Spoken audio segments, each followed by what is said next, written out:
Itsuki was once just a normal child, but one day his entire life changed when monsters suddenly attacked the Earth. Those monsters killed his parents right in front of his eyes. Left alone in this world, he swore that he would kill every single monster. 10 years later, the day finally arrived when he could awaken his power and become a hunter. He stepped onto the stage as the world's most powerful hunters watched, placing his hand on the awakening stone. But little did he know, fate had other plans for him. He awakened the most mysterious talent, Limit Breaker, a power no one knew anything about. On top of that, he discovered that his level was fixed at level 0, meaning he could never level up. Now the question is, how will our protagonist take revenge on the monsters who killed his parents? This is only the beginning. There is much more to this story, so like this video before we begin this tale. This story starts with the memory of that day. Countless eerie black monuments fell from the sky. They dropped through the clouds one after another, their shadows covering the city below. Strange glowing spheres and lightning-like energy swirled around them as they descended. Right after that, barriers were deployed. A massive purple beam shot upward from the middle of the city, twisting the sky like a vortex. People standing on the streets stopped and stared, watching the glowing tower rise in front of them. Monsters called disaster beasts broke through the barriers and invaded the human world. Among them appeared a giant dark figure, the demon of destruction, Ringa, standing tall with purple energy swirling behind him. Soon, countless terrifying beasts flooded the streets. Armored monsters, winged creatures, and huge clawed beasts rushed forward while people screamed and ran. Disaster struck instantly. A monstrous armored creature swung its arm, sending a man falling backward as he shouted for everyone to run. Nearby, his child cried and reached out, calling for his dad as his mother ran while chaos erupted around them. Across the streets, different beasts attacked from all directions. A winged creature swooped down, a burrowing beast erupted from the ground, and blue-flamed monsters charged toward the fleeing civilians. Bodies fell on the road as the destruction spread, and the entire area was swallowed by panic. The armored monster rushed forward with blue flames bursting around its body. Its jaws opened wide as it roared, blue light flashing in its eyes. It shot a swirling vortex of blue flames toward a woman who ran away, holding a child tightly against her chest. The flames spread across the road as the monsters closed in. That woman was caught by the blue flames and threw her child ahead. The small boy reached out weakly while lying on the ground. The woman's voice trembled as she repeated the same word, telling her child, Itsuki, to run. The child looked at her with tear-filled eyes and called out for his mom. Just then, suddenly, someone shouted Itsuki's name again. A drop of sweat slid down a boy's face as the voice echoed. In the next moment, the scene returned to the present. A girl with pink hair turned around toward him. She asked what was wrong, saying he was spacing out. He stood among the lined-up students and answered quietly that it was nothing. Hearing that, she narrowed her eyes and leaned in slightly, asking him again if that was really true. Then, while he was crying, the boy, who was the same Itsuki from that day, stood still with tears running down from one eye. Before he could answer, another student suddenly wrapped an arm around his shoulder and spoke cheerfully. He said Itsuki must be sleepy, since he was usually asleep at this time, but today there was suddenly a school-wide assembly. While they were talking, Itsuki pointed toward the stage and told his friends that the teacher there was dressed strangely. On stage, the teacher, wearing some kind of armored helmet, explained what happened after the disaster beasts appeared.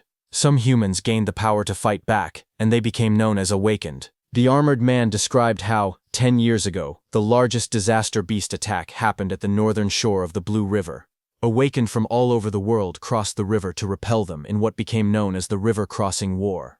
Though attacks had decreased since then, the number of descending monuments had started to rise again. A large-scale attack similar to that war was likely coming soon. Itsuki's classmate leaned in again and pointed at a man on the stage. He explained that the person was Izumi Nento, the commander-in-chief of the northern continent. He asked how Itsuki could be from the north and still not know him. Itsuki looked at Izumi Nento quietly. He said the name sounded familiar and admitted he once imagined a hunched old man with a long beard. But the person on stage looked stranger than he expected. Itsuki's classmate grinned and told him he understood. But despite the odd appearance, Izumi Nento was the first awakened. It was thanks to him that humanity knew about the monuments and the disaster beasts. Itsuki's friend spoke excitedly, saying that this man was the strongest awakened. He added that even Tiwajin, known as the Light of Humanity, was his student. The scene shifted back to the armored man, as he explained that recent research showed even ordinary people who had not awakened yet had a chance of gaining power by touching a monument. Izumi Nento stood on the stage, his long cloak spreading like black flames. He told the students he had come to let them try to awaken. He urged them to devote themselves to the fight against the disaster beasts. Just as he said that, a glowing blue blade slashed across the stage as the monument burst open. Light shot outward, scattering fragments, while a guard in sunglasses stood nearby watching. Seeing this, the students reacted with loud excitement. One of them shouted in shock as a monument rose from the ground, wondering if it was magic. Another yelled that this was not the time to be surprised. They clenched their fists, saying it felt like a dream, praying to become awakened. In the crowd, Itsuki's friend grabbed his arm in excitement. He told Itsuki that they finally had a chance to become awakened. His eyes shined as he said the word finally. Saying that, he started walking toward the stage. Seeing this, Itsuki's friend grabbed his shoulder, shouting that he shouldn't be left behind. The pink-haired girl called out to them, telling Itsuki to get back in line properly. But Itsuki walked past her, and a red glow flashed across his eyes. The girl looked at him in shock as the light streaked through the air. A close-up showed Itsuki's expression changing. His eyes shined red with excitement as he said that the day had finally come. On stage, a student touched the large black monument, but nothing happened. A guard immediately called out that it was no good, and told the next person to step forward. The students watching reacted nervously.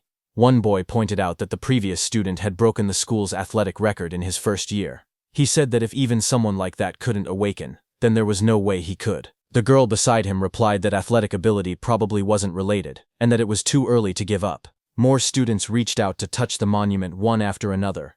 The guard repeated the same word, next, as the line kept moving forward. The students crowded together anxiously. One boy with white hair nervously pointed out that not a single person had awakened yet. Others muttered in worry. A girl with short brown hair said she thought it would be easy. The boy beside her trembled, wondering if their entire school would be wiped out. The guard called out the next name loudly.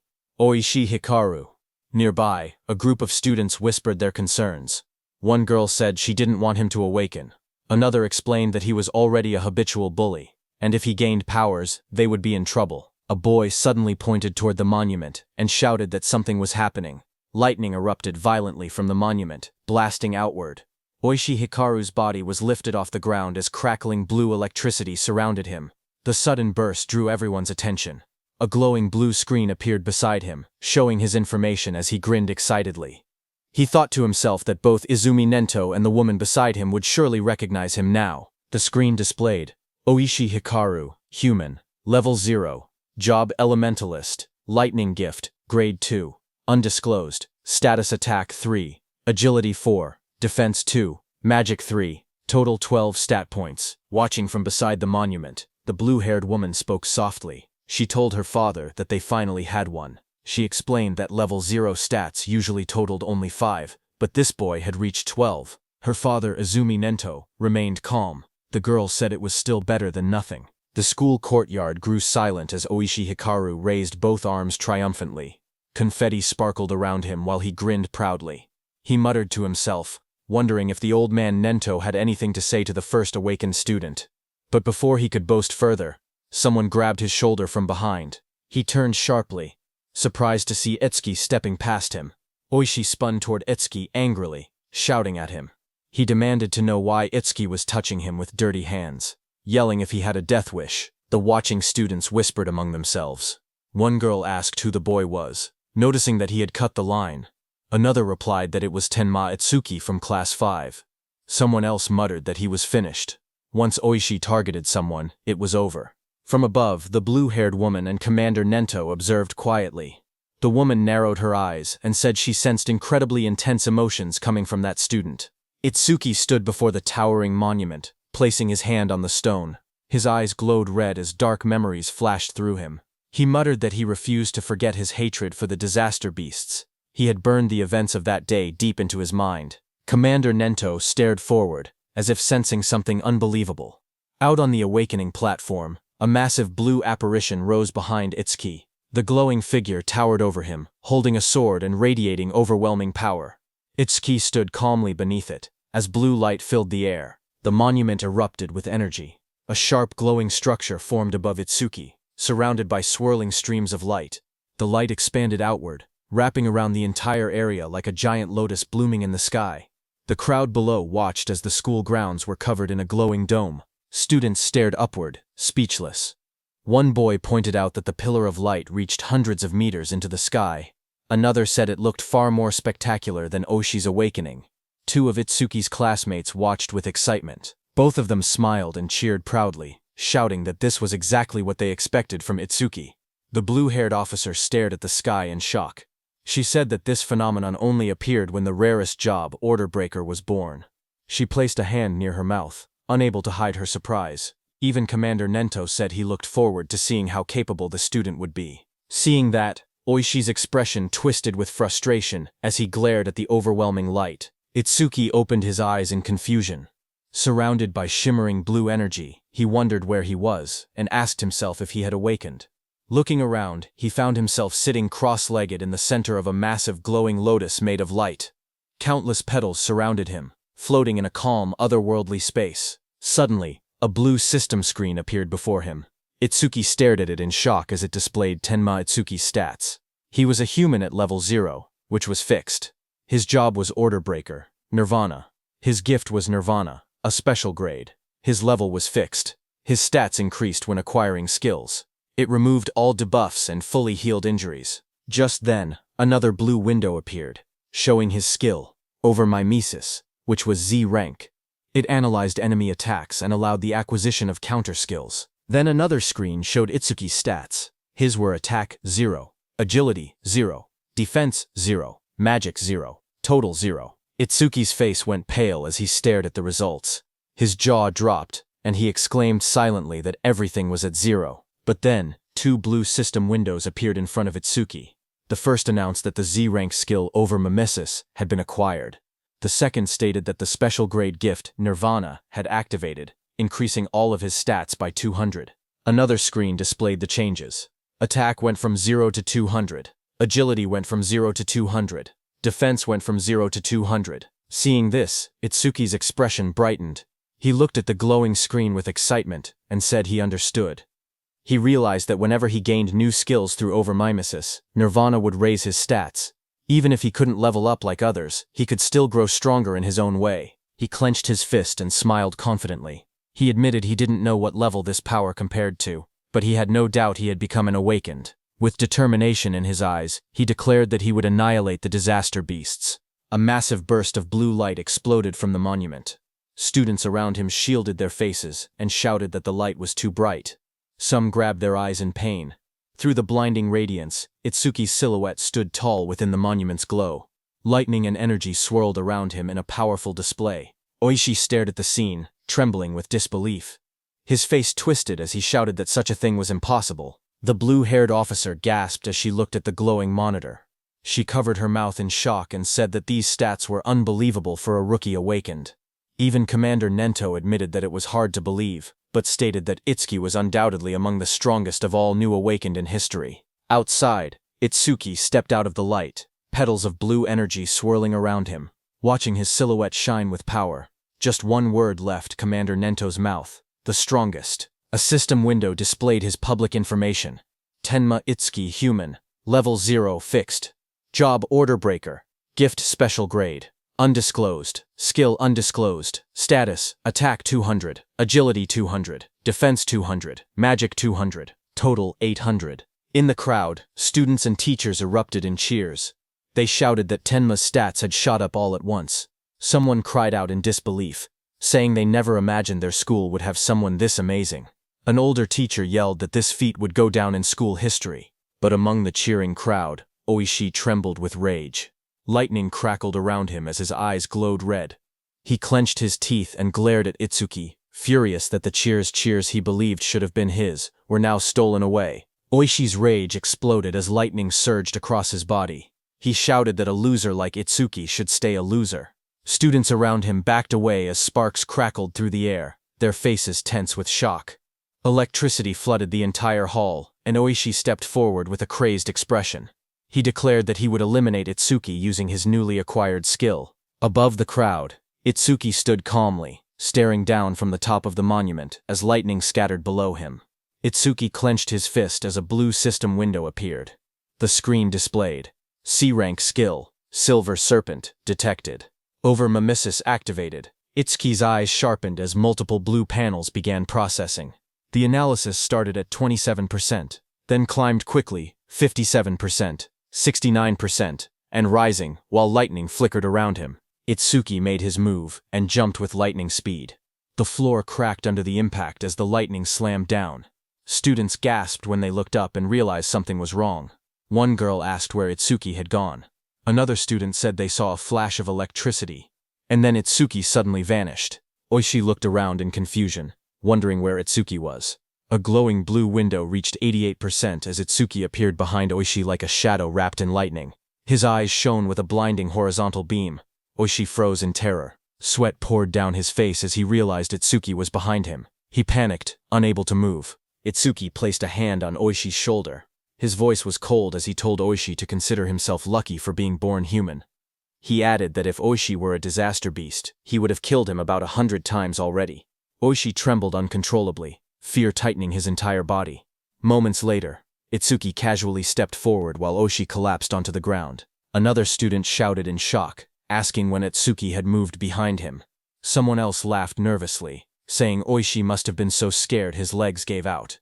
Another warned them to be quiet before Oishi heard them. A new panel floated above Itsuki, showing 94%, then rising quickly. Blue energy swirled around him as the progress reached 99%. Itsuki glanced at the glowing screen and commented that maybe the analysis was fast because it was only a C-rank skill. The display turned pitch black and flashed. Analysis progress 100%. Lightning exploded around him as a new message appeared, saying C-rank skill Thunderbreaker acquired. Itsuki stood in the center of the crackling blue electricity, his body glowing as the newly gained power wrapped around him like living lightning. The students watched nervously as the light began to glow again. One of the boys stared in shock, saying it was happening once more. Another student, wearing sunglasses, adjusted them with a grin, saying it was a good thing he had brought them. Inside the glowing space, Itsuki appeared sitting calmly with a thoughtful expression. He realized that every time an analysis finished, he was forcibly brought into this strange place. In front of him, the system windows appeared, stating that the analysis of Silver Serpent was complete, and the skill Thunderbreaker had been acquired. Another window opened, showing the description of Thunderbreaker Level 1. The skill allowed him to absorb C-rank and lower lightning attacks into his body. When releasing the absorbed lightning energy, his agility would increase by 50%. It also had a passive effect. Each time he absorbed a C-rank lightning attack, his agility would permanently increase by 5%. Another message added that all his stats had increased by 10, all debuffs were removed, and his injuries were fully healed. Outside, the students shielded their eyes as a massive burst of blue light exploded from Itsuki's body. The lightning wrapped around him in swirling arcs as he stood in the center of the arena steps. The electric pressure pushed outward, and the crowd instinctively stepped back or covered their faces. Someone shouted that Itsuki was now cloaked in lightning from head to toe. Another student panicked, saying Itsuki's lightning was even brighter than Oishi's. Oishi, who had attacked him earlier, stared with trembling eyes, unable to believe how Atsuki had learned a skill like that. Atsuki's body glowed intensely as the system displayed his rising stats. It showed each attribute increasing: attack, agility, defense, and magic, all rising from 200 to 210, bringing his total from 800 to 840. Just then, the students looked up at the sky in confusion. One of them said it had been sunny just a moment ago. Another asked if it was rain. A third student lifted his hand, trying to feel the drops, when someone suddenly shouted that something was falling. A dark, coffin-shaped object wrapped in lightning descended from the stormy clouds. The rain poured harder as it crashed down toward the school grounds. The woman with blue hair and glasses saw it and shouted in shock, calling it a monument. She questioned why it had appeared here of all places. Commander Nento quickly announced that the school-wide assembly was cancelled, and ordered everyone to evacuate outside the school grounds, just like in their drills. He realized that there was no doubt the target was him. The woman turned to Commander Nento and told him that they should escape too, since combat wasn't their specialty. But Commander Nento beside her shook his head. He warned that if they ran, everyone else would panic. He pointed ahead, telling her to look, because the boy standing there was calmer than both of them. Ahead of them, lightning exploded around the descending object. Students ran in all directions, fleeing in fear. Only one boy, Itsuki, remained still in the middle of the field, bathed in a faint blue glow. From behind, the blue-haired woman shouted at him, demanding to know why he wasn't running. A massive dark pillar crashed down from the sky, shaking the ground as debris exploded outward. Rain poured heavily around it. Nearby, a group of students panicked. One boy shouted that disaster beasts were coming and urged Itsuki to escape, but Itsuki, with glowing red eyes, stood still. His voice was cold as he declared that he would exterminate every single one of them. His friends stared at him in shock. One of them yelled that he would die if he didn't run. Another insisted that since he had only just awakened, he couldn't possibly fight disaster beasts. They told him to leave everything to the other awakened, but Itsuki shook his head. He calmly told them to trust him. The pink-haired girl hesitated, worry written all over her face. Finally, she shouted that if he died, he shouldn't blame them. She grabbed the other guy's clothes and dragged him with her. The glasses-wearing boy asked her if it was really okay to let him go, reminding her that the enemy was a disaster beast, a walking weapon of mass murder. As the two ran off, Itsuki looked ahead with a crazed smile. His eye glowed bright red through the rain. He muttered that his first enemy after becoming an awakened was the one who killed his parents, and that it was lucky. Lightning curled around him as he stepped forward. A glowing panel appeared beside him, displaying the status of the creature before him. It was Skeleton Soldier 10369. Level 8. Gift. Grade 2. Defense increases by 100%. If the enemy's attack exceeds its own defense, the gift becomes invalid. Skill. Bonefire. B rank. Its stats were: Attack. 15. Agility 10. Defense 120 plus 120. Magic 30. Total 295. The skeleton soldier stood covered in blue flames as Itsuki faced it head-on. A surge of lightning wrapped around Itsuki's arms as he tightened his stance. His red eyes glowed sharply as he wondered if he should test the skill he had just acquired. In the next moment, he charged forward, electricity exploding around his body. Blue lightning trailed behind him as he rushed toward the flaming skeleton beast on the field. The two forces collided, sparks scattering through the rain. The skeletal beast swung its arms to punch, but Itsuki dodged. Then Itsuki swung his electrified fist with full force, shouting that he would not let anyone else die. His punch struck the creature's chest, and a violent burst of energy erupted. The impact sent the disaster beast flying across the field, smashing through the school building. The ground trembled as debris scattered in all directions. Students watching from afar stared in shock. One student said Itsuki's strength was too overwhelming, that maybe they didn't need to run anymore. A female student was stunned, seeing how the impact had blasted the monster away in a single hit. The blue-haired inspector stared at the ruined wall, stunned that a rookie who had just become awakened could send a level 8 disaster beast flying with only one blow. Heavy rain poured down as Commander Nento watched from a distance, thinking to himself that Itsuki's speed and power were on a completely different level from other level zeros, but even then, he believed that defeating a skeleton soldier was impossible. He explained that skeleton soldiers had two troublesome abilities. The first was a gift that increased their defense. The second was a terrifying skill called Bonefire, a flame that burned anything it touched into ash. Blue flames erupted violently across the field, spreading like a wave toward Itsuki. The students gasped as the fire surged forward. Itsuki's friends cried out in fear, shouting Itsuki's name. Oishi stepped forward with a crazed smile, yelling that the fool who didn't know his place would just burn to ash. Meanwhile, glowing screens appeared in front of Itsuki. A system message informed him that the enemy was using Bonefire. The analysis began, first at 1%, then rapidly accelerating. As the blue flames engulfed him, more screens appeared. 25%. Itsuki stood firmly inside the blazing Bonefire, surrounded by data streams. He calmly observed that the analysis speed increased whenever the enemy's skill struck him. The blue-haired instructor watched with widening eyes. She said that even a level 10 awakened wouldn't stand a chance if they took a direct hit. Blue flames continued to swallow the arena as Itsuki stood in the center, half of his body burned away and glowing like a skeleton. The blue-haired instructor's voice echoed through the flames, saying it would be tragic for a genius who had just appeared to be killed by a disaster beast before he could grow. System windows floated around Itsuki, showing 77% and 81%. Itsuki looked at his burning body and muttered that this was what it felt like when the body burned. He added softly that it must have hurt. A memory flickered through the flames. He saw his mother's face, half burned away. He realized that it hurt so much, but even in her last minutes, she smiled so as not to scare Itsuki. Commander Nento peered out with a sharp gaze, wondering if Itsuki hadn't used his full power yet. The blue fire swirled violently as the progress bar climbed. Itsuki's skeletal hand tightened, and he said that once the analysis was complete, the enemy was finished. The system window flashed. Analysis progress. 100%. Outside the flames, the students whispered nervously. One asked if it had been too soon to hope for a rookie who had just become awakened. Another admitted he had been stupid to expect anything. But suddenly, someone pointed forward in shock. He shouted that the blue lotus flower had appeared again. He said Itsuki might show them another miracle. Blue light swirled around Itsuki as he stood inside the burning aura, wondering what kind of skill he would gain this time. The flames around him continued to fade, revealing his burned and cracked body beneath the blue energy. Then a system window appeared, showing that the analysis of Bonefire was complete. It stated that a new skill, Black Wall, had been acquired. More windows followed, explaining the skill. The active effect would create ice on the body by consuming magic power, and could block B rank or lower fire skills. The passive effect increased defense when blocking those skills. Another notification appeared, saying that Black Wall LV2 had been acquired and that all of his stats had increased by 20. It stated that all debuffs were removed and his injuries were fully healed.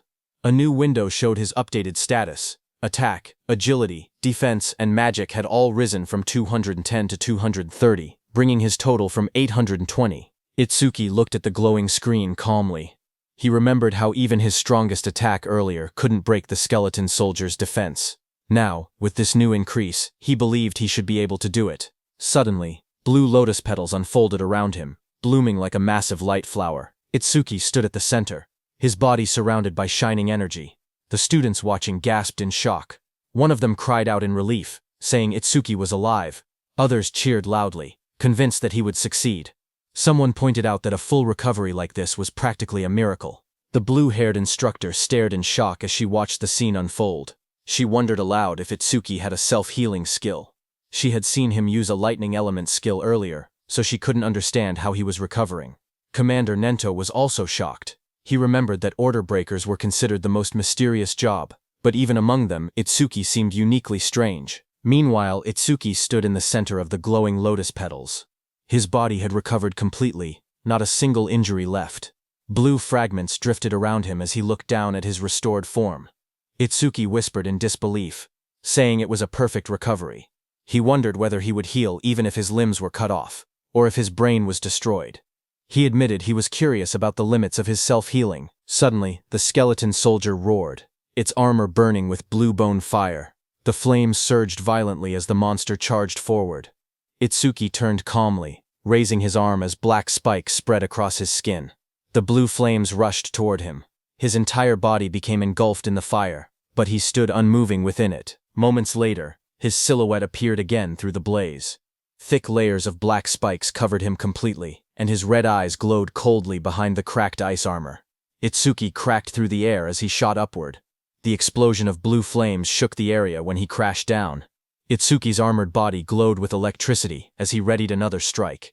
The skeletal beast struck, but Itsuki moved again, instantly appearing behind the beast faster than anyone could follow. Itsuki then raised his arm, and it turned into a massive black spike sword, lightning running through it. Itsuki moved with lightning speed, and with a single slash, cut the skeletal beast in two with that sword. The students watching from afar were stunned. One of them said that Itsuki moved behind the disaster beast in an instant, as if he had teleported. Another said that only awakened people could track movements like that. Oishi was also stunned, saying she couldn't see Itsuki's movements at all. She compared it to what she had seen before. The blue-haired instructor questioned if someone like Itsuki could really be a rookie. On the other hand, as the dust settled, Itsuki stood alone. As the black spikes on his body disappeared, he kicked and destroyed the skeleton beast's head. He was stunned to realize that it not only generated solid armor to protect his body, but could also shape that armor into any kind of weapon he wanted.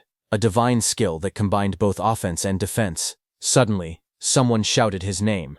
Itsuki turned his head in surprise as his friend rushed toward him and wrapped him tightly in a relieved hug, saying he was glad Itsuki had won because he had been worried the entire time. Itsuki stayed still for a moment before asking about Saya. His friend pulled back and admitted that Saya had been watching earlier with a face that looked like she might cry, but now she was nowhere to be seen. Itsuki looked toward the crowd, wondering why she didn't come. He scanned the students in the distance, confusion growing. He quietly wondered if she might be angry. Not far away, the blue-haired instructor watched the aftermath of the fight. She spoke seriously, noting that for a boy to defeat a skeleton soldier, Something even a level 10 awakened would struggle against was unbelievable. Commander Nento called the blue-haired instructor Choa and told her to stay and assist with the cleanup. He also told her to deliver his message to the principal that he would be taking Itsuki with him. On the other hand, Itsuki's friend patted Itsuki's hand, saying there was no way Saya would be angry after he won. He guessed that Saya was probably scared of falling behind Itsuki, so she might have gone to touch the monument instead. Itsuki lowered his gaze slightly and murmured that he hoped that was the case. Just then, a voice called out to him, asking if he was Tenma Itsuki. Itsuki turned and noticed someone approaching. Commander Nento, wearing a long cape, stood before him. Itsuki looked up at him in silence. People watching from a distance began whispering among themselves.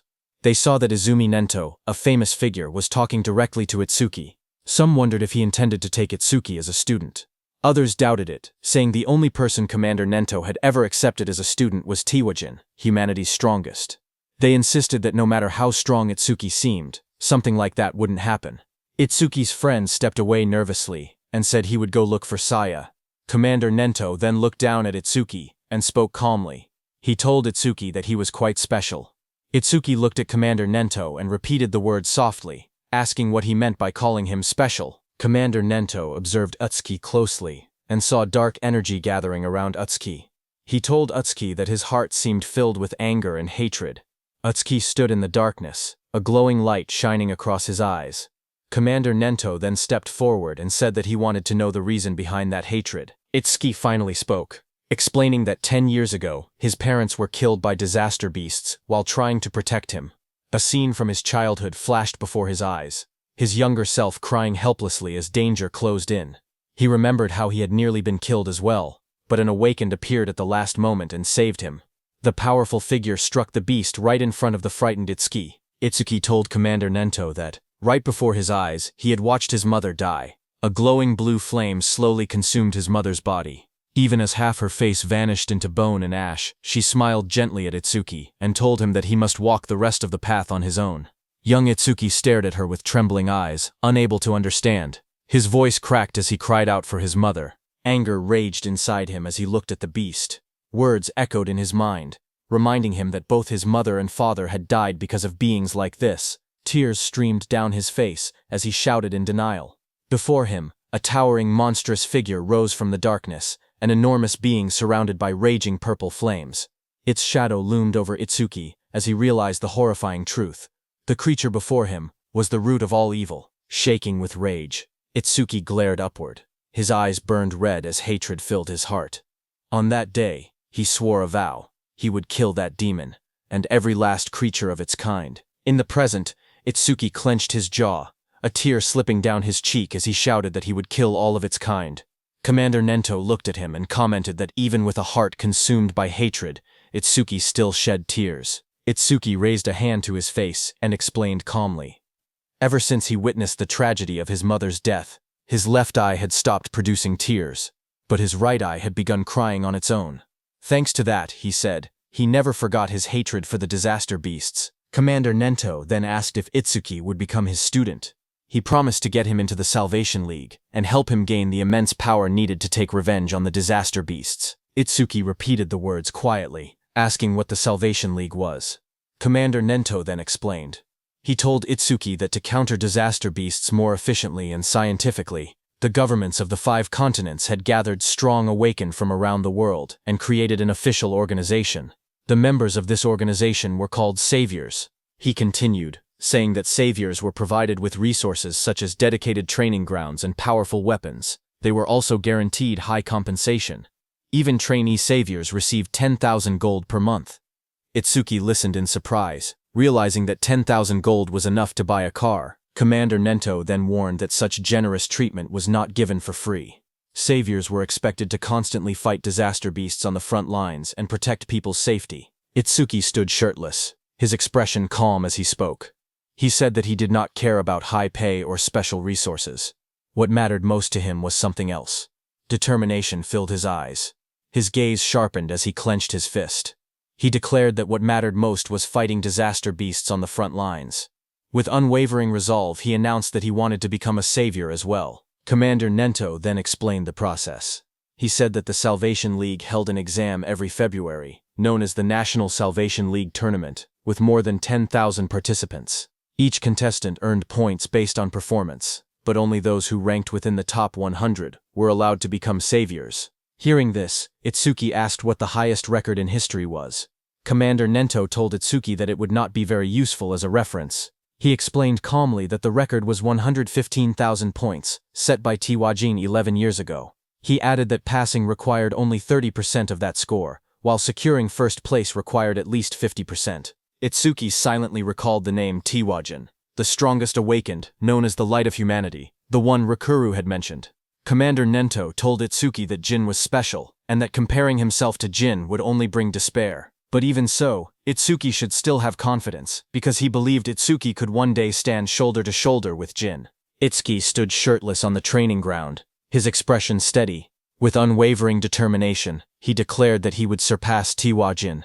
Hearing those words, Commander Nento's eyes widened inside the helmet, reacting with surprise. He remembered something from the past, a time when he had stood with Tiwajin, and told him that he had become incredibly popular. The younger generation was trying to follow in his footsteps, but Tiwajin warned that following alone would never win the war against the disaster beasts. Someday someone would surpass him, just as a new sunrise replaces the setting sun.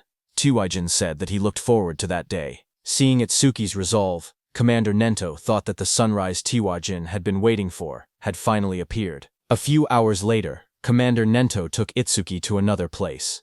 There, when Itsuki saw the massive dome-shaped structure rising in the distance, glowing under the sky, he asked quietly what it was. Commander Nento explained that these monuments acted as passages connecting the human world to the world of disaster beasts.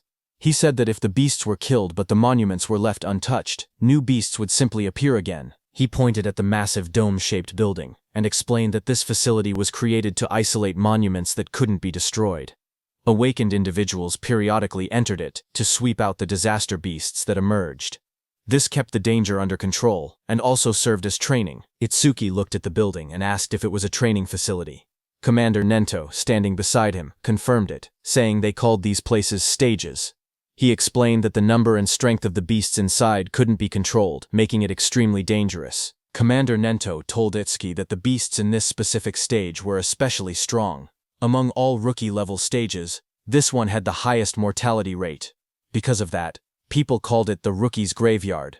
He told Itsuki that when Jin was still a rookie, he had cleared this deadly stage in 3 minutes and 14 seconds. Commander Nento turned to Itsuki and said that if Itsuki truly intended to surpass Jin, then 3 minutes would be his limit. As Itsuki walked toward the giant facility, Commander Nento told him that if he could clear the stage within 3 minutes, he would accept him as his student. Hearing that, Itsuki's eyes sharpened with determination. He wanted to surpass Jin and become Commander Nento's student. People in the lobby turned their heads when they saw a familiar figure. Someone pointed and said that Mr. Izumi had arrived. Another person noticed Itsuki walking beside him and asked if that was the rumored rookie. The crowd stared in surprise, whispering that there was no way a rookie could walk next to Mr. Izumi unless he was an awakened on Tiwajin's level. Itsuki looked around quietly and wondered to himself if this person was really that famous. Thinking that, he walked toward the stage entrance and saw the display showing the disaster beast level inside, level 10.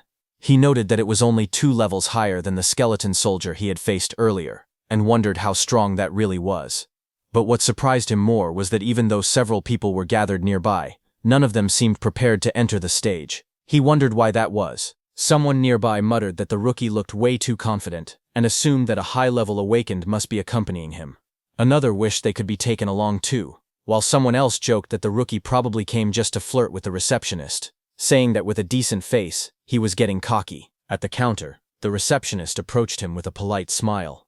She asked if he wanted to enter the stage and how many challengers there would be. He calmly replied that it would be just him. Hearing that, the area fell silent as the receptionist stared at him across the counter. Suddenly, she leaned forward and yelled angrily. She told him not to make unfunny jokes and asked if he was messing around. She warned him that if he was just there to hit on her, it was pointless. She explained that even if the place was an artificial stage, it was still dangerous. People could get hurt or even die. Itsuki stared at her in confusion, wondering what she was even talking about. Behind them, several people watching from afar started laughing. They joked that he really was there to hit on her. Some said that there were always people who treated the stages like dating spots, and those people usually got scolded and went home. Itsuki looked at the receptionist calmly and explained the misunderstanding. He told her he had absolutely no interest in her. He said he only came to challenge the stage, nothing more. But the receptionist sighed and rubbed her forehead. She told him he didn't have to act tough just because he was embarrassed. She even said she would give him her contact information so he should just go home. But Itsuki's expression darkened. A shadow fell over his face. He told her not to make him repeat himself. He didn't care about her contact information at all. He only wanted her to let him enter the stage. Hearing that, the receptionist reluctantly agreed, and told him not to blame her if he died. She held out a metal bracelet with a nervous expression, clearly shaken. Seeing that, Itsuki muttered that she should have just given permission from the beginning, instead of making him repeat himself. The people watching from behind whispered among themselves. One man called Itsuki an idiot, saying he could have gotten her contact information but chose to act tough instead. Another pointed out that a level 0 rookie challenging a level 10 stage was basically suicide. They guessed he would run out in less than a minute. Someone else noticed how confident he looked and wondered if he might succeed since he also had a special grade gift. But another person reminded everyone that for awakened people, gifts were just bonuses. The most important thing was level. No matter how special the gift was, it meant nothing if the level was low. On the other hand, standing in front of the gate, Itsuki checked his bracelet. He said that his personal information was registered on it, so scanning it would let him enter. A glowing screen appeared above his hand, confirming, "Entry by awakened Tenma Itsuki has been approved." Itsuki stretched his hands forward and took a breath. He reminded himself that the promise was within 3 minutes. Then he said it was time to begin. A bright digital timer appeared, showing 001 in green numbers. And just as the gate opened, Itsuki moved with explosive speed. Red energy surrounded his body as he dashed forward, his eyes glowing sharply. He looked around and noticed the vast area. He thought that the interior space was much bigger than he expected. As he ran across the grassy field toward a tall black tower, he told himself that it was his first time entering a stage, even if it was an artificial one. Suddenly, Itsuki noticed a creature rush in, and said that it was coming. That creature jumped toward him. It was a wooden monster from the Kodama tribe. A blue window appeared beside it, showing its information. Kodama Num 1307. From Kodama tribe. Level 4. Gift none. Attack 49, Agility 48, Defense 53, Magic 24, Total 174. Seeing it coming, black spikes formed on Itsuki's hand. In the next moment, he slashed downward with overwhelming force. A sharp strike of energy cut through the target as he launched his attack. Itsuki stood calmly with the massive black spike axe hand. He smiled and remarked that an axe was always the best tool for trees. He then asked the remaining monsters how it felt to see their comrade cut in half. Dozens of Kodama creatures rushed at him. He stood tall and called them rotten trees. Outside, Choha spoke to her father, Commander Nento. She asked why, out of so many rookie stages, he had made the newcomer enter this one specifically. Commander Nento answered that Utsuki claimed he would surpass Jin, so he simply brought him to the same stage Jin first challenged. Hearing that, Choha frowned and said that surpassing Jin was impossible unless someone stepped outside the bounds of humanity. Hearing that, Commander Nento asked Choha if she believed Jin had already transcended humanity. Choha recalled the time she met Jin for the first time. She had once thought Jin was kind and approachable. Then she saw Jin instantly kill a level 97 disaster beast. She recalled that Jin's eyes during that fight were different. She remembered those eyes clearly. Cold, solitary, and transcendent. She felt that they didn't seem human at all. She described Jin's gaze, saying his eyes were like the eyes of a god. Hearing that, Commander Nento told Choha that Itsuki also had potential comparable to Jin. But at the moment, he was nothing more than an unpolished gemstone. He added that if Jin could be compared to a godlike existence who saved people, then Itsuki was the opposite. A demon consumed by hatred. Meanwhile, on the battlefield, Itsuki stood among the fallen wooden beasts. He stated that Overmamizus wouldn't even activate against disaster beasts of this level. Just then, a dark silhouette appeared behind him, its eyes glowing red. His own eye glowed the same way as the shadow towered over him. In the next moment, his body moved at extreme speed, cutting through the enemies with a sharp motion. Itsuki stood before the fallen creature and looked down calmly. He asked if that was the end. He examined the broken body, and wondered if level 10 disaster beasts were only this strong. But then he thought that if that were true, this place wouldn't be called the Rookie's Graveyard. There had to be something else. Just then, a blue system window appeared before him. It displayed B-rank skill, self-regeneration detected. Over-mimesis activated. Another window followed. Analysis started. Then a second one. Analysis progress 5%. Itsuki turned as a sudden sound caught his attention. His expression shifted slightly. That level 10 disaster beast rose again behind him, its entire form twisting upward with glowing green eyes. Its long vine-like limbs burst outward and lunged at him. Itsuki braced himself, thinking in surprise that he had cut off half its head, yet it had regenerated. The moment the towering monster regenerated, Itsuki narrowed his eyes and muttered that he knew things wouldn't be straightforward. A glowing blue system window appeared in front of him, revealing the creature's details. It identified the monster as regenerated Kodama Sum 520 of the Kodama tribe, a level 10 beast with a grade 2 gift. Its defense had dropped by 50%, but its self-healing ability had greatly increased. Another blue window listed its stats clearly.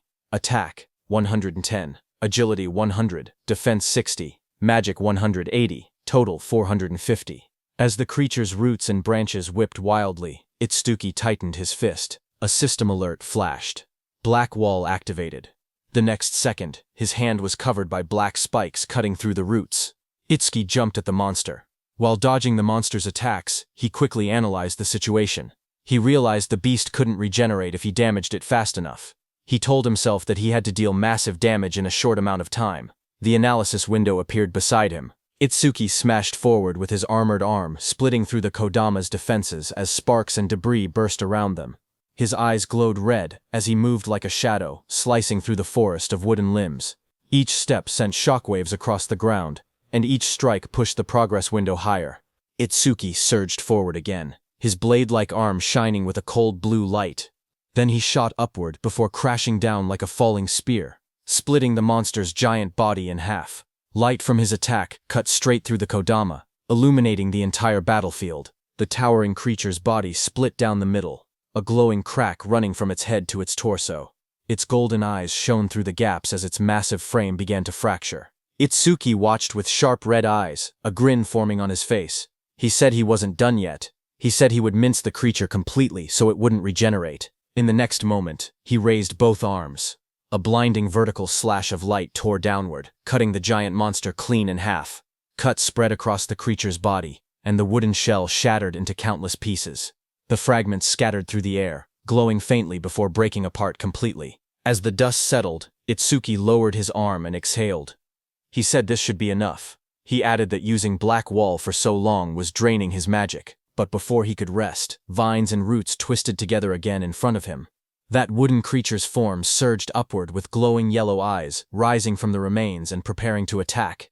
The glowing display in front of Itsuki showed 60%, but the fight still raged on. Wooden tendrils whipped toward Itsuki as he moved between them with sharp, fluid steps.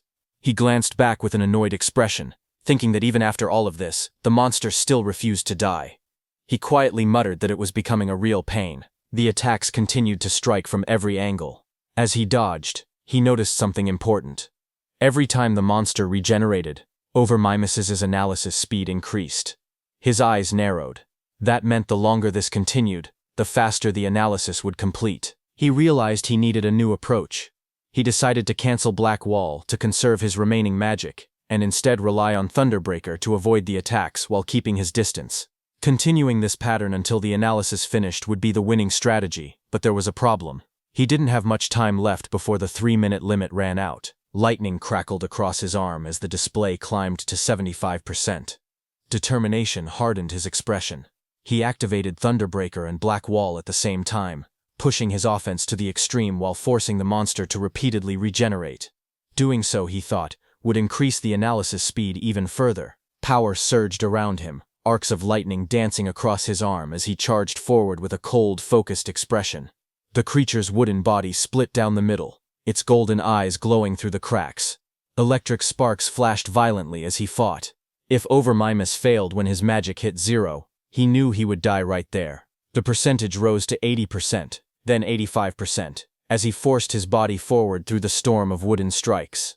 He told himself that if he died now, then everything he'd done would amount to nothing. Lightning gathered in his arm as he unleashed another powerful strike. But right before hitting the monster's head, his magic power hit 0. Finally, his body staggered. Blood dripped from his mouth. He lowered his head and quietly muttered, "Damn it." Itsuki stood pierced by sharp wooden spikes, his body battered and barely holding on. He lowered his head as white steam drifted off his wounds. He quietly admitted that his magic seemed to have finally run out. Then a glowing window appeared beside him, showing 99%. Seeing that, Itsuki's expression sharpened.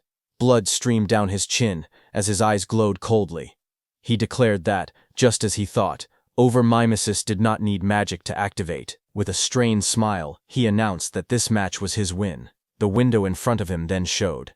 Analysis progress, 100%. A bright lotus-shaped energy began expanding around him, glowing blue and cracking the wooden spikes.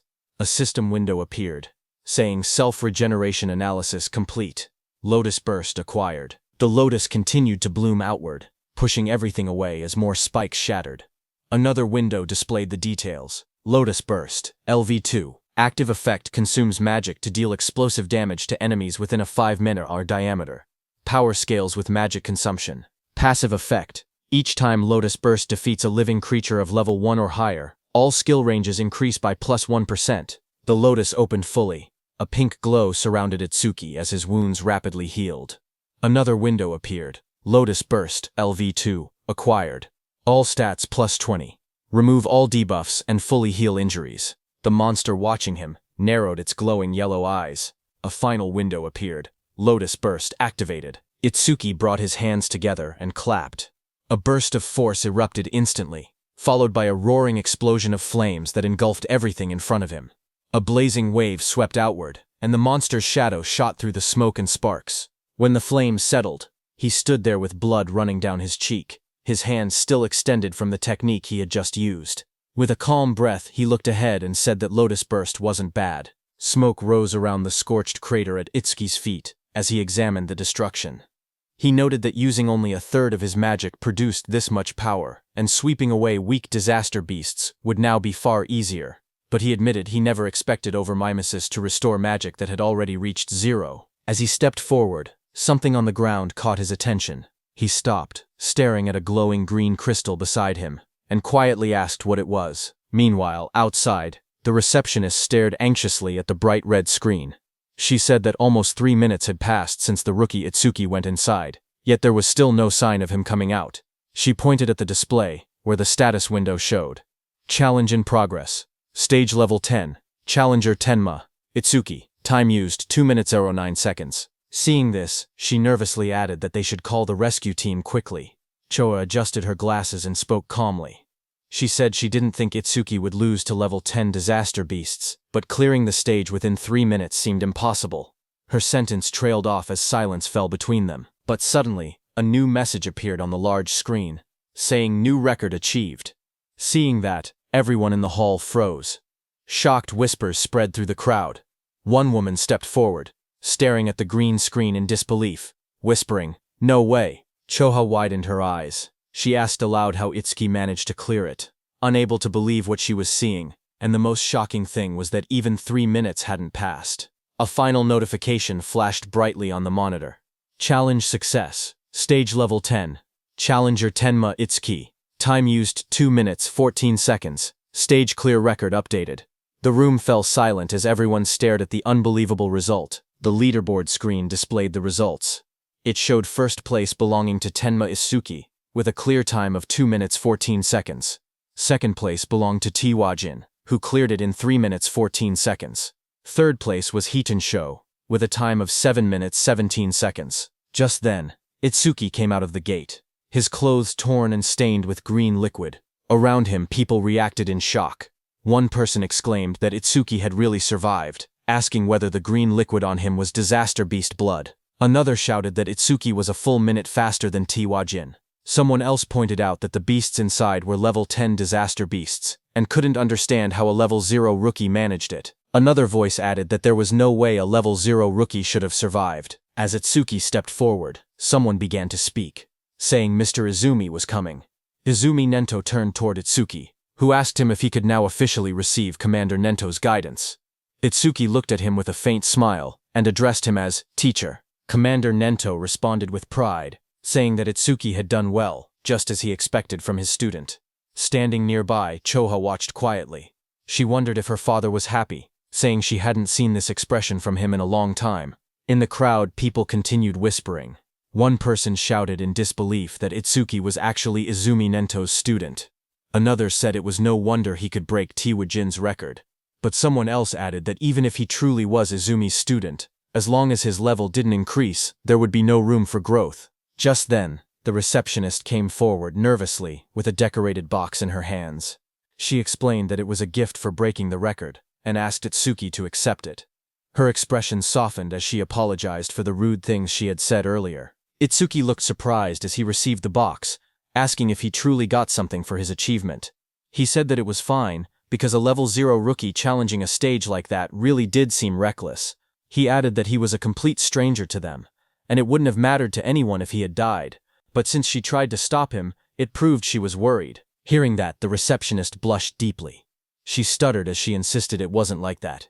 Itsuki simply thanked her, which only made her blush even harder. Not far away, Choha called out, telling Itsuki that she was leaving and not to lag behind. She tightened her glasses, annoyed, and warned him not to get cocky just because he had become her father's student. Itsuki straightened up and replied quickly, agreeing. Then Commander Nento, beside Choha, studied Itsuki and commented that a stage of this level now seemed too easy for him. He suggested raising the difficulty. He continued, saying that Itsuki should be able to challenge advanced stages now. Itsuki looked at him surprised and repeated the words, advanced stages. As the three of them walked together across the rooftop at sunset, Commander Nento continued explaining. He said that a disaster beast's strength was not determined by level alone. The most important factor, he stated, was something else entirely. He explained that the true deciding factor was species. Choa explained that species without intelligence, which moved only by instinct, were usually easy to deal with, but some species possessed intelligence equal to or greater than humans. She explained that such species were far more troublesome than ordinary disaster beasts. Choka continued. She said that awakened beings and disaster beasts were essentially the same type of creature, but with one difference. Only humans were said to possess jobs. Because of that, stats differed depending on species. She went on to explain that advanced stages contained these powerful species, or intelligent disaster beasts. Their difficulty was several times higher than normal stages. Most of the northern continent's advanced stages were located in North District 4, and she told Itsuki that this would be his next destination. She asked whether Itsuki had any other questions. Hearing her explanation, Itsuki suddenly remembered the two beasts he had defeated earlier. He thought about them in silence. They hadn't shown any signs of intelligence, and they hadn't screamed even when attacked. He wondered if that meant they didn't even have pain receptors. Itsuki's eyes glowed with sharp intensity as he looked up. He asked Choha whether intelligent disaster beasts had pain receptors or not. Hearing that, Choha suddenly felt a chilling pressure behind her. As she turned, her expression stiffened. She wondered what this terrifying aura was, and what Itsuki was thinking. Behind them, a group of people gathered and whispered among themselves. One of them asked if anyone had heard that Mr. Izumi planned to make Itsuki challenge an advanced stage. Another replied that Itsuki, who broke Teiwajin's record, should be fine. But one man explained that advanced stages were completely different from normal ones. More importantly, almost all the stages in North District 4 were under a single man's control. He said that every awakened person who had entered an advanced stage there had gone missing, and rumors claimed that the man had killed them. Someone immediately asked if he meant Kinoshita Reiji. Another man began to speak disrespectfully, asking who Kinoshita Reiji even was, and suggesting he acted like a king. His friend quickly covered his mouth, hushing him in panic. He warned him that he would be killed too if that man heard him. After all, he said, that man was the son of the North District 4 governor, Kinoshita Reiji. The scene shifted to a luxurious room. A young man lounged confidently while servants stood around him. He was the infamous Kinoshita Reiji. A subordinate asked him when he would be departing. Reiji smirked as he answered. He said that all the stages in North District 4 were under his control, so he would go whenever he wanted. To him, waiting in line was something only commoners did. He lifted his glass with a satisfied smile. After leaving from there, Itsuki opened the small ornate box, revealing a shining stone resting on a red cushion. As the three of them sat together beneath the shade of the trees, Itsuki looked at the stone and muttered that it was from that time.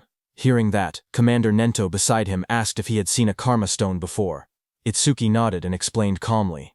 After defeating the disaster beasts inside the stage, something identical to this had dropped. But then he paused and added that there was a slight difference. He took out a green crystal. He stared at the one in his hand and said the color was green, but something about it wasn't the same. Hearing that, Choha's eyes widened in shock. She exclaimed that it was an intermediate karma stone appearing inside a beginner stage. She stepped closer, adjusting her glasses to take a look. Itsuki asked what exactly a karma stone was. Choha turned to him and began explaining. She reminded him that he had been a rookie. She said karma stones were also called experience stones. She explained that when a disaster beast or an awakened being died, karma or an invisible energy similar to experience points came from their corpse. Absorbing this energy increased a person's level. In other words, a karma stone was an object that contained karma. A figure glowing with energy appeared in her explanation, demonstrating how someone could use a karma stone to absorb the karma inside. She continued, saying that karma stones didn't occur naturally, which made the situation strange. Choha wondered aloud why such a stone had appeared in that stage. Beside her, Commander Nento quietly said it was probably because of Itsuki's gift. Hearing this, both Itsuki and Choha looked confused and asked again about the so-called gift. Commander Nento explained that normally, the karma of a defeated enemy would be absorbed by the one who killed them. Yet even though Tenma had defeated 2 disaster beasts, he never leveled up. That meant the karma had not been absorbed. He added that manifested karma never disappeared without a reason. He continued, saying that if his speculation was correct, the karma of the disaster beast that attacked the school had been absorbed by the awakened individuals present, meaning the people standing there. He explained further that a stage was an enclosed space. Because Tenma was unable to absorb the generated karma and there was no other recipient inside, the leftover karma clumped together and formed a karma stone. Hearing this, Choha looked startled. She asked how Itsuki's stats increased if he truly could not level up. Hearing that, Commander Nento suddenly stood up and reminded Choha that an awakened person's gift was top secret and could not be disclosed. Startled, she apologized immediately. Commander Nento then turned back to Itsuki. He told him that he could choose whether to keep the karma stone or sell it. He added that he would be leaving soon for a commander-in-chief meeting of the 5 continents, and that during his absence, Choha would look after him. Before departing, he said there were several things he wanted him to remember. Commander Nento spoke calmly as he listed out the rules. He told Itsuki to keep their relationship confidential, then added the second rule, never disclose his gift to others. The third rule followed. Itsuki had to clear at least 6 advanced stages before the teacher returned. A fourth instruction echoed after that. He told Itsuki to do what he believed was right without hesitation, promising that no matter what happened, he would be behind him. Hearing this, Itsuki smiled with determination and answered, "Yes, teacher." At the same time, at North District 4, Flaming Rock Execution Ground, groups of students argued with suited guards blocking an entrance. One of them shouted that they had arrived first and demanded to be let in. The guards refused. They said the stage had been reserved by the Kinoshita family's son, telling everyone to go home. The students grew angry. One yelled that having money didn't give someone the right to do whatever he wanted. Another pointed out that the privileged boy wasn't even there yet, and insisted they should be allowed in first. Their frustration rose. One threatened to report the situation to the awakened guild, saying he didn't care who the rich kid was. But before he could finish, a dark figure with glowing red eyes appeared behind them, cutting off their complaints. In the next moment, a powerful attack blasted forward. The students were thrown aside as a muscular fighter struck with overwhelming force, scattering them in an instant. Another student rushed forward, attacking the muscular man. A sharp white arc cut through the air as it struck with full power. But the attack landed directly on the muscular man's body and bounced back, sending shockwaves bursting outward. The impact echoed loudly across the ground. The blonde student watching from behind stared in horror. He muttered in disbelief that his B-rank skill, Earth Spine, had not worked at all. The muscular man turned, his face shifting into a terrifying form with glowing red eyes and metallic markings. He shouted that the attack didn't hurt or even itch. The blonde student trembled. He thought to himself that Earth Spine was a technique meant to pierce anything. He wondered if the man in front of him was actually a monster. Before the student could react, the monstrous man lunged forward and grabbed him, his red aura flaring violently as he towered over the frightened student. The muscular man smacked the blonde student's head. The blonde student slammed down violently. Blood burst from his mouth as his eyes rolled back, his body twisting from the impact. Around him, the spectators reacted in shock. They whispered that a level 7 and a level 8 student had been killed instantly without being able to defend themselves. They said the big guy was far too strong. Someone identified him as Oga Takuru, one of Kinushita Reiji's 4 pillars, and a level 12 gold elementalist. Hearing that, the crowd understood why things had turned out this way. Oka held one of the defeated students by the neck and warned everyone. He said he would not forgive anyone who tried to enter the stage without Reiji's permission. If anyone resisted, he would treat them the same way he treated the 2 lying on the ground. The other students watched nervously as Takuru lifted the struggling blonde student off the floor. The blue-haired student remained unconscious beside him. Oga shouted that nobody should think about helping them. The group of bodyguards in suits stood nearby, laughing. One of them told Oga not to go too far because the trash was watching. Another warned that if he kept beating weak students, the teacher would hear about it. Their laughter echoed through the area. Oga only scoffed. He tossed the blonde student aside with a flick of his arm, showing no concern at all. The injured blonde student collapsed forward, but before he could hit the ground, Itsuki caught him. Blood dripped from the student's nose as his body went limp in Itsuki's hands. Around them, the other students whispered in shock. One of them asked who the newcomer was and wondered why he didn't listen when they told him not to interfere. Another panicked voice said that a level 0 person was definitely going to die. Someone else stared at Choa and muttered that the beauty beside him looked familiar. Not far away, Oga glared at Itsuki. He shouted that nobody was allowed to pass without Reiji's permission. He warned that if Itsuki didn't want to end up like the unconscious student, he should just go home quietly. Hearing that, Itsuki lowered his head slightly. He calmly said that he understood. He wouldn't be able to enter the stage unless he defeated this man. Beside him, Choa raised her hand, saying she would contact the North District 4 administrator because this kind of behavior couldn't be allowed. But Itsuki stopped her. His eyes glowed bright blue as he said it wasn't necessary. He repeated what his teacher had told him, that he should do what he believed was right without hesitation. He then turned to Choha again and spoke plainly. He said he would leave the treatment of the injured students to her. Then he turned to Oga. As Itsuki stepped forward, a thought appeared in Oga's mind as he stared at him. He wondered who this man was. A status window floated beside Itsuki, showing his information. Tenmatsuki, human, level 0, fixed, job, order breaker, gift, special grade, skill, undisclosed, status, undisclosed. Seeing this, even though Itsuki was level 0, he stood firmly without any fear. Oga wondered if Itsuki had a rare job that allowed him to stay calm like this. Oga suddenly felt something strange. Even with his higher level, he felt pressured. He told himself that rare job or not, he was 12 levels ahead. The stat difference shouldn't be something Itsuki could bridge. Another window appeared beside Oga, showing his status. Oga Takeru, human level 12, job, elementalist, gift grade 2. After metallization, defense plus 50% in stationary state. Skill, metallization, status, attack, 110, agility, 100, defense 250, magic 145, total 605. As Oga stared, his expression changed. His eyes widened, and in the reflection of his pupil, he suddenly saw Itsuki rushing toward him at incredible speed. In the next moment, Itsuki's fist collided with Oga's body with overwhelming force, sending a shock through the frame as the impact landed cleanly. The crowd watched in shock as 2 students stared ahead, sweat running down their faces. One of them exclaimed that the speed was unreal and wondered if Itsuki was really level 0. The other admitted that even though he was level 8, he wasn't sure he could keep up with that kind of movement, but as the dust settled, it was revealed that Itsuki's fist had struck Oga's metal head, sending steam rising from the impact. Oga had blocked the blow with his metallization skill, his face hidden behind the shining metal layer. Seeing this, Itsuki pulled back slightly, his eyes narrowing as he realized the strike had been stopped. Oga then raised both hands, his arms transforming completely into polished metal. He looked down at Itsuki and commented calmly that the speed was good. Then he moved and lunged forward with overwhelming force, shouting that Itsuki's attack still lacked power. The floor shattered beneath him as debris exploded outward. Itsuki braced himself, analyzing the situation in silence.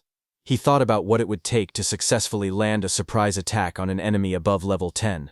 As his body blurred into motion again, he concluded that he needed to further increase his agility using Thunderbreaker.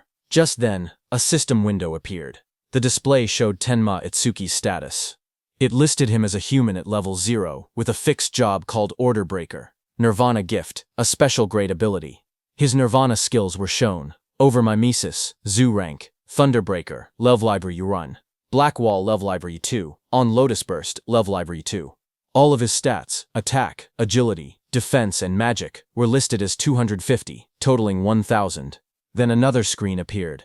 It detected a C-rank skill, metallization. At the same moment, overmimesis activated and began analysis. The progress bar rose to 1%. Itsuki crouched on the ground, watching his opponent. He wondered if the threat level was high enough for overmimesis to activate. He decided he needed to get serious. A new screen showed the analysis increasing to 5%. Itsuki observed Oga's metal-covered body in front of him and thought that normal attacks couldn't break through the metallized areas. He concluded he would have to aim for the parts that were still flesh. His foot slid across the ground as he accelerated. But Oga looked at him and laughed, calling him a weakling with no power or speed as he raised his shining, hardened arms to counter. Itsuki tightened his gaze as he thought to himself that his opponent had let his guard down, believing that the speed Itsuki had shown earlier was his maximum. His expression remained calm and focused, a faint glow of blue lightning beginning to trace along his body. Lightning wrapped around him as he prepared to accelerate. He readied his fist, and in that moment, he decided to increase his speed using Thunderbreaker. Across from him, Oga widened his eyes in shock when he saw the lightning erupt. He shouted in disbelief, wondering how Itsuki possessed the lightning element. Before he could react, Itsuki surged forward, lightning crackling violently around him. Itsuki declared that he wouldn't give him time to metallize. Itsuki continuously attacked Oga. Dozens of blue screens appeared around them, showing percentages climbing. 25%, 59%, 66%, tracking the rapid progress of the attack. Spectators from the side watched in shock. One man asked why Itsuki could use skills from another job. Another said the speed was too fast for his eyes to follow. Someone else muttered that the level 0 boy might actually defeat Oga. Oga himself struggled to react. Sweat ran down his face as he realized he had no time to metallize.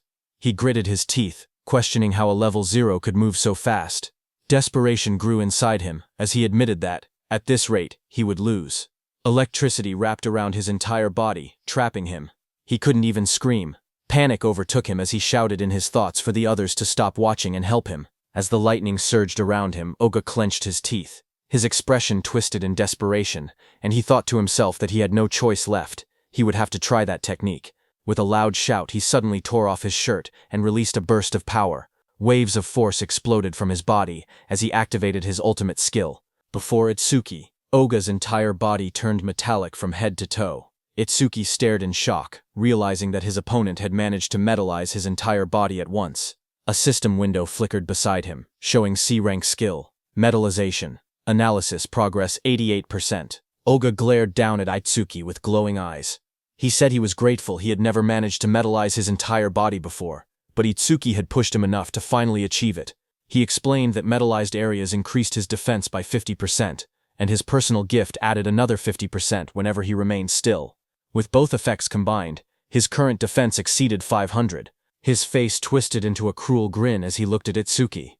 He said that he had originally planned to cut Itsuki in half, but as thanks for helping him complete his new skill, he would at least allow Itsuki to die easily. Watching from the sidelines, the other trainees were stunned.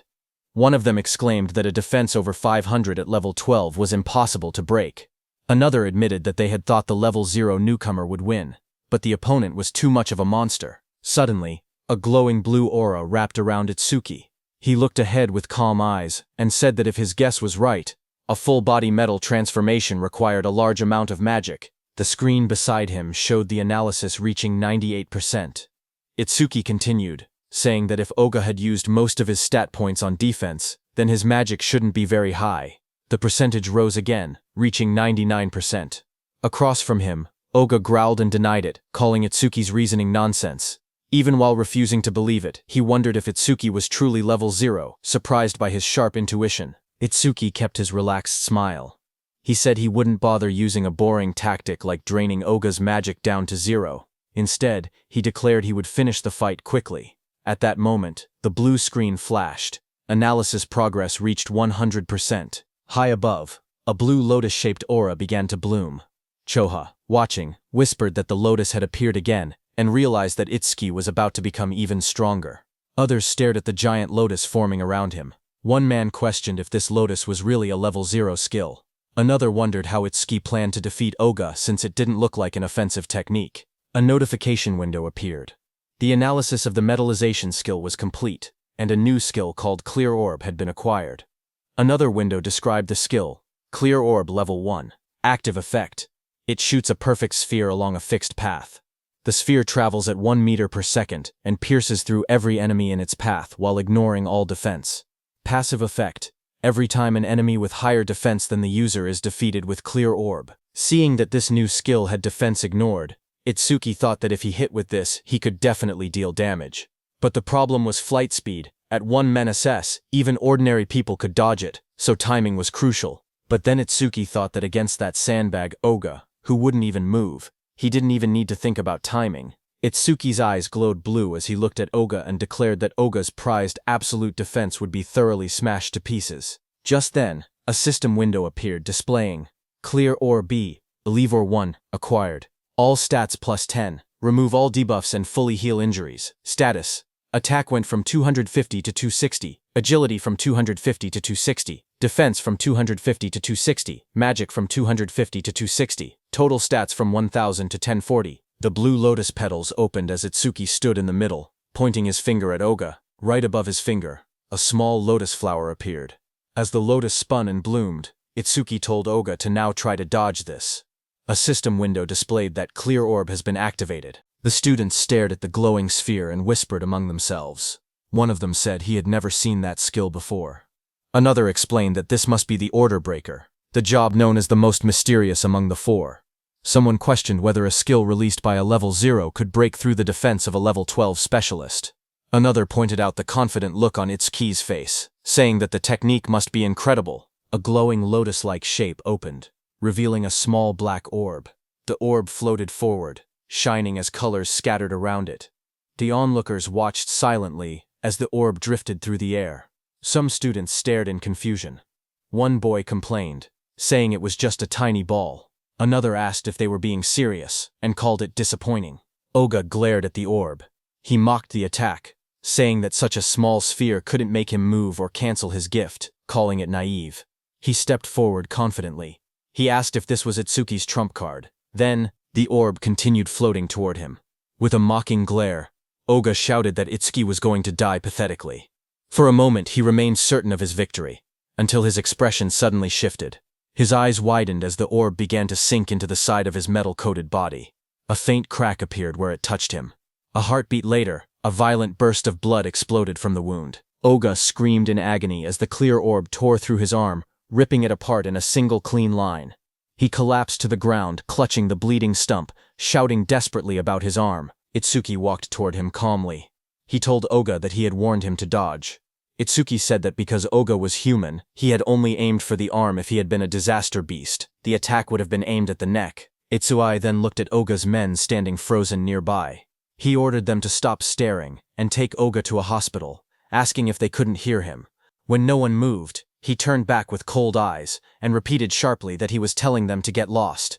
Immediately Oga was carried away by the guards, blood covering his back and dripping onto their suits. One guard looked shaken while another wiped sweat from his face. In the distance, the crowd began cheering.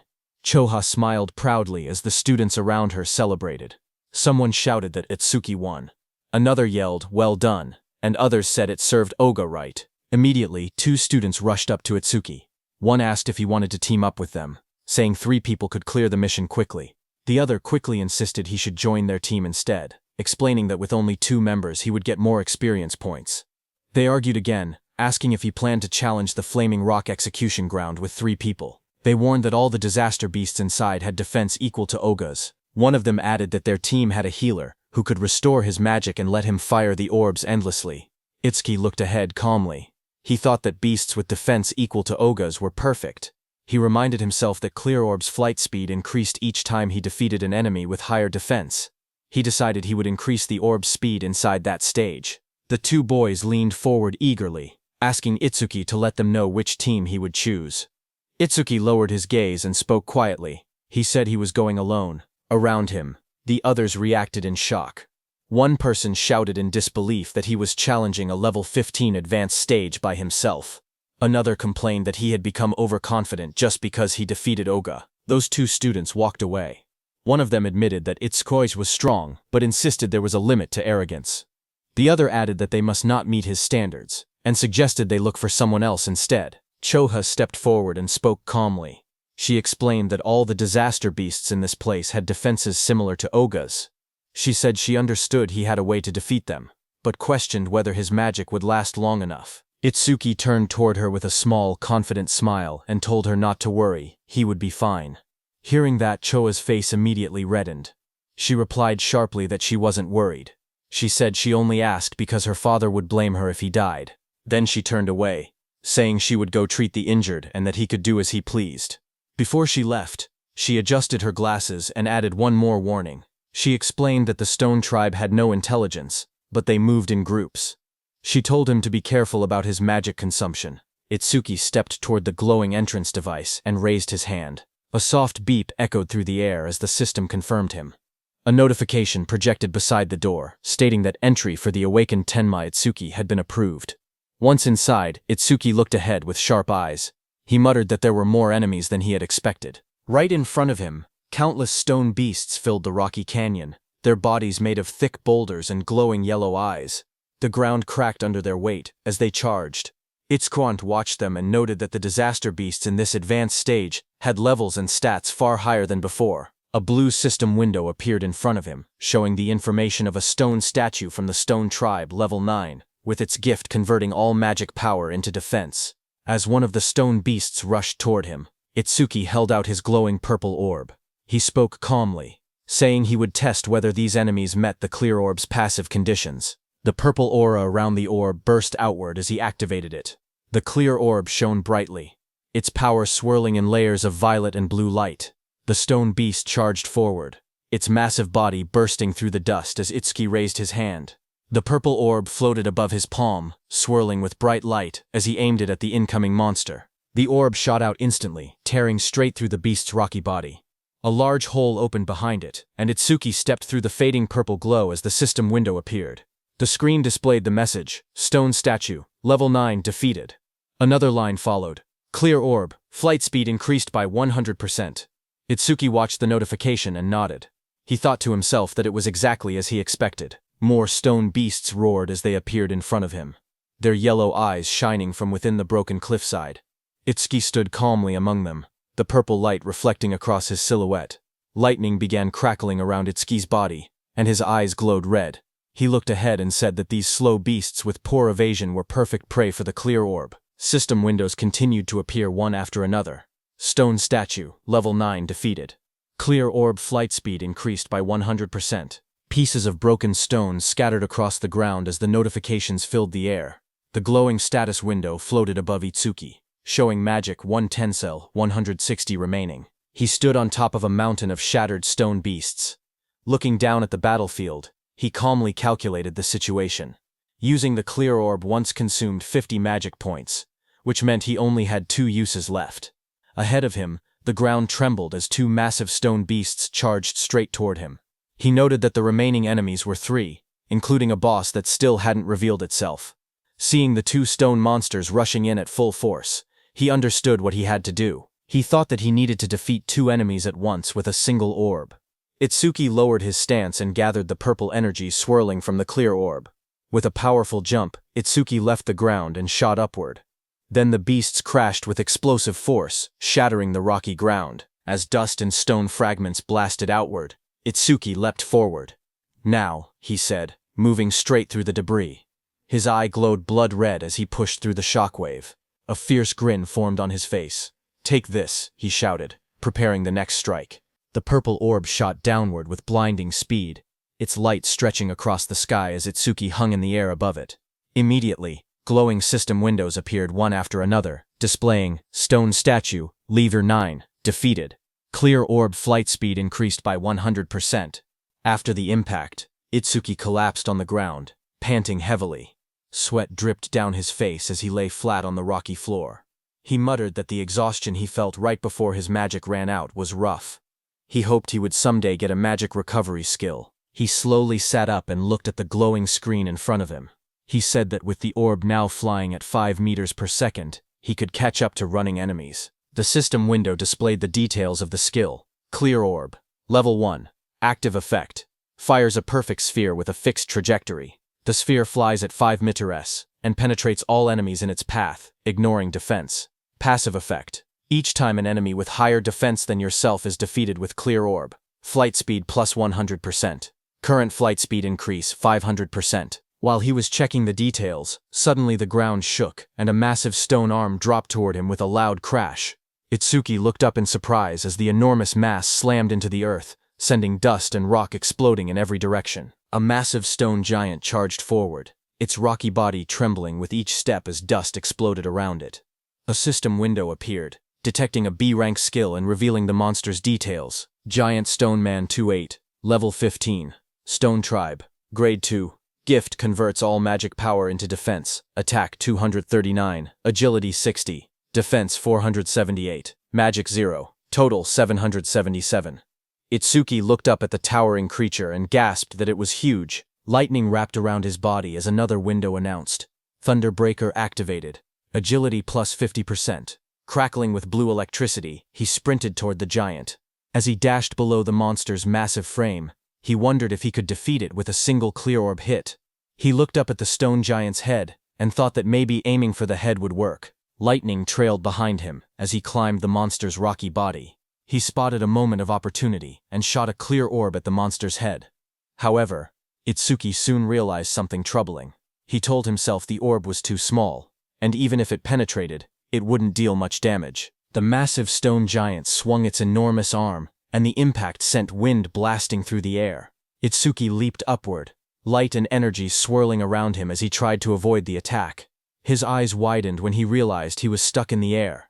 He clenched his teeth and thought that this was bad. He couldn't dodge while mid-air. A system window appeared as dark spikes wrapped around his arm. Black Wall activated just as the giant's blow landed. Itsuki smashed into the rocks with a violent explosion, kicking up dust and debris across the rocky ground. When the dust settled, Itsuki was wedged into a stone wall, breathing heavily. He muttered that this big guy was tougher than he expected. Another system window flickered in front of him. A B-rank skill, Gigantification, was detected. Overmimesis activated and began progressing at 1%. Seeing that, Itsuki looked up with a confident grin. Realizing the monster grew huge because of a skill, he said this would be easy. With one hand, he grabbed onto the giant's stone body and prepared for his next move. Meanwhile, outside, one of Kinoshita Reiji's men got the news of what had happened to Oga and froze in shock. Behind him, Kinoshita Reiji, dressed in a golden vest, sat calmly. He narrowed his eyes and warned his man not to make noise in front of him. The suit-wearing man bowed his head and apologized, saying it was just so unexpected. Kinoshita asked him what had happened. The man reported urgently that someone had defeated Oga and forced their way into the stage. Hearing that, Kinoshita clenched his teeth and broke the wineglass in his hand. He questioned what Oga was even doing. He reminded himself that Oga always bragged that no one below level 30 could break through his defense. He wondered if a level 30 or higher awakened had shown up. But his man quickly explained that with the recent surge in descending monuments, all awakened above level 30 were busy dealing with them and shouldn't have time to come here. He added that challengers at the Flaming Rock execution ground were mostly level 10 rookies. Hearing that, Kinoshita shouted that there was no way a level 10 could beat Oga. His guard behind him looked down with a serious expression and said that if he was given some time, he would gather detailed information. Kinoshita adjusted his vest and tie and said that gathering information was unnecessary. Even if the opponent was level 30, he himself was already here. He mentioned that the Flaming Rock execution ground was known for its stubborn disaster beasts that slowed down challengers. He added that if they headed there now, they would make it in time. However, his guard said that since the opponent's identity was unknown, they should still be cautious. Hearing that, Kinoshita's expression grew sharp. His glasses glowed as he told the guard that he had already said they were heading there now, and that he shouldn't have to repeat himself. The guard stiffened, sweating nervously, and replied with a quiet, "Yes." Kinoshita then threw his arm upward confidently, and declared that he would make them regret opposing the Kinoshita family. At the same time in the dungeon, blue energy lotus surged around Itsuki. A glowing screen appeared behind him showing 100%. Seeing that, Itsuki smirked and said that he no longer had to run around like a mouse anymore. He was standing on top of the massive stone beast, and a bright blue lotus had formed on the beast's forehead. At that moment, a system window opened in the air, announcing that the B-rank skill Gigantification had been fully analyzed. Itsuki looked at the window in surprise. He muttered that instead of gaining a new skill, something else had happened. He realized that Clear Orb had leveled up to level 2, and he checked for new effects. Another set of windows appeared, explaining the changes. Clear orb, level 2, now fires a perfect sphere at 5 meters per second, piercing all enemies while ignoring defense. New effect. After activation, the orb's size can now be adjusted by consuming additional magic power. Passive effect. Each time an enemy with higher defense than your own is defeated using Clear Orb, flight speed increases by 200%. Itsuki stared at the window, shocked that the passive effect had risen from a 100% to 200%. More importantly, he was excited that he could now control the size of the orb with magic. Power surged around him as the blue energy lotus opened. Itsuki said he wanted to try the new ability immediately, and glowing energy surrounded his body. Another window appeared, confirming the upgrade. Clear Orb Level 2 acquired. All stats plus 20. All debuffs removed. Injuries fully healed. A second window showed his new status. Attack went from 260 to 200 in. Agility from 260 to 200 in. Defense from 260 to 200 in. Itsuki then jumped above the massive stone beast, and a massive dark glowing flower appeared beside him, pulsing with power. He thought to himself that it was consuming all his magic to create the maximum orb it could produce right now. The stone beast glared up at him with bright yellow eyes as cracks of energy spread across its body. Itsuki shouted, telling the stone beast to take the biggest clear orb. The giant flower opened like petals, and released a powerful clear orb. The massive orb shot downward and struck the stone beast, blasting through its body as Itsuki unleashed the attack with full force. After landing the blow, Itsuki lowered his hand and smiled. He joked to himself, asking if he had pushed it a bit too far. A small window beside him showed that his magic had dropped to 0 out of 280. As the stone man was destroyed, a system window appeared, announcing that the giant stone man, level 15, had been defeated, and the clear orb's flight speed had increased by 200%. Amid the collapsing stone debris, Itsuki looked at the destruction around him. He realized that the orb he created by consuming all his magic had grown this huge. He examined its power calmly. The orb's flight speed had reached 7 meters per second. He thought to himself that if he cleared this stage 2 more times, it would become as fast as a car. Just then, a new system panel displayed the skill information. Clear Orb Level 2. Active effect. Fires a perfect sphere on a fixed path. The sphere travels at 7 meters and penetrates all enemies, ignoring their defense. After activation, the orb's size can be adjusted by spending more magic. Passive effect. Each time he defeats an enemy with higher defense than his own using Clear Orb, the orb's flight speed increases by plus 200%. The current total increase had reached 700%. Itsuki held a glowing green crystal in his hand while reading the information. He admitted that he had ignored passive effects until now, but now saw how useful they actually were. Dust settled around him as he walked forward. He then thought about another passive skill. Lotus Burst's passive expanded the range of all skills. That meant Clear Orb's range should also increase along with it. He then checked Lotus Burst's passive effect. Each time Lotus Burst defeats a living creature of level 1 or higher, the range of all skills increases by plus 1%. Seeing this, Itsuki smiled slightly as he looked at the system panel floating beside him.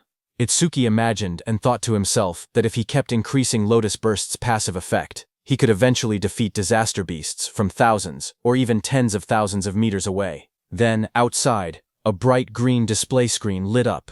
It showed the result of the challenge. The challenge was successful. The stage level was 15. The challenger was Tenma Itsuki. The time used was 3 minutes and 1 second. The stage clear record was updated. Seeing that, the crowded group reacted immediately. One man shouted in disbelief, saying that 3 minutes and 1 second was impossible. Another said that even a 5-person party needed more than 10 minutes. Someone else wondered if Itsuki had defeated all the disaster beasts in a single hit. Another person pointed out that he had even broken Tuajin's 3-minute 19-second record, and asked what kind of monster he was. They all turned as someone announced that he was coming out. More voices followed. One person questioned why he was still level 0, and wondered if the clear notification was a bug.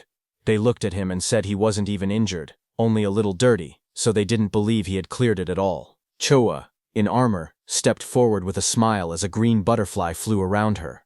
She was happy that he had cleared the stage unscathed again. And he had broken Jin's record again. She admitted that he always managed to surprise her. Choa then adjusted her glasses and, with a restrained tone, admitted that the challenge had ended unexpectedly quickly. Itsuki answered casually. He said the disaster beasts inside were weak against defense, so he had taken them down easily. The glowing butterfly hovered in front of Itsuki. He looked at it with surprise and asked what it was. Choha explained calmly. She said that her job was a Shikigami user, and the glowing butterfly was her Shikigami. Itsuki watched the butterfly flutter near his hand. He softly repeated its name, Tamacho, and admitted that this was his first time seeing a Shikigami. To him, it looked beautiful. Curious, he asked Choha what kinds of awakened jobs existed. His question startled her, and she asked why he didn't know something so basic. She then began explaining. Jobs, she said, were divided into 4 major types. According to her, he should have already encountered 3 of them by now. She raised her hand and continued her explanation. The first type she mentioned was elementalist. Elementalists controlled 7 elements: fire, water, wood, metal, earth, wind, and lightning. She said elementalists had the largest population among awakened jobs and also possessed the highest minimum combat capability. She then explained that his classmate who used electricity attacks and also the Oga muscular, iron-skinned man from earlier, belonged to that same type. She then introduced the second type, Shikigami user. She explained that Shikigami users could summon Shikigami that obeyed only their master. A blue system window appeared beside the butterfly, displaying that it was Tamachu, Li rank, level 15, ITS skill is undisclosed, status is undisclosed. Choha continued explaining that a Shikigami stayed with its master from birth. Then another system window appeared showing her own status. Izumi Choha, human, level 6, Jobert Shikigami user, gift grade 2, undisclosed, Shikigami undisclosed, status undisclosed. After explaining everything, she asked him if he had any questions so far. Itsuki looked at her Shikigami, and then asked why her own level was lower than her Shikigami's level. He wondered aloud if she was really a veteran awakened. His words hit Choha like arrows. She wondered to herself if Itsuki had no concept of sugarcoating things. Choha touched her forehead with a tired expression and explained that Shikigami also absorbed experience and leveled up. Because of that, they were basically always at a higher level than their master. Hearing that, Itsuki's expression darkened. Half of his face sank into shadow, and his eyes glowed coldly. He stated that in that case, when fighting a Shikigami user, it was faster to target the person themselves. Seeing that, Choa's eyes widened. She noticed the negative aura seeping out of him again and wondered what was going on with him. Itsuki then looked at her calmly and asked what else there was, pointing out that she had only introduced 2 types so far. Choa straightened herself and explained that the third job was currently the most mysterious one, with the least information known about it. She pointed at Itsuki and told him that his job was order breaker. Itsuki listened quietly as she continued explaining. She said the reason this job was mysterious was because every order breaker possessed different abilities, like the blue lotus flower ability he had shown earlier. She then explained that there were order breakers who could change the size of their bodies at will, others who could create infinite clones, and even some who could stretch their bodies freely like rubber. Next, she compared order breakers to regular awakened jobs. She explained that normal jobs had skills divided into 4 ranks, C, B, A, and S, while order breakers had only Z rank skills, abilities that stood completely outside that ranking system. Choa said that order breakers were treated differently because of these rare exclusive skills. She warned that if an order breaker's abilities became known to their enemies, they would lose their greatest advantage. That was why her father had scolded her earlier when she tried asking about his skills. She looked at him seriously and added that he was an irregular existence, even among order breakers. From what she had observed, he could already use at least 3 different skills, and 2 of those skills were normally only possible for elementalists. Hearing her words, Itsuki looked uneasy as he realized the teacher wasn't there. He thought to himself that he would be in trouble if Choha continued talking about him. Itsuki then asked her about the last job, adding that he had never seen it before. When Choha heard Itsuki asking about the last job, she kept a calm expression and told him she would only explain it after he actually saw it. She added that this was his punishment for never telling her anything about himself. Hearing that, Itsuki let out a quiet sigh and answered with a simple, "Fine." As she turned away, Choa reminded him that the students he saved were now safe. Then she asked what he planned to do after this. Itsuki replied that he was thinking of clearing the stage a few more times. Choha looked back at him sharply. She asked him if he really didn't know anything, explaining that stages had cooldown times. She warned him that this one had an especially long cooldown, meaning he couldn't enter again for at least 2 days. Hearing that, Itsuki's eyes widened in surprise.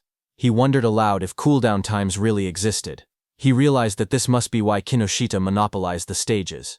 Determined, He decided that if he couldn't raise the passive effect of his clear orb skill, then he would increase the power of his lotus burst instead. Itsuki then turned and asked Choa if there was a stage filled with disaster beasts. Choa thought for a moment, trying to remember any stage filled with disaster beasts. She then smiled confidently and chose a stage for him. She explained that in that stage, the levels of the disaster beasts were not very high, but the number of them was enormous. The place was called Locust Wasteland. She explained that there were at least 100 locust-type disaster beasts, even by a conservative estimate, and many awakened people backed out just from seeing how many there were. She then looked at him seriously and asked what he planned to do, since it would be difficult without AoE skills. For those who didn't know, AoE meant area of effect or area attacks. Itsuki answered firmly that he was going. In his thoughts, he remembered that he hadn't used Lotus Burst in front of her yet, so she didn't know he actually had an area attack. A shocked Choa asked him again if he was really going. She reminded him once more that without AoE skills, he would have a really hard time. But Itsuki told her not to worry, saying he would be fine. Some nearby awakened individuals became shocked as they listened. One of them asked if he was really going to the Locust Wasteland and said he must not know fear. Another person whispered that once Kinoshita Reiji heard about Oga, he would definitely come. The group decided to leave quickly. They said they should get out before getting caught in the crossfire. Then, a few minutes later, Kinoshita Reiji arrived there and looked around the empty area. He asked in shock why there wasn't a single person present. His bodyguard in a suit stood behind him and reported that the target had gone somewhere. Kinoshita Reiji asked how it was possible. It had only been 30 minutes since the target entered, yet the target had already cleared the Flaming Rock execution ground. His bodyguard said it was hard to believe, but seemed to be true. He then asked what Kinoshita planned to do now. Kinoshita Reiji gritted his teeth and said the target was making a fool out of him. He then said that if the target had used skills, there should still be magic traces left behind. He ordered his bodyguard to contact the Hound and make it track the target. Kinoshita Reiji shouted angrily for them to capture the target alive no matter what, saying he would make the target taste what living hell was. At the same time, inside a dim alley lined with machinery, a man pressed his back against the wall, hidden in the shadows. His panicked thoughts echoed as he regretted taking the assassination request. He muttered to himself that he never knew Kinoshita Reiji had such a strong subordinate, and cursed himself for accepting the job. That same man slumped to the ground, exhausted and trembling. He breathed heavily and admitted that without his earth escape technique, he would have been killed. Sweat dripped down his face as he caught his breath. He slowly peeked around a corner, whispering that he should be safe now that he had gotten this far. His eyes widened with fear as he carefully watched his surroundings. Suddenly, a massive beast lunged toward him with its jaws wide open. The monster's sharp teeth and glowing red eyes filled his vision as it attacked. Before he could react, the creature pinned him to the ground. He choked as its fangs pressed against him. A voice spoke nearby, calm but cold. The speaker approached and looked down at the scene. He ordered the beast called Death to loosen its grip, saying the man seemed to have something to say. The giant wolf-like creature eased up slightly as the man lay helpless beneath it. The wounded man lay on the ground with blood on his face. With fear in his trembling voice, he asked how they had managed to find him. In front of him, the long-haired man in the coat explained calmly. He said that their beast, Death, had a sharp sense of smell. The creature could sense the scent of death coming from people like him. That man was the Hound Kinoshita Reiji had been talking about. His name was Charles. He stepped forward, tipping his hat as he walked. He said that Death could smell the death they were giving off. Filled with terror, the injured man begged for his life. He cried and pleaded for them not to kill him. Charles looked down at him with a cold smile. He said that the request was difficult, because Mr. Kinoshita would get angry.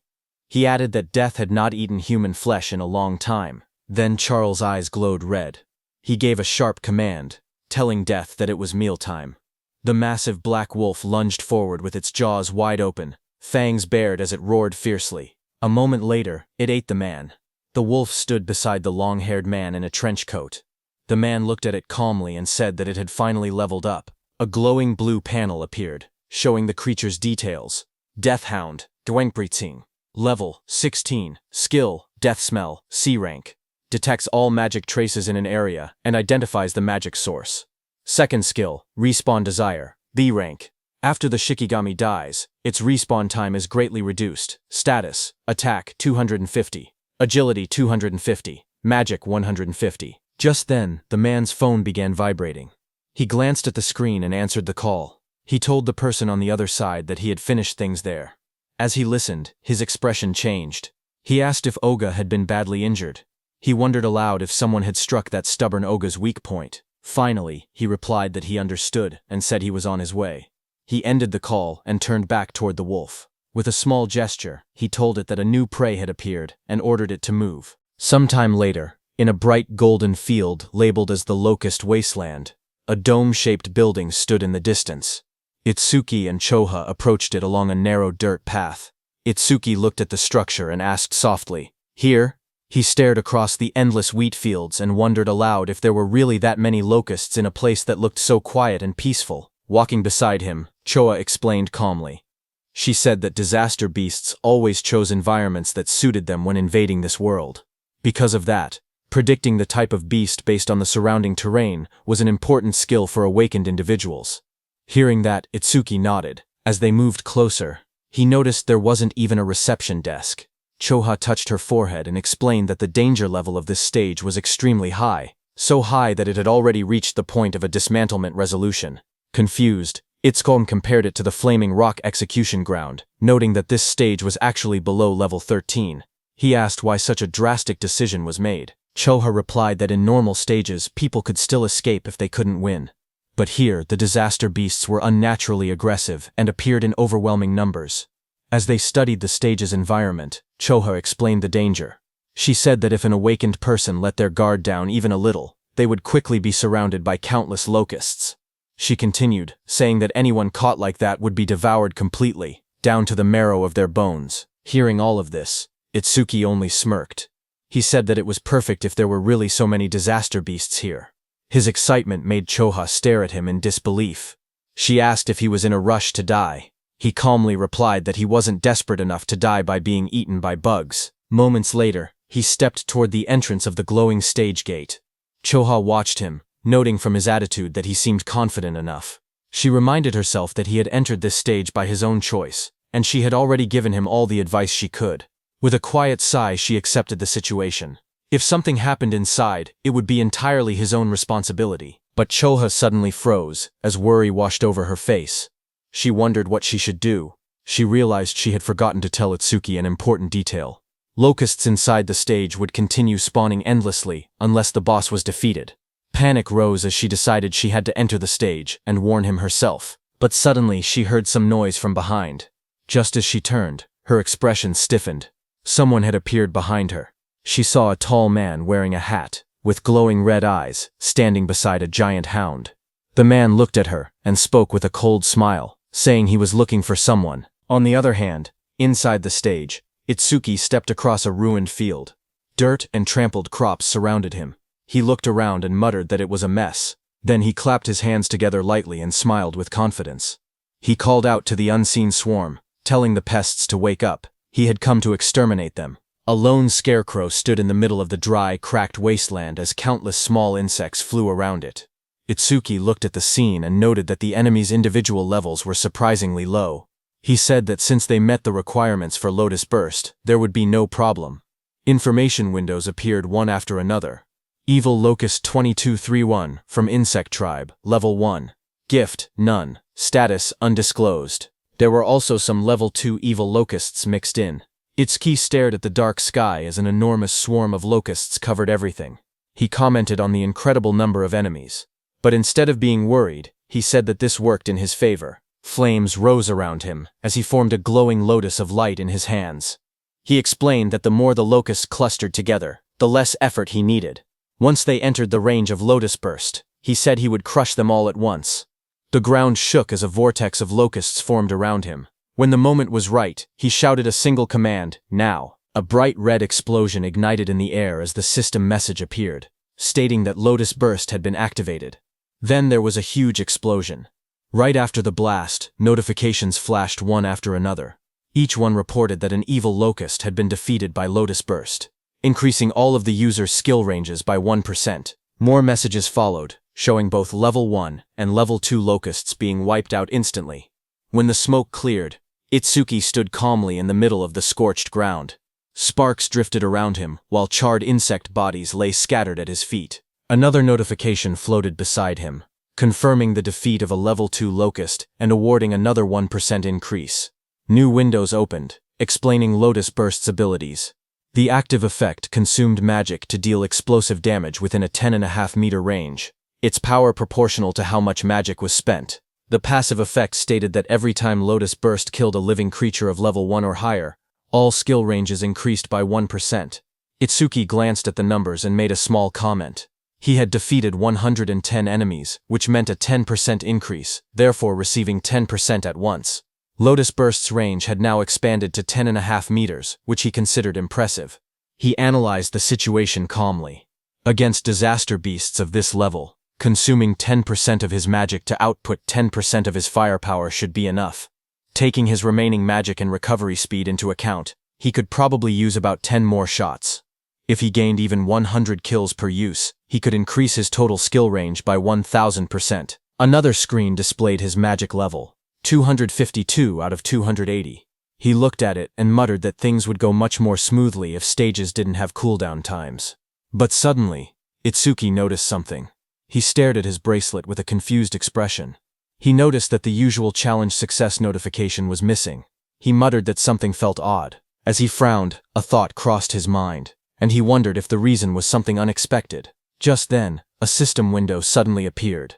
It reported that a C-rank skill called Mother's Will had been detected. It also stated that Over-Mimus was activated, and that the analysis progress was at 1%. Itsuki looked up sharply. He realized that one locust had survived. Dust and broken ground swirled around him as more locusts flew through the air. He turned, watching the locust swarm gather again. He questioned whether Mother's Will was the boss monster's skill. At that moment, several locusts lunged at him. He jumped back and blocked the attacks with the crystal armor covering his arms. He admitted to himself that he had let his guard down. He had truly believed there was no boss monster in this area. He narrowed his eyes, thinking aloud. He said it was good that he could still expand his skill range by using Lotus Burst again. But he also stated the bigger problem. He had no idea where the boss actually was. The glowing lotus-shaped energy expanded from Itsuki's hands as he activated his skill. His expression hardened with resolve. He declared that he would defeat all the small enemies first and force the hidden boss to reveal itself. A bright explosion erupted around him. The ground shook as countless evil locusts were blown apart by the blast. System notifications appeared one after another. Each message showed that an evil locust, either level 1 or level 2, had been defeated with Lotus Burst, and every kill increased all his skill ranges by 1%. The notifications continued stacking until the Lotus Burst total experience reached 220%. His Lotus Burst leveled up. Another message explained the updated skill. Lotus Burst LV2 now consumed magic to deal explosive damage within a 16-meter diameter, and its power increased based on how much magic was used. Itsuki looked at the smoking battlefield and murmured that the range had expanded to 16 meters, calling the new effectiveness outstanding.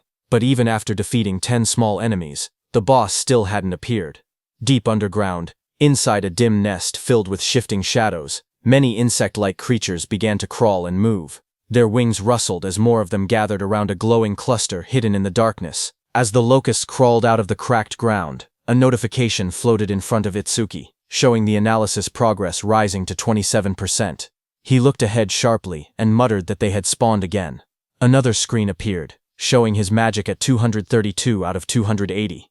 He noted that he could still use Lotus Burst 9 more times. Fire erupted around his hand as he stepped forward, declaring that no matter how many times the monsters appeared, he would thoroughly deal with them. His arm swung through the flames, and he shouted that he would sweep them all away. A fiery explosion burst across the battlefield, and several notifications appeared one after another, stating that evil locusts of level 1 had been defeated with Lotus Burst, and that all skill ranges increased by 1%.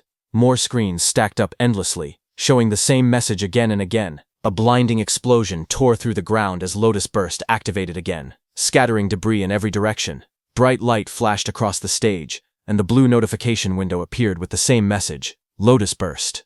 Another massive blast followed right after, engulfing the area in a wave of yellow flames and flying rubble. The screen repeated the skill name, Lotus Burst. A new system panel displayed the updated description of the skill. It stated that Lotus Burst LV2 consumed magic to deal explosive damage within a 54.5-meter diameter, its power tied directly to magic consumption. Below it, another panel explained the passive effect. Every time the skill defeated a creature of level 1 or higher, all skill ranges increased by plus 1%, now reaching a total of plus 990%. Itsuki ran forward through the burning battlefield, sweat rolling down his face. He glanced at the glowing screen. He said that up until now, he had wiped out large groups 9 times and expanded Lotus Burst's range by 990%, but he only had enough magic left to use it one more time. He wondered why the monsters kept appearing non-stop. His magic display dropped to 5280. He looked up as the sky darkened with swarming insects. He muttered in frustration that there was no end to them. The swarm grew thicker overhead, but even after all the destruction, he saw no trace of the stage boss. He frowned and said that there was still no sign of the boss appearing at all. He considered withdrawing temporarily from the stage and returning after the analysis finished. But even as he thought it through, the endless swarm closed in around him. Itsuki narrowed his eyes sharply as a thought erupted in his mind. He declared that behaving like that was what third raters would do. Fire gathered in his hand, and flames wrapped around his arm. With determination burning in his expression, he stated that no matter how many disaster beasts appeared, he would defeat every single one of them. A massive explosion erupted like a lotus blooming in fire, sending shockwaves across the ground. As smoke rose around him, Itsuki steadied himself and muttered that with this attack. But before he could finish, countless more insects filled the air. Swarms surrounded him, and he realized in frustration that there were still more, and their numbers hadn't decreased at all. A glowing system screen appeared before him, showing the analysis progress at 91%. Itsuki's eyes widened as he tried to make sense of the situation. He wondered what was happening. All the disaster beasts that had appeared since the first defeat were still only level 1. Their bodies were small too, as if they had just hatched. As he connected all the dots, he realized the truth at once. The boss's ability was infinite reproduction. A massive golden insect, the queen locust, crouched in the darkness as glowing eggs shot out from its abdomen. A system window identified it.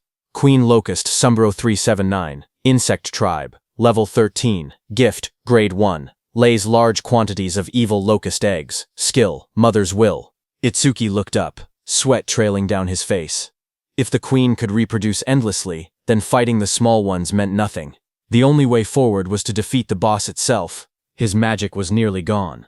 But the analysis bar floated in front of him, rising steadily. 98%. He clenched his teeth as the final percentage completed. The blue sphere of the analysis pulsed outward. Analysis progress, 100%.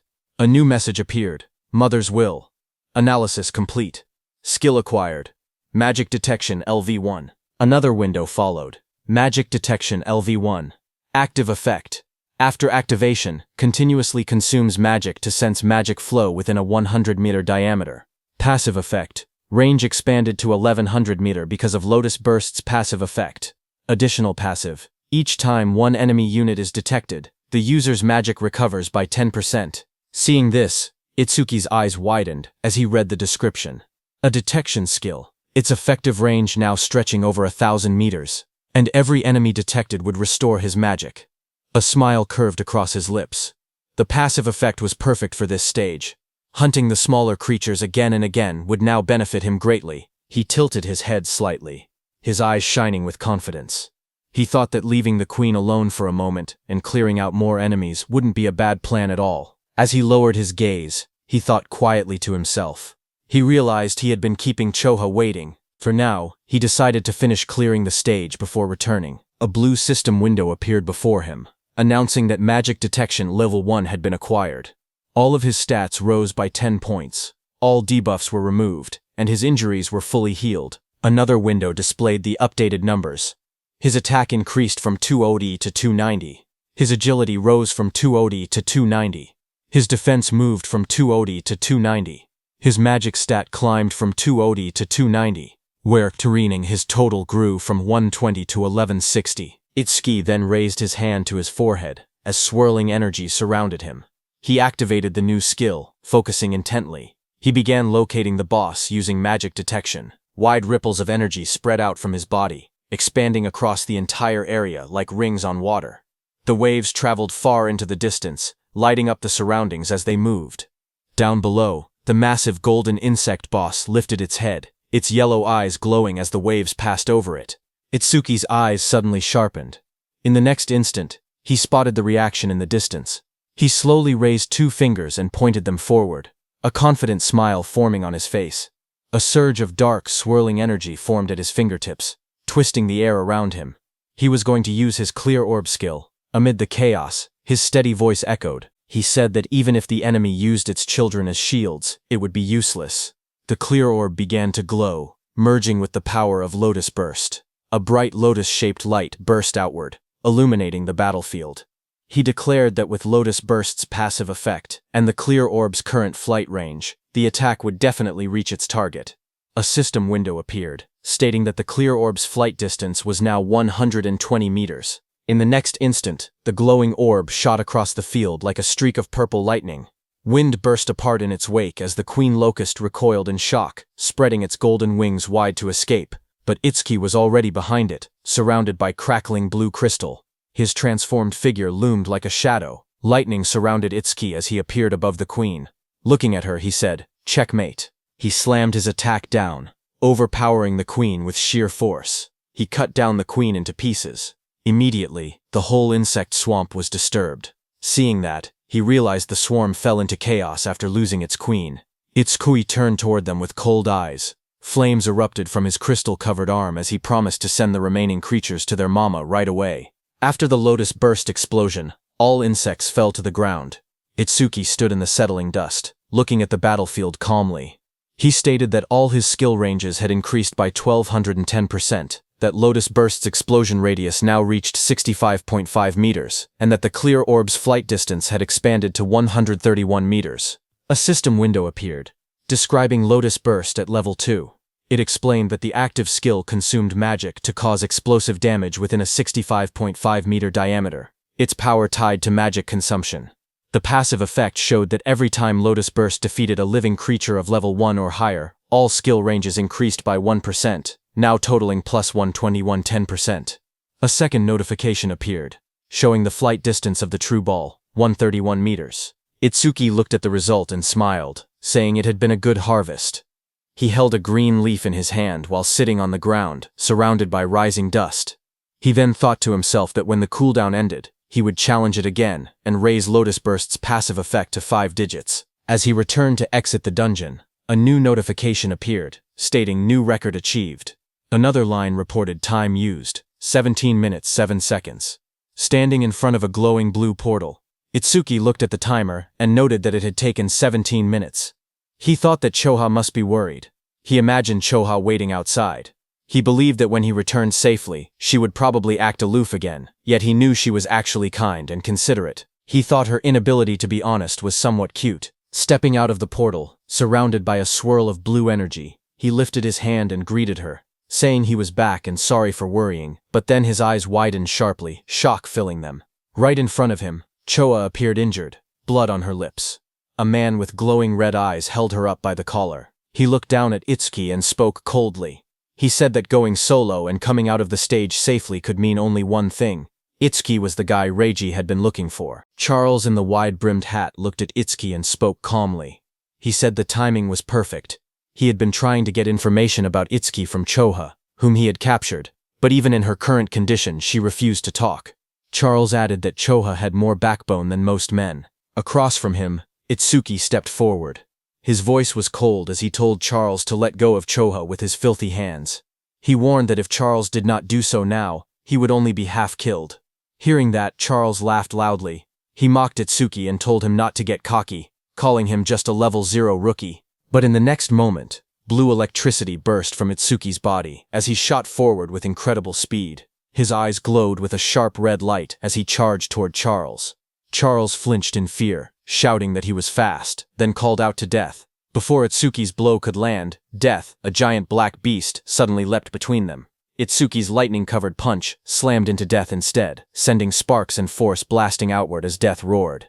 Just as Death appeared in front of Itsuki, a glowing system window appeared, announcing that a B-rank Shikigami called the Death Hound had been detected. Another window followed, showing that Overmimesis had activated, with analysis beginning at 1%.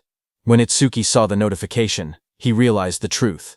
This dog was a Shikigami, which meant the man wearing the hat was its user. The analysis window continued to rise, reaching 12%. Charles narrowed his eyes as he watched Itsuki move. He noted that there were no wasted movements and that his opponent's speed was extremely high. He understood now why Oga had lost. Oga likely did not even have enough time to metalize before being defeated. But Charles showed no fear. He grinned and declared that he had death and a hostage. Behind him, Choa struggled weakly in his grasp. Hearing this, Itsuki shouted her name, his expression tightening in alarm. Itsuki, who stood firm and was holding Death's snout with one hand, got distracted. Death broke free from his grip and roared, baring its sharp teeth as it lunged. The monster's glowing red eyes locked onto him. Charles smirked as he spoke. He said that Death's bite force could crush any enemy with a defense lower than 30. At best, he said, Itsuki would get his arm bitten off. But the next second, Charles's expression suddenly froze. His eyes widened in shock as he looked ahead. In front of him, black spikes grew around Itsuki's body, blocking the beast's bite. Immediately, Itsuki used his Lotus Orb skill, aiming at Death. With a violent burst of energy, the Lotus Orb was released from Itsuki's hand and hit Death directly in the head. It tore through Death's skull, ripping out its core and ending its life instantly. A blue window appeared, showing the analysis progress climbing. The number reached 77%. Itsuki stood calmly over the defeated hound. He explained that without a Shikigami user was basically defenseless. Charles stared at him in disbelief. He wondered if Itsuki did not know that as a rookie, the Shikigami could respawn. On top of that, because of the B-rank skill Respawn Desire, Death's respawn time was greatly reduced. The next second, Death respawned and attacked Itsuki from behind. Charles warned Itsuki that staying careless like that would make him Death's prey. The beast charged, jaws wide open, but suddenly waves of magical detection spread out as Itsuki activated his skill, Magic Detection. Itsuki sensed Death's attack and moved with lightning speed to counter it. Well to himself that keeping Magic Detection active ever since he acquired it had been the right choice. The analysis progress climbed. 89%, 91%. Itsuki glanced at Charles, who was watching while holding Choa, and noted that the analysis would finish soon. He thought that if the Blue Lotus appeared from over Mimas, Charles might become wary. The progress bar reached 95%. Seeing Itsuki move and kick Death without even looking back, Charles started sweating. He realized the truth: this opponent had more power and more speed than Death and even possessed detection skills. He panicked, realizing he could not launch a surprise attack at all in this situation. Charles pulled Chosha in front of him and tightened his grip around her neck. His voice trembled with panic as he warned that if Itsuki resisted any further, Chosha's life would end. Itsuki watched quietly. He wanted to finish his analysis without revealing the Blue Lotus, but the situation made it difficult. Just then, a bright system window appeared before him, showing analysis progress 100%. Another screen followed. Death Eater analysis complete. Shikigami Eater has been acquired. It explained the active effect. By directly touching a Shikigami, he could take ownership of the opponent's Shikigami. Itsuki looked at the result and realized he could even control whether the Blue Lotus appeared, because the analysis had completed without revealing it. More system messages appeared, saying Shikigami Eater, Level 2 acquired. All stats increased by 20. Then a system notice explained that because Over Mimas had activated incompletely, debuff removal and full recovery had failed. Itsuki's updated status flashed. Attack, agility, defense and magic increased from 290 to 310, and his total stat points increased from 1060 to 1240. Seeing the notification, Itsuki thought to himself that skipping the Blue Lotus came with a price, since it lost its recovery ability. But he had already fully recovered once during the last stage. Because of that, he could still fight at almost full strength even without recovering now. Just then, Death charged forward with its jaws wide open, roaring as it rushed toward Itsuki. In that moment, Itsuki realized something important. He understood that this new skill allowed him to steal other people's Shikigami. He looked down at the glowing energy gathering in his hands, calm despite the danger.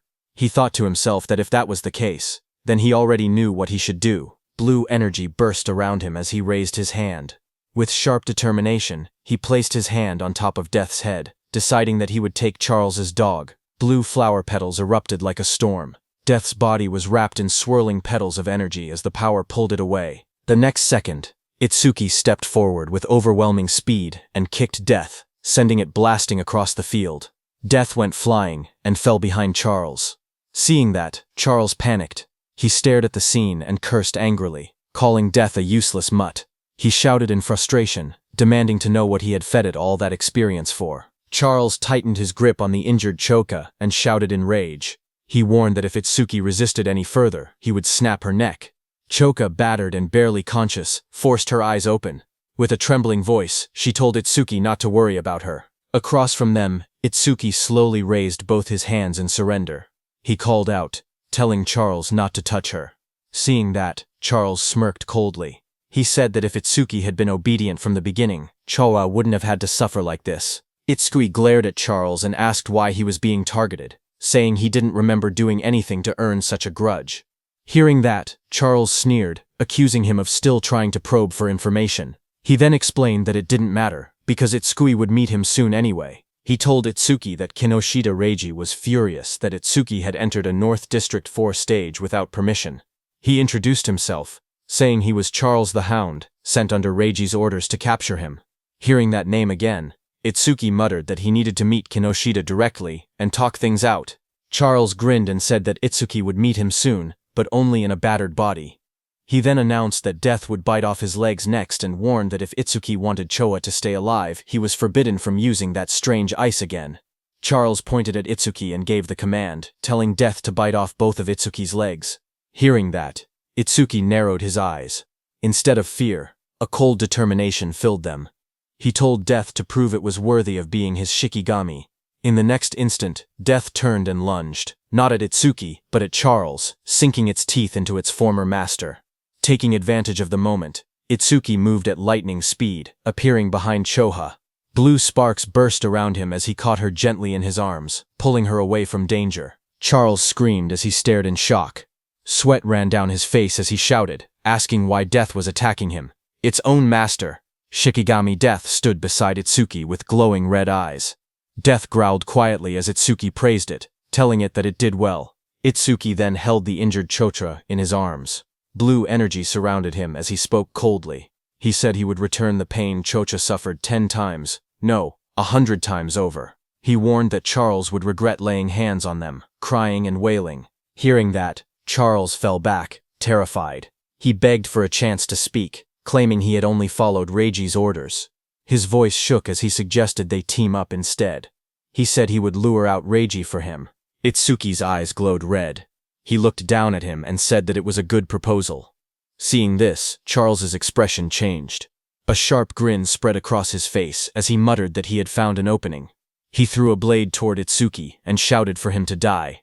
The attack flashed forward with blinding light, but Itsuki was calm and easily dodged the blade. His eyes narrowed as he watched the attack pass by. He muttered that he alone was more than enough to kill Kinoshita Reiji. Beside him stood Death, its eyes glowing red, ready. Itsuki ordered Death to make Charles suffer the same treatment Choha had endured. Death's jaws opened wide, revealing sharp fangs as it prepared to strike. Seeing that, Charles froze in terror. Sweat dripped down his face as he begged for mercy. He insisted that his hand had slipped earlier and that he would apologize. Trembling, he pleaded for one more chance. But Itsuki didn't falter. Holding Choha in his arms, he stared coldly and told Charles that it was mealtime. Death, with glowing red eyes, rushed forward, its fangs bared as it charged at the man. Charles panicked as he stumbled back. Tears streamed down his face as he shouted, asking if Death had forgotten who its master was. He reminded Death how much he had fed it. His voice shook as he tried to speak again. But Death opened its jaws wide, revealing rows of sharp teeth as it lunged at him. Death finished off Charles. A short distance away, Itsuki stood while carrying the injured Chodua in his arms. He had sensed someone watching them. Itsuki told the hidden person that he had been watching them ever since Itsuki left the stage. Itsuki then turned and asked how long the hidden person planned to stay hidden, telling him to show himself. Hearing his words, nearby tall grass rustled as someone began to move, stepping out into the light. It was a hooded blonde young man who stepped out from the tall grass, scratching the back of his head with an awkward smile. He said softly that they had caught him. Itsuki held the injured Chofa in his arms as a dark aura spread behind him. His eyes glowed as he asked the blonde man if he was working with Charles from earlier. Startled, the blonde man waved his hands frantically and shouted that he wasn't an enemy. He begged them to listen. Itsuki glanced at him coldly and said fine. He didn't have time to deal with him. Behind them, Death continued eating Charles it had taken down. Itsuki ordered Death to follow him after finishing the meal. The blonde man watched in shock. Even a savage beast like death obeyed Itsuki without hesitation. He thought that someone like Itsuki might actually be able to help him. He quickly approached and introduced himself as Iberia, asking for Itsuki's name. Excited, he said the fight earlier was amazing, even though there were some terrifying moments. He added that Itsuki must be the mysterious man who defeated Oga Takeru. Itsuki answered calmly. His name was Tenma Itsuki, while continuing to hold the unconscious Choga in his arms. Iberia nervously followed beside Itsuki. He smiled awkwardly and asked if Itsuki could lend him a hand. He said he would pay him, or he could give him karma stones, or even a weapon. Itsuki stayed silent, walking forward with the injured Choha. Iberia watched him leave, sweat forming on his face. He wondered why Itsuki wasn't responding. His father had once told him that anyone would happily help if given enough compensation. Now he questioned if that had been a lie. A memory surfaced. His father hammering steel in front of a blazing forge. His father explained that compensation required creativity, just like how a cup of water was more valuable than treasure in the desert. His father said that for someone seeking revenge, one must offer a blade. For someone injured, offer medicine. He said that was enough compensation for them. Back in the present, understanding flashed across Iberia's face. He clenched his fist with excitement and said he finally understood. Iberia called out from behind, reminding Itsuki that he had come on foot. He said that with an injured person it was impossible to move quickly, and that the nearest hospital was dozens of kilometers away. He warned that if Itsuki walked that slowly, the woman he was carrying would die. Iberia then reached into his bag and held up a glowing scroll. He said that he happened to have healing items. But even hearing that, Itsuki continued walking. Iberia shouted in a hurry that he could save her. Hearing this, Itsuki stopped and turned his head, asking if that was really true. Iberia explained that he couldn't fully heal her right away, but he could save her life. The two of them knelt beside the injured Choha. Itsuki asked if the healing could be done through her clothes. Iberia replied that the bandage he was using wasn't ordinary. He wrapped the glowing bandage around her, explaining that it was a rare karma tool made from bandages worn by the Shadow tribe and bark taken from the Kodama tribe. Itsuki looked at Iberia and repeated the unfamiliar term, asking what a karma tool was. Iberia studied him and said that at his level he must have just become an awakened. He explained that it was no surprise Itsuki didn't know. Iberia explained that modern weapons didn't work on disaster beasts. Guns were useless against them, so firearms couldn't be used in real combat. However, crafters were able to forge special anti-disaster beast items known as karma tools, created from monument materials and the body parts of disaster beasts. He said that karma tools were divided into 4 ranks depending on the crafter's skill and the materials used. The 4 ranks were normal, rare, epic, and unique. Iberia then explained using a simple longsword as an example. Normal karma tools weren't much different from regular weapons, except they were capable of damaging disaster beasts and awakened beings. The sword was labeled an ordinary longsword. The next weapon was the ocean sword, rare, which increased agility and magic. Iberia said that rare karma tools boosted their owner's stats. The third weapon was the blood sword, epic, which increased attack power and absorbed blood to raise the blade's temperature and reduce an enemy's self-healing by half. Iberia explained that epic karma tools not only boosted stats but also possessed special effects. Iberia continued by explaining the final rank of karma tools, which was the holy sword, unique. It granted increased attack and agility. Its unique effect allowed the user to obtain the inexhaustible magic sealed inside it, enabling infinite magic usage. Iberia said that the ultimate goal for every crafter was to create a unique karma tool, weapons with massive stat boosts and powerful one-of-a-kind effects. Iberia went on to explain that crafters themselves didn't have much combat power, and there were very few of them. But because they could forge karma tools, all awakened people respected them. Hearing that, Itsuki asked Iberia if his father was a crafter. Iberia smiled and replied that his father wasn't just any crafter. He explained that countless crafters couldn't create a unique karma tool even once in their entire lives. Across the 5 continents, there were only 10 crafters who had achieved that level. Then he proudly added that 3 of those 10 unique tools were made by his father. That was why everyone called his father the crafter king of the northern continent. Saying that, Iberia grinned proudly. Finally, he turned and saw that Itsuki wasn't even looking at him. He got angry and shouted, asking Itsuki if he was even listening.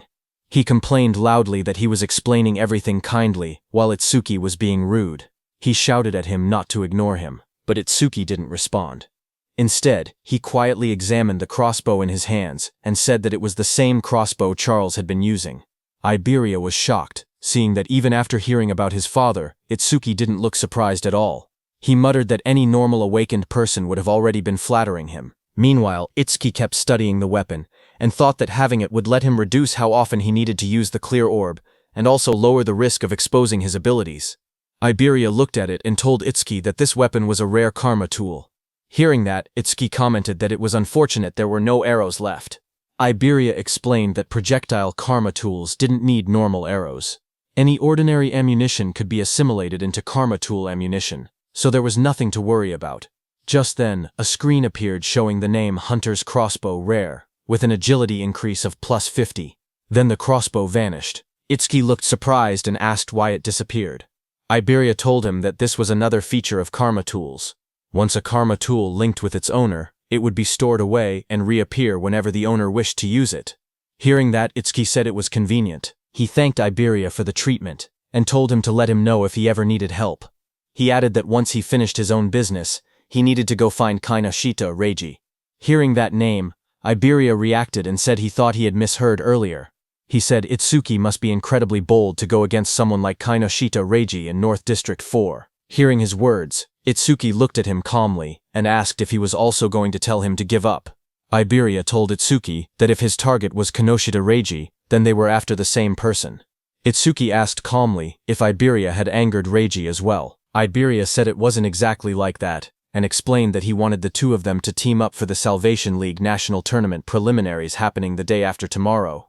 Hearing about the preliminaries, Itsuki remembered Choha mentioning that only the top 10 would advance to the main tournament, and he had been grinding stages non-stop these past few days to prepare. Itsuki asked Iberia what the tournament preliminaries had to do with Kinoshita Reiji. Iberia explained that the preliminaries were divided by continents, and for the northern continent, the venue was located in North District 4. He explained that as the son of the North District 4 administrator, Reiji was determined to compete in the main tournament. His older brother was also a savior, so failing to reach the top 10 would disgrace the Kinoshita family name. Hearing that, Itsuki then understood why Reiji monopolized all stages in North District 4 to level up quickly. He looked at Iberia and asked why someone like him would want to team up with him, especially since he had been receiving help from him this whole time. Iberia raised his voice confidently, saying it was because Itsuki was strong. He believed that if they teamed up, they would definitely pass the preliminaries. Itsuki then asked why Iberia was so fixated on this year, pointing out that he was younger and had plenty of opportunities ahead. Hearing Itsuki ask that, Iberia looked tense as he clenched his fist. Then he answered softly that there was a reason. He recalled his childhood. Since he was young, he had watched his father create karma tools right in front of him. His eyes had always sparkled as he watched. Every completed karma tool looked perfect, like a piece of art. His admiration for his father kept growing. He remembered his dream. He had always wanted to become an awakened one someday. He imagined himself fighting disaster beasts, using the karma tools his father made. A month ago, he finally awakened. Excited, he begged his father for a karma tool, but his father refused, telling him it was too early. His father said that only saviors could use his karma tools. Iberia didn't give up. He kept begging. Finally, his father set a condition. If he passed this year's preliminaries, he would receive one. Iberia clenched his fist tightly. With determination in his eyes, he declared that this was why he had to win this year's preliminaries no matter what. Itsuki looked at Iberia and spoke calmly. He said that with such an amazing father, Iberia should have plenty of options. There was no need for him to team up with someone like a level 0. Iberia lowered his eyes and replied that his father had thought of that too. So before he left, his father told him to pass the preliminaries with his own skills. His father warned him that if he teamed up with strong partners using his father's name, he would not receive any karma tools. Hearing that, Itsuki commented that his father seemed strict. Iberia explained further that according to his information network, most strong participants had already been bought off by Kinoshita. What remained were lone wolves who disliked teaming up, or groups with fixed members. He had no prospects for teammates. With excitement, Iberia grabbed Itsuki's hand and explained that 2 days ago, he had heard news that someone had defeated Oga Takeru, one of the 4 pillars, and even broken stage records. Because of this, he dug for information continuously and eventually found his way here. Itsuki first freed his hand and then agreed to team up. He said the team was no problem, But first he wanted to take Choa to the hospital. With excitement, Iberia declared that he would come along. From now on they were a duo. Iberia then said they needed a duo name.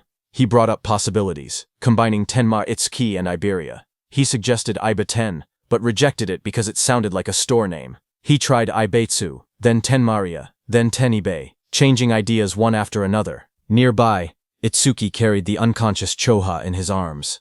He looked tired and thought to himself that he was in trouble, because Iberia talked even more than Rikuru. Suddenly, Itsuki thought about Rikuru and Saya. He wondered how they were doing and whether they were participating in the preliminaries now that both had awakened. Just then, Iberia suddenly brightened with an idea. He said that since both of their names contained the letter I, they could call their duo Double I. Far away, as Itsuki thought of Rikuru, Rikuru suddenly sneezed while training. Saya looked at him and asked if he had caught a cold. Rikuru scratched his head and said maybe someone was talking about him. Maybe Itsuki. Saya lowered her gaze and quietly asked how long it had been since the attack incident. She said she never expected them to be apart for so long, and wondered if Itsuki was doing well. Rikuru looked at her strangely. He said that if she was that worried, she should have gone to see Itsuki after the disaster beasts were defeated. Saya blushed deeply and bowed her head in embarrassment. A moment later, she thrust her hands forward and released a burst of water, sending Rikuru flying back as he shouted in surprise. Rikuru shouted that attacking suddenly was unfair, but Saya quickly replied that fair or not, it was sparring practice, and he was the one who left an opening. Just then, their teacher appeared behind them. Both students straightened up in shock. Rikuru called out, "Sensei," while the teacher scolded them, reminding them that the national tournament preliminaries would start the day after tomorrow. He asked if this was really the time to fool around. Saya's eyes lit up. She said she was excited to finally fight other awakened people, because sparring only with Rikuru had become boring. A glowing screen appeared beside her, revealing her stats as an awakened water elementalist. Rikuru looked at his own status window as well. He said he had never been to North District 4 and had heard it was a prosperous town. He said he wanted to see it with his own eyes soon. Elsewhere, someone opened a metal case holding 3 sharp crystal stones. It was Kinoshita. He looked at the crystals and frowned impatiently. He commented that the hound still hadn't arrived and said it was unusual for him to be late. His bodyguard standing behind him wondered if something unexpected had happened. Hearing that, Kinoshita's expression darkened. He muttered that those useless fools had failed again. His glasses glowed red as a message appeared, saying the Karma Stone had been used and experience had been gained. His bodyguard asked if they should send people to search. Kinoshita looked frustrated and said to forget about that person. The national tournament preliminaries were the top priority now. He muttered that if he failed, his father would lock him in the confinement room again. Then he asked about the matter he had assigned his bodyguard. His bodyguard reported the results.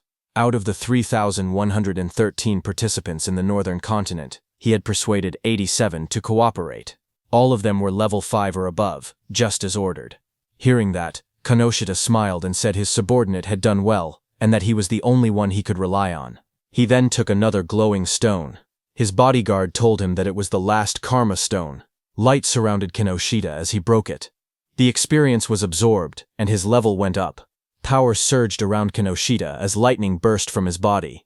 He said it was enough and that he would use this strength to crush the commoners. A status screen appeared, showing Kinoshita Reiji, at level 12, job Lightning Elementalist, gift grade 2, attack 135, defense 130, agility 168, magic 170, total points 603. Then few hours later, a bright blue teleportation column formed outside the hospital. As Itsuki stood calmly in the front of it, he lowered his head, said sorry to his teacher, as he had let Choha end up in such a condition. His teacher commander Nento came out of the teleportation portal and asked what he wanted to do. He said he could dispose of Kinoshita if Itsuki wished.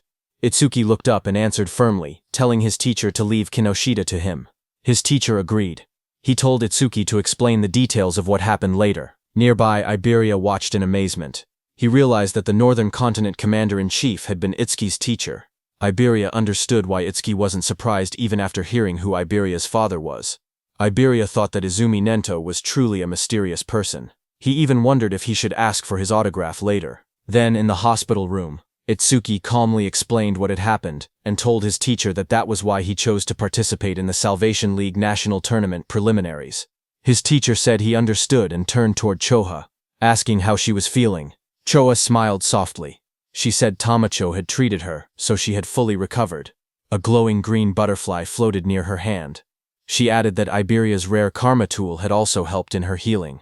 Hearing that, Izumi Nento looked at Iberia in surprise. He said that since Iberia possessed the rare karma tool Kodama bandage, crafted by Aiden, he must be Aiden's son. Iberia was surprised to hear that. Realization hit him as he thought to himself that Izumi Nento knew about karma tools, and even recognized his father. He reminded himself that he needed to show the dignity of the Crafter King's eldest son. He pointed proudly at himself, and shouted with confidence that he was Aiden's father. Hearing that, everyone stared at him in silence. Then Itsuki told him that he had gotten it backwards. Hearing that, Iberia lowered his head, hiding his red face behind his hand. In a shaky voice, he apologized and admitted that Aiden was his father. Commander Nento cleared his throat and tried to shift the atmosphere. He said he was grateful that Iberia had saved his daughter. He added that once the preliminaries ended, he wanted to visit Aiden together with Tenma. He then reminded Itsuki and Iberia that they had to prepare for the tournament and told them to head out. He promised that he and Choha would come to watch tomorrow. Iberia raised his fist excitedly and agreed. He told Commander Nento that he could relax because they would definitely pass the preliminaries. Beside him, Itsuki stood quietly and nodded. After they left, Choha commented that her father had really taken a liking to Tenma because she remembered how, when he used to meet with Jin, he would always bring her along to meetings. Hearing that, Commander Nento told her that because of childhood trauma, whenever Itsuki faced disaster beasts, powerful self-destructive impulses would awaken inside him. But Itsuki's self-destructive impulses weakened only when someone he wanted to protect was nearby. He explained to Choha that this was the reason he placed Choha by Itsuki's side. Hearing that, Choha realized that her father wanted her to become Itsuki's friend, become his weakness, and become the person he wanted to protect. Choha repeated the thought quietly, wondering if she was truly the one Tenma wanted to protect. While she was lost in her thoughts, the commander then stood up and revealed to Choha that the disaster beast attack at Itsuki's school had been planned, not a coincidence. Hearing that, Choha reacted with surprise. Commander Nento added that more traitors were joining the disaster beasts, and that similar attacks on commanders-in-chief had happened across other continents as well. The commander turned toward a large window, his silhouette dark against the night. He said that for now humanity's future was pitch black. Then he added softly that Itsuki would surely be the one to illuminate it. His voice rang out that Itsuki would become a light of hope. Then, at the national tournament preliminary venue in North District 4, the massive circular arena sat in the middle of the wasteland. Inside, a crowd gathered. Itsuki looked around and remarked that there were more people than expected. Iberia explained that once news spread that Commander Nento would be watching, many who originally refused suddenly decided to participate. The number of contestants rose from about 3,000 to nearly 5,000. On the side, Reiji glared in frustration. He muttered that Izumi Nento had increased the number of unpredictable variables far more than expected. His subordinate tried to calm him, saying the newcomers were just last-minute riffraff who didn't have time to form teams, so Reiji's side still held the numerical advantage. He told Reiji that he had ordered the recruits to tie red ribbons on their right arms so they could be identified as allies. On the other side of the arena, Rikuru and his group noticed the ribbons. Rikuru asked if red ribbons were trending now, and wondered if they should wear them too. Saya beside him commented that since Commander Nento was coming to watch, maybe Itsuki would also appear. Then the host of the national tournament preliminaries, Shinshihara Soryu, stepped forward and addressed the crowd. He told everyone that he would explain the rules before the preliminaries began. He said the preliminary venue was divided into two areas, an external area and an internal area. In the first stage, the participants would start from 4 different directions in the external zone. A large diagram of the arena appeared on the screen, showing the outer ring and the inner circle labeled as the internal area. Soryu continued explaining that the first challenge was a race based on time. Everyone had to reach the internal area as fast as possible. The moment someone entered the inner zone, their rank would automatically be recorded on the bracelet they were wearing. Only the first 50 to arrive would advance to the second stage. Then a hologram of the bracelet lit up, showing how it displayed the rank of the participant. Some competitors reacted immediately. Rikuru raised his arm and commented that the bracelet had a surprising function. Hearing that, Saya beside him thought that eliminating thousands of people in just the first stage was extremely harsh. Next, Soryu explained that each person was allowed to carry up to 2 karma tools. Participants were also free to team up with anyone they wanted, and use any method necessary. Results were all that mattered. As the rules were being announced, Iberia nudged Itsuki and pointed ahead excitedly, asking Itsuki to look. He was pointing at the Reiji team in front of him. As the host announced that the first stage would end with rankings and an explanation of the second stage, Iberia pointed at Kinoshita Reiji standing in the middle of a group and told Itsuki that he was Kinoshita. Meanwhile, Kinoshita ordered the people he had recruited to obstruct anyone running ahead of him. Watching from the side, Iberia guessed that the people standing near Kinoshita were the ones he had bought off. He suggested that they should rush into the internal area as soon as possible. His plan was to launch a surprise attack once Kinoshita lowered his guard after entering the interior. But before he could continue explaining, Iberia suddenly froze with a shocked expression. He saw Itsuki walking toward Kinoshita. Shocked, Iberia asked if he had even been listening. One of Kinoshita's men noticed Itsuki approaching. He asked who Itsuki was. Another man warned everyone to be careful because Itsuki didn't have a red ribbon. Just then, from high above, the host raised his voice and declared that the first stage was beginning.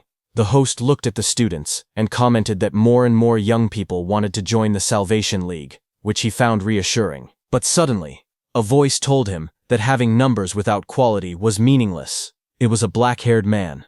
He said that in their time, there had been many participants above level 15. This black-haired man was also an instructor. A blue screen appeared, showing Heitan Akira's information, but most of it was hidden. Instructor Soryu corrected him, saying that only 2 participants had reached that level in Heitan's year. That year, Heitan Akira was at level 18, and along with him was Taewajin at level 21. Remembering the past, Instructor Heitan commented that things were boring now without rookies like Taewa. He said he hoped someone similar existed in the current group. But Instructor Soryu shook his head and replied that geniuses like that did not appear easily. Instructor Heitan stepped forward and asked Commander Nento about a rumor. He said he had heard that a student from the northern continent had defeated a level 8 skeleton soldier right after awakening and later became Commander Nento's pupil. Instructor Soryu widened his eyes and asked if it was true, calling it ridiculous for someone to defeat level 8 monsters immediately after awakening. Commander Nento, covered in dark flames, answered calmly, saying that the rumor was true. Hearing this, Instructor Heitan asked if that person was in the group they were watching. Instructor Soryu thought that since this was Azumi's second recognized pupil after Taewajin, it meant the student must possess exceptional talent. Examiner Soryu looked at the participants list and wondered who the mysterious participant could be. The tablet displayed the first candidate. It showed Horino Rakuru, a level 10 metal elementalist. Examiner Soryu noted that Rakuru's gift was only an ordinary grade 2, and decided it couldn't be him. Another profile appeared. Kisaragi Saya, a level 11 water elementalist with a grade 1 gift. She specialized in support-type abilities, so he assumed she wasn't the one either. The next image revealed Hanyu Kana, a wood elementalist at an unusually high level 16. Seeing this, he guessed she must be the hidden talent, but when he looked at Commander Nento, he didn't say anything.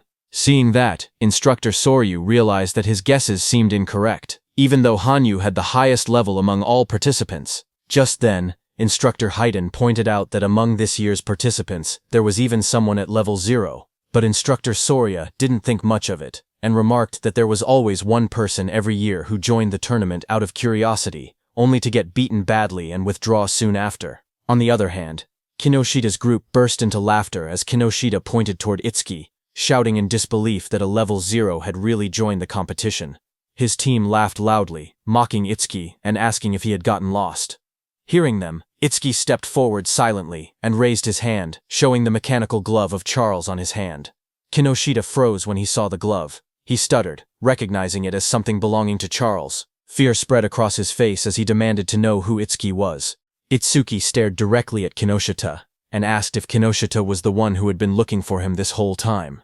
Hearing that, Kinoshita grew furious. He refused to believe it. He shouted that there was no way a level 0 could have defeated Oga. He insisted that Itsuki must have been sent by someone just to shake him up. He then pointed forward and yelled for his group to attack. The men beside him grinned confidently and stepped forward. They said they would handle it and make Itsuki regret provoking them. While Kinoshita's men stayed back to block Itsuki, with a burst of purple lightning, Kinoshita rushed toward the center, saying he didn't have time to deal with trash like Itsuki. As Kinoshita left, his remaining men formed a circle around Itsuki, ready to attack him. From the watchtower, Instructor Heitan watched everything, and thought that there were 3 level 6 fighters and 2 level 7 fighters present, so there was no need to wait for the results. He thought that if Itsuki just begged for mercy now, he might survive. On the ground, Iberia also grew nervous and started calculating the situation. He thought he could take down one opponent, but even with Itsuki's strength, fighting 4 enemies at once would be impossible. That meant he had no choice but to use a certain technique.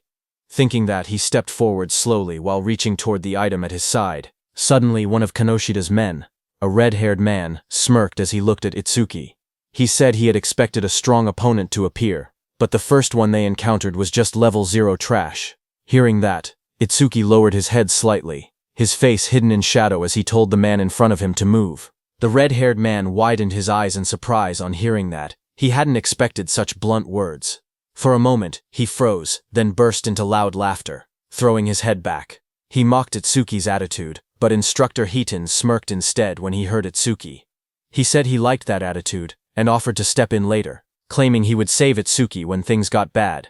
Then the red-haired man leaned forward with a twisted grin. He told Itsuki to let him crack open his head and see what was inside. Itsuki didn't reply to him. Instead, the next second, Itsuki struck. His fist slammed into the red-haired man's face with overwhelming force, sending blood and broken teeth flying. As the red-haired man fell backward, screaming, Itsuki repeated in a cold voice that he had already told him to move. Instructor Hiton was shocked to see that Itsuki's opponent had been 7 levels higher than him. Yet Itsuki had defeated him instantly.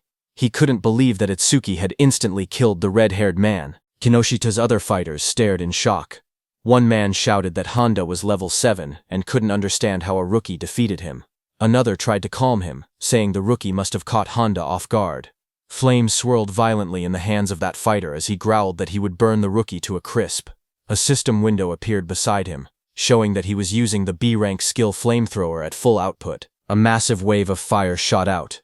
Iberia, watching, gasped, saying the attack was so fast he couldn't even use his karma tool in time. The flames roared across the arena. One of Kinoshida's fighters commented that the attack was overkill for a level 0, but the fighter who threw the fire said deaths in the preliminaries were common. He added that if the rookie wanted to resent someone, he should resent himself for acting cocky at level 0. But another fighter suddenly pointed forward, shouting that something wasn't right. As the flames cleared, everyone looked toward the center of the blast. Itsuki had created a huge black ice wall. Flames danced around it. One fighter stared at the scene and yelled, asking what this was. Inside the black ice wall, Itsuki and Iberia stood unharmed. Iberia stared at the scene with wide eyes. He shouted in shock that Itsuki had blocked such a wide-range flame attack completely. To him, it was exactly what he had expected from someone that strong. Itsuki didn't react to the praise. Instead, he looked to the side and told Iberia to get away from him. A system window appeared beside him. It stated that he had blocked a B-rank fire skill using Black Wall, and his defense increased by 10%. Another window listed his updated stats. Attack 310, Agility 310, Defense 341, Magic 310. Seeing that, Itsuki noted that his defense had increased by 31. He thought to himself that he needed to confirm whether Black Wall's passive effect would activate again if he blocked the same skill more than once. From a distance, one of Kinoshida's fighters pointed at Itsuki in disbelief. He asked how Itsuki was still unscathed, and wondered if that strange ice-like shield was really his ability. He looked around in confusion, saying there wasn't even a water elementalist present, so how could Itsuki use ice skills? Itsuki then stepped forward and raised a finger. His voice was steady as he told the fire user to use that technique one more time, saying that this time he wouldn't block it. Hearing this, the fire user glared angrily at him as flames rose around his hands. He asked if Itsuki was making fun of him. He shouted that Itsuki shouldn't go back on his word. Itsuki calmly replied that he promised. Hearing that, the fire user gathered even more flames. He yelled that he would finish Itsuki for sure this time using his strongest technique. A massive fiery blast formed in front of him as he used his B-rank skill flamethrower, Overheat. Seeing the fireball coming, Itsuki just stood there, unfazed in front of the swirling firestorm. He noted that the power was stronger than before, but it was still just a fire attribute skill. A wave of flames roared forward, engulfing Itsuki and the whole area around him. Seeing that, the fire user pushed both hands out desperately. Another fighter behind him looked shocked and said he was taking things too seriously. But the fire user muttered that the attack's power probably rivaled level 8. Sweat dripped down his face as he felt his magic drain instantly. He thought to himself that this was his ultimate technique. It felt wasteful to use against a level 0, but he declared that the farce would end now. But the next second, the fire user fell back in shock, his eyes wide and sweat dripping down his face. He stared at Itsuki standing calmly before him and shouted that it was impossible. Across from him, Itsuki examined the black ice covering his arm. He muttered to himself, realizing something. When the same skill came from the same target, Blackwall's passive effect no longer activated a second time. With a quiet nod, he said that he understood. He stepped forward confidently. Cracks of heat and smoke spread across the ground as he declared that the verification was over, and now he would finish this. Seeing this, the fire user trembled. He couldn't believe that his ultimate technique had been defeated so easily. Standing beside him, another fire user clenched his burning fists and insisted that he had already figured out the weakness behind the ice skill. He charged in with blazing attacks. Flames burst around him as he unleashed his B-rank skill, Fire Barrage. Fireballs shot toward Itsuki from every direction. Surrounded by heat and swirling flames, he looked unfazed. He asked calmly if they were planning to win just by numbers. His whole body got covered by black ice as a glowing notification appeared, saying Blackwall activated. The explosion of flames erupted across the arena, shaking the ground. The large fire user shouted confidently that even if their opponent had a powerful skill, a level 0's magic capacity was meaningless. He claimed that if they drained all of Itsuki's magic so he couldn't produce water anymore, they would win. As the flames roared, suddenly someone grabbed that large fire user's hand. The fire user's eyes widened in shock as he asked what was happening. He was shocked to see that Itsuki closed the distance between them instantly. Itsuki now chose to fight hand-to-hand because he realized that even after being hit by so many fireballs, the passive effect of the Black Ice Wall skill had only activated once. That large fire user rushed forward, shouting that if speed was Itsuki's strength, then power was his. But Itsuki stared at him calmly and asked if he was truly putting his full strength into this. Itsuki told the fire user that he looked strained, so he would make it easier for him, saying that he pulled the fire user near, and before the fire user could do anything, Itsuki stepped in and kicked him in the face. The blow landed so hard that the fire user's face twisted. He staggered, unable to get up. Itsuki looked down at him calmly. He analyzed the system message, noting that his defense increased by 31, not 34, which meant the calculation was based on his original defense before enhancement. Just then, another window appeared showing that he had blocked a B-rank fire skill, gaining a 10% defense boost. His total defense now stood at 3110, with an additional 62 from Blackwall. Turning away, Itsuki noticed two lightning users standing nearby. He muttered to himself that lightning elementals were perfect targets and decided to increase Thunderbreaker's passive effect next. Seeing Itsuki, those two lightning users panicked. Watching both of their allies fall, they shouted that Itsuki's stats must be fake. One of them cried out that they should run. Itsuki glanced back with cold eyes and asked if they really thought they could escape. The two lightning fighters roared in desperation. Lightning burst around their bodies as they charged at Itsuki, yelling that this wasn't a fire attribute, and the same trick wouldn't work. Their combined skill, C-rank Silver Serpent, activated in a surge of electricity. As the lightning attack hit Itsuki, a system message appeared again, showing that Itsuki had absorbed the C-rank lightning skill with Thunderbreaker, raising his agility by 5% twice in a row. His new stats displayed. Attack increased to 310, his agility to 341, defense to 372, and his magic to 310. Making his total 133 points. Instructor Haiten, watching from the control room, was shaken. He realized that Itsuki before him was defeating awakened individuals several levels higher than himself, and he was doing it as if it were nothing. On the battlefield, Itsuki stood calmly among unconscious enemies, lightning wrapping around his body. Instructor Haiten, watching him, trembled and wondered what kind of monster he was facing. Itsuki analyzed the situation. He thought about how Thunderbreaker's passive effect worked the same as Blackwall. It only increased once for the same skill coming from the same target.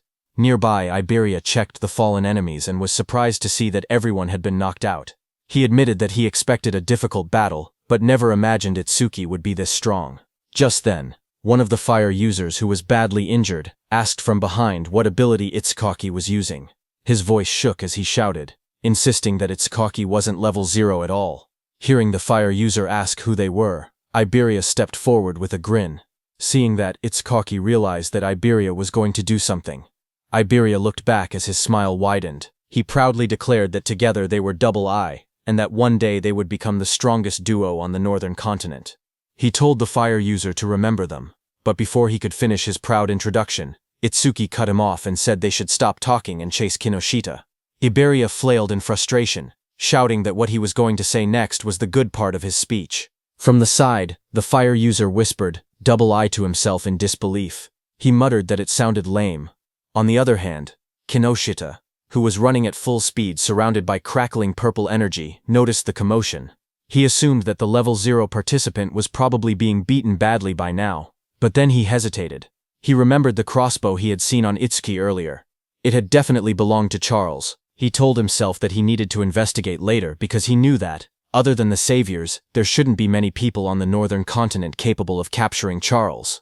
While he was lost in thought, something in flames passed him.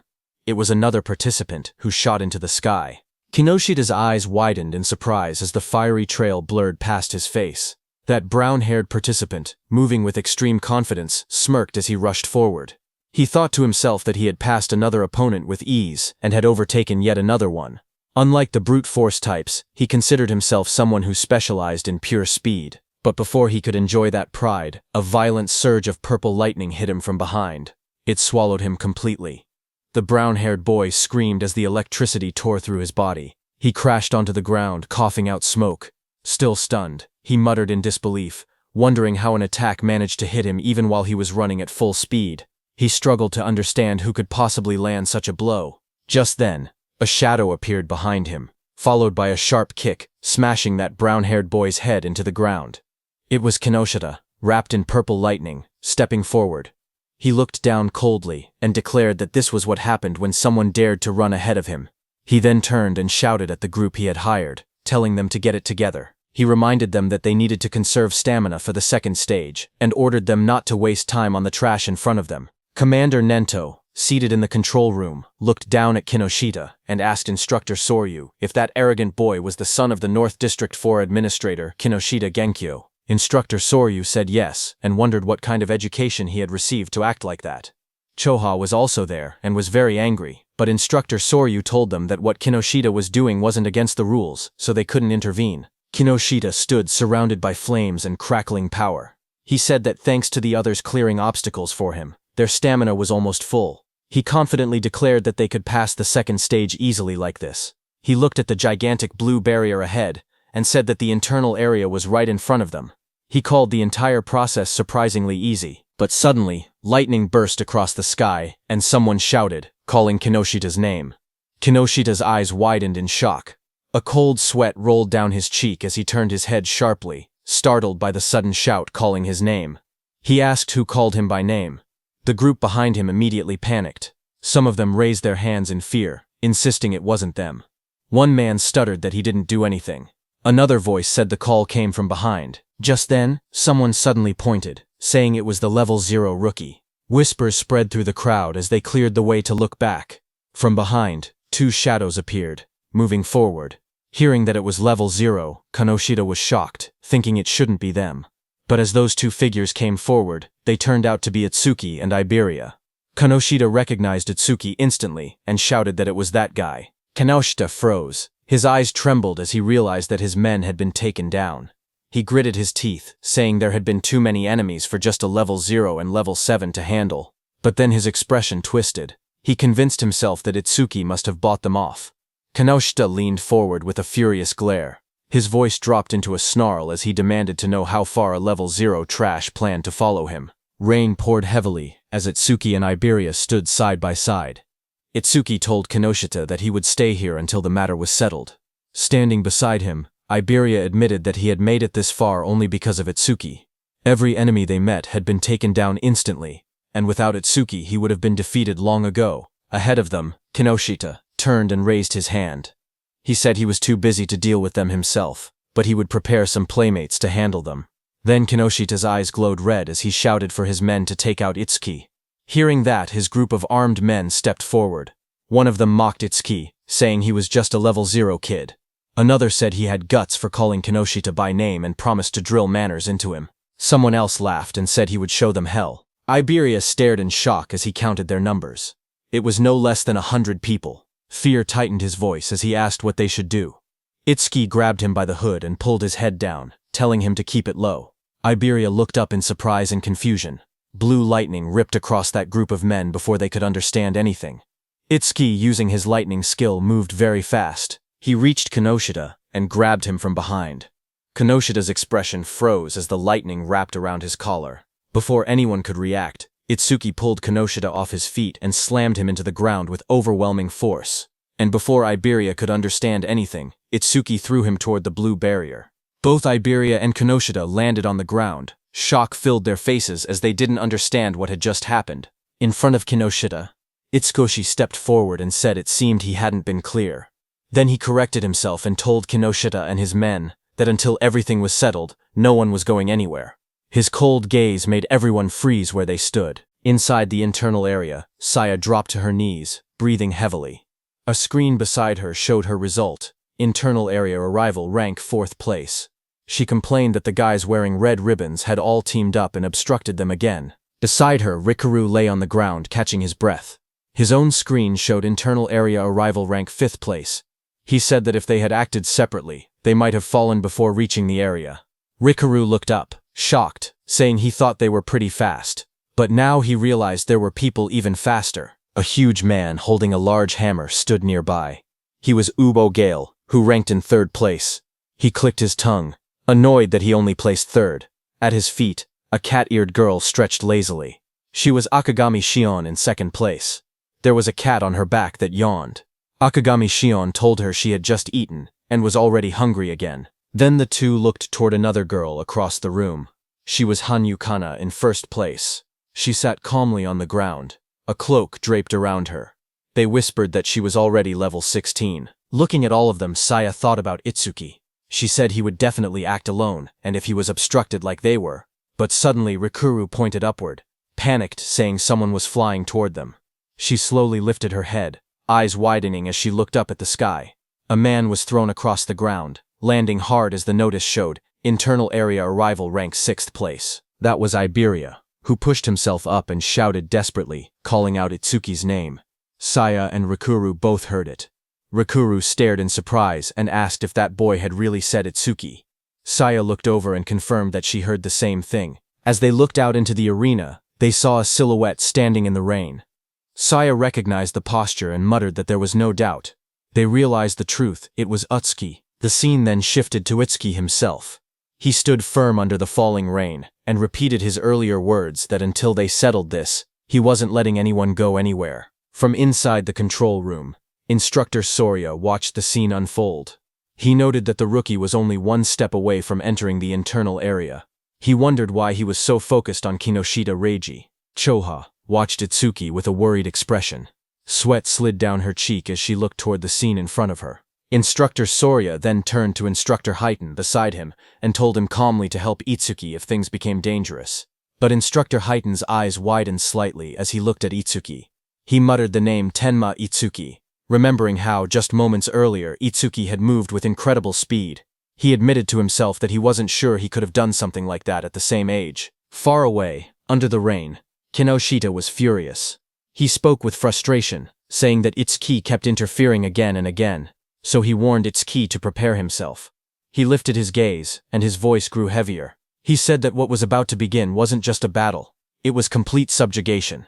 Across the field, a huge group of fighters stepped forward through the rain.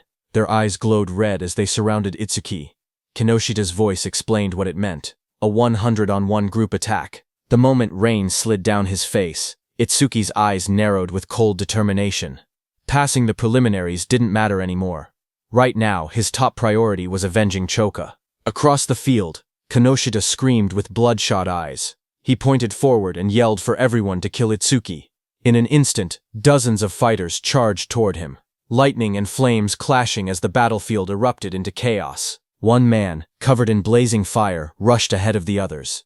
He shouted that nobody was allowed to get ahead of him and claimed Itsuki's head as his own. Flames wrapped around his arms as he used his C-rank skill, Fire Punch, and lunged straight at Itsuki, but Itsuki didn't move. He simply raised his arm and grabbed the fiery fist with his bare hand. The fire user froze, shocked. In the next second, Itsuki swung his fist and punched him in the face. He slammed him into the ground with overwhelming force, ending the attack in a single motion, the impact cracking the floor around him. The others watching were shocked. One of them shouted in disbelief that their companion had been knocked out with just a single punch. Another quickly tried to calm everyone, saying they had many people on their side and there was no way they would lose to someone who was still level 0. More voices joined in, urging everyone to attack together. Itsuki stood calmly as they prepared to charge. He muttered the word perfect as a system window appeared in front of him. It stated that he had blocked a C-rank fire skill using Black Wall, and his defense had increased by 10%. Itsuki then raised his clawed arm, flames swirling around him. He declared that he would end this farce quickly. The fiery lotus in his hand glowed brighter as the system announced, Lotus Burst. Activated. The flames wrapped around his whole body, spinning wildly, and then Suki clapped. A massive explosion erupted. The fire burst outward like a wave, blasting everyone off their feet and sending bodies flying across the arena. The dust settled, and everyone stared at the ruined ground. Rikuru trembled as he looked at the destruction. He asked in shock if this overwhelming attack was really Itsuki's skill. Behind him, Saya covered her mouth, unable to speak. Gaku rushed over, asking what had just happened. Beside him, Shion calmly stroked her small cat, saying that Michan should be able to swallow an explosion of this size without any problem, speaking as if the blast meant nothing. Not far away, Kana sat silently with her sword, her expression unreadable as sparks drifted through the air. From inside the control room, Instructor Soria stared at the screen in disbelief. He shouted that the explosion had been caused by a level 0. He couldn't understand how someone with such a low rank could use so much power. What shocked him even more was how Itsuki used skills that didn't belong to his job class at all. Instructor Haiten was also shocked. Choth couldn't believe her eyes because she never knew Itsuki had learned an AoE skill. She thought back to the Locust Wasteland incident and finally understood why he had been so confident back then. She looked at him, wondering just how many trump cards he had. On the battlefield, Itsuki stood calmly. His suit was torn, and faint flames glowed around his clawed hand. He thought that 30% of his power would be enough. Since his opponents were human, he reminded himself to hold back and not to kill them. Kinoshita looked at the destruction in front of him. Smoke filled the air as the ground cracked open. Bodies lay scattered across the arena. Itsuki was standing in the middle. He looked straight at Kinoshita and said that he was the only one left. Seeing that, Kinoshita panicked, sweating heavily. He shouted that there had been over 100 people, and they were all taken out instantly. He asked why Itsuki was targeting only him. Itsuki stepped forward through the smoke. He repeated Kinoshita's words, and said that it was Kinoshita who had attacked him first and seriously injured his friend. Itsuki said now he would return the pain she had suffered back to him. Enraged, Kinoshita released a surge of purple lightning. He called himself the young master of the prestigious Kinoshita family, saying every stage in the area was under his control. He bragged that with his family's karma stones, he could reach levels commoners would never achieve without even fighting disaster beasts. He raised his crackling hand and shouted that he and Itsuki were on completely different levels, and that he would definitely kill him. Purple lightning gathered as he unleashed his B-rank skill, Lightning Cannon, purple, but at the same moment, Itsuki's system activated. It detected the skill, and Overmimus started copying it. The analysis began at 1%. Lightning fired at Itsuki, but he dodged easily. He then moved with lightning speed and punched Kinoshita in the stomach. Kinoshita fell to the ground as shock spread across his face. He couldn't understand how a supposed level 0 could move that fast. Real fear replaced his confidence. He realized there was no way he could win. Desperate, he screamed for help, calling out to 40. A bald man with glowing red eyes suddenly charged forward into the arena to help Kinoshita. He admitted it broke the rules, but he couldn't care anymore. He had to help. Seeing him coming, Kinoshita shouted proudly that 40 was a level 35, awakened and ordered him to tear Itsuki to shreds. Watching from the control room, Commander Nento called out to Haiten.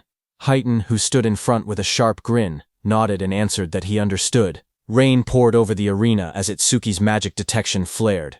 He sensed someone was rushing toward him at incredible speed. His analysis window appeared again, showing analysis progress, 19%. But before Itsuki could do anything, he suddenly realized that it wasn't just one attacker. Multiple people were coming. A figure crashed down from the sky, landing on Kinoshita's bodyguard, 40, with heavy force. Dust shot up everywhere, as Itsuki stood calmly watching with sharp, focused eyes. His expression didn't change. He simply observed the incoming threat. But then he realized that it was Instructor Haiten, who sat calmly on top of Kinoshita's bodyguard. Without even looking back, he told Itsuki to keep going. Utsuki then turned and stood in front of Kinoshita, surrounded by glowing purple lightning. He stared down at the trembling Kinoshita and said that it looked like his lifeline wouldn't be coming anymore. Seeing Itsuki, Kinoshita panicked. He stuttered and begged for a moment, explaining that his father was the North District 4 administrator, and his brother was a member of the Salvation League. Sweat rolled down his face as he warned that touching him would cause trouble. Before he could finish, a scream tore through the air, long and painful. The next moment, Kinoshita lay flat on the cracked ground, unconscious. Rain fell lightly around him. Itsuki walked away slowly, his coat swaying in the wind. He then looked up at the control room and muttered softly that this settled the score for Choha. From the control room, Choha looked toward him while blushing, realizing that he did this for her. Instructor Soria was surprised to see that Itsuki had really beaten Kinoshita Reiji, but he wondered why Itsuki was suddenly looking their way. Meanwhile, the system window showed Itsuki that his analysis was at 99%. He thought to himself that if he paused it now, he could reset his condition once during the second stage.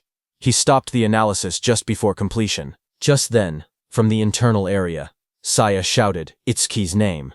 Hearing her voice, Itsuki froze for a moment. His eyes widened as he recognized it. He turned slowly toward the sound. He whispered her name, Saya. As he saw her standing in the internal area with Rikuru and Iberia, Saya stood in the rain, holding her arm as the cold wind hit her. She looked up and softly asked Itsuki to hurry inside. She told him he would catch a cold if he stayed out any longer. As Itsuki came inside the internal area, Saya smiled gently and said it had been a while. In front of her stood Itsuki, whose arrival rank in the internal area was 7th place. Just then, suddenly, Rikuru and Iberia rushed toward Itsuki, shouting his name. Rikuru cried that he wanted to see him, calling him a bastard out of frustration and relief. Both of them hugged him tightly, crying that they were glad he was safe. But when both of them saw each other hugging Itsuki, they glared at each other. Rikuru demanded to know who he thought he was, crying on Itsuki like that.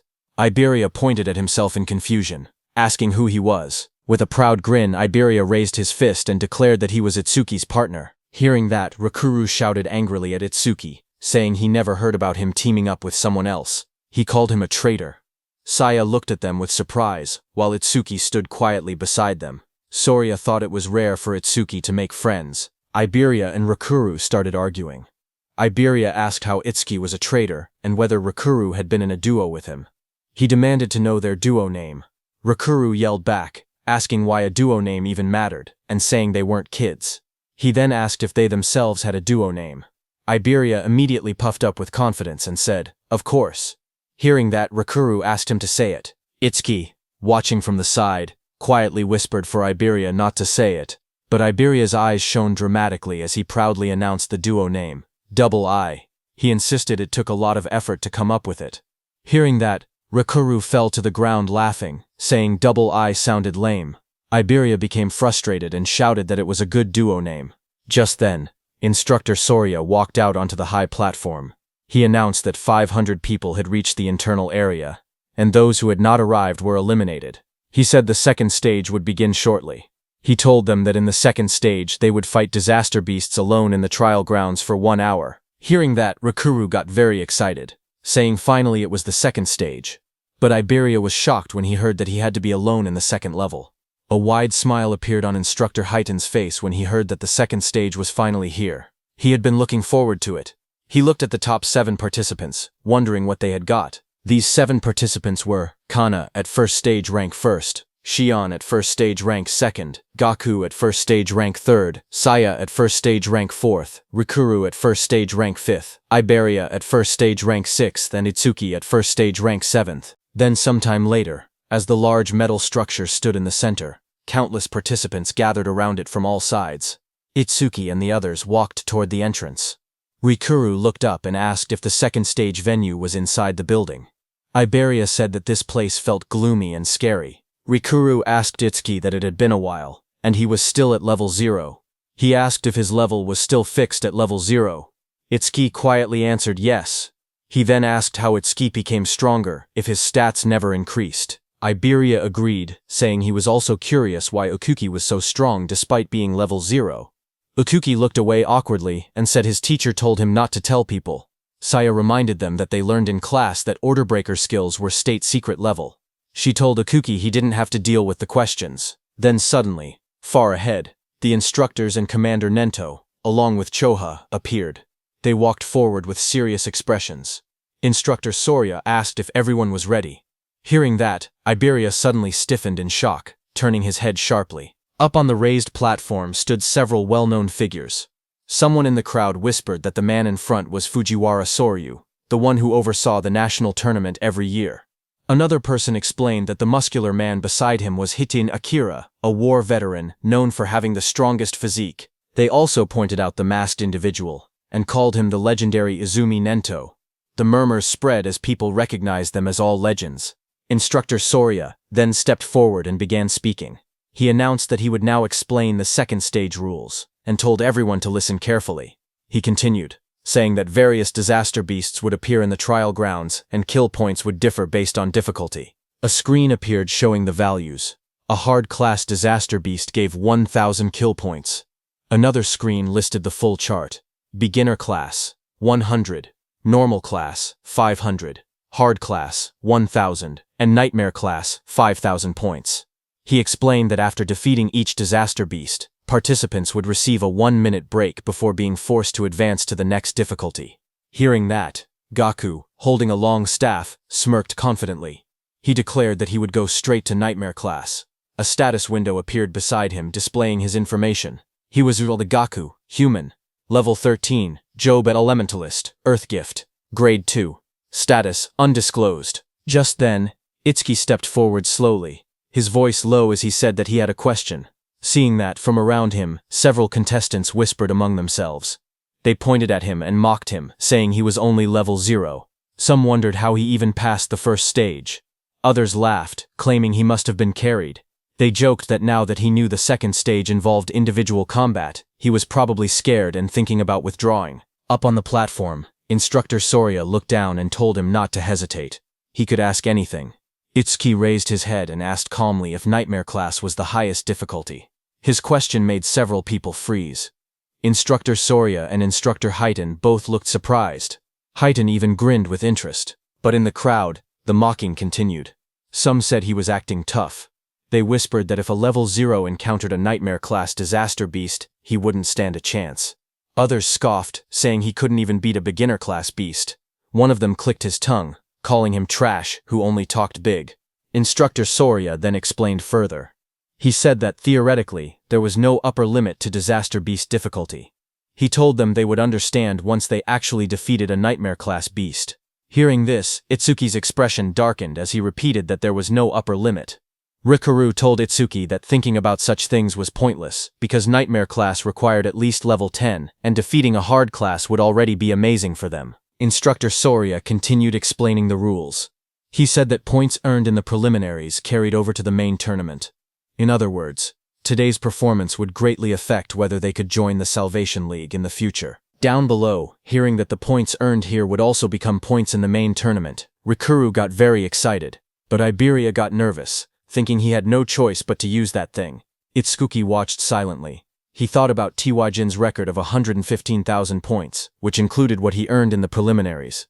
To surpass him, Itsuki believed he needed to take advantage of this opportunity. Soon, the order was given.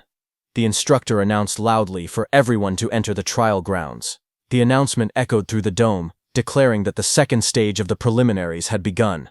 Itsuki stepped into the vast arena and quietly noted that the trial grounds didn't look much different from the regular stages. Just then, from the darkness around him, multiple red eyes appeared, watching him. A moment later, disaster beasts rushed out. A system window showed their details.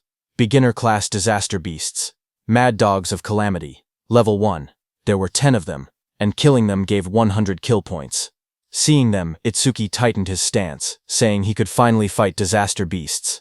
A blue notification flashed around Itsuki, showing that Black Wall had been activated. He moved forward, focused, thinking that he couldn't increase his stats with low-level monsters like these, so he needed to finish the battle quickly. Meanwhile, in the control room, Instructor Soria looked at the screen and asked if Instructor Heiton was monitoring Itsuki again. He added that he also wanted to see that Hanyu girls battle, but Instructor Heiton beside him stared at the screen with a grin. He said that Itsuki was more interesting. Suddenly, he pointed at the screen with excitement and shouted for Instructor Soria to see.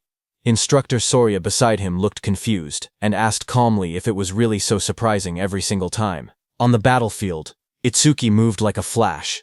In just 1 second, he cut through the pack of disaster beasts. The system window appeared, stating that 1 second had passed and 100 points were earned. Back in the control room, Instructor Soria stared at the numbers in shock. He muttered that it normally took several minutes. Instructor Highton only laughed and reminded him that he had already said this. Itsuki guy was far more interesting. Instructor Soria explained that the Mad Dogs of Calamity came in large numbers but were only level 1. Someone strong enough could instantly kill them if they went all out. But the next opponent was level 8, and instant killing something that strong should be impossible. Inside the trial grounds, a massive red salamander covered in flames appeared. The system window identified it as a level 8 salamander worth 500 points. Itsuki stepped forward to face it, his expression calm. From the control room, Instructor Soria commented that fighting a disaster beast 8 levels higher would make anyone struggle, but Instructor Highton disagreed, saying the level 8 salamander didn't seem like much of a threat. Just then, Commander Nento, standing behind, asked them how the other participants were doing. Instructor Soria apologized, saying he got too focused, and switched the display to multi-screen mode so they could watch the top 10 contestants at once. Choa beside him narrowed her eyes and remarked that her father was clearly trying to divert attention away from Itsuki's performance. Instructor Soria checked his screen and spoke calmly, saying that most participants were still fighting beginner-class beasts. On the screen, Saya unleashed swirling water as she attacked a beast, while Gaku slammed his giant hammer down with force. Instructor Soria continued watching and noted that only Hanyu Kana was managing to keep up with Itsuki. Kana stood in the trial grounds surrounded by disaster beasts, her staff glowing brightly as she fought them back. While they were watching the others, suddenly Choha, watching Itsuki, grew worried. Shock filled her face as she exclaimed that something bad was happening to Itsuki. On the battlefield, Itsuki was swallowed by a massive explosion of flames from the salamander. The fire roared around him as the monster unleashed its attack. Watching from the monitoring room, Instructor Soria panicked. He wondered if Itsuki had used too much stamina on the earlier enemies and failed to dodge. He shouted that taking those flames head-on would end badly and ordered the medical team to be called. But Instructor Highton beside him stopped him with one arm. He told Instructor Soria to wait and watch a little longer. With the speed Itsuki had shown earlier, he believed dodging this level of attack should be easy for him. On the battlefield, as the flames disappeared, Itsuki came out covered in dark ice-like armor wrapped around his entire body. A system window appeared beside him, announcing that Black Wall was activated. In the next moment, he rushed forward. Blue flames flared around him as he swung his arm, creating 2 bright arcs of power that sliced past the massive monster. The creature's huge body trembled, a clean cut appearing across its scales, its giant body splitting apart. In front of it, Itsuki stood calmly, smoke drifting from his shoulders. A system window appeared in front of him, displaying that time used was 5 seconds, and he earned 500 points. Watching from the control room, Instructor Soria stared at the screen in shock. He shouted in disbelief, wondering how Itsuki remained completely unharmed, and whether the ice armor covered his entire body. Instructor Highton beside him narrowed his eyes, questioning why Itsuki chose to take the monster's attack instead of instantly killing it. Just then, another system notification appeared beside Itsuki showing that he blocked a C-rank fire element skill with Black Wall. His defense increased by 10%. Itsuki looked at the message and thought to himself that he needed to take every chance available to increase his stats. Just then, a blue screen appeared beside Itsuki, showing his updated stats. It stated that his defense had now risen to 484. A full status window opened. It displayed, Tenma Itsuki, Human, Level 0, Fixed, Job, Order Breaker, Nirvana Gift, Nirvana Special Grade. Skills, Overmimesis, Z Rank, Thunderbreaker Level 1, Black Wall Level 2, Lotus Burst Level 1, Clear Orb Level 1, Magic Detection Level 1, and Shikigami Eater Level 1. His status was, Attack 310, Agility 341, Thunderbreaker Increase, 10%, total 1395 points. Then another screen appeared, counting down. Remaining break time, 58 seconds. There was an option to skip break. Itsuki lifted a finger toward the yes option and pressed it. He calmly decided that he wanted to test his enhanced defense against the next disaster beast. From the control room, instructors observed the next trial. Instructor Haydn asked Instructor Soria if this upcoming difficulty would test a participant's speed and combat sense. Instructor Soria nodded. On the battlefield, as the next stage monster, a glowing blue creature appeared next, an Aleki rhino. Instructor Soria continued the explanation that the rhino stored electricity in its horn when charging and could unleash a double physical lightning attack. A status window showed that it was a hard-class disaster beast, level 10 Aleki rhino that gave 1,000 kill points. Instructor Soria warned that taking the attack head-on carried 2 risks. With low defense, the horn would pierce the body, and with low lightning resistance, the shock would paralyze the body, leaving the person unable to move. Instructor Soria quietly explained that to defeat the Aleki rhino, there was only one method. He said a fighter had no choice but to rely on speed, using clever movements to wear the beast down and strike only when it was exhausted. But then his eyes widened. He suddenly leaned forward, shocked, and asked aloud what Itsuki was planning. Inside the arena, Itsuki calmly stood before the massive blue rhino. He reached out and placed his hand on the creature's glowing horn. Itsuki examined the horn closely and said that this horn was perfect for testing his defense. The rhino didn't like Itsuki touching it. The Aleki rhino let out a heavy breath, electric sparks rippling across its body as it prepared to attack. Power surged through its horn. The next second, the rhino hit Itsuki with its thunder horn, sending him flying upward, heading straight toward the rooftop. The impact sent Tenma flying backward as swirling energy wrapped around his body. Chosha saw him fall and screamed his name in panic. Instructor Haydn watched quietly and remarked that Itsuki always acted unpredictably, yet his results always went beyond imagination. A massive explosion shattered the rooftop as Itsuki hit it hard, but he was completely fine. A system window appeared, stating that Itsuki had absorbed a C-rank lightning element skill called Thunderbreaker, increasing his agility by 5%. Itsuki crouched amid the broken rooftop and noted that the test was complete. Attacks from disaster beasts below level 10 could no longer injure him. With his eyes glowing red, he lifted his head and declared that it was time to settle this. Lightning wrapped around Itsuki's body as the system announced that Thunderbreaker had been activated. His speed shot upward as his agility increased by 50%, and he launched himself forward like a bolt of blue lightning. The Aleki rhino exhaled steam, its glowing horn crackling with electricity as it braced for impact. Itsuki's swirling sphere of lightning tore across the ground. Before the rhino could even react, Itsuki's speed overpowered it. In a flash, the lightning sphere struck. A moment later, Itsuki stood over the fallen rhino. He had pinned his hand, covered by ice wall, into the rhino's head. Mist swirled around him as the result window appeared. Time used, 7 seconds. 1,000 points earned. From inside the control room, Instructor Haydn stared at the screen in disbelief. He said that the total time Itsuki used so far was under 15 seconds. He laughed, saying Itsuki was even faster than he had been in his youth, and it still didn't look like Itsuki was using his full power. But then Instructor Soria narrowed his eyes, his tone shifting. He said softly that what came next was on a completely next level. Its sharp claws moved swiftly, slicing enemies into shreds. Iron chains shot out, and a giant mouth opened wide, ready to swallow everything. The creature's massive body was covered in a rigid, armor-like exoskeleton. Instructor Soria explained that a ferocious disaster beast possessed all these traits. It was the most powerful creature in the preliminaries, and the greatest goal for every participant. A system window appeared, showing the identity of the monster. Nightmare-class disaster beast, Inferno Giant. Level 15. Kill points 5,000. The giant charged forward with a roar as chains rattled around its body. Seeing that, Itsuki raised his hand and purple energy gathered around his hand.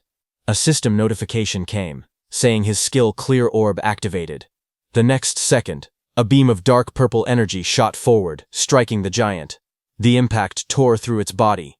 Itsuki lowering his hand after using his skill. A system window appeared below him.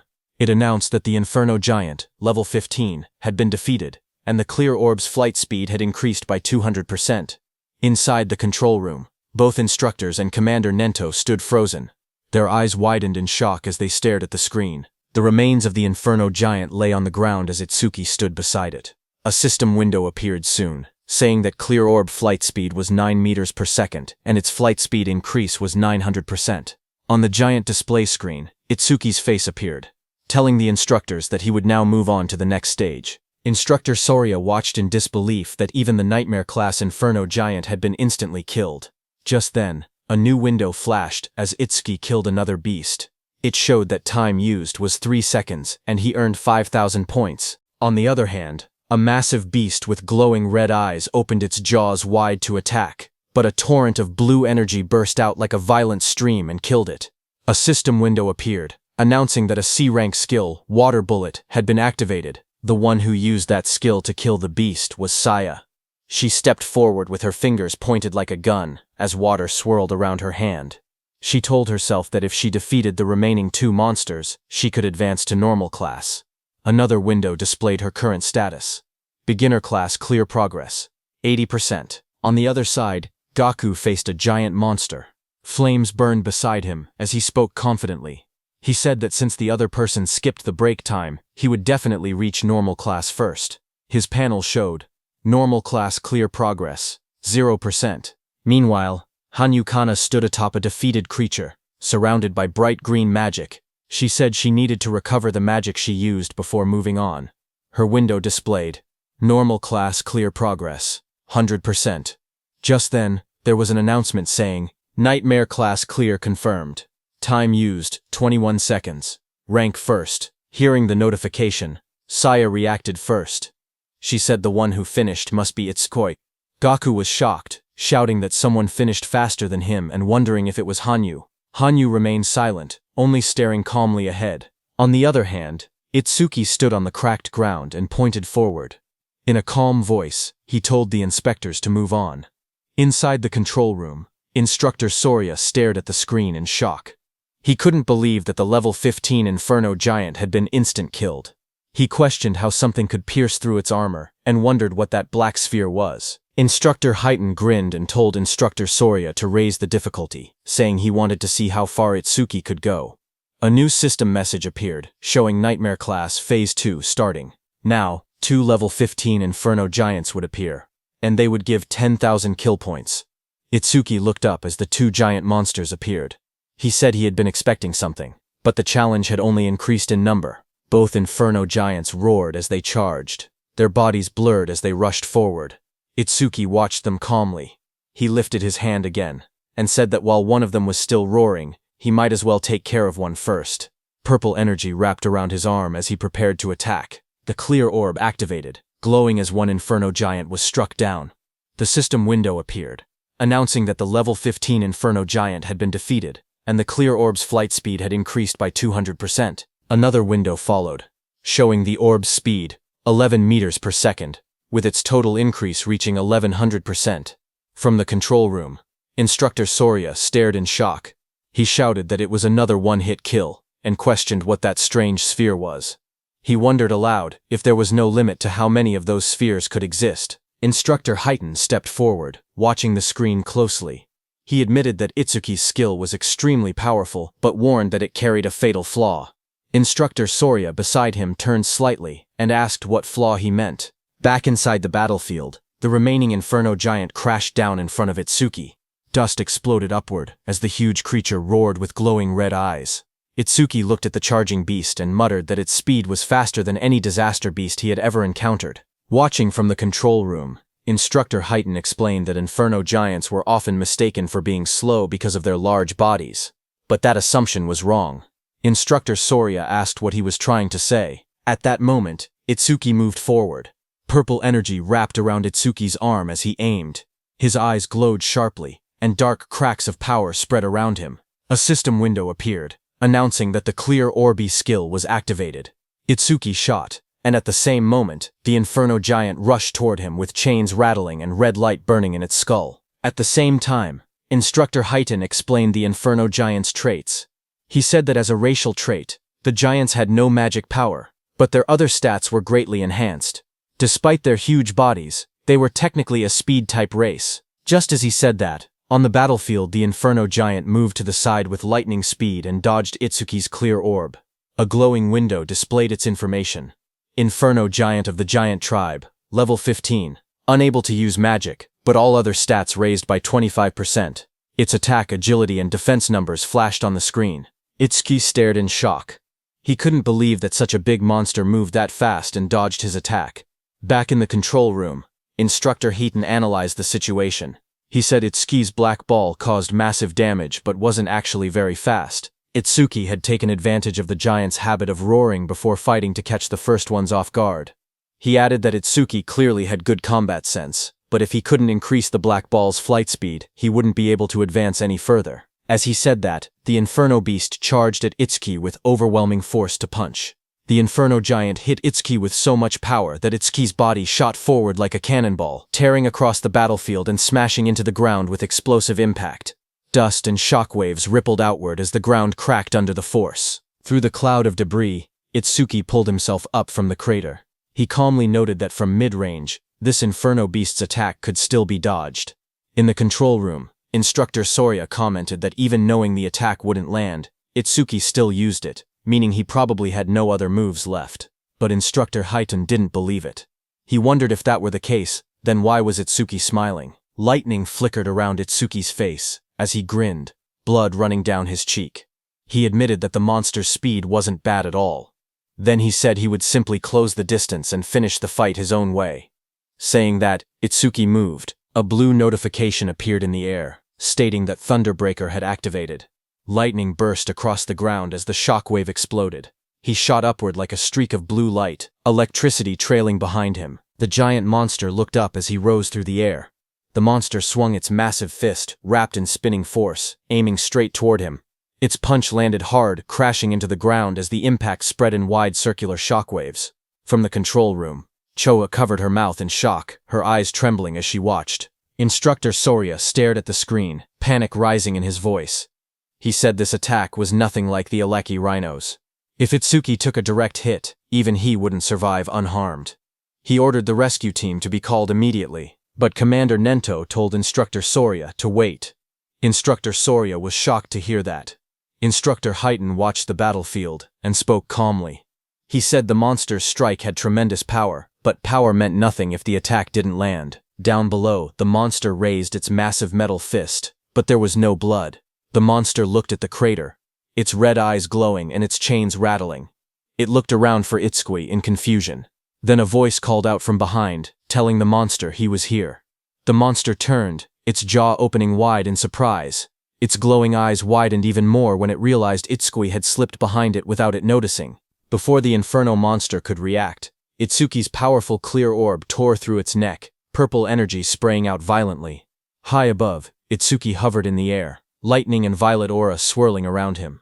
His expression was fierce and focused as he looked at the monster. The Inferno Giant collapsed, its huge frame slamming into the ground. Chains cracked apart, and its body shook violently before falling still. System messages appeared around him, showing, Inferno Giant, level 15, defeated.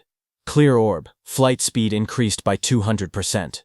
Itsuki landed lightly amid the dust and smoke, red eyes glowing as he surveyed the fallen foe. More notifications followed, saying clear orb flight speed, 13 ms less. Flight speed increased by 1300%. Then another message appeared beside Itsuki, showing time used, 12 seconds. 10,000 points earned. Watching from the control room, Choa smiled brightly and shouted that Itsuki did it. Instructor Soria, watching from the side, commented that it was rare to see Choa so fired up. Hearing that, Choa started blushing. She stammered that she was only praying for everyone's safety. She explained that if young people who carried humanity's future died, it would be a huge loss. Their families would be sad, so she simply wanted everyone to survive. She insisted that she didn't think Itsuki defeating the Inferno Giant was cool at all. Even if it wasn't Itsuki, she would have reacted the same way, so they shouldn't get weird ideas. Instructor Soria and Commander Nento stared at her silently, surprised. Instructor Soria muttered that Choha had become quite talkative since the last time he saw her. Instructor Soria then turned to Instructor Heaton and asked how he knew Itsuki would dodge the attack. Instructor Heaton replied that Itsuki's normal speed wasn't much different from the Inferno Giant's, but when electricity ran through his body, his speed increased dramatically, and once his speed reached that level, the Inferno Giant's attacks would never land. Instructor Soria agreed and said that Itsuki had succeeded in defeating 2 of the giants, but there were dangerous moments. With his current points, first place was already guaranteed, so if it were him, he would stop there. But Tenma was aiming higher. He was thinking about surpassing Teiwaijin, humanity's strongest. Itsuki raised his hand and got ready. shouting that he couldn't stop even for a second. A system window appeared, showing that Nightmare Class Phase 3 had started, with 3 level 15 Inferno Giants and 15,000 reward kill points. 3 Inferno Giants appeared in front of him as chains rattled around their bodies. Tenma activated his clear orb. A bright purple blast shot upward toward the first giant's head, killing it instantly. Back in the control room, Instructor Haiden smirked proudly. He said that, as expected, Itsuki chose to continue. But suddenly, Instructor Soria turned to Instructor Haiden and asked if he hadn't also gone all the way to Phase 4 in a single attempt. Instructor Haiden replied that he had only gone there once. Hearing that, Instructor Soria said that even with Instructor Haiden's strongest physique, he had only made it to Phase 3. They both turned to the monitor again, wondering how far Itsuki would go. On the battlefield, another giant lunged at Itsuki, but Itsuki darted forward, lightning exploding from his feet. The monster tried to catch Itsuki in its hand, but Itsuki disappeared from there and appeared behind the monster's back. Itsuki's plan was to increase his agility using Thunderbreaker, get behind the monster, and close the distance. He succeeded and shot his clear orb again. The system window flashed as Itsuki finished his second kill. One more level 15 Inferno Giant was defeated, and his clear orb flight speed increased by 200%. A second notification came, showing that clear orb flight speed was now 17 meters per second. Flight speed increase, 1700%. After killing the second monster, Itsuki floated in the air, breathing heavily, because now it was the third monster's turn. That third monster was right behind Itsuki. It opened its massive jaws, its rows of blade-like teeth glowing red. The monster swallowed Itsuki completely, and closed its mouth shut, its eyes glowing with bloodlust as the sound of cracking bone filled the air. After swallowing Itsuki, the monster stood up, thinking it had won, but Itsuki was still alive inside it. His eyes burned red as he glared at the creature. Flames curled around his arms as he shouted that he would tear it apart from its guts. A system notification appeared, showing that Lotus Burst had been activated at full output. A blast of fiery light erupted inside the monster's jaws as Itsuki's attack struck. The creature let out a distorted roar as flames burst through its mouth. A massive explosion followed. The system window appeared, stating that the Inferno Giant level 15 had been defeated with Lotus Burst, and that all skill ranges had increased by plus 1%, now totaling plus 110%. Another window showed the results. The time used to kill was 13 seconds, and the kill reward was 15,000 points. Itsuki stood alone on the scorched battlefield, surrounded by smoke and molten ground. Back in the control room, Instructor Soria stared at the screen. Shocked, he whispered that this was the same skill that had blown away a huge number of participants in the first stage. On the battlefield, Itsuki exhaled weakly. He said his magic had completely run out. His system window showed that his magic power was 0 out of 310. Itsuki stood over the scorched battlefield, looking at his status window. He muttered that as long as disaster beasts kept spawning, the passive effect of magic detection would continue to replenish his magic. His magic detection was at level 1. Its passive effect was that upon detecting one enemy unit, his magic recovered by 10%. Suddenly, multiple Inferno Giants emerged. Another window displayed. Nightmare Class Phase 4 starts with 4 level 15 Inferno Giants. Kill points were 20,000 points this time. As the 4 monsters' presence registered, Itsuki's magic recovered up to 124. For every monster, his magic power recovered by 31 points.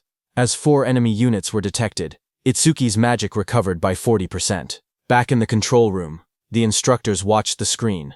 Instructor Soria stated that Phase 4 had begun, and if Itsuki passed it, he would surpass Instructor Hiiten's past record. Instructor Hiiten replied with a simple yeah, and added that aside from humanity's strongest, Tewa, no one had ever cleared Phase 4. He said it would be interesting to see how far Itsuki could go. On the battlefield, Itsuki flashed forward, electricity trailing behind him as a giant lunged.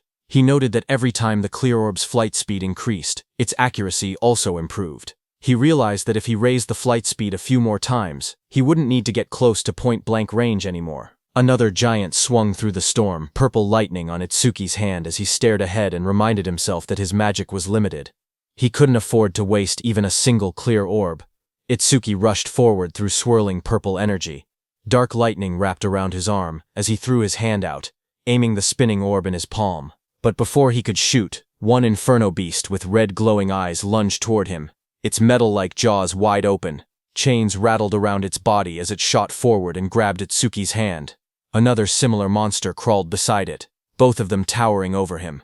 Itsuki's eyes widened in shock when he noticed the iron chains, as he had completely forgotten about them. The inferno beast snapped its head upward, the chains pulling tight across its armored mouth as it roared. Itsuki was dragged by the chains, but as he dashed past the inferno beast at high speed, he struck it with the purple energy clear orb. The monster moved slightly and dodged his attack. The inferno beast swung back violently, punching with full force where Itsuki had been standing. The inferno beast's massive armored hand pinned Itsuki down. He struggled beneath it, his body crushed against the cracked ground. Then the giant tightened its grip, dragging him upward as dust and debris scattered everywhere. Its claws clamped around his torso, squeezing harder. Itsuki was in very bad shape, as he couldn't put any strength into that position. A sickening crack echoed as the giant's grip twisted violently. A skeletal image of Itsuki flashed, showing all the bones in his body snapping under pressure. The giant then slammed him brutally into the ground. The impact split the earth, sending shards of stone flying. His body lay inside the crater, blood covering his clothes as smoke rose around him. Both his arms and legs were completely broken. Back in the control room, Instructor Soria panicked and shouted for Instructor Heighten to go help quickly. Instructor Heighten watched the screen with worry. Sweat slid down his face as he stared forward. He murmured that this must be Itsuki's limit. A memory flashed before his eyes. Just like Itsuki, he himself had once collapsed at the same point. Determined, Instructor Heighten turned away from the monitor. He said he was going to help right now. But before he could move, someone called out for him to wait. It was Commander Nento, who looked at the large screen. He said that Itsuki hadn't given up yet. Hearing that, Instructor Soria stepped forward urgently. He told Mr. Izumi that this wasn't the time to talk about such things. Choha agreed, saying that if they didn't act quickly, Itsuki would die. Instructor Heighten, beside him, also said that Itsuki's situation was desperate, but Commander Nento kept his eyes on the screen. He spoke with certainty, saying he could tell Tenma still had a trump card left. Instructor Soria looked surprised and asked how Commander Nento knew about a trump card. Commander Nento answered quietly, saying it was because of his eyes. The scene shifted to Itsuki's face. His eyes glowed fiercely. Commander Nento said these were not the eyes of someone who had accepted death. Itsuki stood battered and bloody, remembering the looming blue phantom Linga behind him. He thought about how he had exhausted every method to grow strong enough to kill that Linga who had killed his parents. Just then, a system window appeared, showing Overmimesis activated, resuming the analysis. This happened because during the battle with Kinoshita, Overmimesis had activated from Kinoshita's skill B-rank skill, Lightning Cannon. But Itsuki had chosen to stop the analysis at the very last moment. At that time, the system displayed analysis progress at 99% when Itsuki paused it. Now, when the analysis resumed, the progress reached 100%. Blue energy wrapped around Itsuki's body as he rose upward. He stated that he had prepared exactly for a situation like this. A system window appeared, showing B-rank skill Lightning Cannon analysis complete.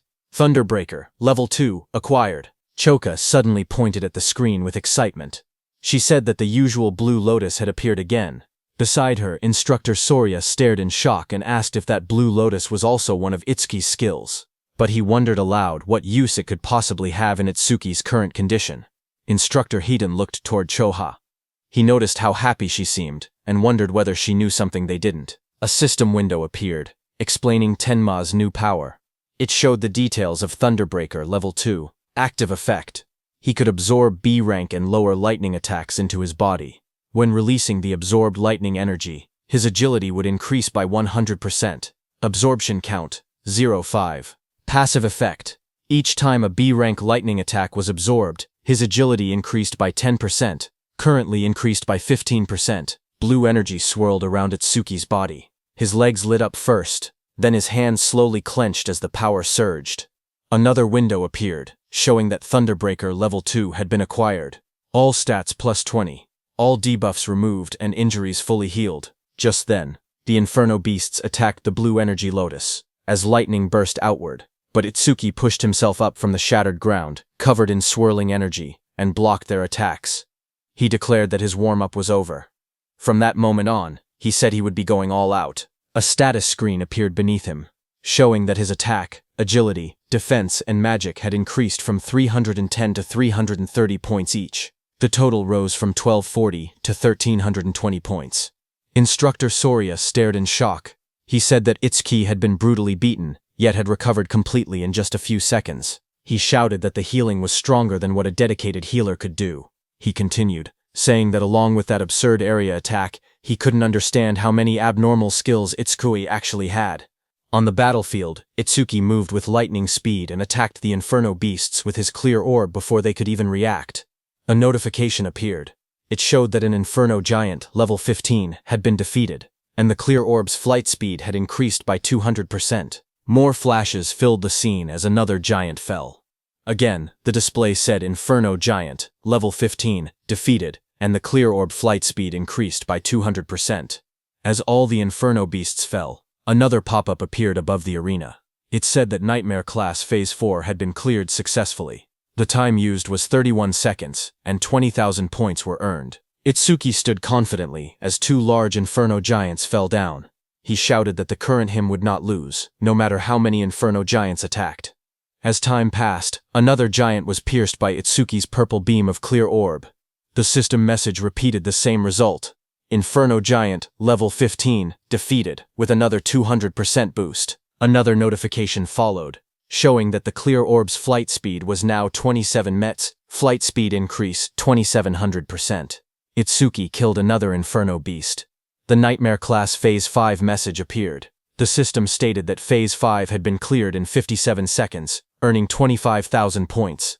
Then another beam of clear orb pierced straight through the back of another giant. The second later, Itsuki's clear orb again pierced straight through another Inferno giant's body, splitting it from top to bottom as chains shattered around it. A system window appeared, announcing that Nightmare Class, Phase 6, had been cleared successfully.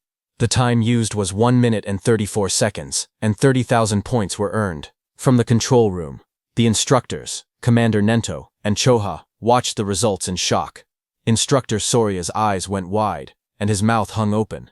The scene shifted to the battlefield, which looked like a distorted landscape filled with countless Inferno beast corpses stacked across the ground. Instructor Soria's voice echoed faintly as he asked, "Is this hell?" Itsuki sat in the rubble of corpses, chains wrapped around his arms as enormous clawed limbs loomed over him. Instructor Soria's shaken voice wondered aloud which one was the real monster, Itsuki or the Inferno giants, admitting he was starting to lose track. Itsuki looked upward, panting heavily, blood covering his clothes as he looked at the camera and asked about the next phase, saying no Inferno giants were coming out. Instructor Soria stared forward in shock. He said it was unbelievable and that he had never thought something like this would happen. Sweat ran down his face as he looked at the scene before him. He slowly reached out his hand and pressed a glowing red button on the platform. With a heavy voice, he spoke into the microphone. He told Itsuki that it was over. On the battlefield, a loud announcement echoed. Instructor Soria told Itsuki that all the Inferno giants they had prepared had already been defeated. As the huge pile of fallen Inferno giants lay scattered across the ground, Instructor Soria told Itsuki that he had defeated every Inferno giant they had prepared. Hearing that, Itsuki took off the chains around his body, exhausted and covered in wounds. He asked if he had really beaten them all, reminding Instructor Soria that he had said the difficulty had no upper limit. He stood up slowly, trying to recall how many enemies he had taken down. He wondered how many points he had ended up getting. He thought to himself that if he had hit the ceiling, then the gap between him and Tuajin couldn't be that big. As he walked forward, he noted that he had achieved his other goal too, increasing the clear orb's flight speed. He considered it not a bad haul at all. A glowing panel appeared, showing the results. It listed that he had defeated 11 level 15 Inferno giants, and the clear orb's flight speed had increased by 1100%. Another notification appeared, showing the orb now moved at 38 meters per second, faster than an average car. But just as he was about to exit the training ground, a bright blue energy swirled behind him.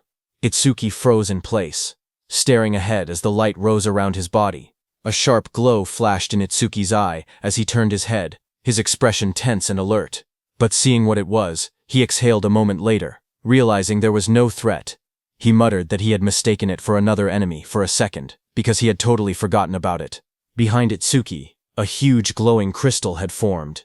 He looked at the floating blue crystal beside him, knowing that since he couldn't level up, any experience from the disaster beasts he defeated turned straight into karma stones. The large blue stone hovered in the air, swirling with light. In the control room, the instructors stared in surprise. Instructor Soria asked why a karma stone was appearing in the trial grounds. Its blue color meant it held at least 10,000 experience points. Commander Nento explained to them that Itsuki couldn't absorb experience points, so everything he earned in the trial automatically became karma stones.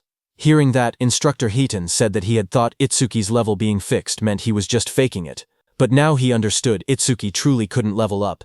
Instructor Soria asked if this meant that if Tenma ever teamed up with someone and entered a stage, his teammate would get all the dropped experience points. He added that it was a good thing. Itsuki had been born human. If he had been born a disaster beast, the thought alone was terrifying. Back inside the trial grounds, Itsuki grabbed the glowing blue karma stone.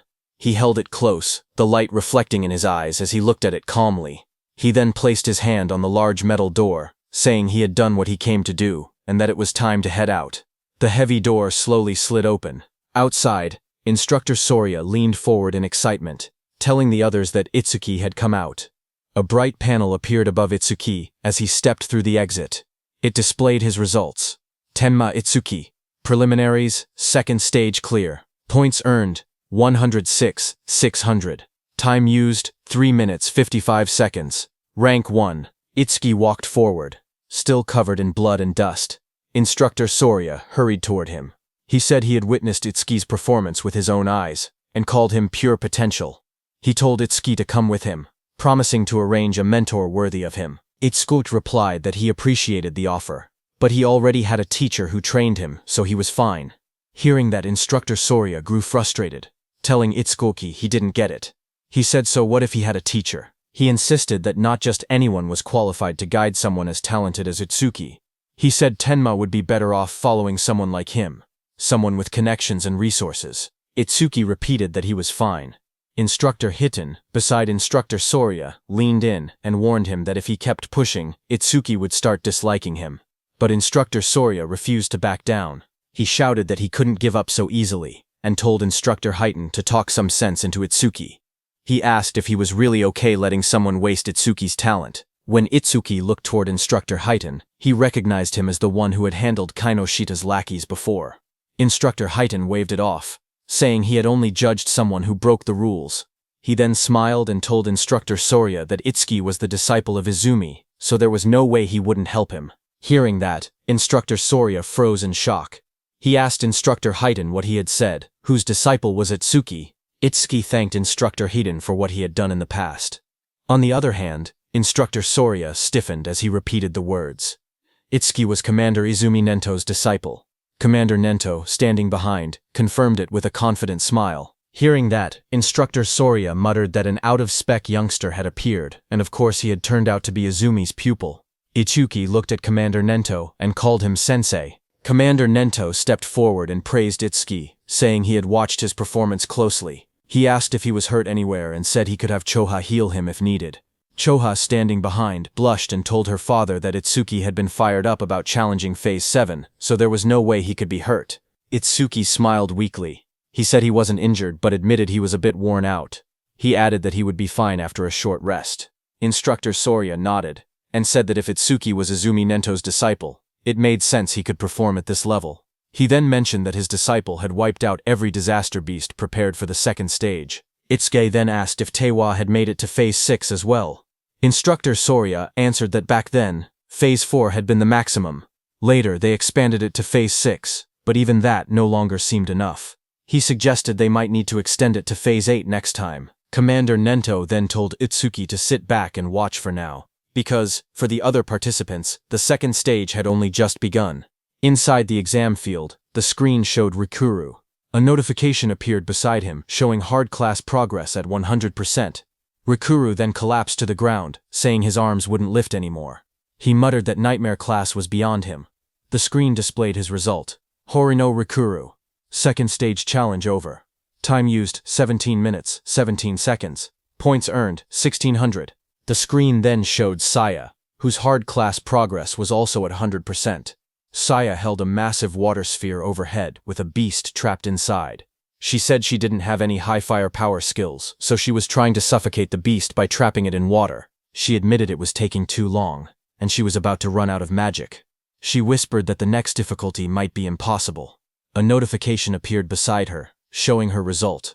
Kisaragi Saya, second stage challenge over. Time used, 19 minutes 01 second.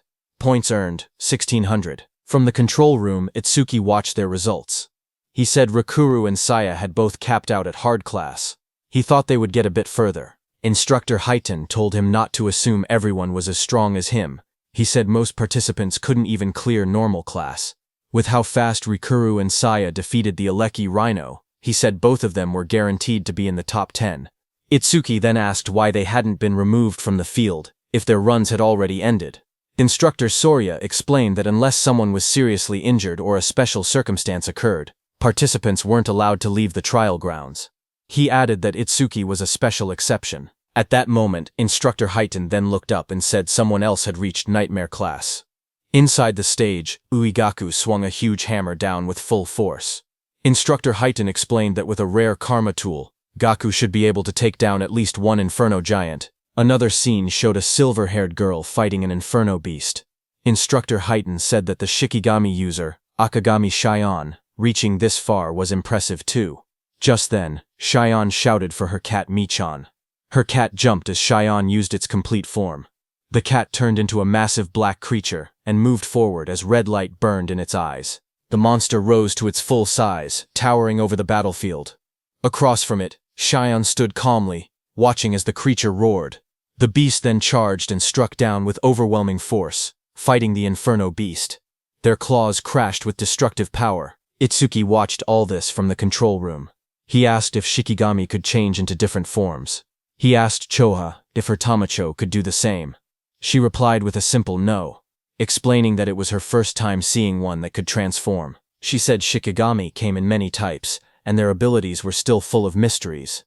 She warned him to be extra careful if he encountered Shikigami users from now on. Itsuki looked at the scene and said Shikigami were unexpectedly strong. He thought about the black dog he had taken from Charles and said he had been leaving it alone until now, but from this point on he would give all dropped experience to it. He then looked down slightly and said that since Saya and Rikuru had already retired, there was no point staying any longer. He thought it was time to head out. But suddenly Itsuki's eyes widened as he saw something on the screen. It was Iberia. He was wrapped in glowing red energy and stood in a hardened stance. Itsuki was shocked to see him and asked what that armor was and if he had gotten it from his father. Iberia's whole body became covered by that armor as he looked at the monster in front of him. It was the strongest epic karma tool his dad had made for him. His body then transformed into a fully armored form with sharp red scales and glowing eyes. A screen displayed the item's stats. Dragon Gear. Epic. It increased attack and agility by 100. Its epic effect was that for every 1 minute equipped, attack and agility increased by 20. The maximum time was 15 minutes. Iberia knew that his tool had a will of its own and chose its master. He said it took a lot of effort before he finally obtained it. He ran toward the Inferno beast in front of him, thinking that his armor added 20 attack and agility every minute it was equipped. But if worn longer than 15 minutes, there would be a severe penalty. So he had to finish everything within 15 minutes. Another screen appeared showing current status increase. Attack and agility increased by a 120. Iberia shot forward at high speed. He thought about the announcement stating the Nightmare class had been cleared, and he believed it was probably Itsuki. He told himself he had to do his best so he wouldn't drag Itsuki down. He charged ahead, declaring that the two of them were double E. Itsuki watched him from the control room and said calmly that the armor looked good on him. Then a few minutes later, Instructor Sorya announced that the second stage was finished. From inside the control room, Instructor Sorya explained the rules. Only the top 10-point earners could advance to the national tournament's main event. He added that the top 2 would receive special rewards in the main event. Lying on the ground, Gaku smirked. He said that aside from Hanyu, there was no way anyone had more points than him. He laughed to himself, claiming those special rewards would be his. Instructor Sorya then stepped forward and announced that he would now reveal the top 10 results. A large screen displayed the rankings. First was Tenma Itsuki. His clear time was 3 minutes and 56 seconds, and his earned points were 106,600. Second was Hanyu Kana, who took 23 minutes and 43 seconds. She earned 16,600 points. Third was Uegaku. His time was 24 minutes and 23 seconds, and his points were 6,600. Fourth was Iberia. His time was 27 minutes and 59 seconds, and his points were 6,600. Fifth was Akagami Shion. Her time was 16 minutes and 30 seconds, and her points were points 1600. She failed at the Nightmare class attempt. Sixth was Horin no Rikuru. His time was 17 minutes and 17 seconds, and his points were 1600. Seventh was Kisaragi Saya. Her time was 19 minutes and 1 second, and her points were also 1,1600. Seeing the results, the crowd reacted instantly. One man shouted in disbelief, saying Itsuki had scored over 100,000 points, far more than even Tiwajin's 60,000. Another said that with a score like that, first place in the entire country was basically guaranteed. An injured man wondered aloud how many Inferno giants Itsuki must have killed, since each was only worth 5,000 points. Seeing this, Gaku suddenly sat up, shocked that he had fallen to third place. He asked who Tenma Itsuki even was, saying he had never heard of the name before. Haru looked at her weapon and said she wanted to cross swords with Tenma Itsuki. Saya lowered her gaze. She said she hadn't expected such a huge gap between herself and Itsuki.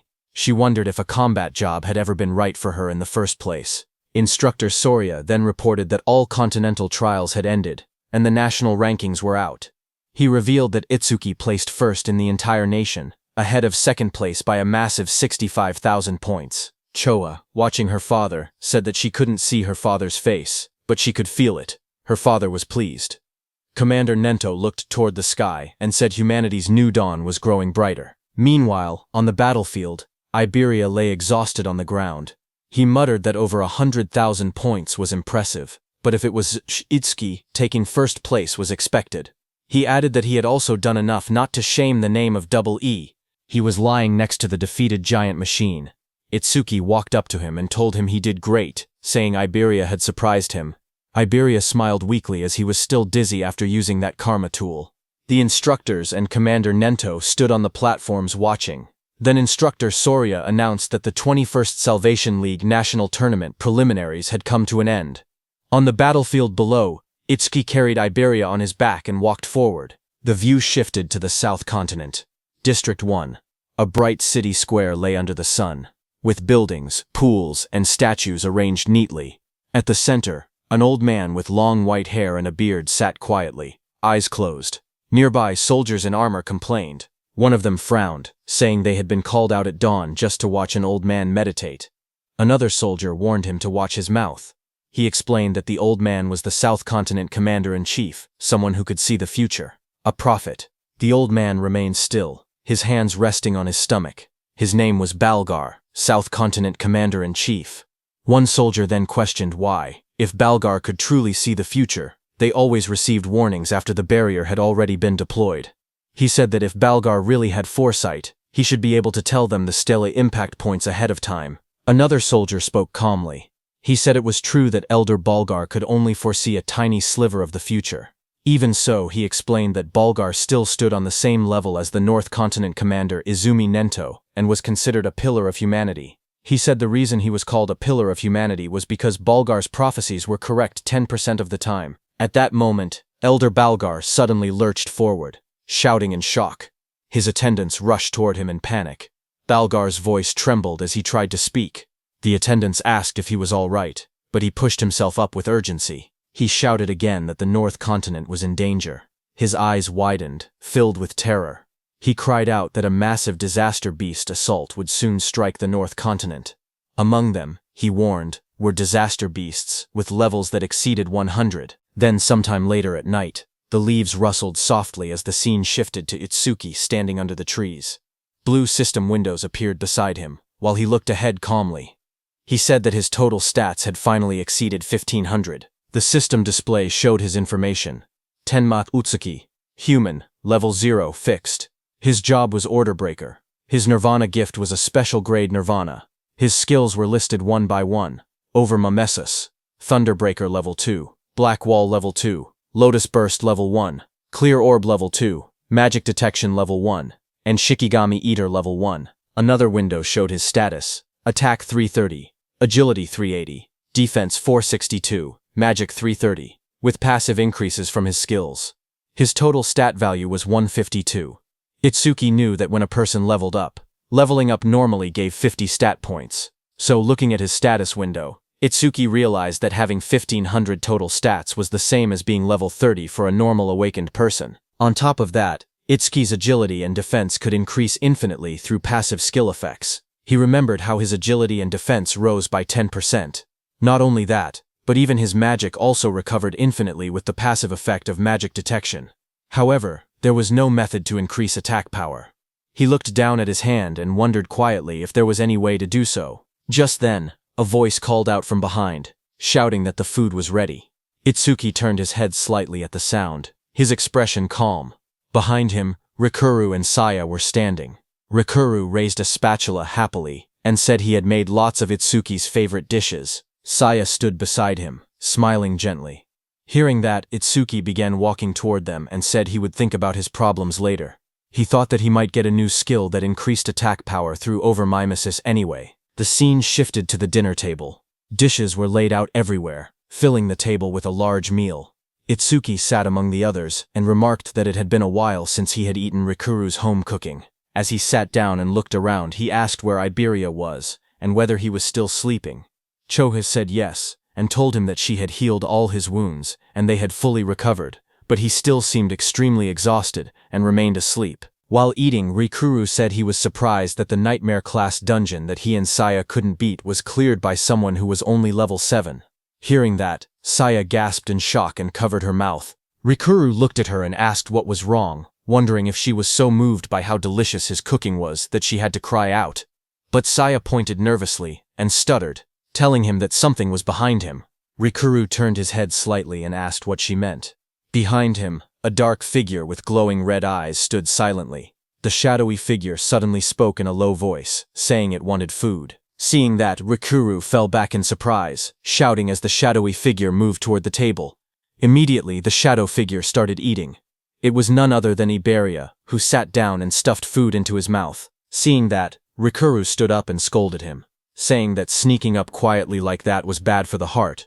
He also asked why Iberia was eating at someone else's seat without permission. Hearing that, Iberia slammed his bowl on the table, holding it tightly as he ate with extreme force.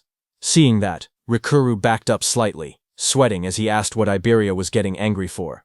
Iberia suddenly lifted his head with sparkling eyes and food crumbs on his face. He smiled widely and said the food was delicious. Seeing him energetic, Rikuru laughed proudly and said that it was thanks to his cooking. Iberia laughed even louder in response.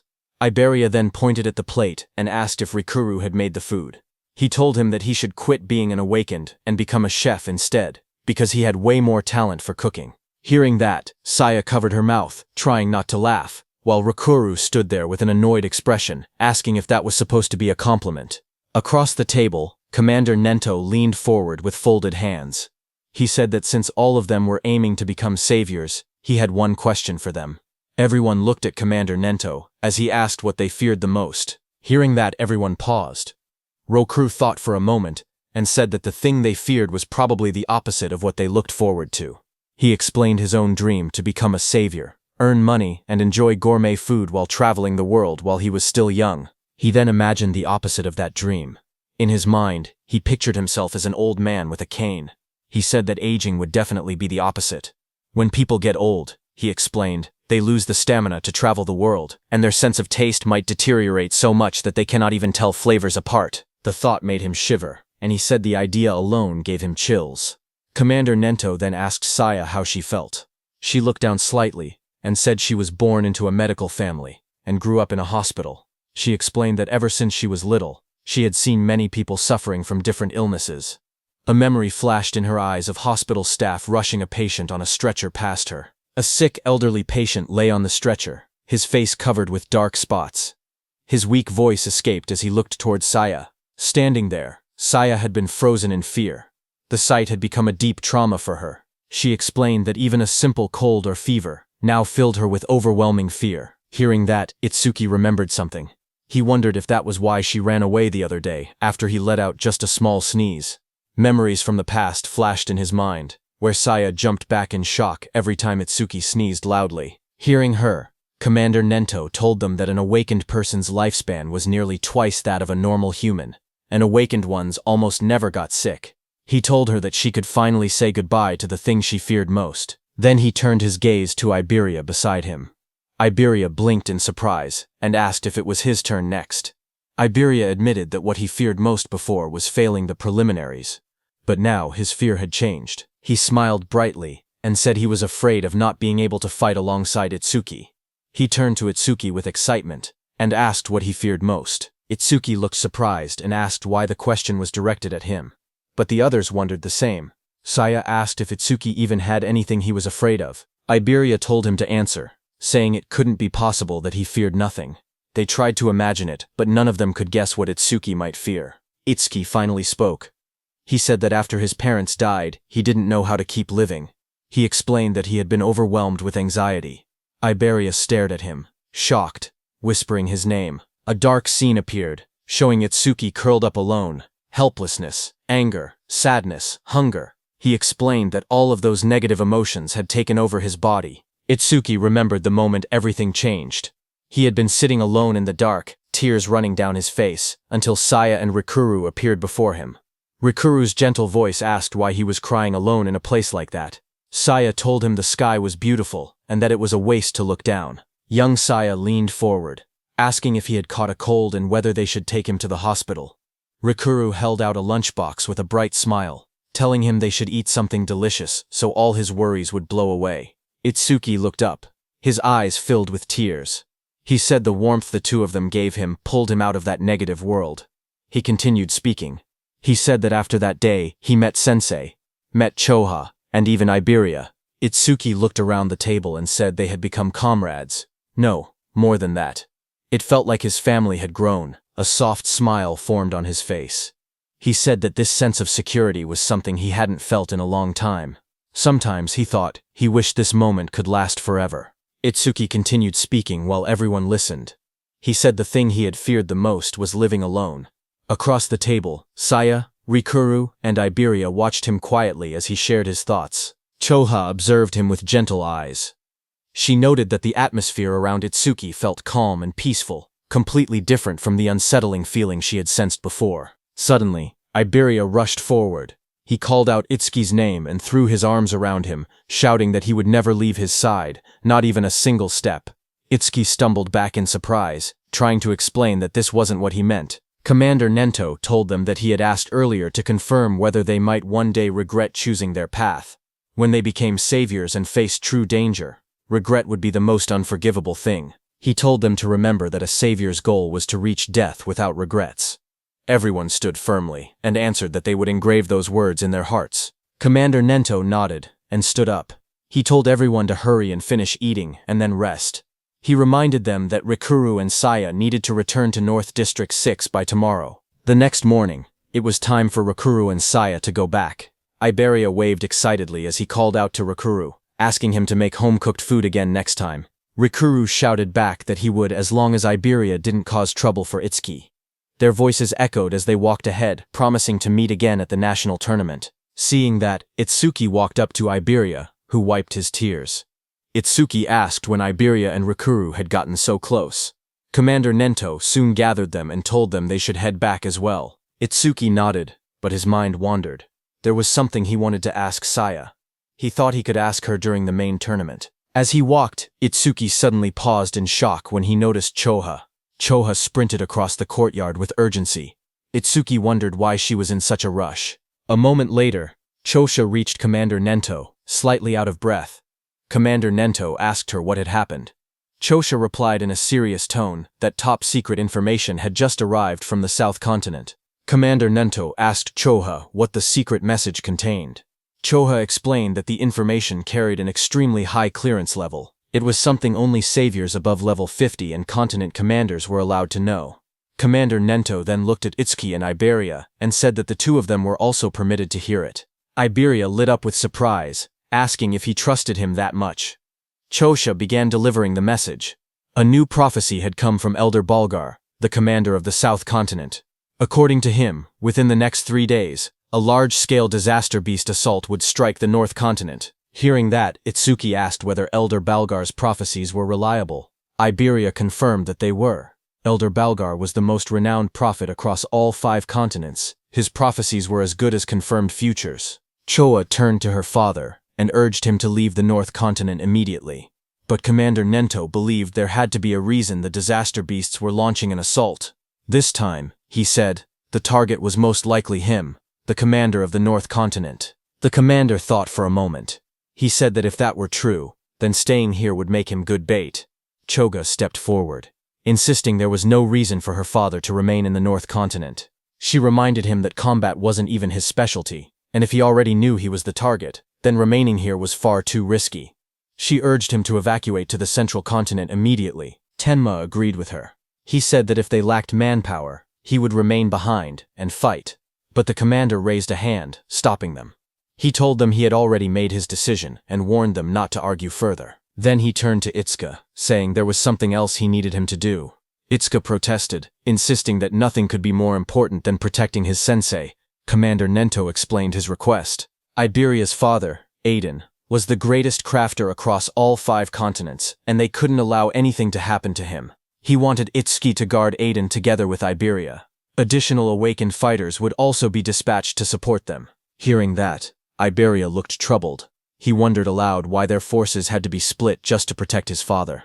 Suddenly a thought struck Itsuki, as he realized that Sensei might be intentionally keeping him away from the battlefield. Nearby, Chobia listened quietly until the commander turned to her as well. He said he had 3 requests for her.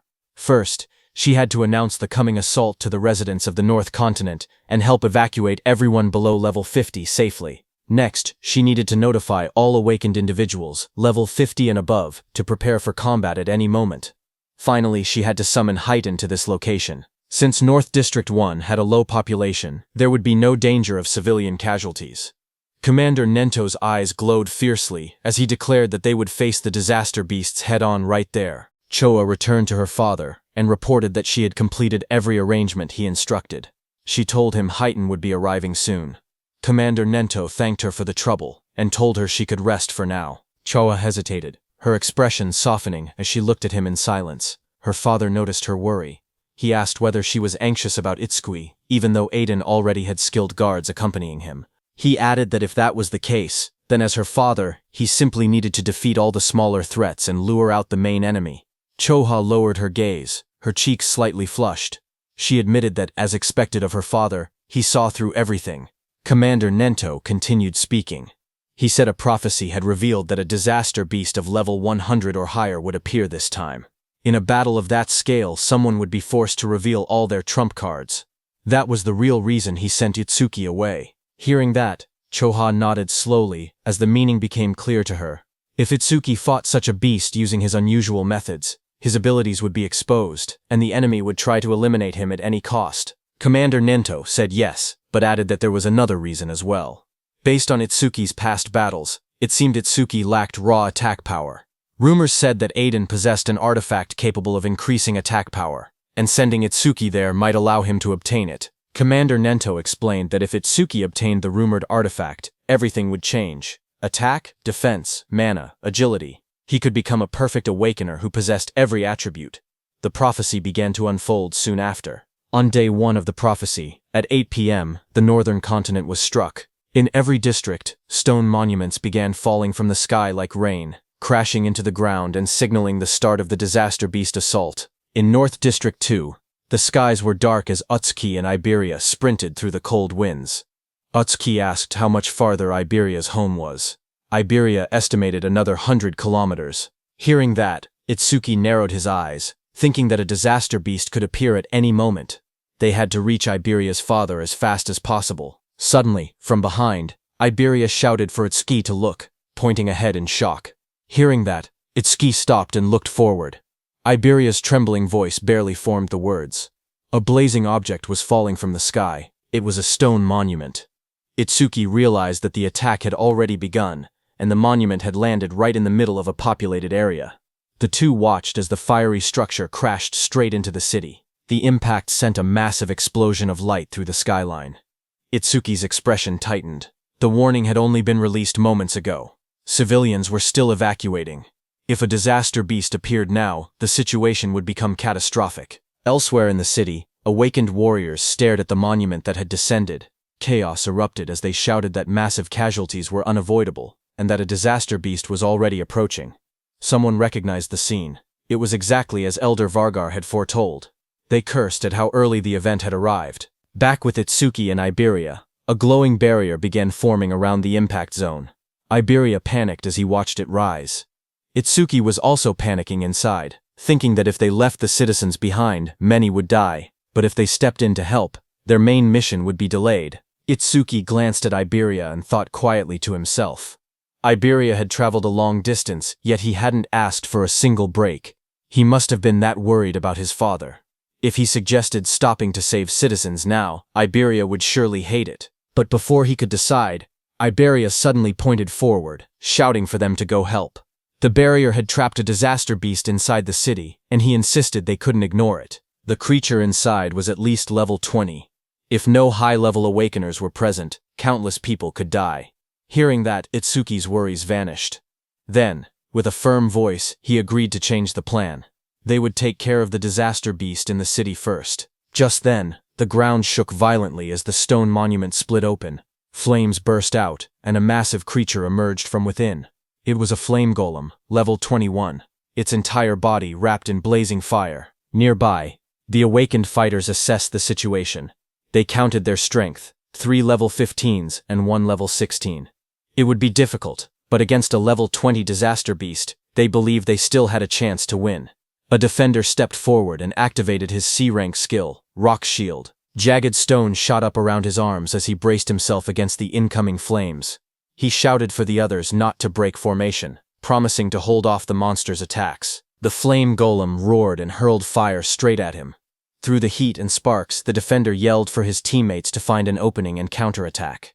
But the creature's power was overwhelming. It struck with massive force, smashing the ground and scattering debris across the street. The defender was thrown violently backward, crashing into a wall. As the dust settled, he struggled to lift his head. His armor was shattered. His voice trembled. He couldn't believe what had happened. It was impossible. The other awakeners froze in terror because the Earth user had the highest defense among them, yet he had been killed instantly. If even he couldn't survive, they stood no chance at all. Panic spread across their faces as they backed away, their weapons shaking. One of them cried out, asking desperately what they were supposed to do now. The group fell into panic. One of the men shouted that fighting a creature like this was suicide and that they needed to run. As he sprinted away, flames chased behind him. Another teammate yelled for him to watch out, but the fleeing man only snapped back that they should worry about themselves. Before he could get far, a sharp presence appeared right behind him.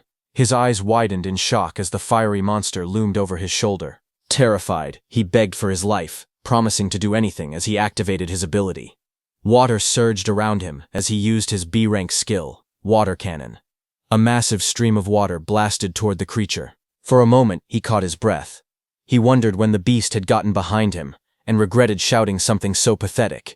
But now, he stood firm. He was a water elementalist, the natural enemy of fire disaster beasts. This attack should have been its end. The others watched from a distance, unsure. One asked whether he had really defeated it. Another stepped forward, saying he would finish it off just in case. In the midst of drifting steam and smoke, the monster's dark silhouette still stood. The water elementalist stepped forward and warned the others not to interfere. He insisted that since he had defeated the disaster beast alone, he should be the one to finish it. But before he could act, the charred body of the creature suddenly twitched. Flames surged across its cracked surface as it rose again. The man froze in shock as the beast returned to life, its fiery aura burning hotter than before. Someone shouted for them to kill it quickly. A massive burst of flame erupted from the monster's mouth, lighting up the entire street. One of the fighters stared at the blazing heat, confused and terrified, asking what this enormous flame was. Another voice shouted that it was over, but the flames only grew larger. A violent explosion followed, and the fire shot outward like a shockwave. But before it could hit those awakeners, Itsuki appeared. Using his black ice wall skill, he created an ice wall that blocked the monster's fire attack. As Itsuki was stopping the fire, Iberia turned to those awakeners, calm and fearless. He told them to leave the creature to Double E. Clad in black armor, Itsuki told Iberia not to worry about the monster and instructed him to evacuate the citizens. Iberia acknowledged with a Roger. A blue screen appeared, displaying new information. Itsuki's black wall's defense increased by 10% due to blocking a B-rank fire element skill with black ice wall. The battlefield shifted as Itsuki prepared to face the fiery disaster beast alone. Those awakeners stared at Itsuki, who had blocked the giant flame so easily. One of them asked Iberia if he and his companion were saviors. Iberia explained that they weren't saviors yet, but he declared that someday he would become one stronger than Tiwajin himself. Hearing that, the awakeners were shocked, saying he talked big for a kid. Iberia walked over, annoyed, and asked what they were doing being saved by a child. One of the awakeners immediately argued back, insisting that no one asked for help and that he was going to defeat the beast anyway. Someone else wondered aloud if a mere awakener could really handle a disaster beast like that. Their eyes shifted to Itsuki. One man whispered whether the ice-like armor covering his body was some kind of artifact. On the other hand, Itsuki narrowed his eyes, remembering something his sensei told him before they left. His memory showed his sensei warning him about the black sphere he could release. Its power was immense, but it required chanting time, and its flight speed wasn't fast compared to strong disaster beasts. Missing the first attack would only put enemies on guard, making them harder to hit afterward. His sensei advised him to avoid using the black sphere unless absolutely necessary, keeping it as a trump card for critical moments. The memory ended with his teacher's voice telling him to listen carefully and only use that black sphere under the right circumstances. His teacher's words echoed in Itsuki's mind. He should only use his strongest attack when he was certain he could take down the opponent.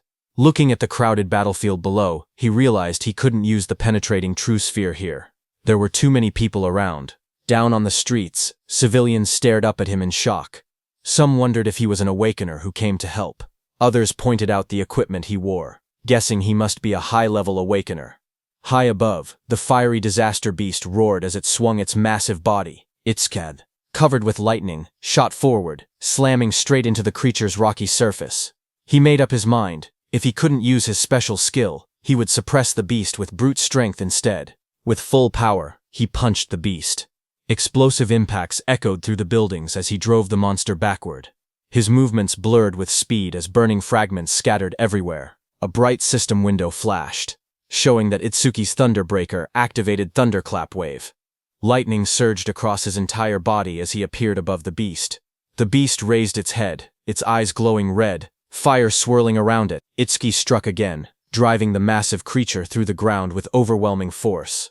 Dust and flames erupted as the beast crashed hard, its body half buried in the shattered street. The ground trembled from the impact. Lightning wrapped around Itsuki as he rose into the air, his entire body glowing with blue energy. Flames raged around him, but he shot downward like a meteor, slamming into the massive creature below with overwhelming force. The impact shook the entire street. A huge shockwave burst outward, cracking the ground and sending flames scattering. A crater formed where the blow landed, smoke rising from the broken asphalt. People watching from a distance stared in disbelief. One person said the disaster beast was being pushed back completely, even though it was supposed to be powerful. Another mentioned that the awakener looked like he was only 18. Someone else suggested the beast must have been injured beforehand, but an awakener nearby could only stare with wide eyes, whispering in shock that this couldn't be real. Even a level 21 flame golem couldn't fight back at all against that young man. He wondered who the young man facing it truly was. When the smoke finally cleared, the battlefield was quiet. The golem lay smashed into the ground. One of the awakeners looked around in confusion and asked where the young man had gone. Another man explained that as soon as the young awakener defeated the disaster beast, he left the area with the blonde boy. That water-type awakener claimed that the only reason a level 0 awakener could do something like that was because he had already weakened the flame golem's health beforehand. But the first awakener looked uneasy. Even he, a level 15 awakener, couldn't track the young man's movements with his eyes. He said that the power to send a flame golem flying with bare hands was unbelievable. He added that if his status showed level 0, his real strength had to be comparable to level 30. On the other hand, Itsuki and Iberia were already running. While running, a thought troubled Itsuki. If a beast of that level couldn't be killed instantly, things would only get harder in the future. He muttered that he had to increase his attack power somehow. Just then, a system window appeared, displaying Itsuki's current stats. Attack, 330, Agility, 760, plus 100% due to Thunderclap Wave activation. Defense, 495, increased due to Black Ice Wall, 50%, Mana, 330, recovers 10% of mana upon detecting one enemy unit. Itsuki stared at the numbers, knowing he needed to grow stronger as quickly as possible. On day 1 of the prophecy, At 10:30 p.m., Itsuki and Iberia ran through the rain-soaked streets.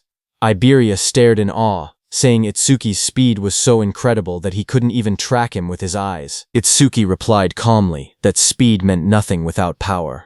While they were running, suddenly Iberia started panting heavily, admitting he had never thought of Itsuki that way before. When they stopped, he told Itsuki that if he wanted to raise his attack power, he knew a good method.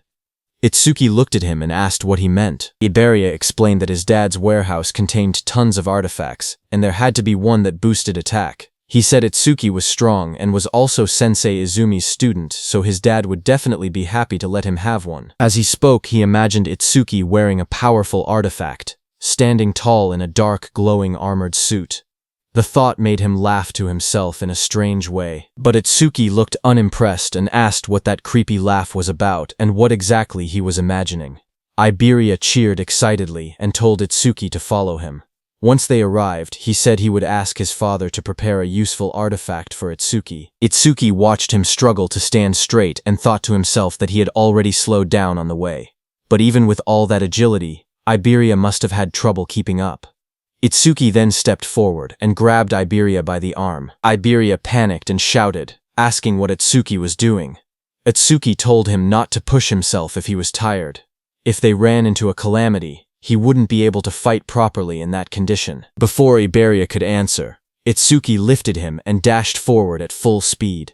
Iberia yelled that he wasn't ready, but the wind tore past them too fast for him to react. The two shot through the city like a blur. Iberia screamed that it was too fast, while Itsuki said they had already wasted enough time and told him to hold on. Later, at 11:05 p.m. on day 1 of the prophecy, the moon hung over a quiet set of wooden houses deep in the forest. A gust of wind swept through as they arrived. Iberia collapsed forward, shaking.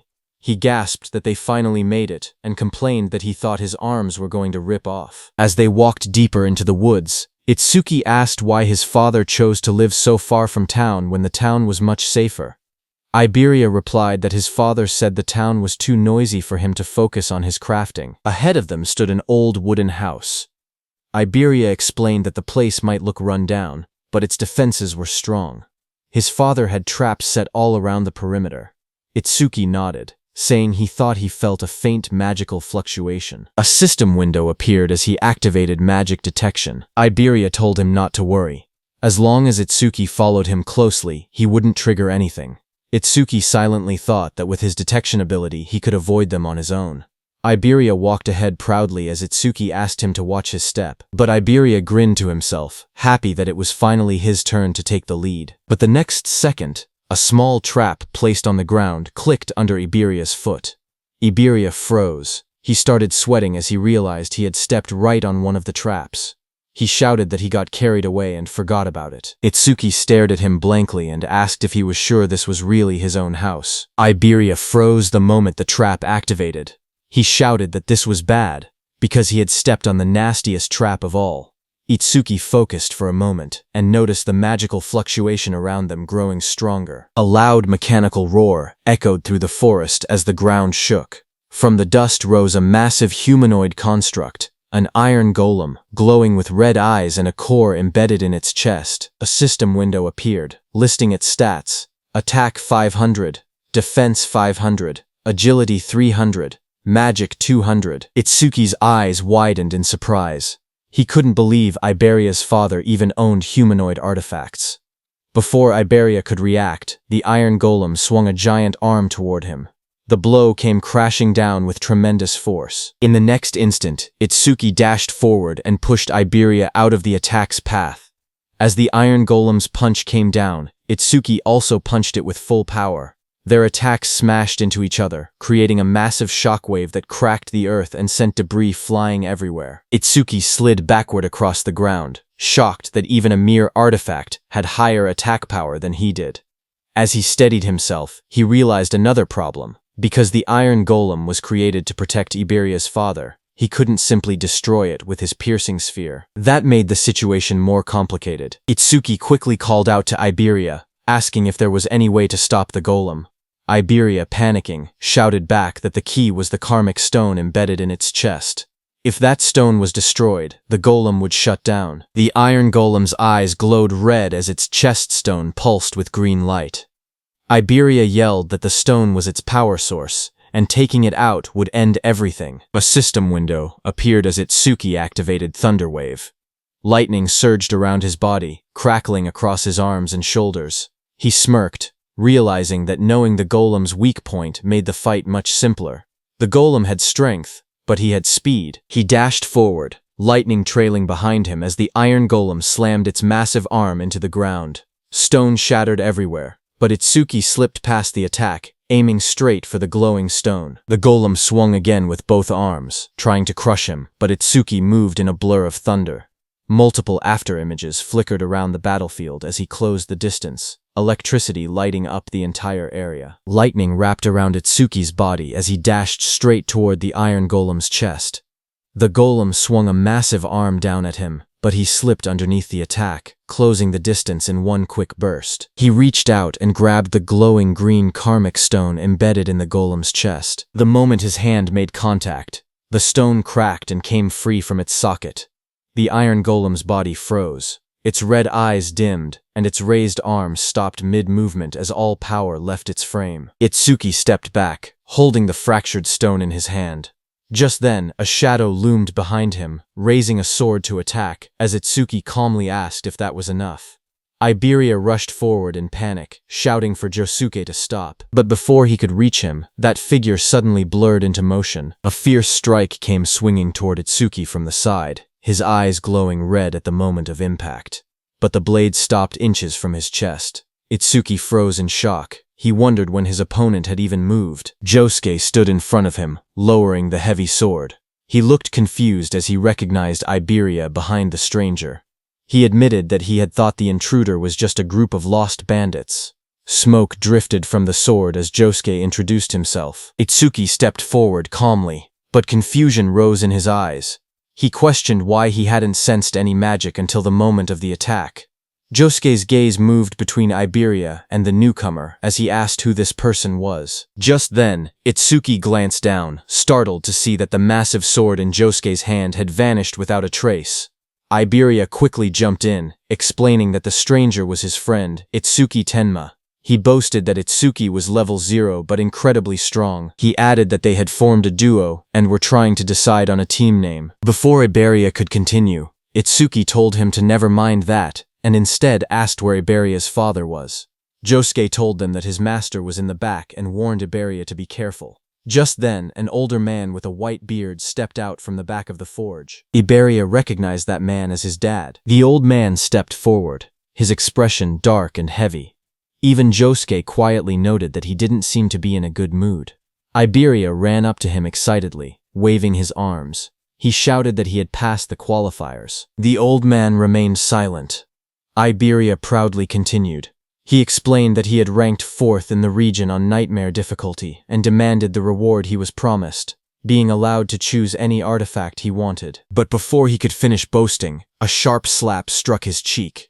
Iberia's head snapped to the side, his eyes wide in shock. He touched his face with trembling fingers and asked why his father had hit him. The old man glared at him furiously, his voice rising as he demanded that Iberia hand over the dragon gear. He accused him of stealing it.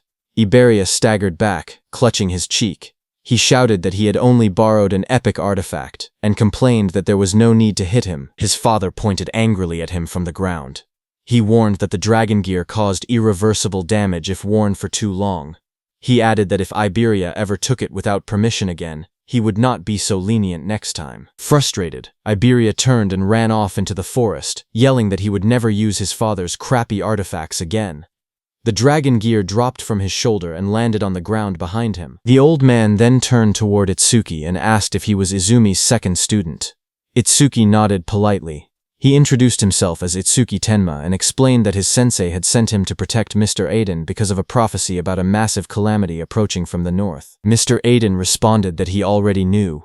He studied Itsuki closely and muttered that Izumi was demanding and rarely accepted disciples. He wondered why a strict master would choose someone who looked as plain and ordinary as this kid. But then he suddenly froze, his eyes wide. He asked in shock if Itsuki's level was fixed. Itsuki said yes as a glowing status window appeared beside him, showing his information. Itusuki Tenma, human. Level 0, fixed. Job order breaker. Gift undisclosed. Skill undisclosed. Stata undisclosed.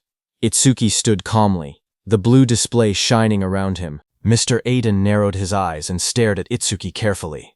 With suspicion in his voice, he asked if Itsuki was using some kind of karma artifact to fake his stats.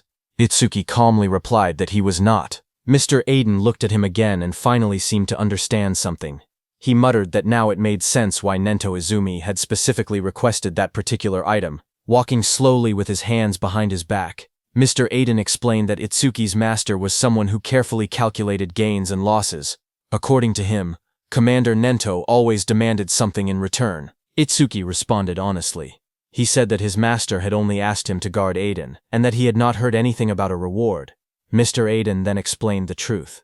Commander Nento had contacted him and said that in exchange for allowing his disciple to protect him, he should give that disciple a certain karma artifact. Hearing this, Itsuki looked surprised. He wondered quietly if his master had really done that for him. Still calm, Itsuki said that it was fine.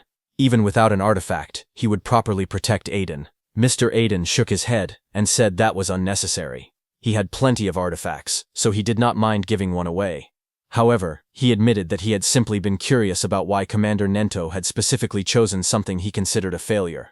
Itsuki looked confused and asked what he meant by a failure. A memory flashed as Mr. Aiden explained that the artifact was originally a masterpiece designed to draw out an awakened person's attack power to its absolute limit. He raised a glowing golden crystal in his hand as a system window appeared, revealing the artifact's information. Its name was Critical Crystal, unique. Critical, attack power is doubled during a critical hit. Critical rate 99%. Unique effect. The user's attacks generate critical hits. The golden crystal shined brightly in Mr. Aiden's hand, but as Mr. Aiden held the glowing crystal, something unexpected happened. A crack suddenly formed across its surface. His eyes widened in shock as the golden crystal split with a sharp sound. The artifact's power changed instantly. The rank of the artifact became unknown, and a mysterious broken effect appeared. A system window appeared, revealing the new information. Broken critical crystal, rank unknown. Effect, attack power is multiplied by 10 during a critical hit. Critical rate 0%. It increases by 1% every time an enemy unit with higher attack power than the user is defeated. Broken effect, the critical rate resets whenever the user levels up. Mr. Aiden showed the cracked crystal to Itsuki and explained its problem. Because the critical rate reset every time someone leveled up, it was completely useless for a normal awakened person.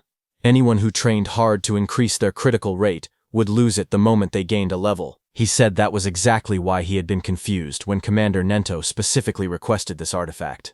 But after seeing Itsuki's stats, he finally understood the reason. Itsuki carefully reached out and took the broken crystal into his hand. The red cracks inside the golden crystal glowed faintly as energy flowed through it. Mr. Aiden smiled slightly and said that Itsuki was quite special. He admitted he did not know how Itsuki became stronger, but since Itsuki would never level up, the artifact was perfect for him. He then explained that as Itsuki continued defeating Calamity Spirit Beasts, his critical rate would slowly increase. Eventually, it would reach 100%. Just as he said that, Itsuki used the crystal. Golden energy began swirling around him as the crystal reacted. Golden energy suddenly burst out from the crystal and wrapped around Itsuki's body. The power surged violently as the artifact synchronized with him.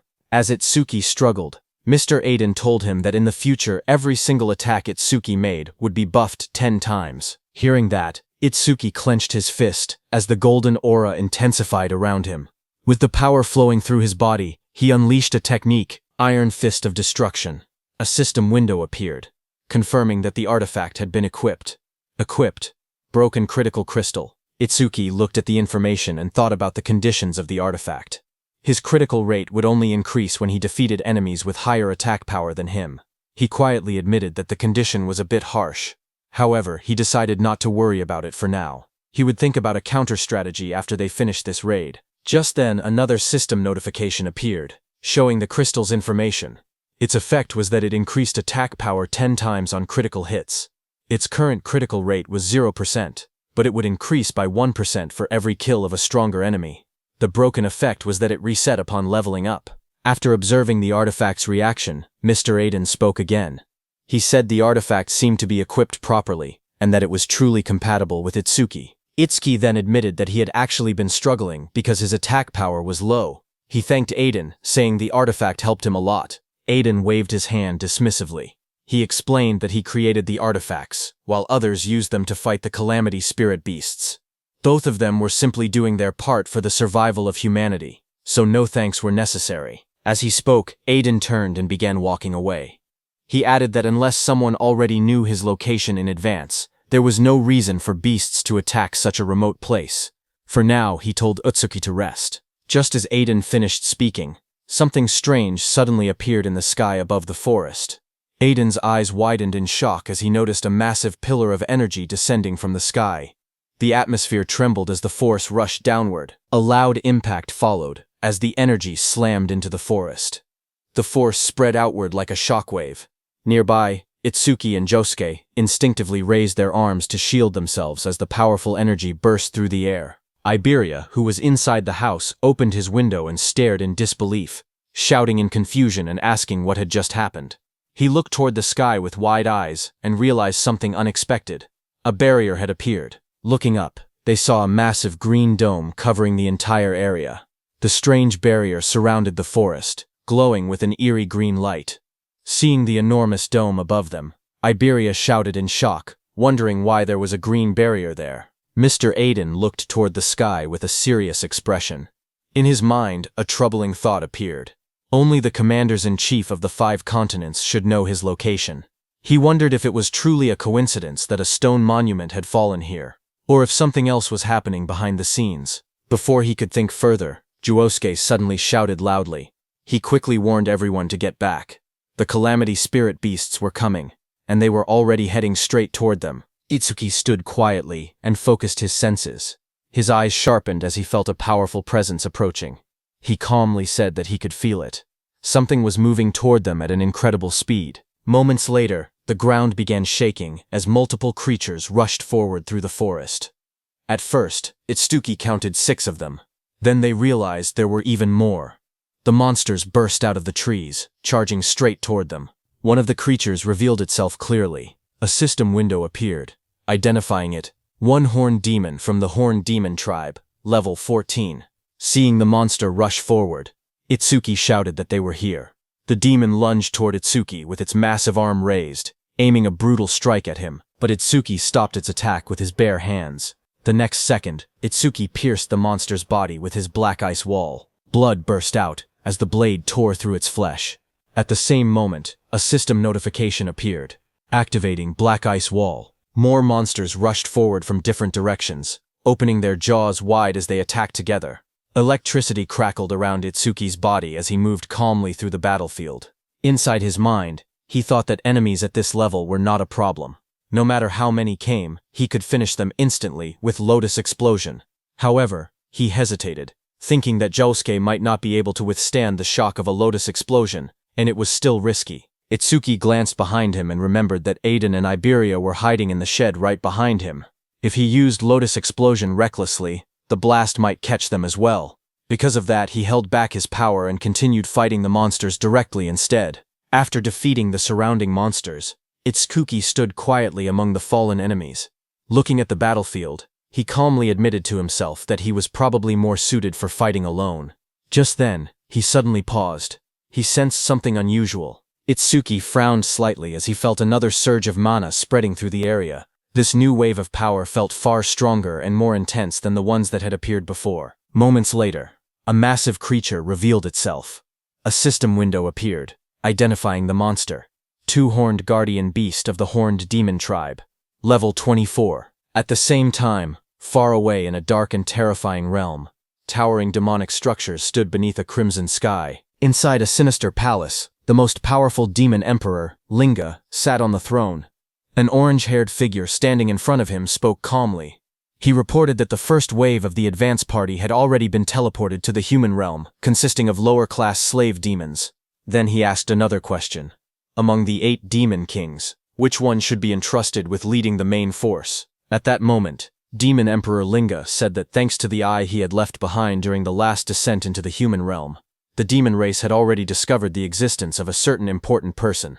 With a cold command, the demon emperor told him to capture them. This orange-haired figure was Enma-Raku, also known as Yama, one of the 8 demon kings.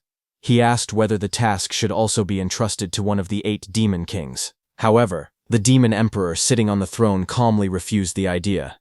He said that sending a demon king might destroy the very eye that had been secretly left behind in the human realm.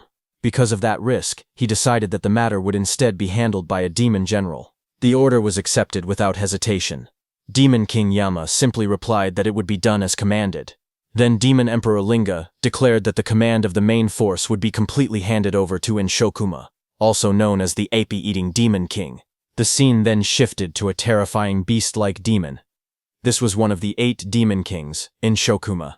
Demon Emperor Linga said that since Inshokuma had not eaten a living human in a very long time, he was certain that Inshokuma must be extremely hungry. At the same time on the battlefield, while Itsuki was fighting, a loud scream suddenly echoed through the area. Hearing it, he immediately recognized the voice. It was Iberia. His expression changed as he realized something was wrong. He wondered if a disaster beast had broken into the room. But before he could react further, a disaster beast burst forward to attack. A system window appeared in front of him, identifying the beast as a double-horned guardian from the Horned Demon Clan, level 24.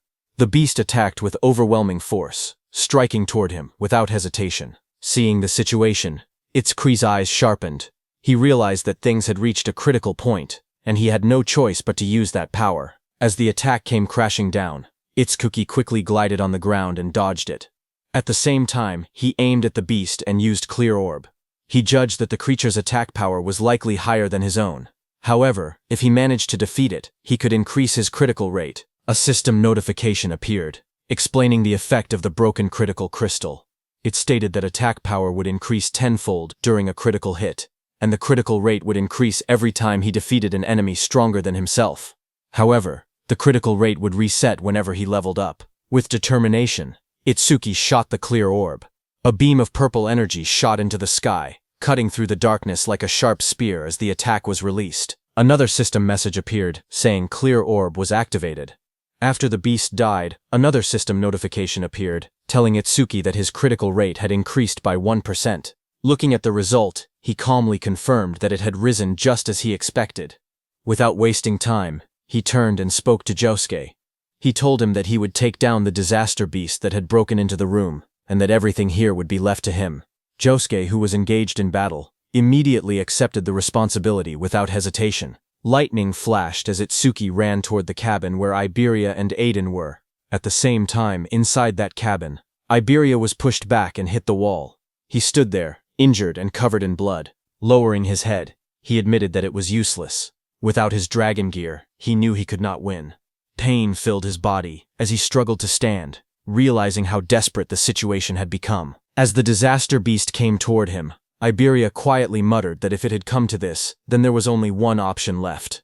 As the monster lunged forward with its terrifying jaws wide open, Iberia cried out for help, calling Itsuki's name. But in the next second, someone appeared behind the disaster beast. It was Iberia's father, Aiden.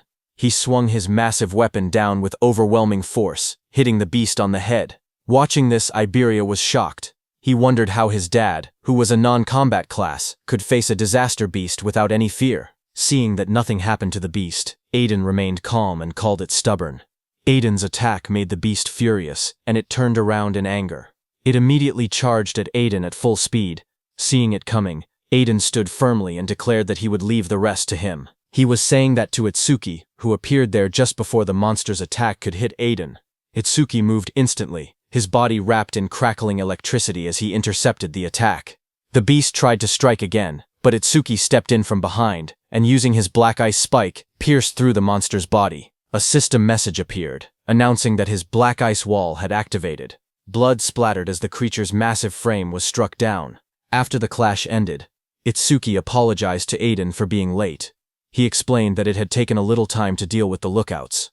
Aiden then asked about the situation outside. Itsuki immediately used his magic detection skill, but he could no longer sense any magic fluctuations from outside. Seeing that, he told Aiden that Josuke had likely wiped out every last disaster beast. As they went outside, the battlefield was covered with the bodies of disaster beasts. Iberia looked around in shock and stammered in disbelief, wondering if Josuke had really done all of that by himself. Josuke immediately warned everyone not to lower their guard. He explained that unless they destroyed the barrier, disaster beasts would continue spawning from within it without end. As time passed, they would only grow stronger. With a firm expression, he declared his intention to head toward the barrier and destroy it while eliminating as many disaster beasts as possible along the way. Looking at Itsuki, he added that if any beast managed to slip past him, he would have to deal with it. However, Itsuki stated that he would be the one to slaughter every disaster beast within the barrier.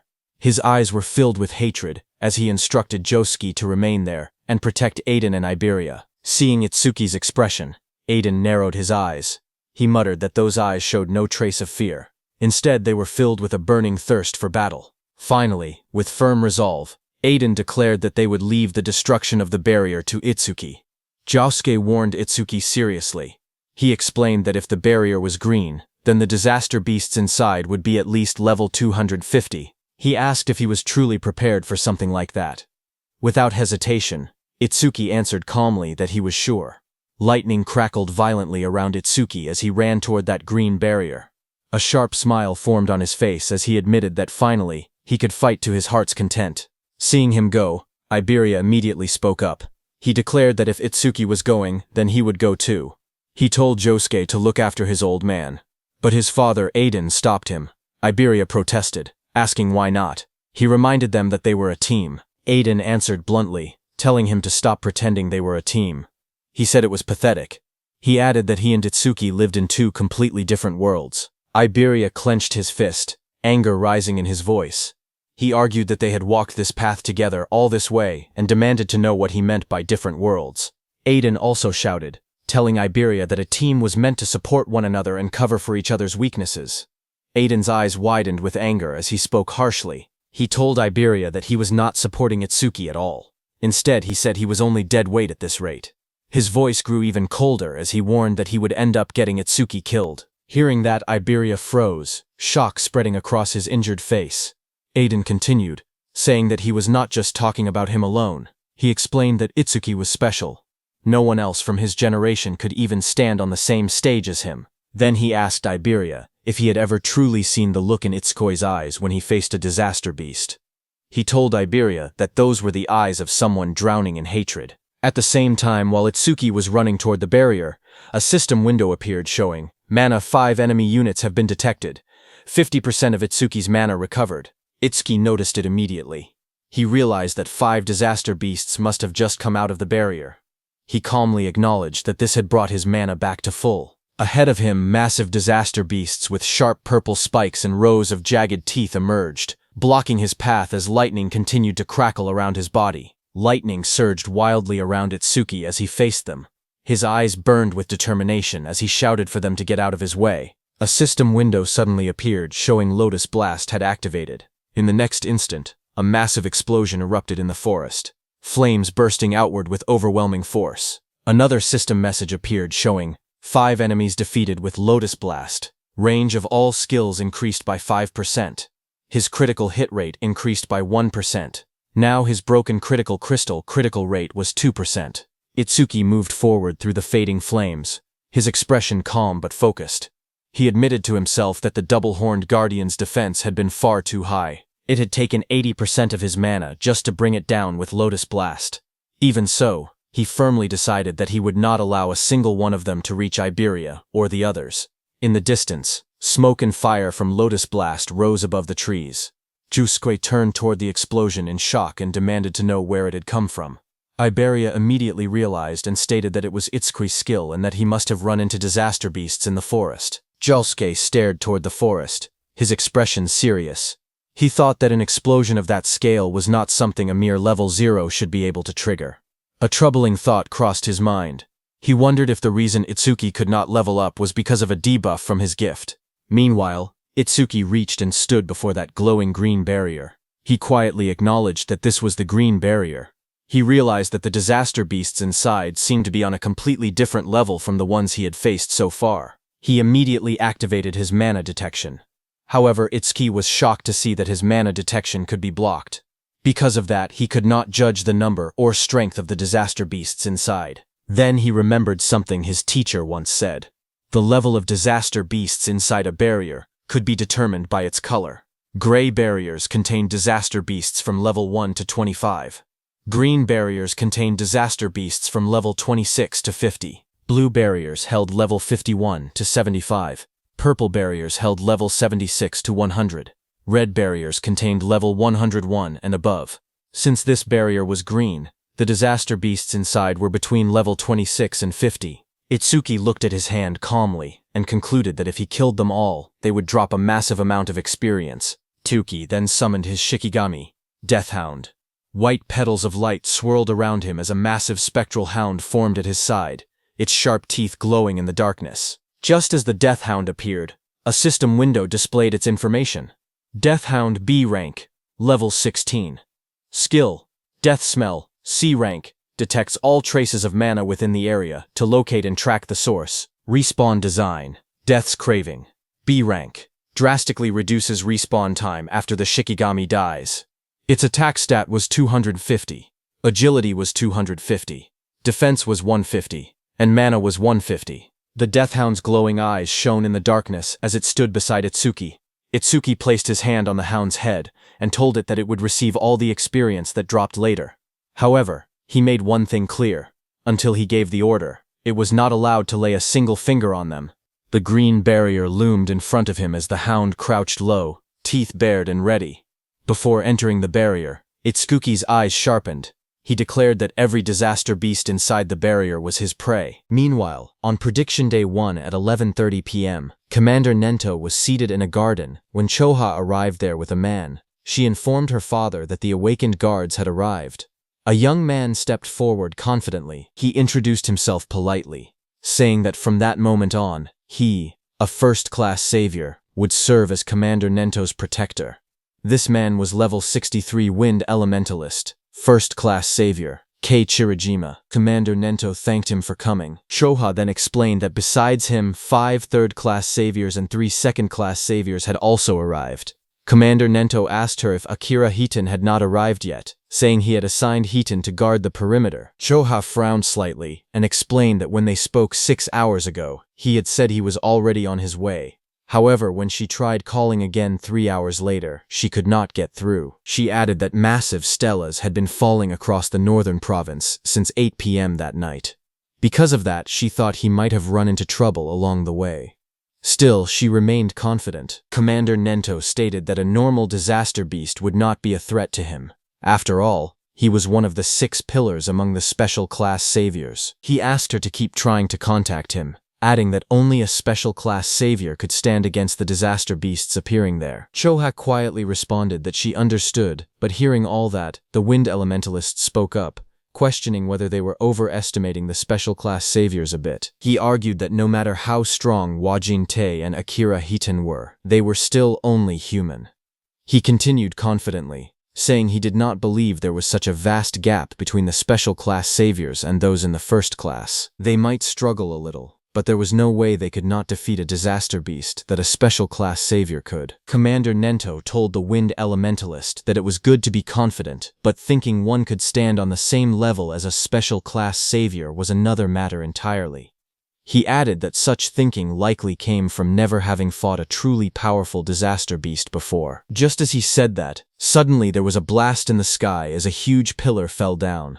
Seeing that, the Wind Elementalist reacted instantly, saying a stele was approaching, and a disaster beast was coming with it. He raised his sword as the air trembled around him. As the stele fell to the ground, it created a huge purple barrier. Seeing that, Commander Nento declared that it had finally arrived. At the same time, Choha tried once more to reach Akira Hiton, but her voice shook as she admitted it was useless. She still could not contact him. The Wind Elementalist smirked confidently. He declared that if even a special class savior could not make it, then he was not much to rely on.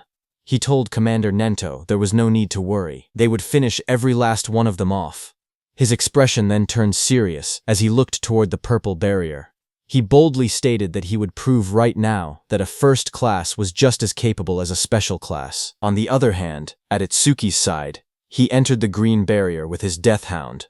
Inside the barrier, A strange green glow filled the surroundings. Itsuki walked beside his death hound, quietly observing the area.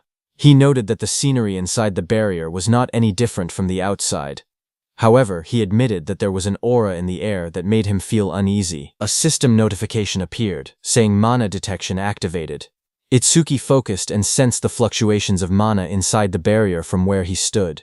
But just as he expected, he could not grasp the situation outside. After observing carefully, he concluded that the inside and outside of the barrier seemed to be separate spaces. Just then, his mana detection detected 5 enemy units, which restored 50% of Itsuki's mana. Itsuki calmly observed the surroundings and said that he now had a general idea of where the 5 detected units were located. He then turned to his death hound and gave it a clear order. It was to stay there and wait. If it found any disaster beasts that had fled, it could eat them. After giving the command, he softly praised it, calling it a good boy. Another system notification appeared, showing activating Thunderbreaker, roaring wave.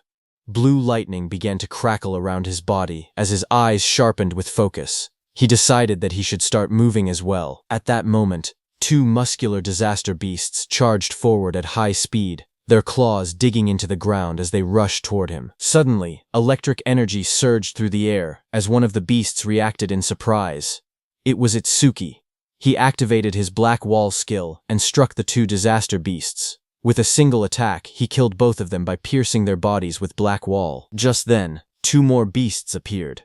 Lightning exploded across the battlefield as Itsuki struck the first disaster beast directly. Blue energy tore through its body, and blood burst from its wound as it was slammed into the ground. The second beast immediately rushed forward, but Itsuki's electric current surged between them like a roaring wave. The ground cracked under the force as his attack ripped through both monsters. While Itsuki was killing those 4 one-horn beasts, suddenly a 2-horn beast charged at him. Blue lightning surrounded Itsuki as he drove forward with unstoppable momentum. He dodged the beast's attack and jumped high. A system notification appeared, activating clear orbs piercing sphere. A glowing purple sphere formed around Itsuki's finger. It shot forward with incredible force, piercing straight into the beast's chest and drilling through its armored body. The impact cracked the monster's armor apart as the energy pushed deeper inside. That beast fell to the ground. A system notification appeared, showing critical rate increased by 1%. Itsuki landed on the ground, lightning still flickering around him. His broken critical crystal had reached 3% critical rate.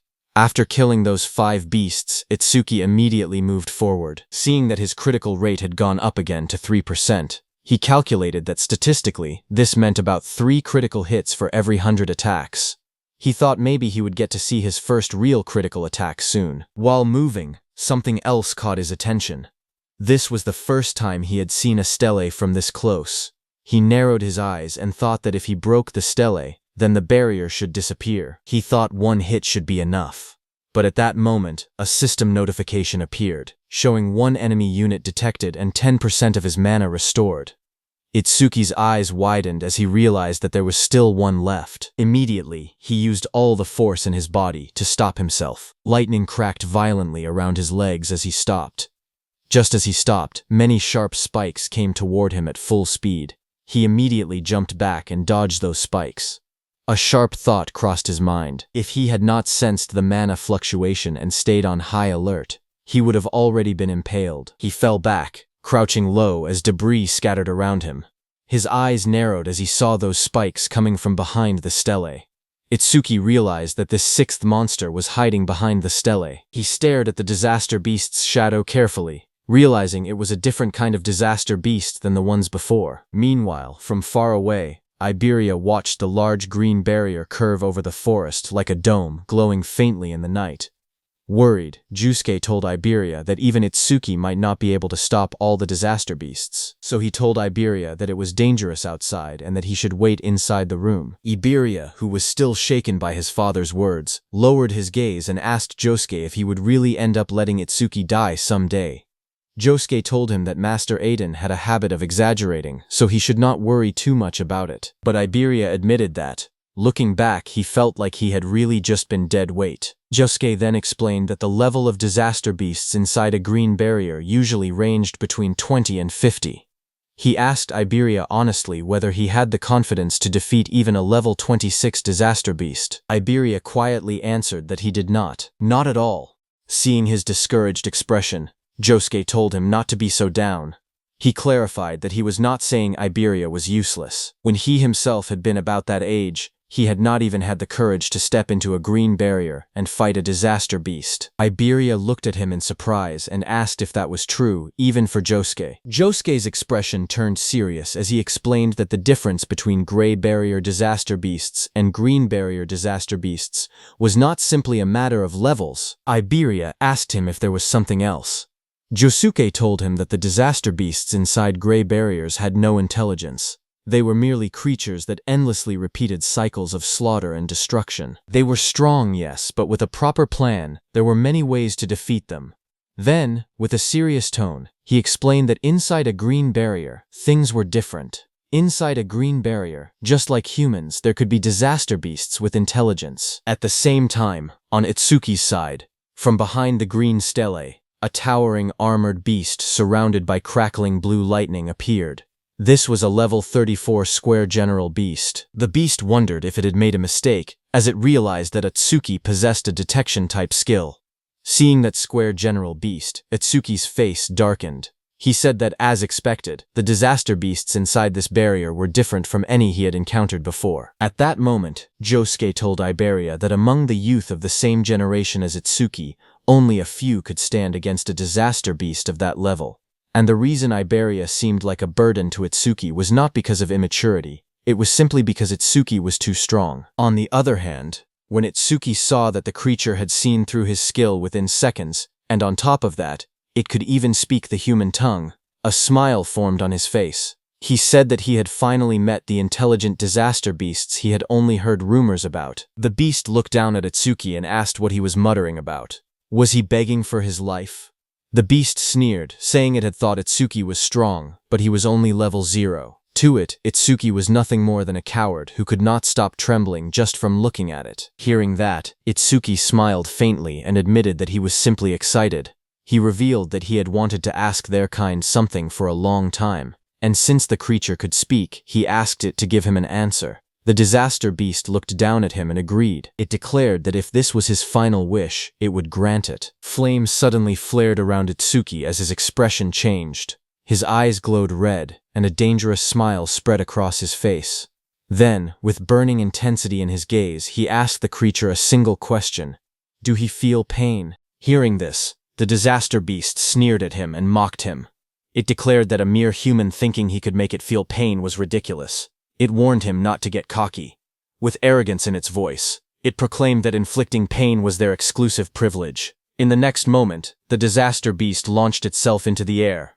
Its blue spikes came toward Itsuki with overwhelming force. The attack crashed down violently, sending shockwaves through the ground, but Itsuki vanished from his place. Lightning cracked around his body as he rushed straight toward the monster.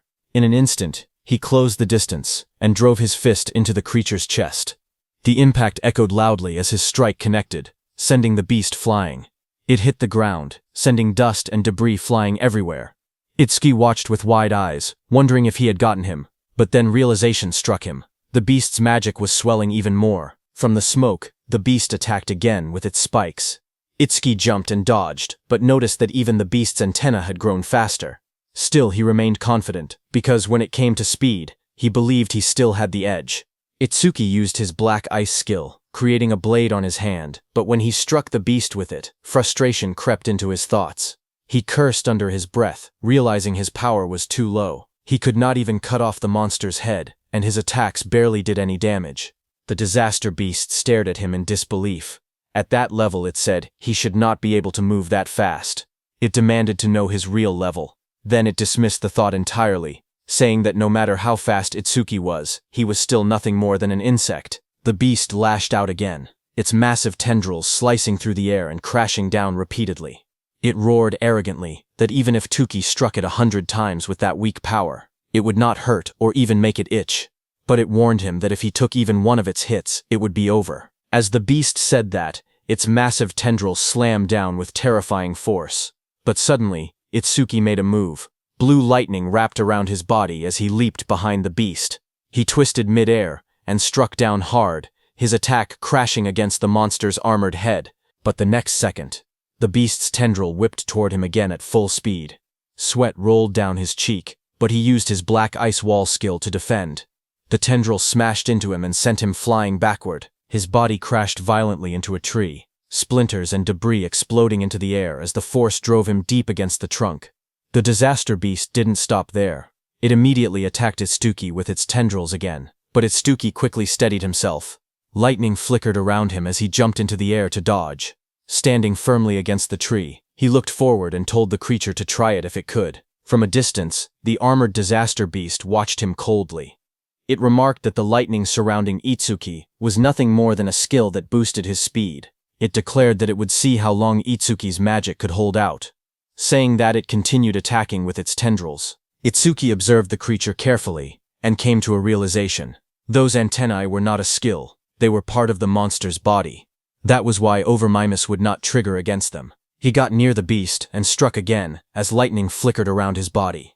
He wondered how many attacks it had been so far. The 18th? Or maybe the 19th? The monster spread its massive frame and attacked Itsuki with its tendrils, declaring that it was useless. At that moment, a status window appeared before Itsuki, showing he only had 97 magic. He understood the situation immediately. He had been pushing his skills non-stop, and his magic was about to run dry. His stamina was being worn down as well. If this continued, his speed would only decrease. Itsuki's red eyes sharpened with resolve as he decided that he would pour everything into offense. Itsuki charged at the disaster beast, thinking he would boost his attack frequency so that if he could land even one critical hit, he would win. Itsuki was trying to use the power of his broken critical crystal, whose effect was that on a critical hit it increased attack power by 10 times. But currently, its critical rate was only at 3%. With lightning surging violently around him, Itsuki launched forward once more, striking directly at the armored beast. He continually punched the beast with his fists. Sweat rolled down his face as his eyes burned with determination. He told himself that he had to attack more. To trigger a critical hit, all he could do was keep swinging. There was no other choice. His fists slammed into the monster's body with explosive force, the impact echoing loudly. But suddenly a blue tendril flashed through the air as it rushed at Itsuki. It hit and tore through his stomach. Blood spilled from Itsuki's mouth as his body trembled violently in pain. Dark stains spread across his shirt as he struggled to stay upright. The towering beast looked down at him and mocked him coldly. It said that throwing himself at it like that was idiotic. The creature leaned closer, its sharp teeth gleaming as it taunted him again. It asked what was wrong. Wasn't he supposed to make it feel pain? Hearing that, Itsuki simply let out a quiet snort in response. The monster's grin widened. It remarked that he was still alive and admitted that his defense seemed to be quite high. But suddenly Itsuki's red eye flared brightly, veins spreading across his face as a fierce smile twisted his lips. He felt it at last. Finally, it was here. A system notification appeared before Itsuki, telling him that his critical crystal was activated, and his next attack would definitely be a critical hit. Without hesitation, Itsuki moved. In a single explosive step, he closed the distance and drove his fist forward with overwhelming force. Red energy burst outward as his strike slammed directly into the monster's body. The impact shook the air violently. The beast screamed in pain as it was sent flying backward. Its massive body tore through the forest, crashing through trees as splinters and debris scattered everywhere. Smoke and dust rose into the air as the monster landed heavily on the ground. It could only stare in disbelief. It questioned what had just happened and why Itsuki suddenly possessed such terrifying power. Standing calmly amid the fading red glow, Itsuki looked at his fist. His breathing steadied as he admitted quietly that the power was stronger than he had expected. After landing that critical hit, something inside him changed. All kinds of emotions began rising from deep within his chest. Focus sharpened his mind. Satisfaction spread through him. A strange ecstasy followed. He realized he had never felt like this before. Even though blood was pouring out of the wound in his stomach, he did not feel any pain at all. The injury was deep, and his shirt was soaked in red, yet his body felt strangely light. He looked down at the beast calmly and admitted that this feeling was incredible. Itsuki then reached out and grabbed the beast's head, asking whether it felt any pain from that attack. Hearing that, confusion filled the beast's voice. It wondered what kind of human he was. Humans were supposed to be weak and fragile, It even accused him of clearly being over level 40, saying that showing fake stats was cheating. But as Itsuki grabbed the beast's head, it panicked and shouted, asking what he was about to do. Itsuki told the beast that until now, all the disaster beasts he had faced lacked intelligence. Even when they died, they barely screamed. But this one was different. He grabbed the creature firmly and squeezed. The beast let out a loud, terrified scream. A wide grin spread across Itsuki's face as his red eyes glowed fiercely in the darkness. He admitted that a scream from a disaster beast capable of feeling pain was truly pleasant to hear. The creature trembled in terror. It stuttered in disbelief, asking if he was really going to crush its head. Panic consumed it as it declared that he was no human, he was a demon. Ignoring its fear, Itsuki tightened his grip. In the next instant, a violent sound echoed through the forest as he crushed the beast's head without hesitation. Blood splattered across the tree behind them. A system notification appeared, showing his crit rate increased by 1%. Itsuki stood before the fallen body and calmly stated that it was finally done. Another notification followed, saying broken critical crystal crit rate was now at 4%. As the tension faded, Itsuki felt the strange excitement from earlier slowly disappear. The special sensation that had filled his chest was vanishing. Then reality returned. The searing pain from the wound in his stomach began to kick in. He steadied himself and observed the surroundings. The barrier around the area had turned transparent, which meant there were no disaster beasts left inside. He looked at the transparent pillar in front of him and thought that if he crushed it, all that would remain would be the stele. Without hesitation, he pulled back his fist and drove it forward with force. A sharp cracking sound echoed as his punch struck the structure. The ground around the stele shattered, cracks spreading across the area as debris scattered in every direction.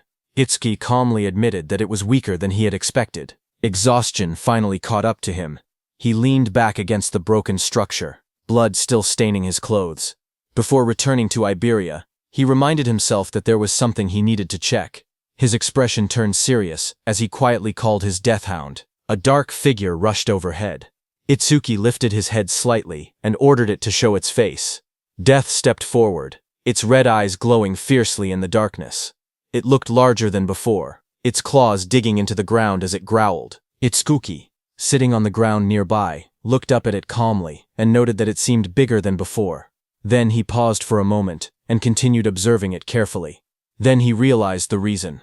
Its level had increased by 3. Not only that, but it had also gained 150 stat points. A system window appeared before him, showing the Deathhound's stats. It was a B-rank Shikigami at level 19. Its skills were Death Smell, a C-rank skill that detected all magic traces in the area and located and tracked their source. And Respawn Desire, a B-rank skill that greatly shortened respawn time after a Shikigami's death.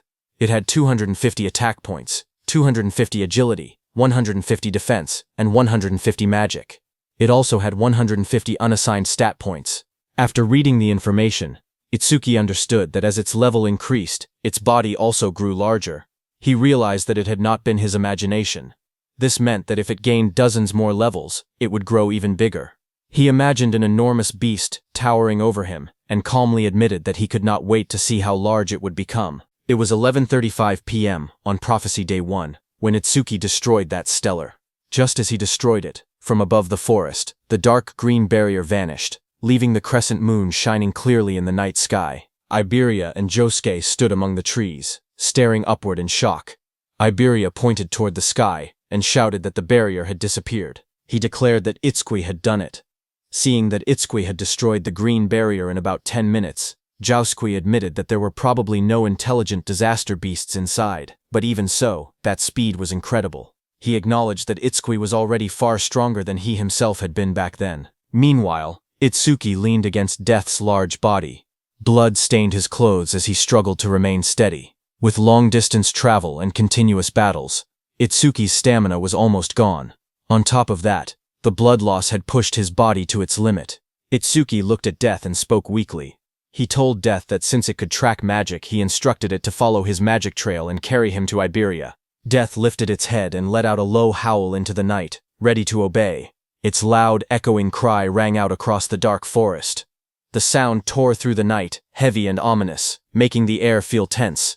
Josuke narrowed his eyes as he listened carefully. He muttered that it sounded like a disaster beast's cry, but the barrier was supposed to be gone. He questioned why that sound could still be heard. Without hesitation, he turned sharply and ordered Iberia to return to his room immediately.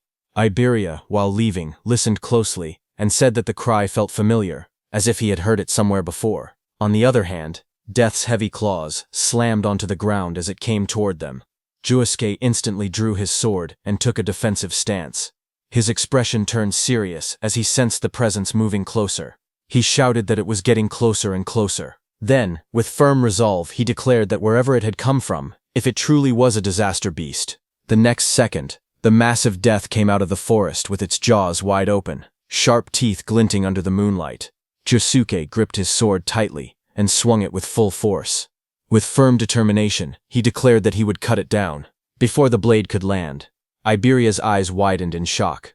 He suddenly realized what he was looking at. He exclaimed that it was the mad dog Shikigami that Itsuki had tamed before. Panic flashed across his face as he shouted for Josuke to stop, telling him that the creature belonged to Itsuki. Death abruptly tilted its head, stopping right in front of them. Josuke, who had heard Iberia's words, also stopped his heavy sword right before hitting it. Itsuki, who was lying on Death's back, fell onto the ground. Standing there, Josuke stared at Death in disbelief and questioned whether it was Itsuki's Shikigami. He remembered that only Shikigami users were supposed to be able to command Shikigami. Thoughts ran through his mind about Itsuki's overwhelming strength, combat power far above his peers, a level that never seemed to rise, and even skills that belonged to other jobs.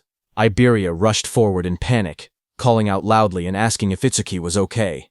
Seeing him lying motionless on the ground, Josuke felt that Itsuki was always one mystery after another. Iberia dropped to his knees beside Itsuki and noticed the blood covering his clothes and face. His voice trembled as he asked what had happened to him and why he was covered in blood. Itsuki slowly opened his eyes and weakly called out Iberia's name. His vision blurred as darkness crept in. In a faint voice, he asked to rest for a bit. Seeing this, panic completely overtook Iberia. Tears streamed down his face as he shouted helplessly, asking what he should do. His sobs echoed in the night. Just then, Josuke spoke behind him, saying that Itsuki was not dead, so there was no need to cry. Iberia turned around, tears still falling from his golden eyes, and asked in disbelief if Itsuki was really not dead yet. Josuke pointed at Itsuki's chest, telling Iberia to look carefully. He explained that Itsuki was still breathing properly. However, he added that the injuries needed treatment as soon as possible. He mentioned the Kodama bandage, and asked Iberia if he still had it. Supporting Itsuki's unconscious body, Iberia immediately responded that he would handle it. Later, as Itsuki lay resting on a bed with bandages wrapped tightly around his torso, Iberia stood nearby, looking at him quietly. He admitted to himself that he might never catch up to Itsuki in combat power. But there were things only he could do. His job was Wind Elementalist, someone who controlled air and airflow. He looked at his hands and thought about his gift. Iberia was level 9, and his gift was Heal Focus, which was grade 2. It was a bottom grade 2 gift that could only heal himself and allies. He had hated it before, so much that he had never used his skill even once.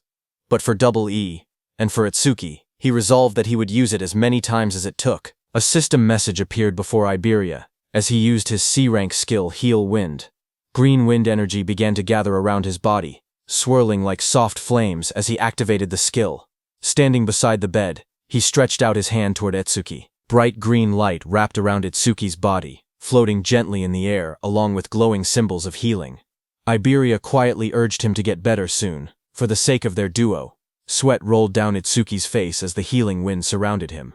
Iberia called out his name anxiously. At the same time, on Commander Nento's side, at 11:35 p.m. on Prophecy Day 1, something changed. From the stele that had fallen near Commander Nento's estate, a massive purple barrier unfolded and spread outward. The ground trembled as someone came flying and struck against a tree, sending debris flying. It was the level 63 Wind Elementalist, first-class savior Kei Chirijima, who fell beside Commander Nento. Chocho was shocked to see the Wind Elementalist come flying. She quickly used her healing powers, telling him to stay with her. She said she would treat him immediately and asked what it was like outside that barrier. That injured Wind Elementalist struggled to speak. With fading strength, he told them to run.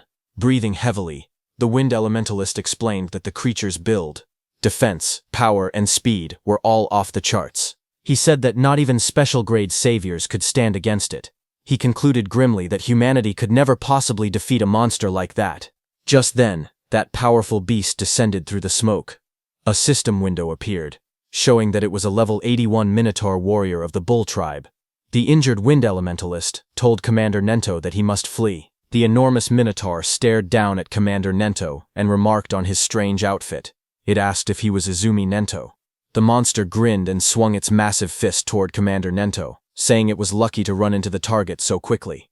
There was no need to trouble Lord Saru Shokuma over this. Hearing that, Commander Nento realized that he was really their target. He said that in that case, it was one less thing to worry about. Its massive fist slammed down, bursting outward in a blinding shockwave that shook the surroundings. Choha cried out desperately, calling for her father as violent wind and debris swept past her. Behind her, the Wind Elementalist stared ahead with wide, trembling eyes. With despair in his voice, he declared that this was the end of everything. But in the swirling smoke, Commander Nento stood firm, telling someone that he was late. From within the rising dust and red aura, Haydn stepped forward. His eyes glowed crimson as blood streaked across his face. He had blocked the Minotaur's attack with just one hand, red energy flaring around him. With determination in his voice, Haydn apologized and told Commander Nento to leave this one to him. Hearing that, the massive Minotaur let out a mocking laugh. It admitted that it had no idea where he had appeared from, but sneered that he certainly talked big. Saying that, the Minotaur raised its second hand to punch. From the side, the Wind Elementalist, battered and covered in blood, shouted a warning. He told Haydn to be careful, stressing that the monster was strong. Ignoring the warning, Haydn moved. With red energy swirling around his body, he drove his fist forward and struck the towering creature with explosive force. The impact landed squarely against the Minotaur's massive body and created a hole. Dark blood splattered outward as the Minotaur's enormous body trembled under the blow. Watching from behind, the Wind Elementalist's eyes widened in shock. Sweat rolled down his face as he stared at the unbelievable scene unfolding before him. Looking at the red aura surrounding Haydn, he wondered if this was the power of a special-grade savior. He admitted that he had thought special-grade saviors were still human in the end. But now, looking at Haydn standing before the Minotaur, he realized the truth. Haydn was no longer human. He was a monster with strength beyond common sense. Nearby, Choha gasped in relief and excitement. She exclaimed that they had done it, and wondered if that meant the crisis was finally over. But Haydn's expression remained cold as he declared that the real show was only just beginning. At 11:40 p.m. on Prophecy Day 1, the barrier near Izumi Nento's estate changed from purple to red. Inside the red barrier, a voice wondered how Lord Saru Shokuma would torment humanity. The one who said that was the level 37 Red Flame Demon King. He said he would love to watch it from there. Behind him, another massive being appeared. It was the White Ogre, level 49. The Red Flame Demon King glanced forward and remarked that White Ogre had been thinking the same thing. But then a third voice spoke calmly, warning the others not to do anything unnecessary. Their mission was clear: to capture that person. He added that if they failed, they already knew what would happen. This third figure was a level 87 Demon General, Curse of Frost, the King of Resentment.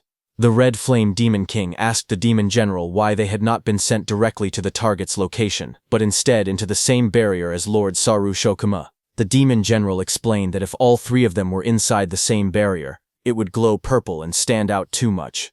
At the same time, one of the 8 Demon Lords, Saru Shokuma, roared as crimson energy surged violently around him. The Demon General explained that the red barrier created by Lord Saru Shokuma would instead attract nearby strong humans. With humans distracted by the red barrier, they would be able to carry out Lord Ringa's mission without interference. The Demon General continued, stating that while Lord Saru Shokuma drew their attention, they would head toward their true destination. The Red Flame Demon King then asked him if he knew where that destination was. The Demon General's eyes glowed beneath his hood as he reassured them not to worry, saying Lord Ringa would guide them through the demon eye left in the human world. That eye had the ability to see coordinates and even the scenery it witnessed. Just as he said that, Itsuki lay on the bed, drenched in sweat as if trapped in a nightmare. Suddenly, his eyes snapped open. One eye remained normal, but the other glowed an ominous red. The Demon General's voice rang out as he told the Red Flame Demon King that right now, the demon eye was in the same place as their target. On Prophecy Day 1, at 11:35 p.m., Itsuki lay asleep on his bed after Iberia healed him. In his dream, He found himself standing in a vast, pale space that felt like a dream. Small Itsuki ran toward his mom and shouted excitedly. He told her that he had finally found a disaster beast that could feel pain, just like they did. His face was filled with pride and joy. He declared that he had crushed its skull, and that now her death had finally been avenged, but before he could finish, his mom gently called out to him. She told him to stop. Her voice was calm but firm. She explained that there were things far more important than revenge. Small Itsuki looked at her in confusion and asked if anything could be more important than wiping out every last disaster beast. His mom gazed at him softly. She told him that he should not use his power for vengeance. Instead, he must use it to protect the ones he loved. Hearing that, Small Itsuki's eyes widened in disbelief as he shouted that it was impossible. His body trembled with rage. With his fist clenched tightly, he declared that he would never forgive the disaster beasts that had killed her and his father. His voice echoed through the empty space as he swore that he would make sure every last one of them was dead. His eyes glowed red with fury, his expression twisted by anger and grief. His mom stood quietly before him, her gaze calm and steady. There was no anger in her eyes, only a gentle understanding. After a moment of silence, she softly told him that it was time for her to go, and slowly started to disappear. Her words froze him in place. Small Itsuki rushed forward in panic, shouting and asking where she was going. His voice trembled as he told her that he still had so much more to say. His mom looked at him gently as her body slowly began to dissolve into drifting light. In a soft voice, she called his name and pleaded with him not to let hatred consume him. Her form continued to scatter into glowing fragments, fading little by little into the surrounding emptiness. Small Itsuki reached toward her desperately, his hand stretching out as if he could still hold on to her. His voice broke as he cried out for his mother. Their fingertips nearly touched, but the light swallowed her hand before he could reach it. Tears welled up in his wide eyes as he stared helplessly at the space where she had been. Moments later, he stood alone. A tear slid down his cheek as he looked upward, his expression lost and hollow. Behind him, a dark presence emerged. A cold voice mocked him, saying that shedding tears for the dead was typical of a lowly creature. Hearing that, Itsuki's jaw tightened. He returned to his adult form. His eyes burned with emotion as he struggled to contain his feelings, fury and sorrow mixing within him. He clenched his teeth as he recognized the presence before him. He called it by name, Linga, the devil of ruin. From the swirling red abyss, a towering demonic figure, Linga, emerged. Its body was muscular and covered in dark, twisted markings. Horns curved from its head, and a crimson aura pulsed around it like a living flame. Linga looked down at him calmly and asked if he had finally come back to his senses. It remarked that he only took the form of a child when he was with that woman. Rage exploded within Itsuki. With blazing eyes, he shouted at the demon, calling it a bastard. His body burned with fury as he jumped toward Linga, shouting that he would kill it. Red energy surged violently around him, but as his punch passed through Linga's body, Linga only sneered. It told Itsuki not to be in such a hurry, promising that he would taste that feeling again soon enough. The air trembled as dark purple power gathered around Linga's body, swirling like a storm that froze Itsuki. Then, in a cold whisper, Linga declared that true despair that was what awaited Itsuki. As he spoke, the space around Itsuki shattered, and he fell into darkness. While falling, Itsuki's muscles tensed, veins bulging as fury burned through him. With blazing red eyes, he roared into the void, shouting that he would kill Linga, no matter what it took. His voice echoed fiercely through the shattered space. In the next moment, everything snapped. He jolted upright, drenched in sweat, his breathing heavy and uneven. His eyes trembled as pain throbbed through them. A dream, he muttered to himself in confusion. In front of him, he saw Iberia and his deathhound standing nearby. Suddenly, Itsuki pressed his hand against his face, wincing. His eyes were not even injured, yet they hurt unbearably. Slowly, realization dawned on him. Come to think of it, he blinked, noticing something strange. His wounds, they had healed. Just moments ago, he had been in critical condition. He wondered if Iberia had used the Kodama bandages to fix him up. He slowly shifted his gaze toward the side of the bed. Iberia was asleep, leaning against the mattress peacefully. Seeing that, he wondered why Iberia was sleeping in a place like this. Then he remembered that Iberia had said he was going to take a break. He reminded himself that he had to make sure Death did not bark, or it would wake him. In the corner of the room, Death stood silently. Its glowing red eye stared forward. When Death saw that Itsuki had awakened, it barked in excitement. The thing Itsuki was trying to dodge eventually happened at the bed. The next second, Iberia's eyes snapped open. Without hesitation, he thrust his hand forward, releasing a burst of swirling energy toward Itsuki, shouting that it was a disaster beast and that he had to protect Itsuki. The wind spiraled through the room, wrapping around Itsuki as he sat on the bed, but he remained calm. He glanced at the rushing force and told Iberia that a light breeze like that would not even make a disaster beast flinch. Iberia's face lit up with relief when he saw Itsuki open his eyes. With a wide smile, he exclaimed that Itsuki was finally awake. He let out a breath of relief and happily said that his treatment had actually worked. Without hesitation, he threw himself forward and hugged Itsuki tightly. Itsuki, still sitting shirtless on the bed, looked slightly stunned. In his mind, he noted that Iberia still had the habit of hugging people whenever he got excited. After a moment, Itsuki calmly asked how long he had been unconscious. Iberia replied that it had been about 3 hours, though it did not feel that long to him. Itsuki calculated quietly. 3 hours meant it was around 3 a.m. on the second day of the prophecy. He then asked if Josuke and Aiden were safe. Iberia smiled confidently and assured him that they were fine. Not a single disaster beast had appeared since then. Even so, Itsuki's expression turned serious. The memory of the dream lingered in his mind. Linga had said that he should not be in such a hurry, promising that he would taste it again soon enough. Itsuki told himself it had only been a dream, yet the words continued to bother him. It had felt far too real to dismiss. He was certain that the disaster beasts were plotting something. On Prophecy Day 2, at 3:03 a.m., Itsuki had awakened from his coma. As he dressed up, a firm thought echoed in his mind, that he could not let his guard down. Iberia smiled brightly, and told Itsuki that he was truly glad.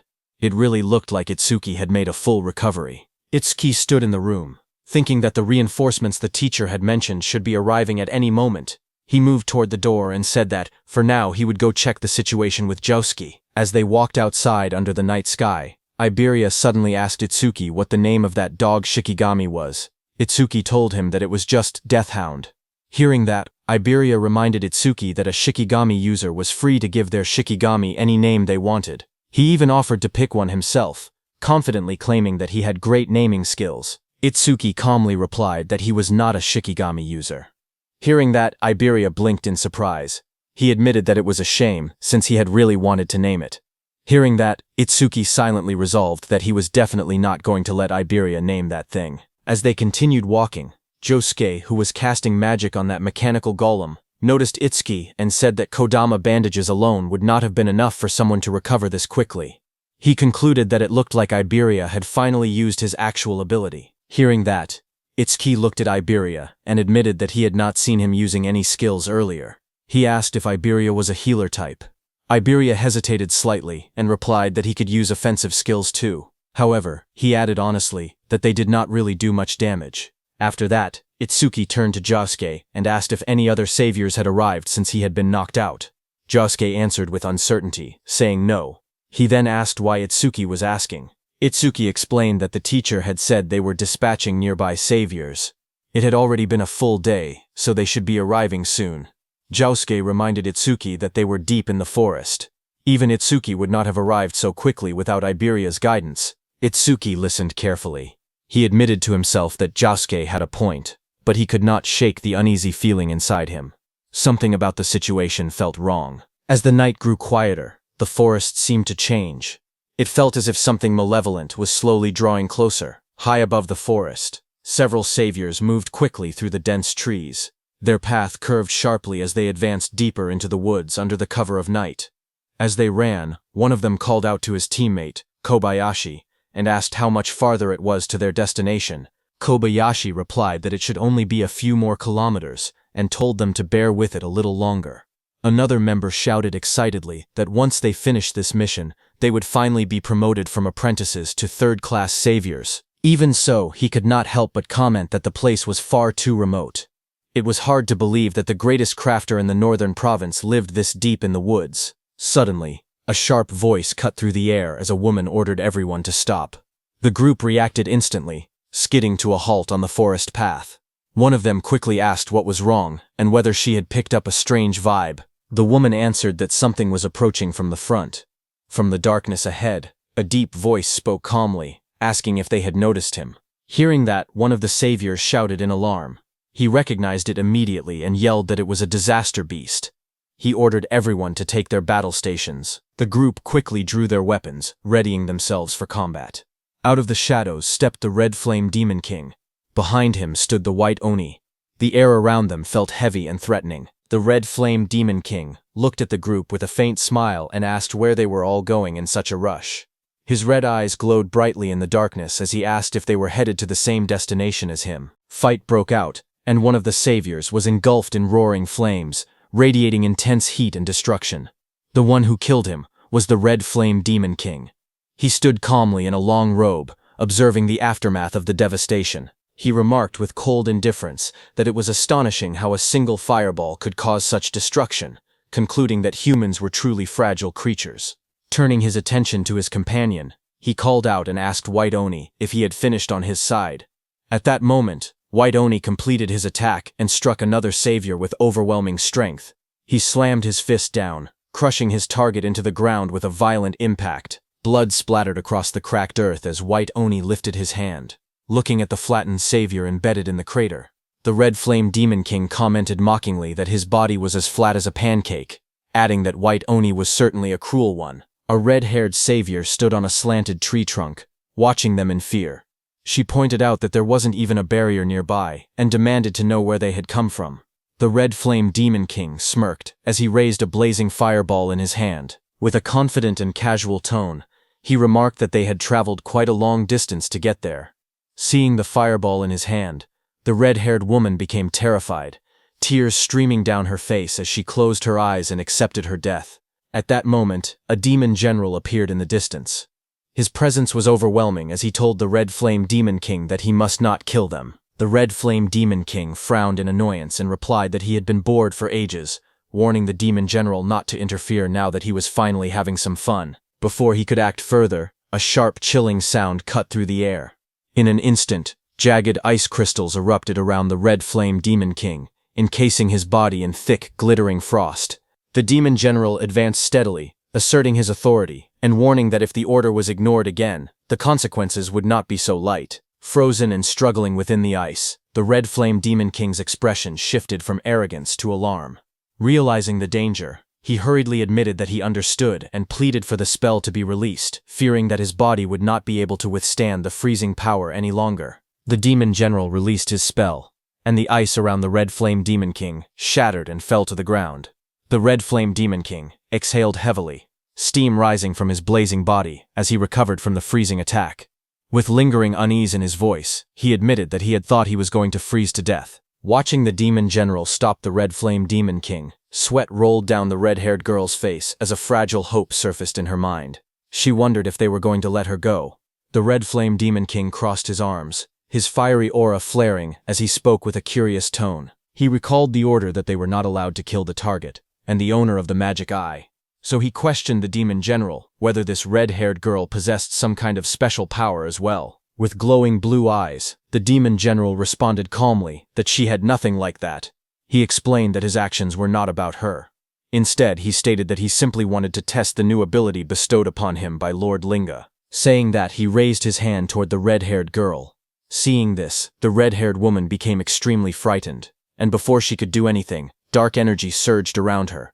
Her body convulsed violently, shadowy tendrils wrapping around her as she screamed in agony. Moments later, the violent transformation subsided, and she slumped forward, her head hanging low as her hair fell over her face, leaving her eerily still against the tree. Observing the scene, the Red Flame Demon King remarked with casual indifference that she had ended up dying anyway. The demon general corrected him, stating that she was not dead but simply undergoing demonization. Suddenly, the woman's head snapped up.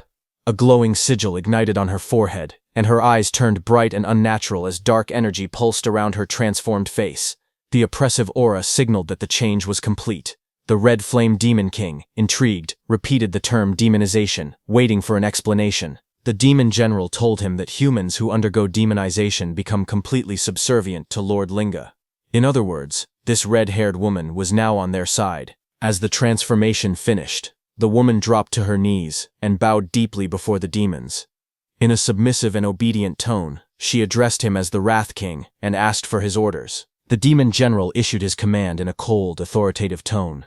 He instructed the newly demonized woman to hide her identity and remain undercover within the human community until the day Lord Linga descended. Bowing her head obediently, she acknowledged the order, and replied that she would do as commanded.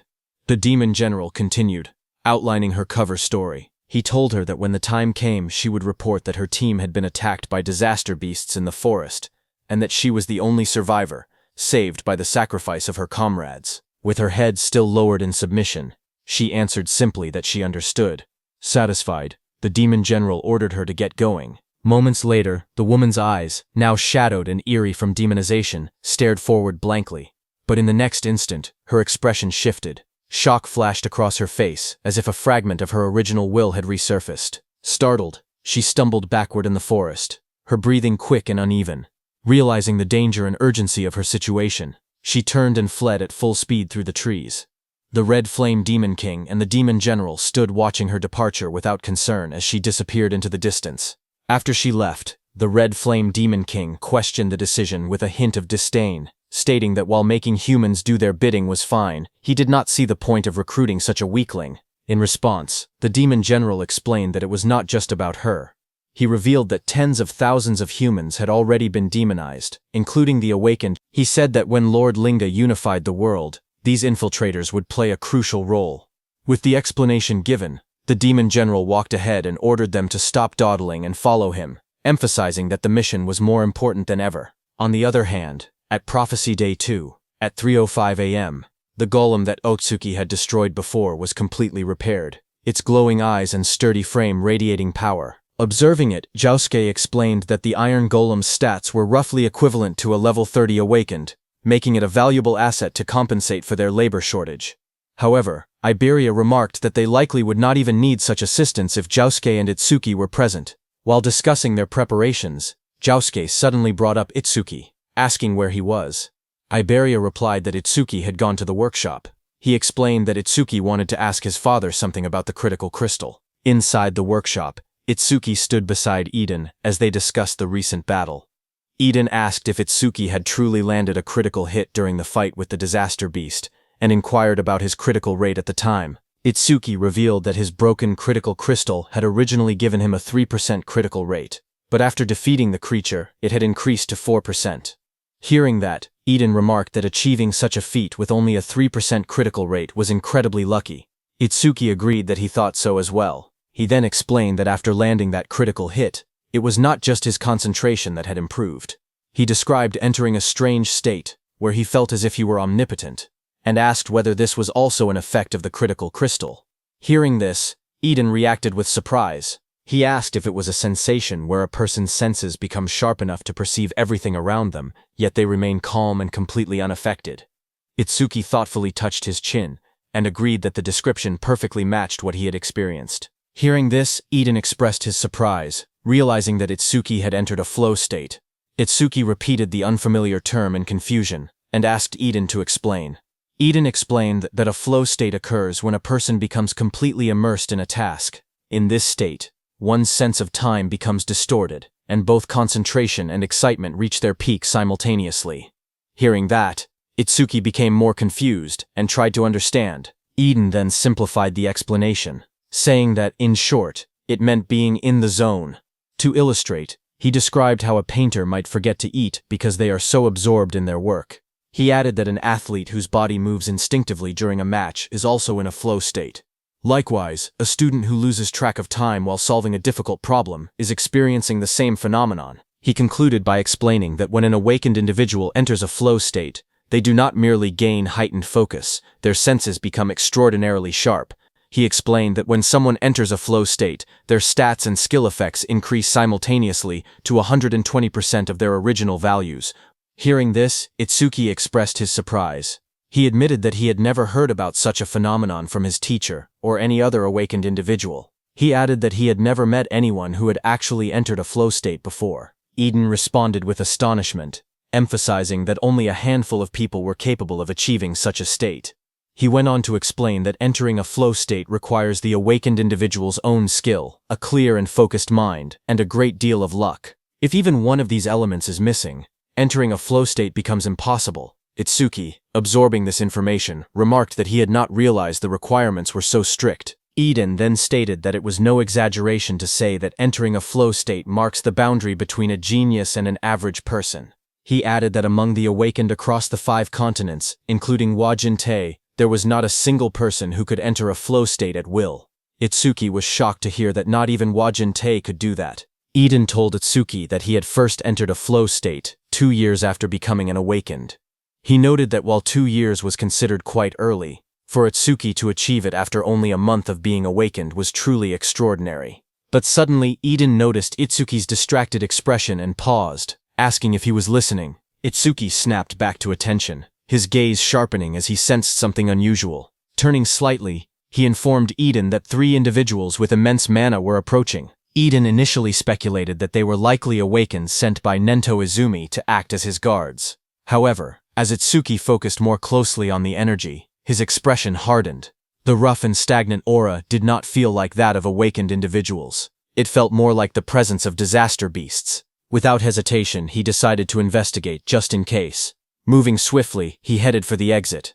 As he went, he reflected that he had already wiped out the disaster beasts within the barrier, and that there were no signs of new ones being deployed nearby. Even so, an uneasy feeling lingered, and he hoped it was merely his imagination. In the next moment, he slid open the door and stepped outside.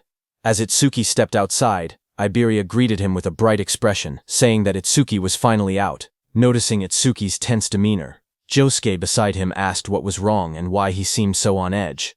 Itsuki, still alert, explained that he had felt a sudden surge of mana and thought it might be a disaster beast. Josuke reassured him, stating that there were no barriers being generated in the area, so that shouldn't be the case. Iberia added that even if it were a disaster beast, he had already reactivated the Iron Golem, meaning they could easily handle any common threat. Before his words could settle, Iberia's expression froze in shock, as a violent impact shattered the Iron Golem. The massive golem was destroyed in an instant, its body cracking and collapsing amid sparks and debris. Everyone was stunned, realizing that the Iron Golem had been taken down before it could even react. Josuke immediately raised his weapon, while Itsuki stood ready with electricity crackling around him. In the distance, 3 terrifying figures emerged, and one arrogantly declared that since there were only 3 opponents, it would be an easy task. It was the Demon General, the Red Flame Demon King, and White Oni. Their overwhelming presence confirmed that what had arrived was far more dangerous than a mere disaster beast. On Prophecy Day 2 at 3:01 a.m., the demons stood in front of Itsuki and the others, surrounded by a thick crimson aura. Their presence felt overwhelming. Itsuki narrowed his eyes as he observed them carefully. He could immediately tell that they were far stronger than the monsters inside the barrier. The pressure they emitted was on a completely different level. He focused on the Demon General standing at the front. The magical waves radiating from the Demon General were enormous, unlike anything he had ever seen before. The Demon General in dark armor stepped forward, its glowing eye shining coldly. In a calm but commanding tone, it declared that it would go capture the target and leave the rest to the others. Before turning away, it gave a final instruction to the other 2 demons. Whatever they did, they were not allowed to destroy the Demon Eye. The Red Flame Demon King, standing beside the White Oni, assured the Demon General not to worry. Itsuki stared ahead in shock as the enemy's words echoed in his mind. He questioned whether the target they mentioned was Aiden. Behind him, Iberia's eyes widened. He could hardly believe what he was hearing. The disaster beasts were talking. Before they could react further, the Demon General moved toward them. Josuke's voice rang out firmly, declaring that he could not let them pass. But in the next instant, the Demon General had already moved behind them. Everyone was shocked to see what had just happened, and Josuke's expression tightened in disbelief. He wondered when the enemy had moved. Itsuki gritted his teeth. The speed was overwhelming, far too fast. Without hesitation, Josuke charged forward with his sword raised high, shouting that no matter what he would stop the enemy. At the same time, lightning surged around Itsuki's body as he swore that he would not let the demon get anywhere near Aiden. Without looking back, the Demon General raised its clawed hand. A cold blue aura swirled around its fingers as sharp energy gathered in the air. In the next instant, a massive surge of icy power shot forward, creating an ice wall behind him. Josuke, who charged straight toward it, was stunned to see the towering wall of ice rise in front of him. But without slowing down, he swung his blade with all his strength and struck the frozen barrier. The impact echoed loudly, but the wall did not break. Sweat ran down his face as he gritted his teeth. The surface was incredibly tough, far harder than he had expected. Before he could react again, Itsuki shouted from behind him, telling him to watch out. Josuke's eyes widened as he realized that the white Oni, with rows of sharp teeth, was right behind him. With a terrifying roar, the white Oni brought its massive fist crashing down toward Josuke as he raised his sword to block the incoming blow. The white Oni's fist came down with terrifying force.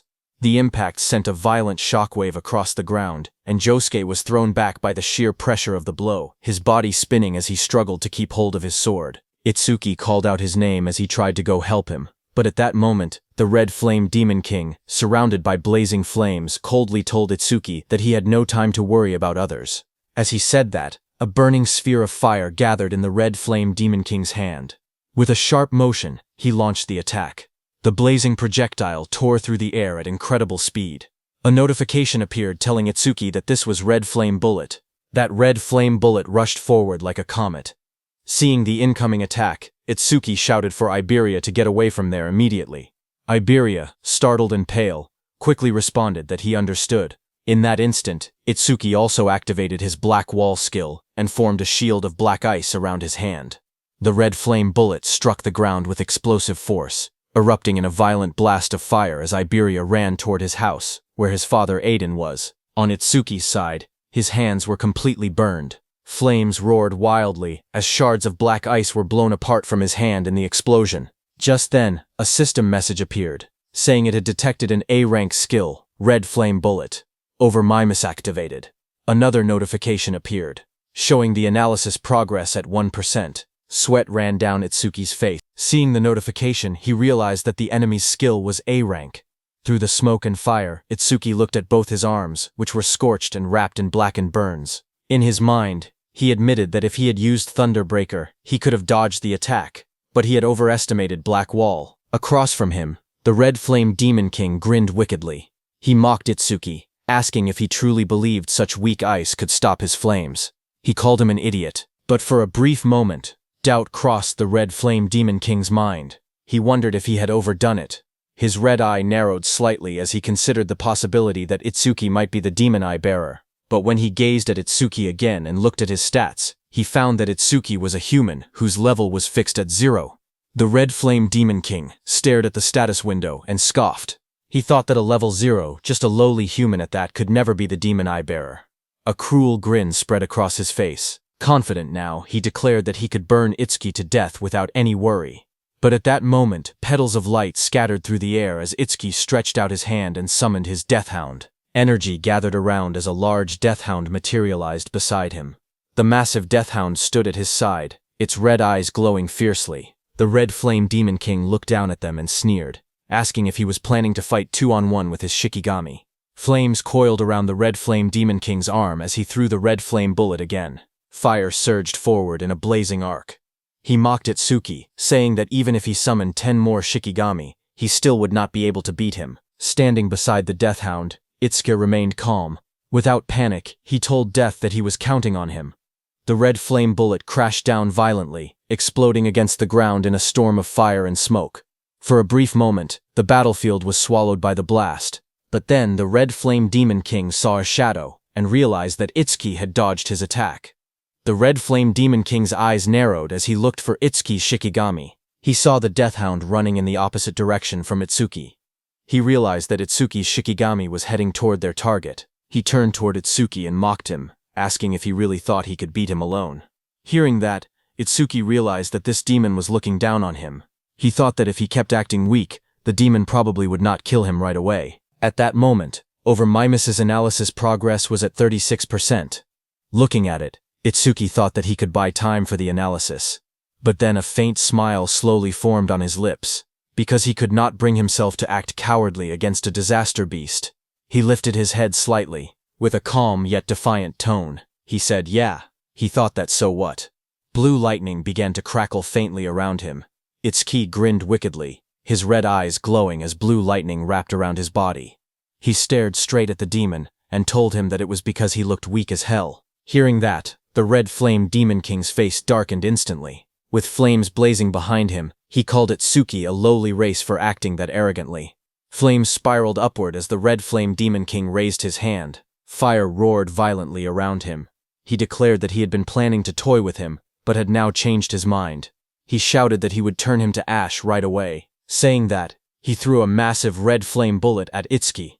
Itsuki dashed through the blazing attack, lightning flashing around him. He observed calmly that the demon's attack had grown bigger, but his speed had not changed. He quickly analyzed the situation and realized that this demon was a skill-based, long-range type. Itsuki's eyes sharpened with determination as he charged at the demon, thinking that if he closed the distance, that demon was finished. Seeing Itsuki, the Red Flame Demon King's eyes widened in surprise. He was stunned by Itsuki's speed, who, in a single instant, closed the distance between them. The Red Flame Demon King stared in disbelief, realizing that the gap had vanished in the blink of an eye. But then a slow grin stretched across the Red Flame Demon King's sharp teeth. Before Itsuki's strike could land, a wall of blazing fire appeared between them. Itsuki's eyes widened in surprise as he recognized that it was a flame shield. The Red Flame Demon King raised his hand and created another red flame bullet. With a confident smirk, he asked if Itsuki really thought he would not notice his own weakness. Saying that, he threw the red flame bullet. Itsuki was very close and could not dodge in time. A massive explosion burst outward like a blooming red flower. The flames surged forward and slammed into Itsuki's chest. His body was thrown violently through the air. He came crashing hard to the ground but quickly balanced himself. At that moment, in Itsuki's mind, a single thought surfaced. He had fallen for it. The realization struck him heavily. The opponent was an intelligent disaster beast. How could he have made such a mistake? Standing in front of him, the Red Flame Demon King looked at Itsuki and said that with that kind of speed, there was no way Itsuki was truly level 0. But then through the smoke and dust, Itsuki slowly stepped forward. His arms and one leg had turned dark from burning. Smoke curled around his body as he lowered his head and moved ahead step by step. The Red Flame Demon King stared at him with burning red eyes and a cruel smile. He admitted that Itsuki had completely fooled him. Then, with a wide grin, he told Itsuki that it would be easier for him to die if he simply lay down quietly. Through the smoke, Itsuki remained standing as a system notification showed that my misanalysis progress was at 79%. Seeing that, Itsuki wondered if it was because the skill was A rank that the analysis was taking quite a while. Another notification appeared, showing that the analysis progress was at 80% and increasing, on Prophecy Day 2 at 3:14 a.m.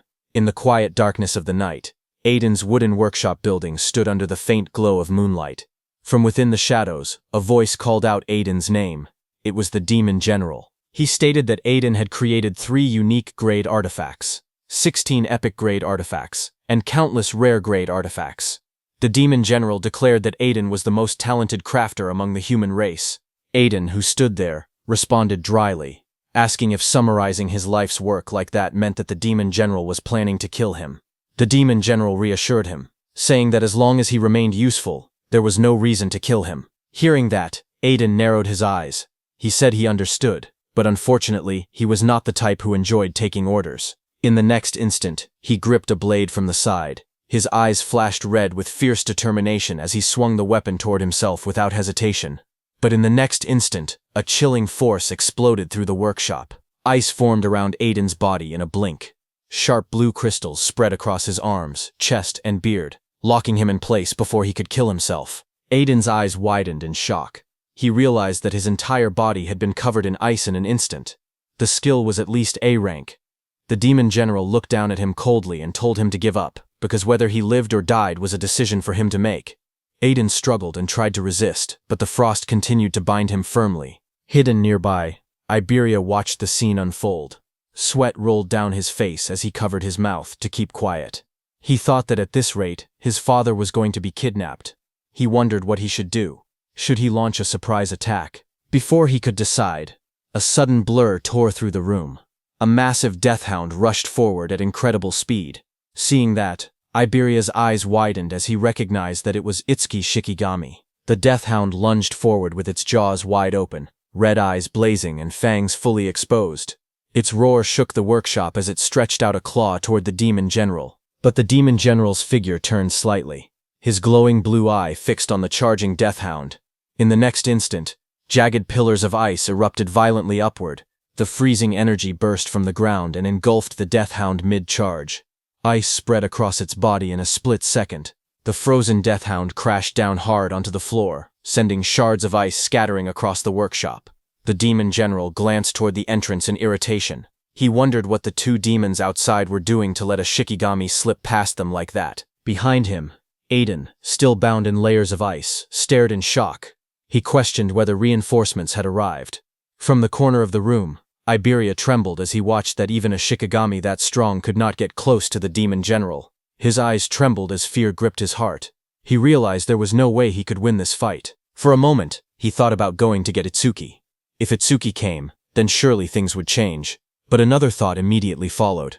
His father's voice echoed in his mind, warning him that one day he would end up getting Tenma killed. Iberia then remembered that Itsuki had already been seriously injured before arriving here.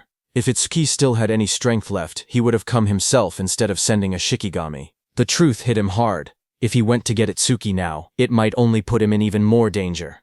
His head lowered slightly, shadows covering his face as doubt and guilt swirled inside him. Then his expression slowly hardened. He could not let that happen. Determination burned in his golden eyes as he clenched his jaw. He decided that he would save his father himself. As his gaze sharpened, he suddenly remembered that there was something he could use. The dragon gear. A surge of hope flashed through his mind.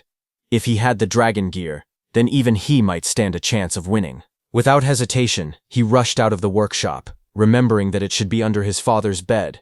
Sweat ran down his cheek as he clenched his teeth.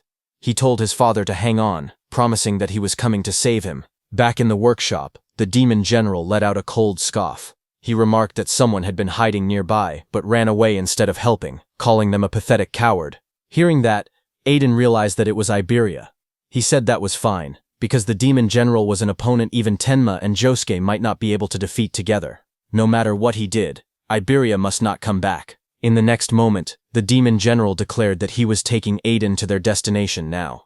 He added that the cleanup would be left to the other two demons outside. At the same time, outside, flames burst violently into the sky as the Red Flame Demon King unleashed a blazing attack, shouting the name of his technique, Red Flame Bullet. At that instant, Itsuki activated his black ice wall. He forced himself to move despite the pain. His leg had been badly burned, but he decided to use black ice wall to cover it. The thick black ice formed around his injured leg, reinforcing it. With that support, he believed he could at least move a little. The next second, the Red Flame Demon King shot a violent wave of flames toward him. A system message flashed as Itsuki activated his roaring wave. Lightning crackled around Itsuki as he backed away and dodged the Red Flame bullet. The Red Flame Demon King watched him with a burning red gaze. He remarked that even with a body torn to shreds, Itsuki was still managing to dodge. He called him stubborn. But he had noticed that Itsuki's speed had dropped significantly. Flames coiled wildly around the demon's massive frame as he spread his arms, fire erupting behind him like a blazing crown. He questioned how much longer Itsuki could keep dodging. He unleashed another red flame bullet. A massive sphere of fire shot forward, tearing through the air. Itsuki twisted his body mid-movement, lightning flickering around him as he barely avoided the blast. His eyes sharpened when he noticed that the Red Flame Demon King was using both hands this time. The Red Flame Demon King's voice boomed again as he used rapid fire. In the next instant, multiple red flame bullets rained down like meteors. Itsuki's eyes widened in shock as sweat rolled down his cheek. Red flame bullets surrounded Itsuki from every direction, closing in like a cage of flames. In the next instant, explosions erupted around him. The flame bullets struck the ground one after another, tearing through the battlefield. Itsuki twisted his body desperately, barely slipping past several of them. But as more came crashing down, he realized the truth. There were too many bullets to track. Sweat ran down his face as he clenched his teeth. Under normal conditions, he would have been able to dodge them without much trouble. But in his current state, his battered body could no longer keep up. Just then, a massive red flame bullet hit his already injured leg. Because of that, Itsuki lost his balance, and in the next second, multiple red flame bullets came down on him. At that moment, a system message appeared, showing his analysis progress was at 90%. One after another, all those red flame bullets hit Itsuki from every direction. His analysis progress increased to 92%. Flames continued to crash into Itsuki's body as he endured the burning storm. His analysis progress rose to 94%. The fire swallowed him whole, exploding against his chest and shoulders. His body was thrown backward by another violent blast. His analysis progress reached 96%. The flames intensified, roaring like a raging sea. A massive explosion struck him head-on, slamming him down as fire spread across the ground. His analysis progress was still at 98%. His body lay engulfed in flames, smoke rising from the battlefield. Fire wrapped around him from every direction. Through the blazing heat, a thought crossed his mind. His mother's last moment flashed before his eyes, where she was burning in blue fire, but she wore a faint smile as she looked at Itsuki. Back on the battlefield, the red flame demon king grinned viciously. Flames spiraled in his hands, condensing into a blazing vortex. He thrust his hands forward, and a massive spear-like projectile of red fire shot downward with terrifying speed. This was Red Flame Bullet, Penetrate. The blazing red flame bullet tore through the air, descending toward Itsuki with overwhelming force. But suddenly, a faint blue light flickered around Itsuki's body. A translucent sphere of energy wrapped around him at the last possible second. Seeing that, he wondered if he had made it in time. Just then, a system window flashed before his eyes, showing that analysis progress had reached 100%. Immediately, a blue energy lotus formed around Itsuki, and the red flame bullet of the Demon King passed through, hitting the ground behind and exploding. The red flame Demon King narrowed his eyes, staring at the strange blue glow that had blocked his attack, and wondered what it was. On the other side, inside that blue lotus, a system notification appeared, saying Red Flame Bullet Analysis Complete, obtained Black Ice Wall Level 3. This was just as Itsuki had thought. He did not gain a new skill. Instead, the level of Black Ice Wall had simply increased. Another window opened, explaining the skill Black Ice Wall Level 3. Its active effect was that when activated, it continuously generates ice on the body's surface by consuming mana. It can block fire element skills of A rank or lower. Its passive effect was that it increases defense by 15% when blocking a fire element skill of A rank or lower. More messages followed. As Itsuki obtained Black Ice Wall Level 3, all his stats increased by 50, all debuffs were removed, and his wounds were fully healed. His status screen updated instantly. Attack increased from 330 to 380. Agility from 330 to 380. Defense from 330 to 380. Mana from 330 to 380. Total increased from 1320 to 1520. Blue ice-like energy flowed across Itsuki's body, covering the burns and injuries. The charred flesh on his face slowly restored, feeling the surge of power within him. Itsuki realized that all his stats had increased by 50 at once. Itsuki stood up and calculated the increase in his strength, and realized that it was equivalent to gaining 4 levels for a normal awakened. It was not bad at all. With this boost, he no longer had to fear the Red Flame Demon King's red flame bullets. He concluded that once he closed the distance between them, victory would be his. Across from him, the Red Flame Demon King narrowed his glowing eyes. He noticed that the red flame bullet had not even grazed Itsuki. Suspicion rose in his mind as he questioned whether it was some kind of defensive skill. Still, he sneered and declared that with a body already in that condition, Itsuki would not be able to maintain such a defense for long. The next second, that blue lotus opened, spreading like frozen petals. Seeing that, the Red Flame Demon King's lips curled into a wicked grin. He said he knew it. Flames roared in his hand. With a confident smirk, he declared that the games were over, and that it was time to end everything. But in the next instant, his red eyes widened in shock. He stared ahead in disbelief, stunned by what he was seeing. Itsuki stood upright as blue energy swirled around him. The torn fabric hanging from his shoulders fluttered lightly, but his body was no longer damaged. The wounds that had covered him moments ago were completely gone. The Red Flame Demon King stared at him in disbelief, pointing out that his body had been in tatters just a moment ago, yet now it was fully restored. Itsuki lowered his head slightly, his voice calm and steady. He admitted that he had originally planned to leave the demon for later, and go save Aiden first. However, he added that the demon's flames had brought back some unpleasant memories. Because of that, he had changed his mind. Then the atmosphere immediately shifted. His eyes glowed red in the darkness, his expression turning cold and merciless. With a low, unwavering voice, he declared that he would crush the demon first. On the other hand, at Josuke's side, a violent gust of wind tore through the forest, scattering leaves in every direction as the shockwave pushed everything back. Josuke was sent flying through the air, his massive sword held tightly in both hands. His eyes widened as he realized just how overwhelming the force behind that attack was.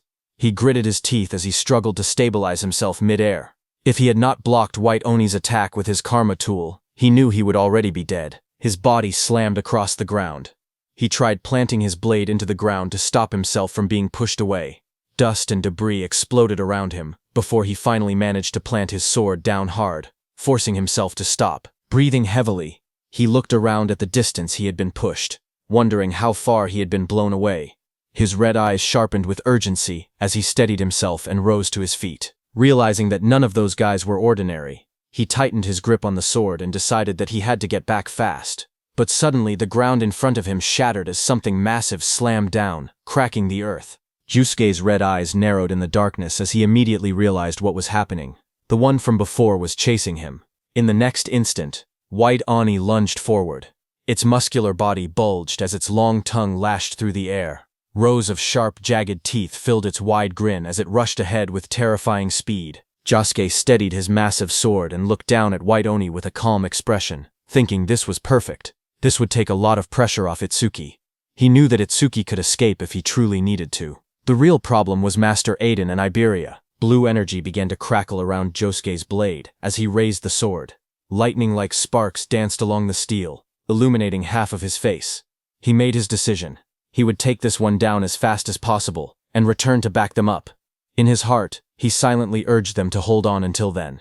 On the other hand, at Aiden's house, inside the quiet room, Iberia looked around carefully and thought that it should be somewhere around there. Dropping low to the floor, he reached his hand beneath the bed, his fingers stretching forward in the dim light. His hand suddenly touched something solid. In that instant, his golden eyes widened. There it was. A grin slowly spread across his face as he pulled out the hidden box. Inside was the dragon gear. With that he could fight. As the lid opened, a system window appeared before him, displaying the item's details. It was dragon gear of epic grade. It increased attack power and agility by 100. Its epic effect was that for every 1 minute equipped, attack and agility increased by 20, but the maximum time was 15 minutes total. Without hesitation, Iberia equipped it. Red, scale-like armor wrapped around his body, forming sharp, dragon-shaped plates over his chest and arms. Standing tall in the crimson armor, his expression turned serious. He declared that he would lead the enemy right in front of him to Itsuki. He put on the helmet, its jagged scales locking into place with a heavy metallic rumble. With firm resolve, he declared that this time he absolutely would not drag them down. The dragon mask fully formed over his face, glowing faintly as power surged through him. He remembered his father's warning. Dragon gear caused serious side effects if worn for more than 15 minutes. Even so, he steeled his heart. No matter what, he would save his father within 15 minutes. In the next instant, he kicked off the ground. The floor shattered beneath his feet as debris exploded outward. A system notification appeared, showing dragon gear equipped for 1 minute, attack increased by 120, and agility also by 120. Elsewhere, beneath the moonlit sky, the demon general moved with Aiden through the forest. Aiden was trapped inside jagged crystal ice, carried along helplessly. While being carried, he questioned whether it was truly fine to be so relaxed, warning that others would soon catch up. The demon general responded calmly that among humans, only special-grade saviors posed any real threat to him. He added that they were all currently occupied with the demon lord. Aiden was shocked to hear that. He thought that if something at the demon lord level had been deployed, then the demons must have other goals as well. Calmly, he decided to test the waters. Looking toward the demon general, he asked whether all of this trouble had been for the sake of capturing him alone. The demon general responded coldly, telling him not to flatter himself. It was not only for him. They had several other objectives too. Hearing that, Aiden silently muttered that it was just as he had suspected. Aiden began to speak again, asking what exactly their group was planning, but before he could finish, the demon general clicked his tongue in irritation, calling them a persistent bunch. In the next instant, a shadow shifted across the forest floor, as if someone had just arrived at great speed. Still encased in ice, Aiden's eyes widened as he wondered if it was Josuke or Itsuki who had come. Yet even with reinforcements, he knew the truth. Alone, the odds of winning were slim. Just then, a red blur tore through the forest at terrifying speed, slicing through the air as it rushed straight toward the dark figure below. It was Iberia. He jumped at the demon general. With burning rage in his voice, Iberia shouted for him to give his father back. At that moment, a system message flashed before his eyes. He had equipped the dragon gear for 2 minutes, granting him 140 attack and 140 agility. Seeing him, the demon general's glowing blue eyes narrowed beneath his hood. In a cold, annoyed tone, he muttered that first it was a Shikigami, and now even a human brat had appeared. He shouted in anger, asking what those demons were doing. The one he was talking about was the Red Flame Demon King, who was fighting Itsukuo. The Red Flame Demon King stood facing Itsuki, who had just come out of the Blue Lotus after recovering. The Red Flame Demon King's eyes widened because he remembered that Itsuki's entire body had been scorched. Sweat slid down his face as he stared at Itsuki in disbelief, asking how he had recovered so much in such a short time. The Red Flame Demon King spread his arms wide as fire exploded around him. With a cruel grin, he declared that it did not matter how many times Itsuki recovered. The result would always be the same. Flames gathered violently in front of him, compressing into blazing projectiles. He roared out the name of his attack, Red Flame Bullet, Rapid Fire. In the next instant, countless fire bullets rained down like meteors, tearing through the air with explosive force. But Itsuki stood firm in the center of the inferno, as the red flame bullets closed in from all directions. At that very moment, a system message flashed, saying Black Wall activated.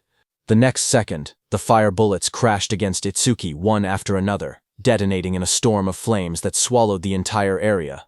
Watching the explosion, the Red Flame Demon King sneered. He mocked Itsuki for standing his ground instead of running, shouting that he would turn him into charcoal. But as the smoke slowly cleared, a figure emerged from the flames. Itsuki stepped forward calmly, his body unharmed beneath the Black Wall's protection. He stated coldly that that level of flame no longer worked on him. Another system notification appeared, saying he had blocked an A-rank fire element skill with Black Wall, and his defense increased by 15%. Another system panel appeared, showing that his defense had risen to 627, and with Black Wall it added a further 65. Lightning crackled violently around his body as he leaned forward, his red eyes gleaming. He declared that the demon was the one stuck on the chopping block now. Itsuki activated his Thunderbreaker, and in the blink of an eye, he reached the Red Flame Demon King. Seeing that, the Red Flame Demon King's grin faltered. He let out a stunned sound as he noticed that Itsuki's speed had increased again. Still, he reassured himself that he had his red flame barrier. In the next instant, Itsuki vanished in a burst of lightning. With a savage smile, he declared that first, he would strip the scales, every last one of them. Wrapped in spiraling thunder, he spun like a drill and shot forward at blinding speed with his spiked hands. The Red Flame Demon King stood firm behind his blazing red barrier, convinced the attack would fail. He wondered if Itsuki had forgotten about it. But then the lightning-coated strike smashed directly into the crimson barrier. The impact cracked the surface instantly. Lightning exploded across the battlefield. As Oshiki shot forward like a black spear wrapped in thunder, energy burst outward around him, tearing through the air as he descended toward the demon below. His eyes burned crimson, and his mouth twisted into a savage grin. A system notification flashed before him, announcing that he had blocked an A-rank fire element skill with Black Wall. His defense increased by 15%. Another panel appeared. His defense had risen to 684, and Black Wall added a further 80 points. Across from him, the Red Flame Demon King's face tightened. Sweat rolled down his pale skin despite the flames roaring behind him. Itsuki fell back briefly, then arched his body mid-air, red lightning tracing across his eye as he declared coldly that now it was time to cook. Seeing him, the Red Flame Demon King's pupils shrank. He realized that he had to run, because if Itsuki caught him, he would die. Fear crept into his expression for the first time. He immediately turned around and started running while calling for the White Ogre, King of Resentment. But while running, his legs tripped on a rock. He fell to the ground, and his face slammed hard against it. Sweat rolled down his face as panic overtook him. He cried out desperately for someone to save him. Dust and smoke rose as he struggled to push himself up from the broken ground. Flames continued to surge around his body, but his voice trembled. He roared in fury, refusing to accept reality. He shouted that there was no way he would be killed by some human. Fire spiraled around his arm as he struck again. But Itsuki, standing behind him, just moved his head slightly and dodged, his expression cold and unmoved. Seeing that, the Red Flame Demon King's confidence shattered. He backed away, sitting helplessly on the ground. His breathing grew heavy. In a low, shaken voice, he muttered that it was impossible. To him, the opponent was nothing more than a mere level 0. But now, when he looked at Itsuki, he saw a massive purple entity rise behind him, its towering form radiating overwhelming demonic energy. Its glowing eyes burned in the darkness as violet power swirled violently around them both. A system notification appeared, telling Itsuki that his broken critical crystal was in effect, and that his next attack would 100% trigger a critical hit. Energy gathered around Itsuki's arm, twisting into a sharp, spiraling blade of purple force as he prepared to strike. Seeing that, sweat poured down the red flame demon king's face, his red eyes trembling. In disbelief and fear, he called Itsuki an actual demon. Red flame demon king staggered backward. His eyes trembled as he let out a strained breath. In shock and fear, he realized the truth. He was facing a demon. Before he could react, Itsuki moved. Red and blue energy surged across his body like tearing lightning. In a single fluid motion, he slashed downward, the empowered strike crashing into Red Flame Demon King's head with overwhelming force. The blow detonated on impact. A violent explosion erupted from the point of contact, smoke and debris bursting outward in all directions as the ground shattered beneath them. When the dust settled, Red Flame Demon King's massive body lay motionless on the broken earth. Itsuki stood over him calmly, his eyes cold and emotionless as embers drifted through the air. Clicking his tongue softly, he thought to himself that of all times, a critical hit had to trigger now. He had wanted Red Flame Demon King to suffer much longer. His eyes dimmed slightly as he reflected inward. He realized he had entered a flow state once again, and just like before, it had happened immediately after landing a critical hit. Just then, a thought crossed his mind. Perhaps whenever a critical hit triggered, it automatically pushed him into a flow state. A status window appeared before him. His status had risen to 120%. Attack, 456. Agility, 456 plus 68. Boosted by Thunderbreaker's 15% bonus. Magic, 456. Defense, 456 plus 296. Enhanced by Blackwall's 65% bonus. Currently, his total stat points were 200 now. Seeing that, he realized that thanks to the flow state and the passive effects of his skills, his total stats had already surpassed 2,000. Not far away, green energy suddenly began to gather above the corpse of the Red Flame Demon King. The energy twisted and condensed, forming a glowing orb. Itsuki immediately understood that this was the karma of the slain disaster beast, transformed into an orb. Suddenly, the orb divided into two and shot forward, streaking across the sky like green comets. Itsuki's eyes narrowed as he saw one heading toward the forest. He realized that this karma orb had flown toward Josuke. His gaze then shifted to the second karma orb. Looking at it, Itsuki realized that it was heading toward the workshop. He frowned slightly. With Death and Aiden there, the orb should have split into two according to the life signs present. But it wasn't splitting. Something about that felt wrong. Lightning burst beneath his feet as he launched himself forward, the ground cracking from the force of his acceleration. As he dashed through the air, a grim thought crossed his mind. Death, as a Shikigami, was immortal unless he personally retrieved him. His eyes sharpened. He refused to believe it. But what if Aiden was already? Meanwhile, on Iberia's side, he clenched his fist and drove himself down like a bolt of thunder to attack the Demon General. But the Demon General created an ice barrier and blocked his attack. Seeing that, Iberia was stunned. Even his full power strike, boosted by Dragon Gear, failed to break the Demon General's defense. Iberia straightened slowly as a faint red glow pulsed in his eyes. He said that if one attack was not enough, he would keep attacking without pause. Seeing this, the Demon General's cold eyes gleamed. It mocked him, saying he still had not realized the gap between their strength. Seeing that it was Iberia and not Itsuki or Josuke, Aiden was stunned, his face twisted with fury, his eyes blazing as he shouted that he did not need Iberia's help. He ordered him to take off the Dragon Gear immediately. He warned that the tool had terrifying side effects and threatened that if he refused, he would disown him. But Iberia did not hesitate. He charged straight toward the Demon General, saying that even if his father chose to cut him off, he would still save him. Iberia remained firm and thought that if Itsuki had been there, he believed he would have made the same decision. Seeing the reckless descent, Aiden's eyes widened in alarm. He shouted for him to stop, but in the next instant, jagged ice burst outward around Aiden's mouth too. He gritted his teeth, struggling inside the frozen prison as a low groan escaped him. The Demon General watched coldly. In a mocking tone, it muttered that this was what humans called family love. To it, Humans were nothing more than disgusting creatures, ruled by their strange emotions. As Iberia continued to charge at him, the demon general raised one clawed hand lazily and declared that it no longer had time to play with him. In the next instant, Iberia's whole body froze within massive ice spikes. His body was covered by jagged crystal and swirling frost. The demon general then turned around and started leaving with Aiden, telling Iberia to know his place. Aiden, still encased in ice, let out a pained groan. He struggled to reach his son, but he could do nothing and could only watch Iberia frozen there. As they left, Iberia was left behind in the forest, trapped in thick ice, unable to even move.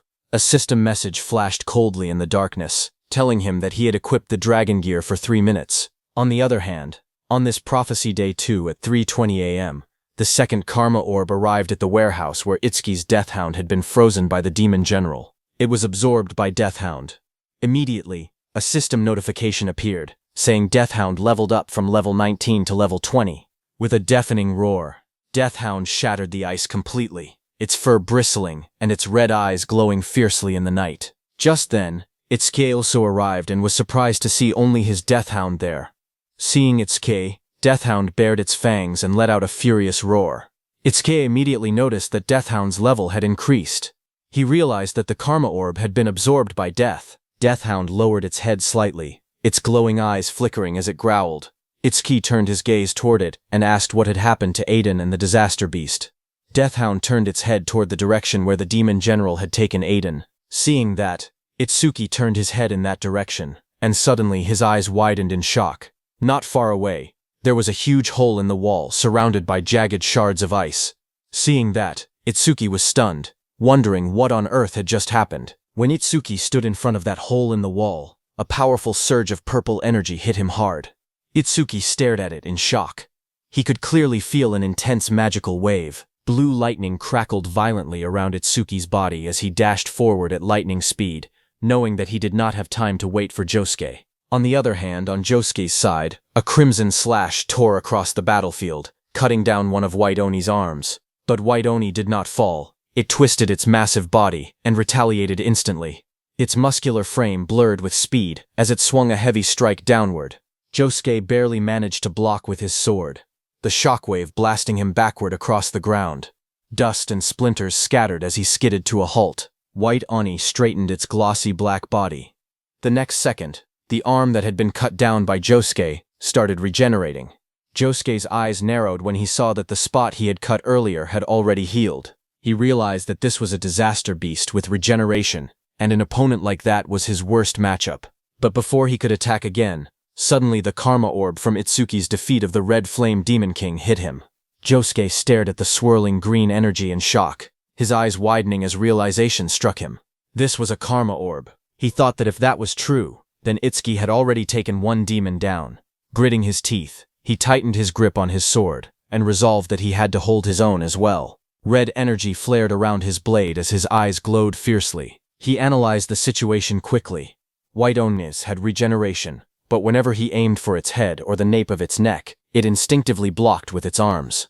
To confirm, Josuke attacked White Oni's head again, but it blocked with its arm. When he tried to attack its neck, White Oni again blocked with its hand.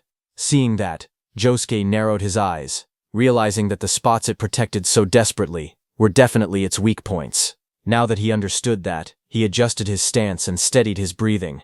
With renewed determination, he declared inwardly that he could work with this. In the next instant, he lunged forward again, his red blade flashing as he slashed one of White Oni's arms. Red energy flared violently as he swung his blade again, in a brutal arc. In his mind, a single thought echoed. First, he would sever both arms. White Oni's both hands were cut down by him. His eyes sharpened as he calculated calmly. It took the creature at least 1 second to regenerate. And in that 1 second, its weak point would be completely exposed. Without hesitation, he drove forward, red aura blazing around him. Blood spiraled through the air as he launched himself straight toward the monster's core. His face tightened with ruthless focus. His eyes burned red, veins standing out as killing intent flooded his gaze. In that brief opening, he thrust his blade forward with all his strength. The strike pierced deep into White Oni's head. A massive burst of blood erupted from White Oni's body as the blade tore through its exposed weak point. The impact shook the surroundings, crimson splashing in every direction. For that single second, he did not hold back, and the monster paid the price. The massive white Oni collapsed to the ground with a heavy crash, its body slamming against the earth. Josuke stood in front of it, breathing steadily, his expression dark. He thought to himself that for him to struggle this much against a mere mute disaster beast was unacceptable. Without wasting another second, he turned away from the fallen creature. Smoke and dust drifted through the forest as he decided he needed to link up with Itsukoki quickly. His eyes narrowed, because he knew that the ice-wielding disaster beast was a real pain. On the other hand, Aiden trembled as sharp shards of ice covered his mouth. His face twisted with strain, and he let out a rough sound of agony. Seeing that, the demon general remarked that Aiden had looked like he had something to say for a while now. It removed the ice from Aiden's mouth and told him to go on and speak. Through clenched teeth, Aiden shouted that whatever their conditions were, he would accept them. He only begged them to let his son go. Hearing that, the demon general's eye flickered coldly.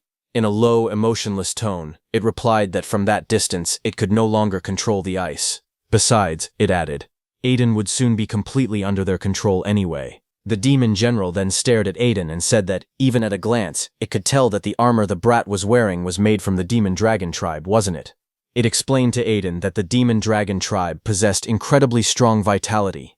Even after death, their blood, flesh, organs, and even their scales could develop a will of their own. It said that the weapons made from demon dragons retained a residue of that will. If someone wore them for too long, the user's consciousness would gradually be swallowed. In the end, the wearer's entire body would be taken over, becoming a genuine dragon. As it said that, Iberia, who was trapped in the ice, lost his mind and roared like an animal. He shattered the ice with brutal force and broke free. His body twisted and expanded as scales formed across his crimson skin. Smoke poured from his mouth, and his eyes burned with a feral glow. He had lost his reasoning and completely turned into a dragon. The scene shifted back in time. It was Prophecy Day 1. While Itsuki was heading towards the green barrier, Iberia walked behind him, watching his back with concern.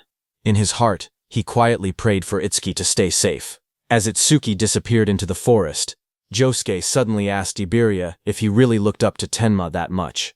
Iberia clenched his fist slightly and answered without hesitation that he wanted to become someone like Itsuki. Josuke turned to him and simply asked why. Caught off guard, Iberia blinked in surprise.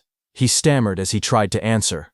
Josuke's expression remained calm, but his eyes were serious. He told Iberia that by now he had already met many amazing people. Aiden, Tidwajin, and Izumi Nento. Josuke continued, saying that even he himself had gained more fame and battle experience than Tenma. He looked at Iberia with a calm but piercing gaze and asked why it was specifically Tenma he wanted to become like. The question caught Iberia off guard. His golden eyes widened and he hesitated, unsure how to respond. Seeing his reaction, Josuke lightly patted Iberia's shoulder and told him not to worry. He said he was just asking casually. Iberia lowered his head slightly, his expression turning thoughtful. He admitted that, now that he thought about it, he had never really considered the reason before. A question echoed in his mind.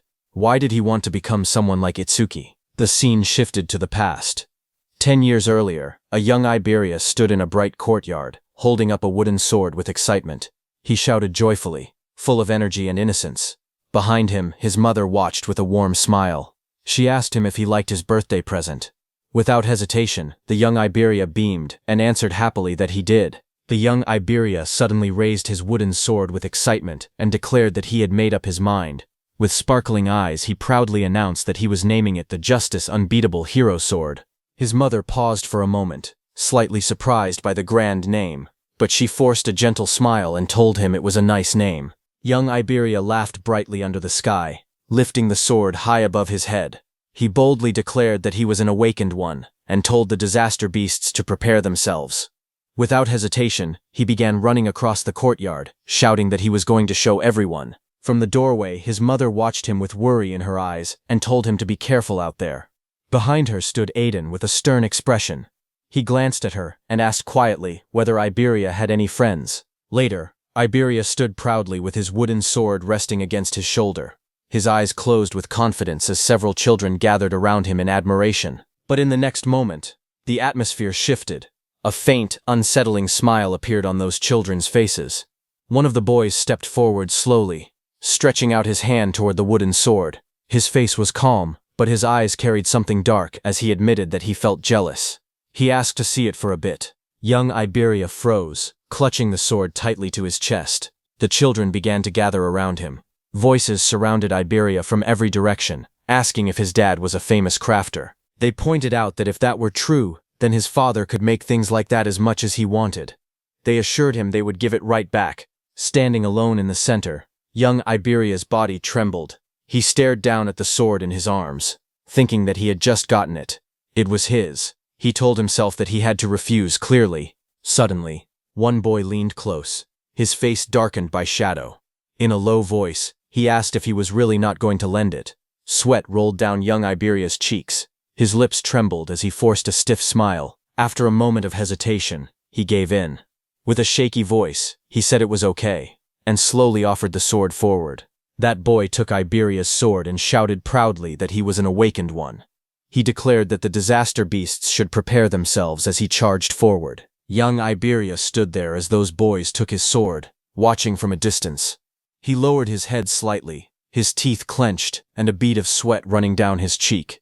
In a trembling voice, he told them they had to give it back. Later, he returned home. His mother sat calmly on a bench with a book in her hands, while his father was forging swords. Noticing him, his mother smiled warmly and asked if he had fun. Young Iberia forced a bright smile, and with a cheerful tone, he answered that yes, it had been really fun. But his mother's eyes widened slightly as she looked at her son. A hint of confusion crossed her face as she suddenly asked where the wooden sword was. Aiden glanced toward young Iberia and muttered that those brats must have taken it again. Hearing that, his mother clutched her book tightly, saying that if it had been taken, they needed to get it back. But Aiden said that even if they retrieved it, other children would just take it again next time. He swung his hammer down with force and shouted that Iberia could not even protect something precious to him, and that he did not even have the courage to call for help. The words cut deeply. He declared harshly that he had not raised Iberia to be this spineless. That night, young Iberia curled up alone in the darkness, hugging his knees tightly to his chest as the echo of those words lingered in his mind. Tears rolled down his cheeks as he lay on his side, staring into the darkness. His golden eyes trembled as a question echoed in his heart. Why was it that he looked up to Etsuki? Then a few months later, inside a quiet hospital hallway, chaos broke out. Aiden grabbed the doctor by the collar, his voice shaking with anger as he demanded to know what it meant that there was nothing more they could do. The doctor, trying to remain calm, apologized and said they had done everything possible. He explained gently that his wife had been frail from the very beginning. Aiden's face twisted in despair. He shouted bitterly, asking if they were supposed to just sit and wait for her to die. The doctor lowered his gaze and asked him to please stay by her side for now. He added softly that she did not have much time left. Inside the hospital room, Aiden's wife lay weakly on the bed. Soft light filtered through the window as she turned her head and called out to Iberia. Young Iberia stood beside her bed, his small hands trembling. His voice cracked as he whispered, "Mom." She reached out gently and told him not to cry. With a faint smile, she looked at him tenderly and said that although his father called him spineless, she knew the truth. He was simply too kind. She looked at her son with tired but gentle eyes. In a soft voice, she told him that kindness without strength could turn cruel. If he remained weak, he would fail to protect the people he loved and end up hurting himself as well. Her gaze grew serious as she asked him to promise her something. She told him to become strong and to use that strength bravely. She believed that one day he would grow into someone kind and courageous, a truly strong awakened. At last, she asked him to take care of himself. As her hand fell, the monitor beside her bed let out a sharp, piercing sound as the heartbeat line began to flatten. Young Iberia trembled as he held her hand tightly in both of his. Tears streamed down his face while he made his vow. He promised that he would become the world's strongest and bravest awakened and the kindest. The boy cried out desperately for his mother. In the quiet hospital room filled with pale light, he stood beside her bed, small and trembling. And in the depths of his heart, a question echoed once more. Why was it that he had wanted to become someone like Itsuki? The reason was that when he first met Itsuki, he had been terrified by his strength. At that time, he thought they would only be temporary allies for a short while. But as they spent more time together, something slowly changed. He began to realize that Itsuki was not just strong. Whether he stood before over 100 awakened or faced a terrifying disaster beast, he never hesitated and charged forward without fear. He possessed an insane courage that never allowed him to flinch, and behind that stern, unyielding face, he sometimes showed a quiet and gentle kindness toward his comrades. In the middle of danger, he would shield them without a word, placing himself in harm's way without complaint. Standing beneath a sky lit with an eerie green glow, Iberia finally understood the truth in his heart. He told Josuke that the reason he had wanted to become someone like Itsuki was because of that strength, that courage, and that hidden kindness. Hearing that, Josuke was surprised and asked if Iberia was still thinking about it. Iberia looked forward with steady eyes and admitted that Itsuki was strong and brave, and that his heart was kind. To him, Itsuki was exactly the kind of awakened he had always dreamed of becoming. Hearing that, Josuke smiled and told Iberia that if Tenma ever heard those words, he would probably be deeply moved. But then Iberia said that a coward with no talent like him could likely never become an awakened like Itsuki. But even so, that did not matter. If he could simply stand by Itsuki's side and fight together with him, that alone would be enough. Back in the present, Iberia, who had been inside the dragon gear for so long, had started to lose all his senses. He exhaled heavily, and his body radiated heat as smoke rose from his armor. Just then, someone arrived and called out Iberia's name. Iberia's red eyes gleamed as he bared his sharp teeth, breathing out hot air in slow, menacing bursts. Sparks drifted through the air as he turned his head. Across from him, Itsuki stood alone without stepping back. Seeing him, Iberia let out a small growl, not recognizing that it was his friend Itsuki. On Prophecy Day 2, at 3:31 a.m., under the dark night sky, Iberia loomed above the forest, his armor glowing faintly as smoke poured from its mouth. Its sharp teeth were bared, and its presence alone made the air feel heavy. Below, Itsuki looked up with narrowed eyes. He called out to Iberia, questioning why he was wearing the dragon gear again. He reminded him that he had been forbidden from using it. But Iberia's red eye glowed fiercely from the dragon gear as he exhaled hot breath, steam curling into the air. Itsuki observed him carefully. He felt that Iberia's reaction was strange. Something about him seemed off. He realized that even his appearance looked slightly different than before. Suddenly, Iberia shifted his massive body within the smoke, and saliva dripped between its jagged teeth. A low, heavy breath echoed in the darkness as Iberia stared ahead and said something. Seeing that, Itsuki's eyes widened slightly. He asked if he had said something, then quickly questioned where Aiden was. But before he could receive an answer, Iberia's red eyes flared brightly. With a violent roar, it lunged forward, smoke bursting from its jaws as its massive body surged ahead. The ground shattered beneath the impact, cracks spreading outward as debris flew into the air. A powerful shockwave tore through the area. In the blink of an eye, Iberia appeared behind Itsuki, his enormous claws slicing through the air toward him. But Itsuki did not panic. He shifted his body at the last second, narrowly avoiding a fatal blow. He caught Iberia's hand, stopping his advance through sheer strength. His muscles strained as he resisted the overwhelming force. Gritting his teeth, Itsuki shouted for Iberia to wake up. Seeing that, Iberia immediately backed down, putting some distance between him and Itsuki. Iberia's red eye glowed fiercely again as he opened his jaws wide. Rows of sharp teeth glistened, saliva dripping as it let out a low, menacing growl, trying to say something. But the next moment, he raised his claw, sharp talons gleaming in the darkness as a surge of energy gathered. A system message appeared, saying Windblade activated. Immediately, Iberia swung his arm, sending wind strikes. The air twisted into a vortex, forming a sharp, rotating blade of compressed wind. At that moment, Itsuki activated his mana detection. His eyes glowed with a brilliant blue light. Concentric ripples of energy spread from his gaze. As he carefully analyzed the incoming attack, he saw the massive wind blade coming toward him, cutting through everything in its path. Seeing that, he understood that this was the skill of a wind element. Itsuki simply moved to his side and dodged the wind blade. The roaring wind blade slammed into a thick tree trunk behind him, slicing cleanly through the wood as splinters exploded outward. Itsuki's body crackled with blue lightning as he turned to Iberia. He could not tell whether this was a side effect of the dragon gear, or if Iberia was being controlled by a disaster beast.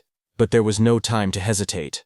For now, he just needed to stay put. The system message flashed once more as Itsuki activated his thunder wave. Lightning surged violently from his body as he shot forward, tearing through the air with a deafening crack. Iberia raised his claws instinctively to attack, but Itsuki grabbed both of his hands. Just as he did that, smoke poured from Iberia's jaws, and he roared in fury. Watching closely, Itsuki's eyes sharpened.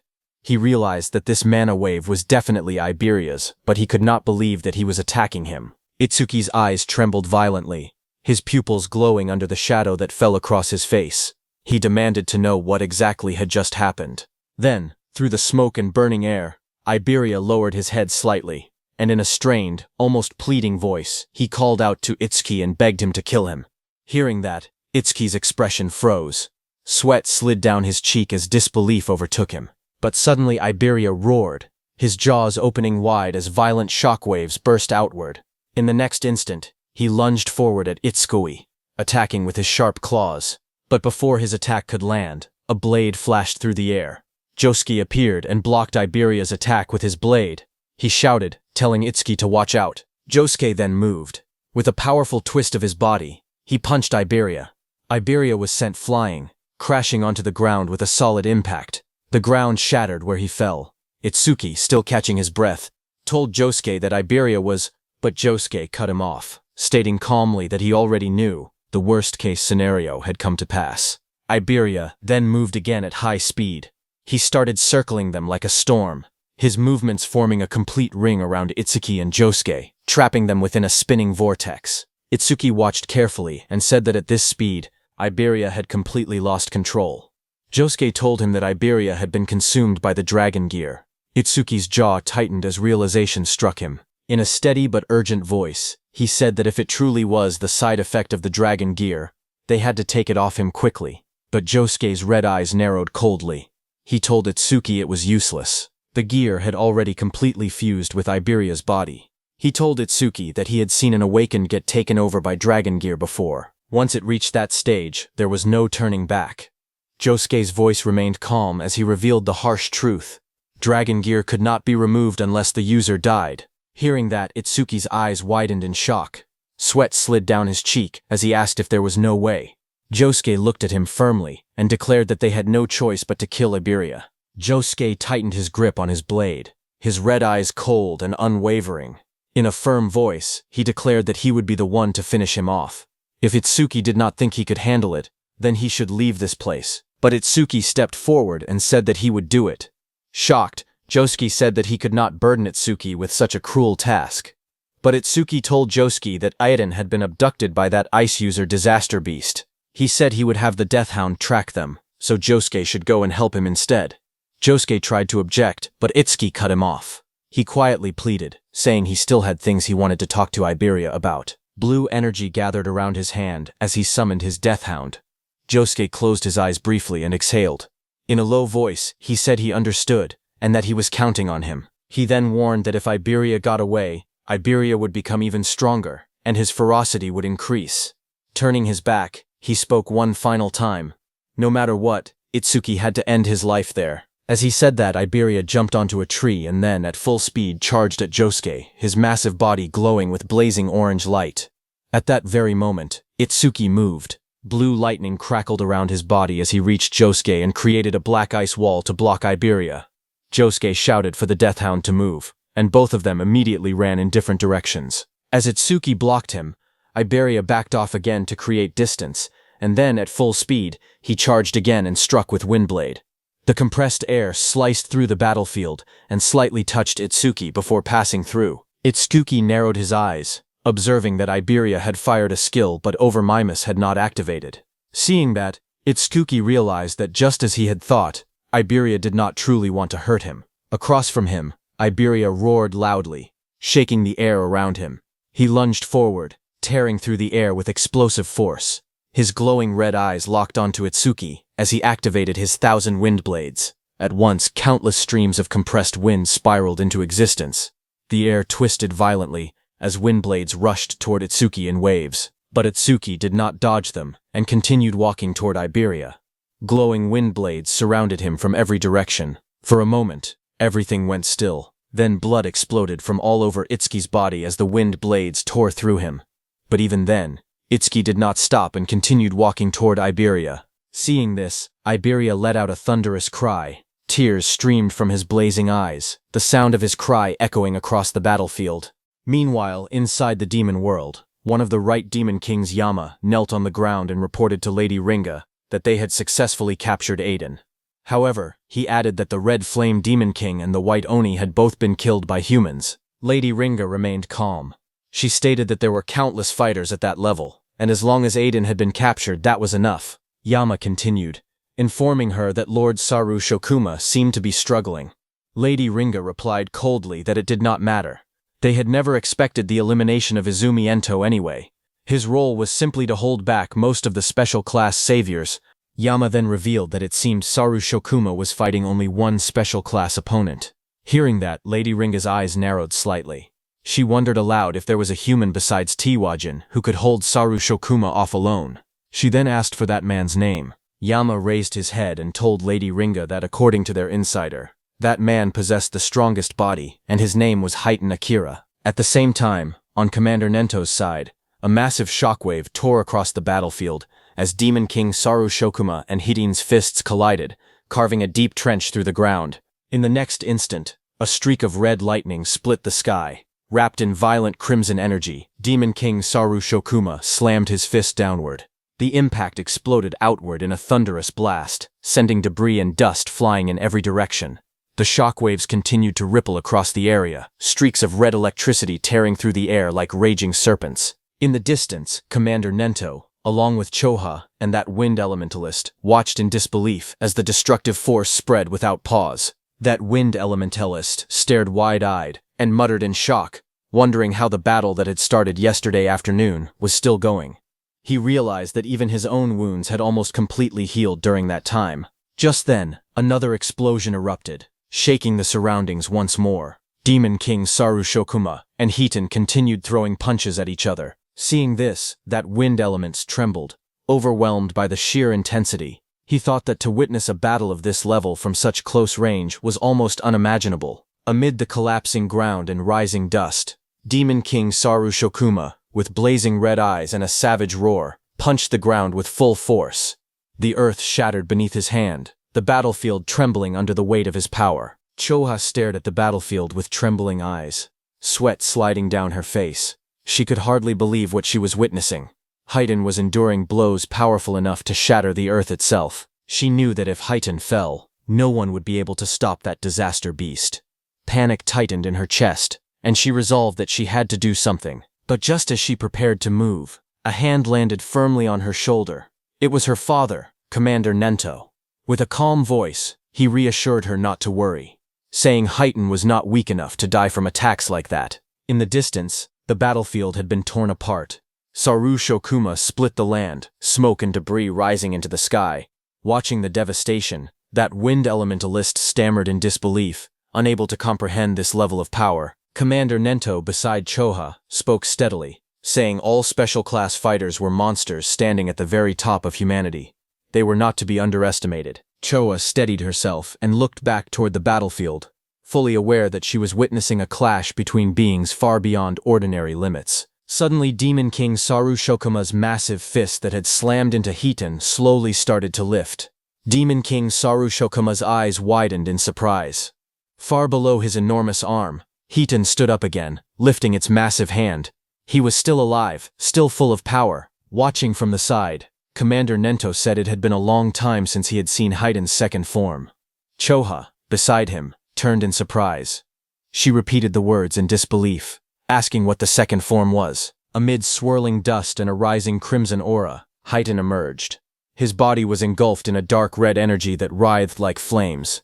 His eyes glowed ominously. Watching that, Choa swallowed nervously. She said that his presence felt completely different from before, as though he had become an entirely different person. Commander Nento explained that whenever Haiten entered this state, all of his abilities increased explosively.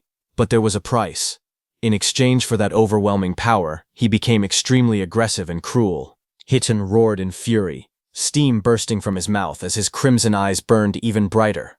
He pushed back the massive Demon King Saru Shokuma with just his brutal force. Commander Nento continued explaining that the nickname given to him in this form was something entirely different. In the next instant, Hiten vanished. Like a streak of blazing red lightning, he shot forward. Behind him, a monstrous phantom seemed to rise, an enormous demonic visage with glaring eyes and twisted features, as though the embodiment of wrath itself had taken shape. Haiten's fist drove upward with terrifying speed. The punch collided with the Demon King Saru Shokuma's body in a violent explosion of force. Blood sprayed through the air as the Demon King was sent reeling backward. Before the Demon King could react, Heighten punched a hole in its chest and came down to the ground. Demon King Saru Shokuma's body came crashing down onto the ground, its impact thundering across the battlefield and sending debris flying skyward. Heighten just stood there as the red aura around him flared like burning embers, carving a path through dust and debris. In the next moment, he started moving again. From behind, his back was a canvas of blood and scars, muscles tense beneath torn clothing. Crimson energy crackled faintly around his silhouette, his long hair whipping wildly in the air. In the distance, Choha stammered in confusion, asking where he was going.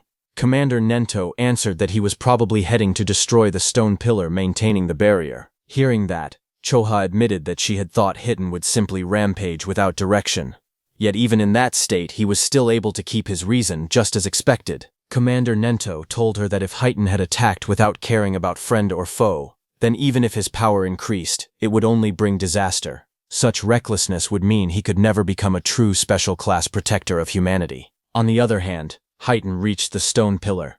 Heighten's fist smashed into the towering stone pillar with a thunderous crash. The impact sent cracks racing through the surface as fragments of rock burst outward in every direction. Dust and debris spiraled around him. The red aura surrounding him flared violently for a brief moment, then completely disappeared, and Heighten returned to his original self. As the dust began to settle, Heighten stood there with blood smeared across his face and torso. He looked down at himself and wondered why he was there.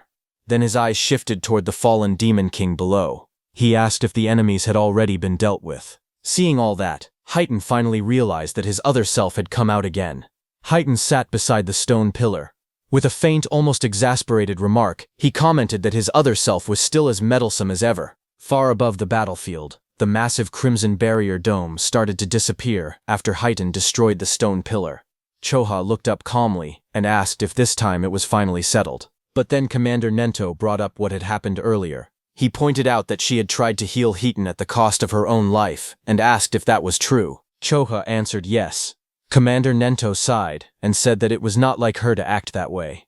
Normally, instead of risking her life for a small chance of victory, she would have suggested retreating first.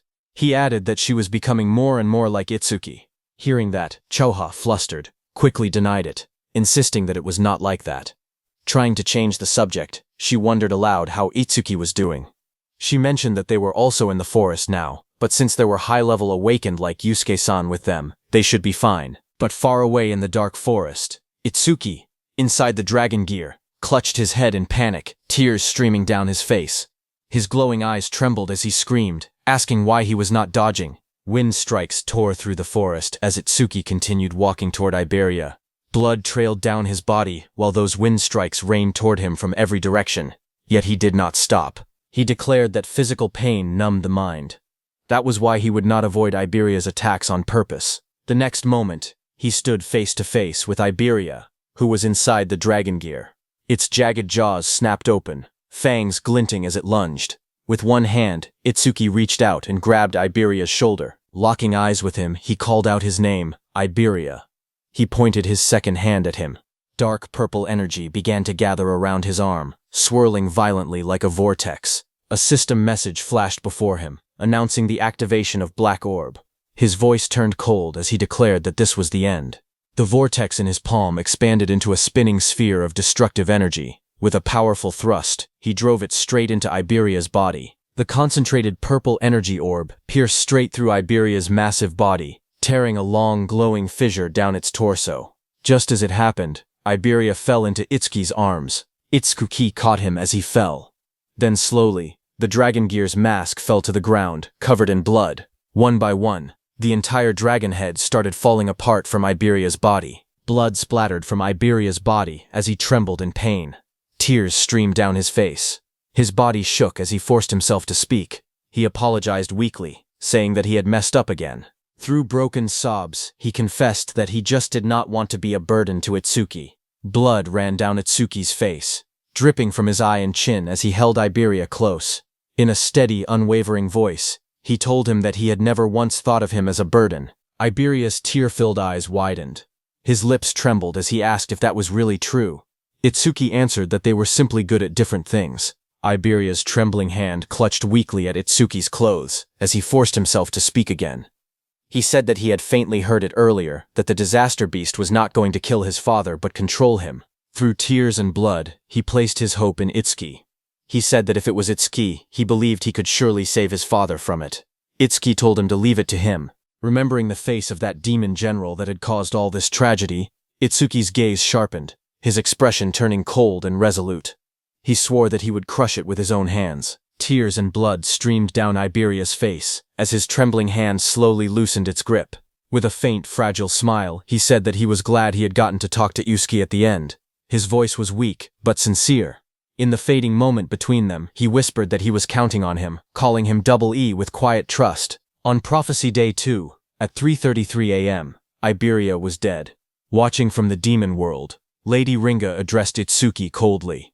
She said that he had done it now, but this was only the beginning. Sitting on her throne, she promised Itsuki something far worse. She declared that she would erase the things precious to Itsuki, one by one, in an even more twisted way.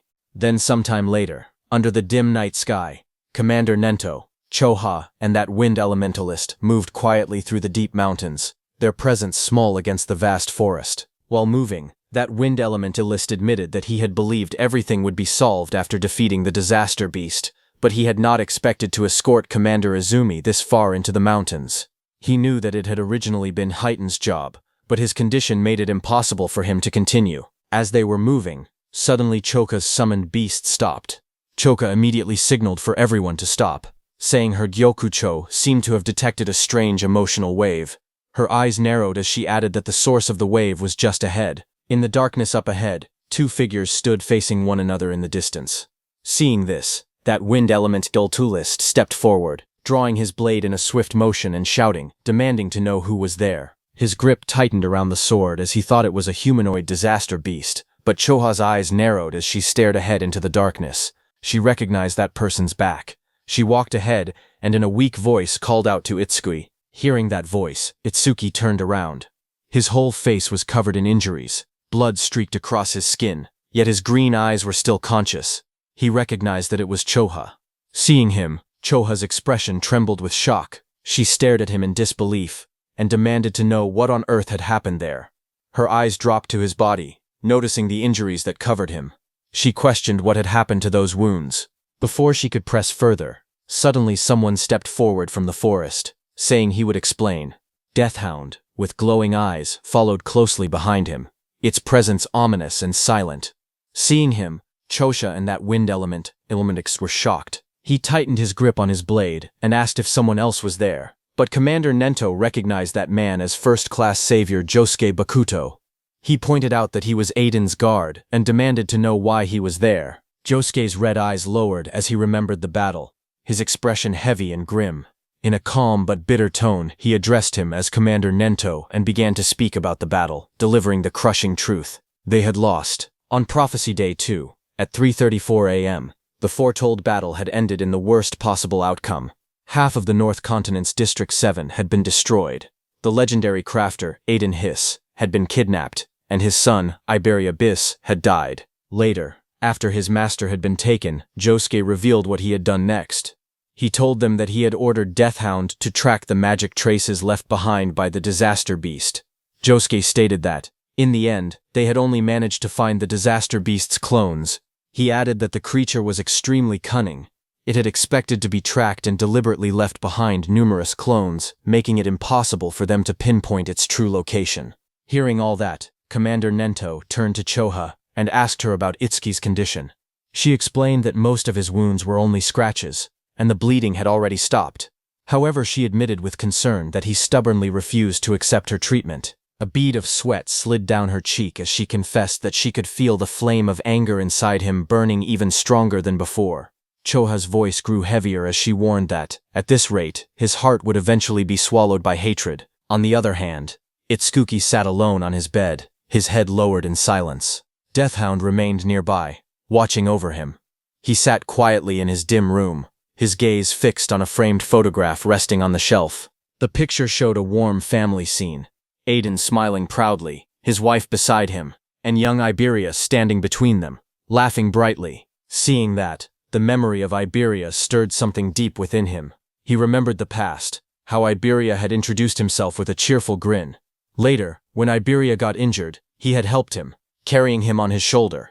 And while they created a team, Iberia hugged Itsuki, declaring that he would never leave Itsuki's side. His voice had been firm, filled with unwavering loyalty. He remembered the time when Iberia excitedly told him about Shikigami users, explaining that they could freely name their Shikigami. With bright confidence, he offered to come up with a name himself, boasting proudly about his naming sense. Those lively words echoed faintly in Itsuki's mind as he continued staring at the photograph. Itsuki slowly lifted his head.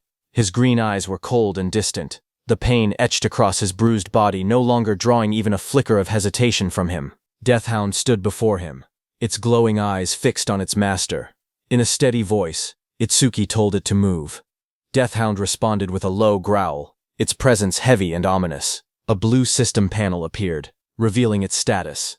Deathhound, B rank, level 20. Its attack stood at 350, ability at 300, defense at 200, and magic at 150. Itsuki stepped forward from the bed, his battered body tense with resolve. He declared that they would catch that disaster beast. Then his voice darkened as he declared that he would crush it. A red glow flickered in his eye, burning with ruthless determination. Without another word, he turned and walked toward the door, his broad back streaked with blood, his fists clenched tight.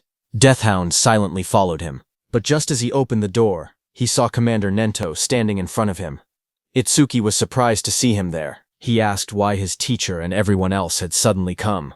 Along with Commander Ninio, Choha, Josuke, and that wind elementalist entered the room. That wind elementalist looked at Atsuki and acknowledged that this injured brat was Izumi-san's second disciple. He had heard that Atsuki alone had created a green barrier and defeated a disaster beast over level 30.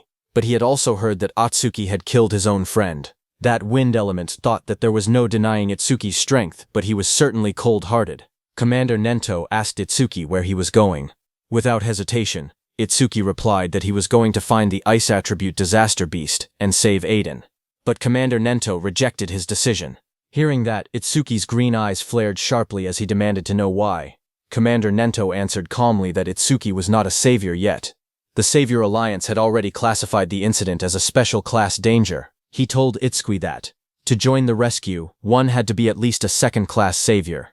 With a cold voice, he told Itsuki that he did not meet that qualification. Hearing that, blood streaked across Itsuki's face as his expression darkened. His red eyes burned with fury. He asked if that meant that because he was not a savior, he did not even have the right to go and help. Clenching his fists tightly, he shouted that he had promised Iberia he would definitely save Aiden. Even if they tried to oppose him, he would still go. Hearing him, that wind elementalist was stunned and questioned how Itsuki dared speak to Izumi-san like that. Choha thought that her father did not have to say it so bluntly, and wondered whether he understood Itsuki's mental state right now. Silence filled the air, heavy and suffocating.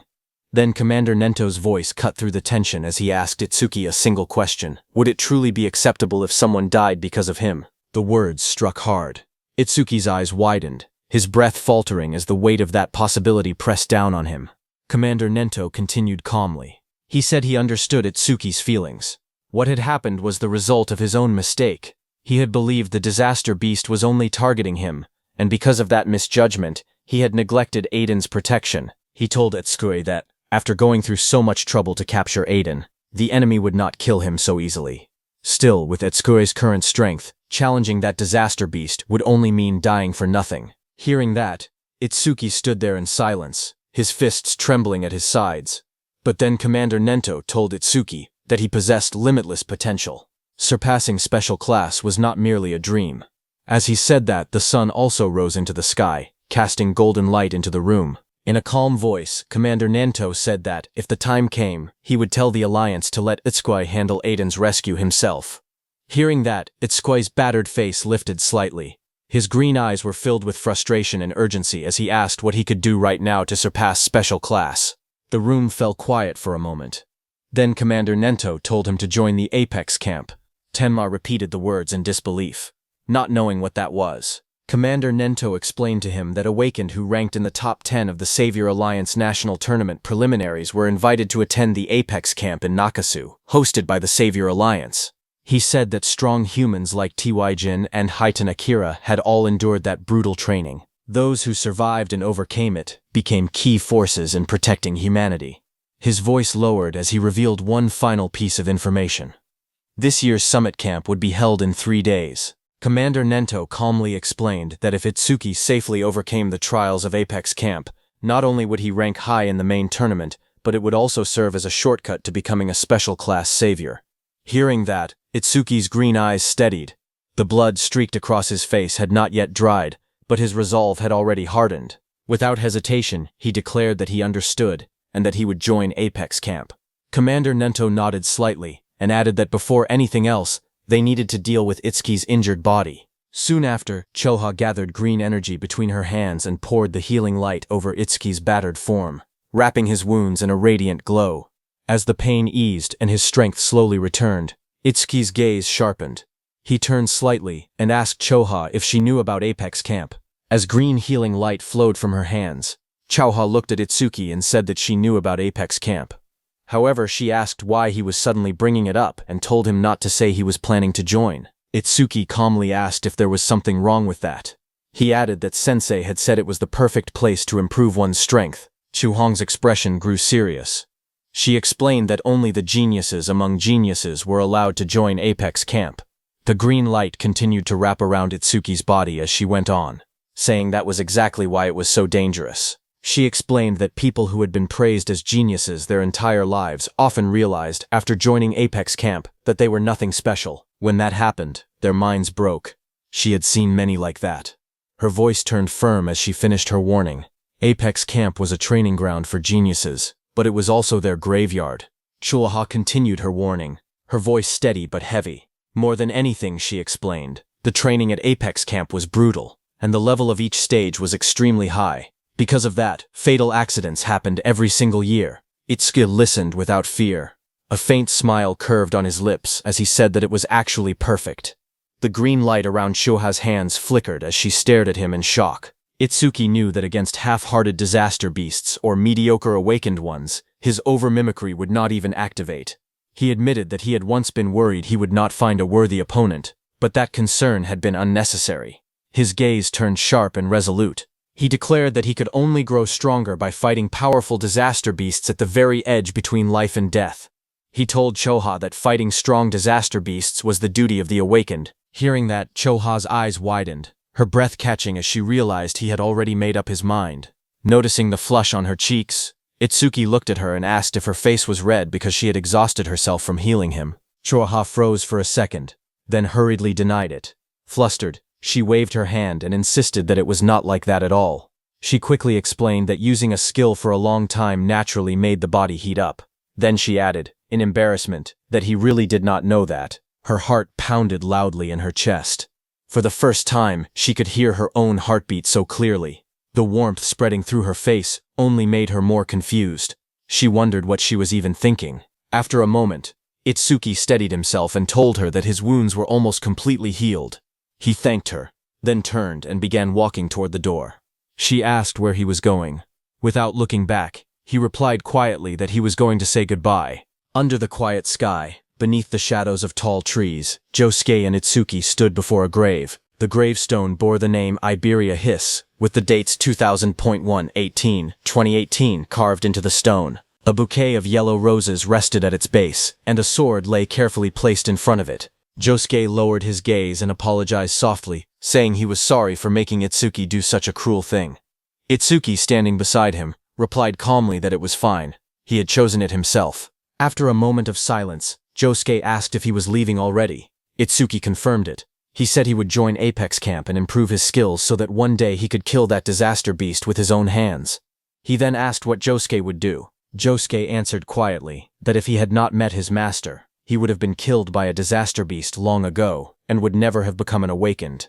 His hand tightened around the hilt of his sword as he looked down at his armor and weapons, reflecting on the path that had brought him there. Josuke lowered his head and gripped the hilt of his sword tightly. In a quiet voice, he said that even his life had been given to him by his master. No matter what happened, he would find his master. Before his words could settle into the night, Itsuki extended his fist toward him. Seeing that, Josuke looked shocked. Standing before him, eyes burning with determination. Itsuki declared that he would become a savior. One day, he would rescue Adian together with Josuke. Until then, he pleaded with him not to die. Josuke looked back at him, a faint, almost helpless smile forming on his lips. In front of Itsuki, he felt pathetic. As the wind rustled the trees and golden petals scattered across the grave, Josuke answered that he would be waiting. Their fists met in midair, knuckles pressing together in a silent promise, sealing their resolve. From a distance, Commander Nento and Choha watched them from the shadows of the forest. Choha remarked that as expected of Itsuki, only a few hours ago he had been completely wrecked both physically and mentally, yet he had recovered this quickly. But Commander Nento told her that Itsuki had merely pushed his negative emotions deep down for now, so that one day he could unleash them. Commander Nento then said that there were many suspicious points in the recent attack. He intended to gather the commanders from each continent and hold a meeting. As he turned to leave, he added that while he was handling that matter, he was counting on her to look after Itsuki. Hearing that, Choha smiled brightly and told her father to leave everything to her. Just then, Itsuki appeared behind her. He looked at her in slight confusion and remarked that she seemed unusually happy. At that moment, her face stiffened, and she quickly tried to compose herself. Itsuki then noticed Commander Nento going into the forest and asked Choha where they were going this time. Clearing her throat, Choha replied that it was classified, so she could not tell him. She adjusted her glasses and informed him that her father had asked her to take care of him. From now on, she would be his guardian. She asked if he understood. Itsuki awkwardly answered yes, though he muttered that having a guardian made it sound like he was a child. He then asked what they were doing now. Choha turned her back to him and pointed ahead, saying that it should be obvious. With determination in her eyes, she declared that they were heading to Nakasu right away to join Apex Camp. Hearing that, Itsuki immediately responded with a firm agreement as a faint aura flared around him, and the two of them prepared to move forward together. On the other hand, a memory of a violent explosion flashed before someone's eyes. From the darkness, Itsuki emerged, blue lightning crackling around his body. Not far away, Reiji Kinoshita collapsed to his knees. Blood dripped from his mouth as he gasped in pain, sweat and dirt covering his face. His eyes trembled in terror as he looked up. Itsuki stood behind him, rain pouring down while lightning roared across the sky. Without hesitation, Itsuki raised his fist. With a deafening impact, his punch came crashing down. Remembering all that, Reiji Kinoshita screamed, his mouth wide open as tears and sweat streamed down his face. His entire body trembled violently against the hospital bed, tightly wrapped in bandages from head to toe. He thrashed and cried out in fear, the sound echoing through the quiet room. Hearing the scream, his mother rushed inside. She ran to his side and held him tightly, her voice shaking as she tried to calm him. She told him not to be scared, that she was there with him. Leaning closer, she gently asked if he had dreamed again about the person who hurt him. Reiji Kinoshita's face twisted with rage. Even through the bandages, his fury was clear. Tears poured from his swollen eyes as he gritted his teeth and swore that he would return the pain he had suffered 100-fold. He vowed to make them experience a living hell. Hearing that, his mother's expression darkened, her eyes turned cold and sharp. In a low, steady voice, she told him not to worry. His big brother had returned, and he would surely avenge him. Hearing that, Reiji Kinoshita looked behind his mother. Behind her, a tall, broad-shouldered man stepped into the room. His presence was overwhelming, his body outlined by a faint red glow that made the air feel heavy. It was Reiji Kinoshita's brother. In a low voice, he said that it must have hurt Reiji. Hearing him, Reiji's emotions surged again. Tears streamed from beneath his bandages as he cried out to his big brother. He begged him to punish the enemy, the one who had done this to him. His brother's expression darkened. He calmly asked if the attacker's name was Itsuki Tenma, the one responsible for all of this. Reiji shouted that it was him. He added bitterly that Itsuki was just an orphan with no family. Apparently, he had even taken first place in the preliminaries, but his level was still 0. He was not even close to his big brother's strength. Hearing that, his brother fell silent for a moment. He said that first place in the preliminaries meant that Itsuki would certainly participate in Apex Camp. A sinister smile slowly spread across his face, his eyes glowing with a fierce red light. He said that, in that case, he would crush him there. On the other hand, Choha led Itsuki to the training camp. The moment they stepped inside, Choha looked ahead calmly and announced that they had arrived. Before them stood a massive structure, a breathtaking dome made of interwoven glass and steel, shining under the sky. Behind her, Itsuki lifted his gaze, his green eyes widening in awe. He admitted that it was spectacular, nothing like he had imagined. As they approached the grand entrance, he added that it was just like she had said.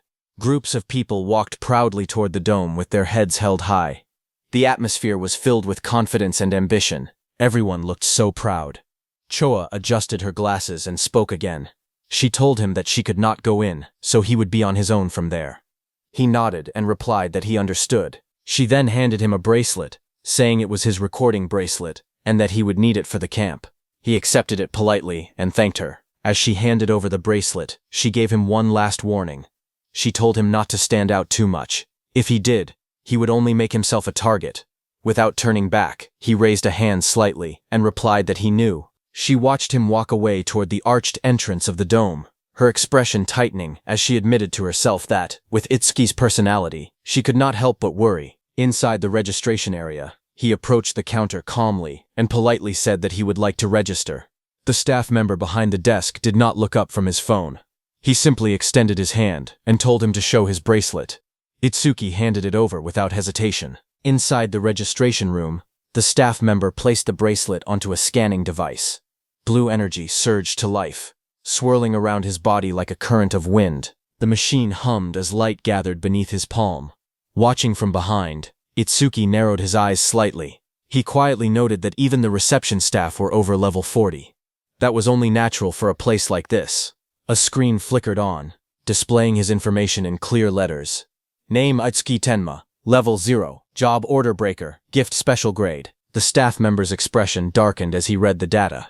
He muttered that Itsuki had gotten in at level 0 and guessed that he had probably pulled some strings in the qualifiers. But he added that tricks like that would not work there. Without the strength to back it up, it would only be a matter of time before he broke. Itsuki remained calm, offering no reaction. After a brief pause, the staff member waved a hand dismissively and told him to pick a room and then pay the fee. Itsuki's eyes widened in disbelief, a bead of sweat sliding down his cheek as the realization struck him. He blurted out that it actually cost money to stay there. The staff member shot him a flat look and replied that it was not a charity. Of course it cost money. Hearing that, Itsuki lowered his head slightly, his expression darkening. He quietly wondered why Choha had not told him. In an embarrassed voice, he admitted that he did not have any money. The staff member frowned and reminded him that he had passed the qualifiers, so he should have earned some points.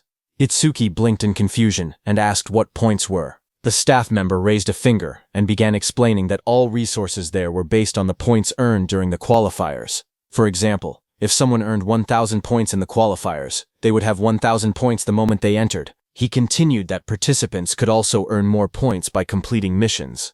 There, points functioned as currency. They were used for food, daily necessities, and even for paying for a room. Itsuki nodded slightly and admitted that he understood now. So the points really were that important. Resting his fingers against his chin, he thought it through. He had earned quite a bit during the qualifiers. It should be enough. The staff member, growing impatient, slammed his stamp onto the desk and barked at him to hurry up and choose a room because he was still waiting. Itsuki lifted his gaze calmly and asked how much the most expensive room cost. The staff member was surprised to hear that.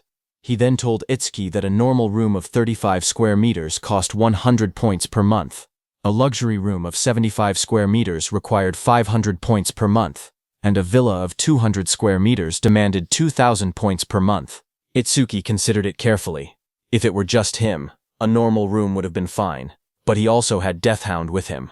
There was no way the large beast would fit inside a small space. After a brief pause, he made his decision without hesitation.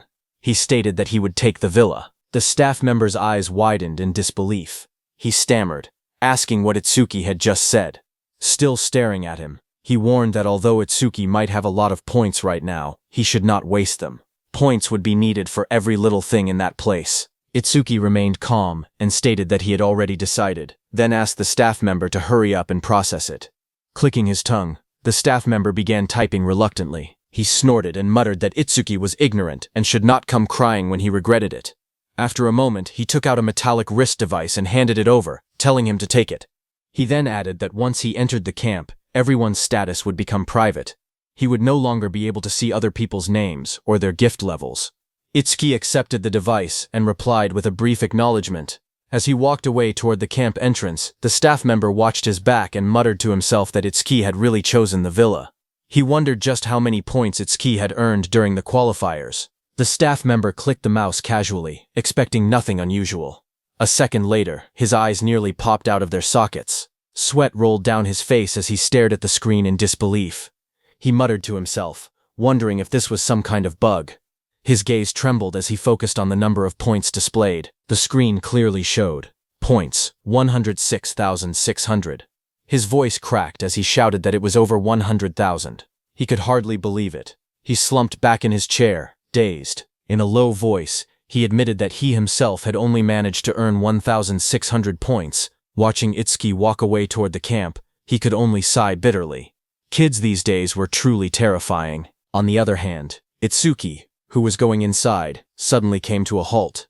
A cold realization struck him. Sweat slid down his face as he ran a hand through his hair. He had forgotten to ask where the villa was.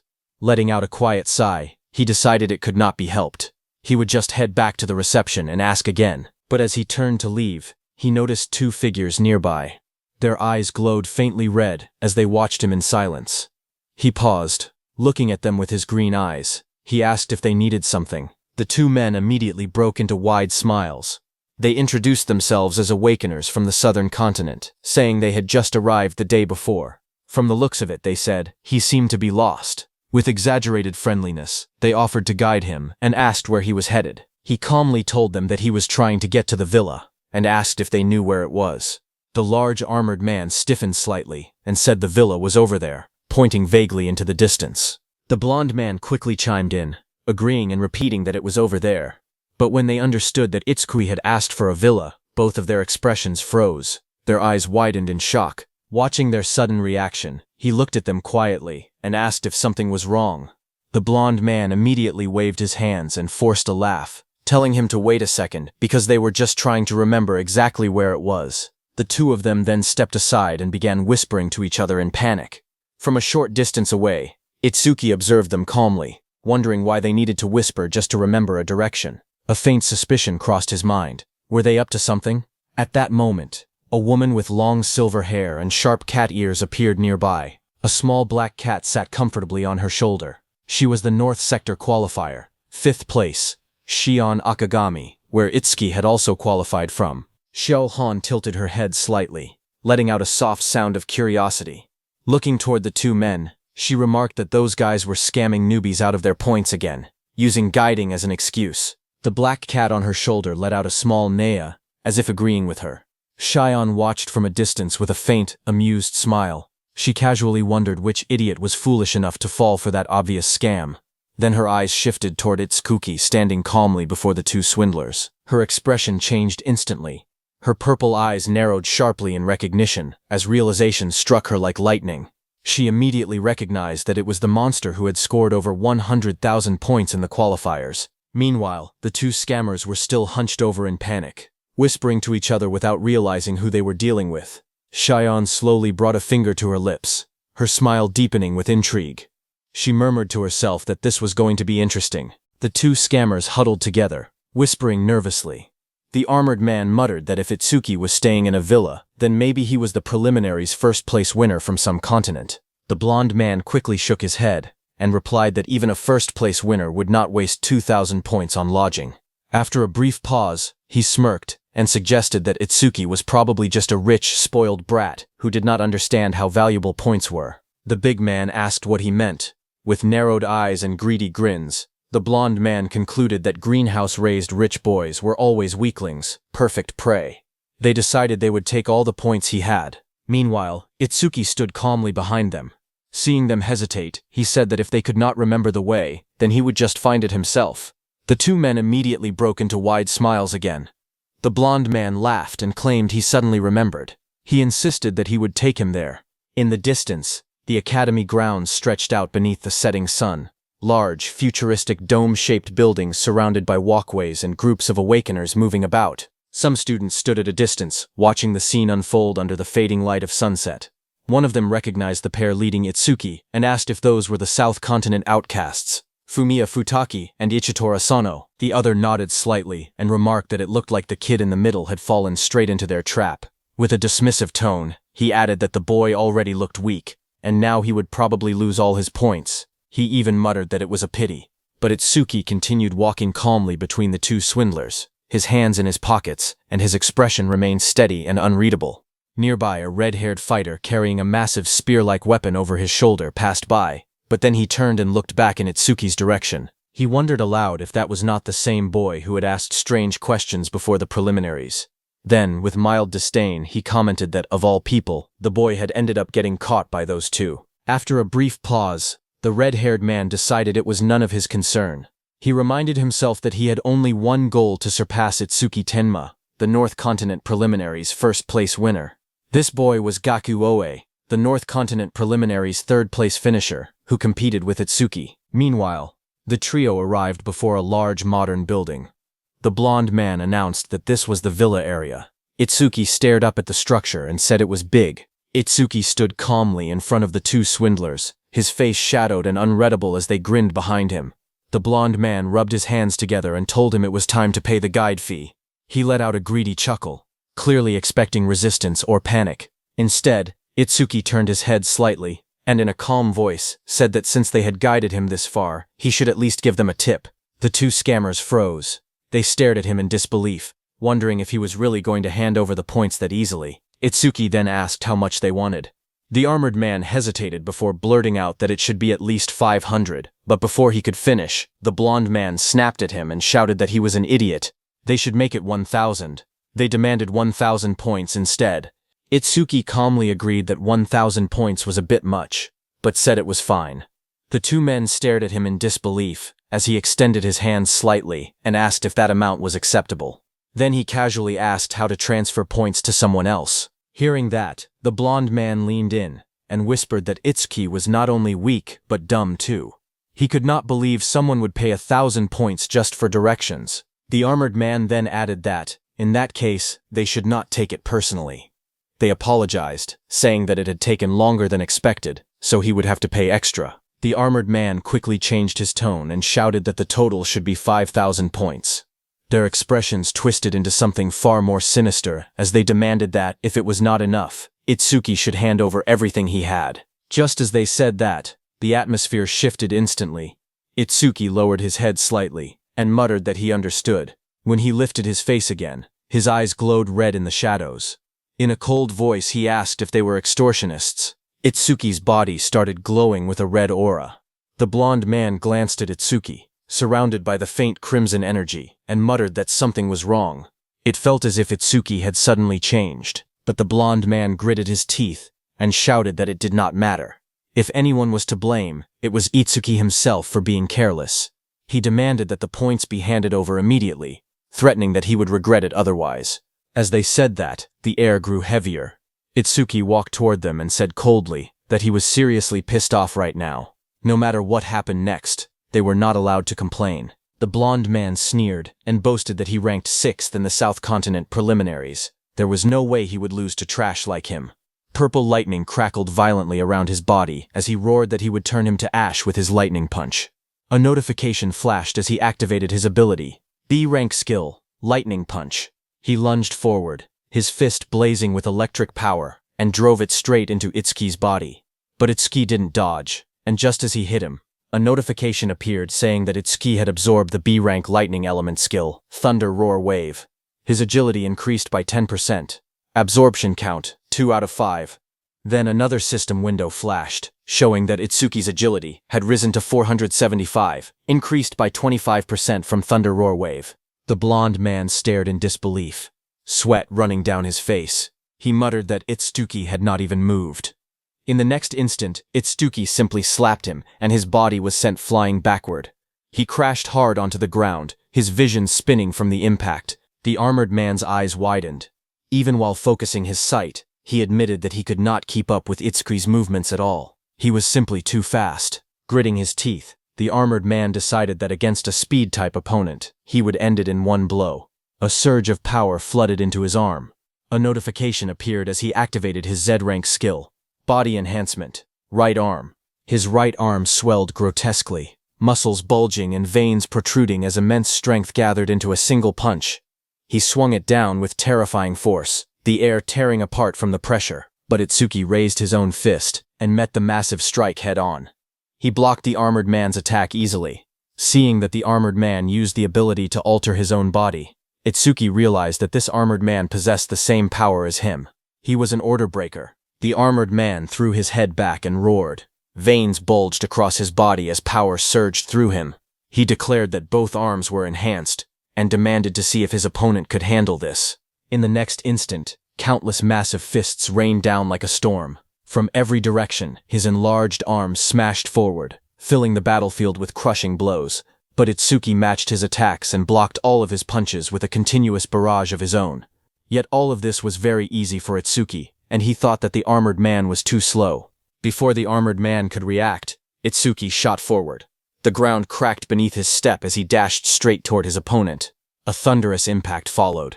The armored man screamed as his massive arm twisted unnaturally under the force. His confidence shattered in an instant. Staring down at his trembling arms, he muttered in disbelief that it was impossible. His enhanced arms possessed nearly 300 attack and defense. He looked at Itsuki standing before him and demanded to know what he was. Itsuki looked down at him and calmly stated that even after enhancing himself, his stats did not come close to his own. The armored man was hurled backward, crashing violently against the ground. He struggled to lift his head as Itsuki walked toward him without haste. Trembling, the armored man stammered that Itsuki was not a trainee. He demanded to know who he was and from which continent he came. Purple energy began to swirl around the young man's arm, crackling like a living storm. His red eyes glowed through the darkness as he declared his name. He was Itsuki Tenma of the North Continent. A system notification flashed before him. A notice from the broken critical crystal announced that the next attack would be a critical hit with 100% probability. Itsuki's fist drove forward, wrapped in violent purple energy. The armored man's eyes widened in terror as the punch descended. But right before hitting him, Itsuki stopped. As the armored man saw that Itsuki had stopped right in front of him, he became terrified. Itsuki looked at his clenched fist and thought that if a critical punch landed directly, his opponent's head would definitely be blown off. He admitted to himself that the outcome would have been almost irreversible. Lifting his gaze slightly, he coldly told the man to get lost. Terrified, the two turned and fled down the street. One of them screamed to run, shouting that he was a monster. From a distance, Shi-hong, with her animal-like ears, watched the scene unfold. She remarked that the opponents had ranked 5th and 6th in the South Continent, and she had expected Itsuki to struggle at least a little. Instead, it had ended in an overwhelming victory. With a faint smile, she admitted that Itsuki truly was a terrifying man. Just then, a loud announcement suddenly echoed through the plaza. All participants were ordered to gather at the Apex Plaza immediately.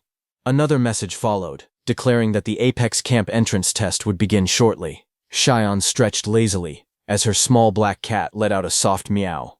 She told Michan that it was time to get to work.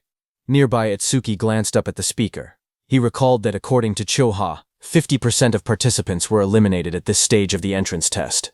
As he began walking forward, his resolve hardened. He decided that he would have to give it everything he had. A vast crowd gathered beneath the open sky, warriors from every corner of the world standing shoulder to shoulder. Looking at them, Itsuki quietly observed that these were the elites from each continent. They all looked impressive. Walking calmly through the middle of them, he kept his head slightly lowered, his hands in his pockets, his expression unreadable. But suddenly, a hand tapped his shoulder. In the next instant, his body reacted on instinct. His eyes flashed red as he spun with explosive speed, launching a punch without hesitation. But the one behind him was Saya. With bright green eyes, she stared at him in surprise as his fist stopped just inches from her face. Seeing her, Itsuki blinked, startled. He muttered her name in confusion. Saya tilted her head slightly and remarked that it was quite a greeting all of a sudden. Beside her was Rikuru, who stretched lazily while watching the scene with amusement. With a teasing tone, he told Itsuki that he had gotten bold, throwing a punch at Saya-chan. Saya looked at him with a slightly troubled expression as he withdrew his hand. Itsuki apologized quietly, explaining that he had thought she was an enemy. Saya let out a sigh and remarked that he was still as paranoid as ever. Rikuru crossed his arms and asked where Iberia was, pointing out that the two of them were always together like glue. At the mention of Iberia's name, Itsuki's expression darkened. A painful memory flashed across his mind, of Iberia covered in dirt and blood, tears streaming down his face. Saya noticed the change in his expression and grew uneasy. She wondered if he had been injured in the last attack. Lifting his head slightly, Itsuki answered that Iberia had stayed home. Seeing his gloomy face, Rikuru placed a hand on his shoulder and told him not to look so down. If it was only an injury, he would recover with rest. Then, with a more serious tone, he told Itsuki to listen carefully. Ever since that attack had started, Saya had been spacing out during training because she had been worried about him. Hearing that, Saya became very embarrassed and smacked Rikuru hard on the head. Rikuru clutched his head while she stood there with an annoyed expression. Ignoring the commotion, Itsuki lowered his head and spoke in a calm but heavy voice. He admitted that the last attack had made him realize just how weak he truly was. He declared that he would get stronger there, no matter what it took, using everything he had. Hearing that, Rikuru stared at him in disbelief, repeating his words in shock. Saya also looked at him, surprised that he would call himself weak. Before either of them could say more, a powerful voice boomed across the area, ordering everyone to be silent. At the top of the wide stage, an instructor stood alone, radiating authority as waves of pressure spread outward. The crowd below immediately fell quiet. The instructor announced that before life at Apex Camp began, there was something everyone needed to hear. Holding a megaphone, he explained that inside that place, all information except a person's name would remain private. In other words, no matter what glory anyone had achieved in the past, it meant nothing. Standing among the crowd, Itsuki, Saya, and Rikuru listened in silence as the instructor declared that everyone would start over from zero. Rikuru blinked in confusion, repeating to himself that all information except names would be private. Determined to confirm it, he said he would show his status screen so they could check for themselves. A glowing blue panel appeared before them. His name showed Rikuru, but level was private, gift was private, skills were private, and status was private. After reading it, Itsuki admitted that everything truly was private. Then, above the massive stage, a brilliant blue portal flared to life, energy swirling within its circular frame. Through the megaphone, the instructor announced that the entrance test would now begin. He then ordered everyone to enter the venue one by one, in proper order. The crowd began to move forward beneath the shining portal, while an instructor stood at the top with his megaphone raised as he watched Itsuki's group in silence. As they stepped through the entrance, Rikuru looked around in awe and exclaimed that it was huge inside, far bigger than the preliminaries venue. The vast interior stretched endlessly above them, its towering structure dwarfing everyone who entered. Ahead, Itsuki walked quietly down a long corridor. But suddenly, a voice called out from behind him, asking if he was the one who had insulted people from the South Continent. Itsuki paused and turned slightly in confusion. Standing before him was Kagen Imamichi, first place in the South Continent preliminaries, and behind him were the guys who had tried to extort points from Itsuki but were beaten instead. One of those men angrily pointed at Itsuki and declared that he was the one. He claimed they had guided him to his house, and when they asked for payment, he suddenly attacked them. Not only that, he added that Itsuki had mocked the awakened from the South Continent as nothing more than a worthless mob. Kagen's expression hardened as he looked directly at Itsuki and calmly asked if he cared to explain. Saya immediately stepped forward and firmly declared that Itsuki was not that kind of rotten person. She insisted that it had to be a misunderstanding. With a sharp glare, Rikuru added that those two had probably tried to extort points from Itsuki and ended up getting beaten instead. Rikuru then pointed directly at Kagen and bluntly stated that Itsuki had simply educated his underlings on his behalf, so he should be thanking him instead. Without warning, Kagen moved. In a flash, his figure blurred forward as a powerful aura burst around him like cascading light. His aura slammed into Rikuru, sending him crashing back in an instant. Kagen's voice turned icy as he warned him not to touch him with filthy hands, threatening that he would rip his arm off. Rikuru gritted his teeth in fury, but Itsuki grabbed him from behind, stopping him. He then stepped forward and faced Kagen. Itsuki coldly stated that he had no intention of explaining every little thing. After a brief pause, Itsuki's expression changed in an instant. A crimson light flared within his eyes, glowing intensely against the dark as killing intent poured out of him like a storm. His voice dropped to a deadly whisper as he warned Kagen not to lay a single finger on his friend or he would kill him. The air trembled between them as both of them released their aura and killing intent at each other. One was wrapped in a dark purple aura, while the other was covered in a cold blue aura like two comets about to collide. But before the clash could escalate further, Saya's voice cut through the tension, telling Atsuki to stop already because the test was about to begin. Those two men hurriedly warned Kagan that if he started a fight there, he would be penalized. Kagan clicked his tongue but remained composed. He remarked that there was apparently a training ground in the camp where trainees could fight each other without punishment. He suggested going there after the test. Itsuki's gaze steadied as the red light in his eyes faded. He replied that it was fine by him. Just then, the circular blue portal stopped. People were shocked to see the entrance. On top of that, there was no light inside at all. It was completely pitch black. As the pitch black space swallowed the light, someone's uneasy voice echoed through the darkness, questioning how they were supposed to conduct a test in an environment like that. But just then, a stage light flickered on, casting pale blue light across the room. A silver-haired instructor stepped between Itsuki and Kagan. With a faint smile, he remarked that he was glad to see everyone so fired up and said he hoped they would keep that same energy until the test ended. Turning his back to the group, he announced that he would now explain the rules of the entrance test. Then, after a brief pause, he added that there was not much to explain because this test had no rules. The words struck the trainees like a bolt of lightning. Several of them stared in disbelief, demanding to know what he meant by saying there were no rules. Others panicked, saying it was their first time seeing a test like that. Unbothered by their reactions, the instructor told them that from that point on, they would enter the 4 rooms behind him and take 4 different tests. The order of the rooms was entirely up to them. He further explained that there were no restrictions on equipment, items, or skills. In the end, there was only one goal: to raise their stats as much as possible and pass. The instructor's voice echoed calmly, as he explained that they would be graded based on their performance. A large display appeared before them, outlining the evaluation criteria. Scores above 80 would be considered excellent and would receive bonus points. Scores between 60 and 80 would be marked for observation and given additional training.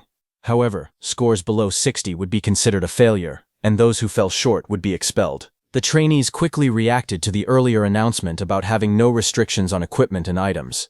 Some stared in disbelief, questioning whether it was truly allowed. Others grinned confidently, claiming the test would be easy. One trainee even pulled out a glowing potion, convinced that the freedom to use items gave them an advantage. But not everyone shared that confidence. Rikuru regretted not bringing more supplies from their sensei, realizing that being empty-handed might put them at a disadvantage. Trying to lift the mood, Saya insisted that they had trained hard for this and would definitely be fine. Rikuru then turned to Itsuki and asked which stat test they should start with. Itsuki remained calm and replied that any would be fine, since they would have to take them all anyway. For now, he suggested starting with the nearest one. Rikuru glanced at him and commented that he seemed awfully relaxed. As he looked toward the nearest room, his expression suddenly brightened with excitement. With a wide grin, he exclaimed that it was perfect. Itsuki and his teammates stopped in front of a massive door labeled Defense. Without hesitation, Rikuru declared that he was a metal element user, so he was confident in his defense. The 3 of them stepped inside the vast empty chamber. The room was wide and long, with reinforced walls and a single figure standing at the far end. Rikuru pointed ahead and asked if that was the examiner. As they drew closer, a powerful aura radiated from the man waiting inside. Saya muttered that he looked strong. The man introduced himself calmly, welcoming them and stating that he was the examiner for the defense test. A display identified him as a level 40 earth element user. Golden energy flickered around his body as he raised his hands and explained that from that moment on, he would attack them with 5 kinds of rocks, with difficulty levels ranging from 1 to 5. Chunks of stone began to rise into the air around him. He finished his instructions by saying that their job was simple: they had to block them. The examiner's voice echoed across the training hall as he ordered the trainees whose names were called to step forward. He began with the first name, announcing North Continent's Rikuru. Rikuru blinked in surprise and pointed at himself, asking in disbelief if he was first. Saya encouraged him calmly, telling him to do his best. Itsuki stood beside her with his arms crossed, watching silently. Rikuru smirked confidently and told them to relax, saying he could easily withstand a few rocks. Across the hall, the examiner reminded him that the test would start soon, and that he could use his skills beforehand. Rikuru grinned and declared that he would go all out right away. A metallic sheen suddenly spread across his arms as he activated his ability. A system message appeared, identifying it as a C-rank skill, Metallization, increasing his defense by 50%. He clenched his fists, fully coated in shining metal, and shouted for the examiner to bring it on. A status display appeared, showing that his defense was at 258. The examiner calmly raised his hand, golden energy swirling around him as he announced the first attack, difficulty level 1. A small glowing rock formed above his palm, spinning slowly as flames of earth element energy wrapped around it. With a sharp motion of his fingers, he launched the rock forward. It shot across the hall at high speed and slammed directly into Rikiru. The impact echoed through the chamber, but Rikiru did not move an inch. His metal-coated arms blocked the strike effortlessly. He smirked and declared that it did not even hurt, asking if that was all. Then he looked toward the examiner and said that this was boring, telling him to skip straight to level 2. The examiner responded calmly, saying very well. Another rock formed in his palm, larger this time, spinning violently with compressed earth energy. With a swift flick of his hand, he sent it flying. The blazing projectile roared through the air, hurtling toward Rikiru at far greater speed and force than before. Rikiru stepped forward and thrust both metal-coated arms out to block it head-on. The glowing rock slammed into his guard with explosive force, sending shockwaves across the hall. For a moment the impact roared through the chamber, but Rikiru held his ground. The spinning orb pressed against his crossed arms, grinding with intense friction. From the sidelines, Saya called out anxiously, asking if Rikiru was okay. Rikiru grinned confidently and gave a thumbs up, assuring everyone that there was no problem. At the same time, Itsuki quietly activated his magic detection skill. His glowing eyes analyzed the projectile carefully. He realized that those were not ordinary rocks. They were magic rocks created directly from the examiner's own magic power. He further observed that their hardness was on a completely different level compared to normal stones, and the damage they could cause was enormous. Realizing all that, Itsuki looked at Rikuru's trembling metallic hand and worriedly wondered if he was really okay. A bead of sweat slid down Rikuru's face, despite his confident posture. Inside, he admitted that the rocks were stronger than he had expected. Even with his arms strengthened by metallization, they were starting to go numb from the impact. The examiner looked at him calmly and asked whether he would continue the challenge.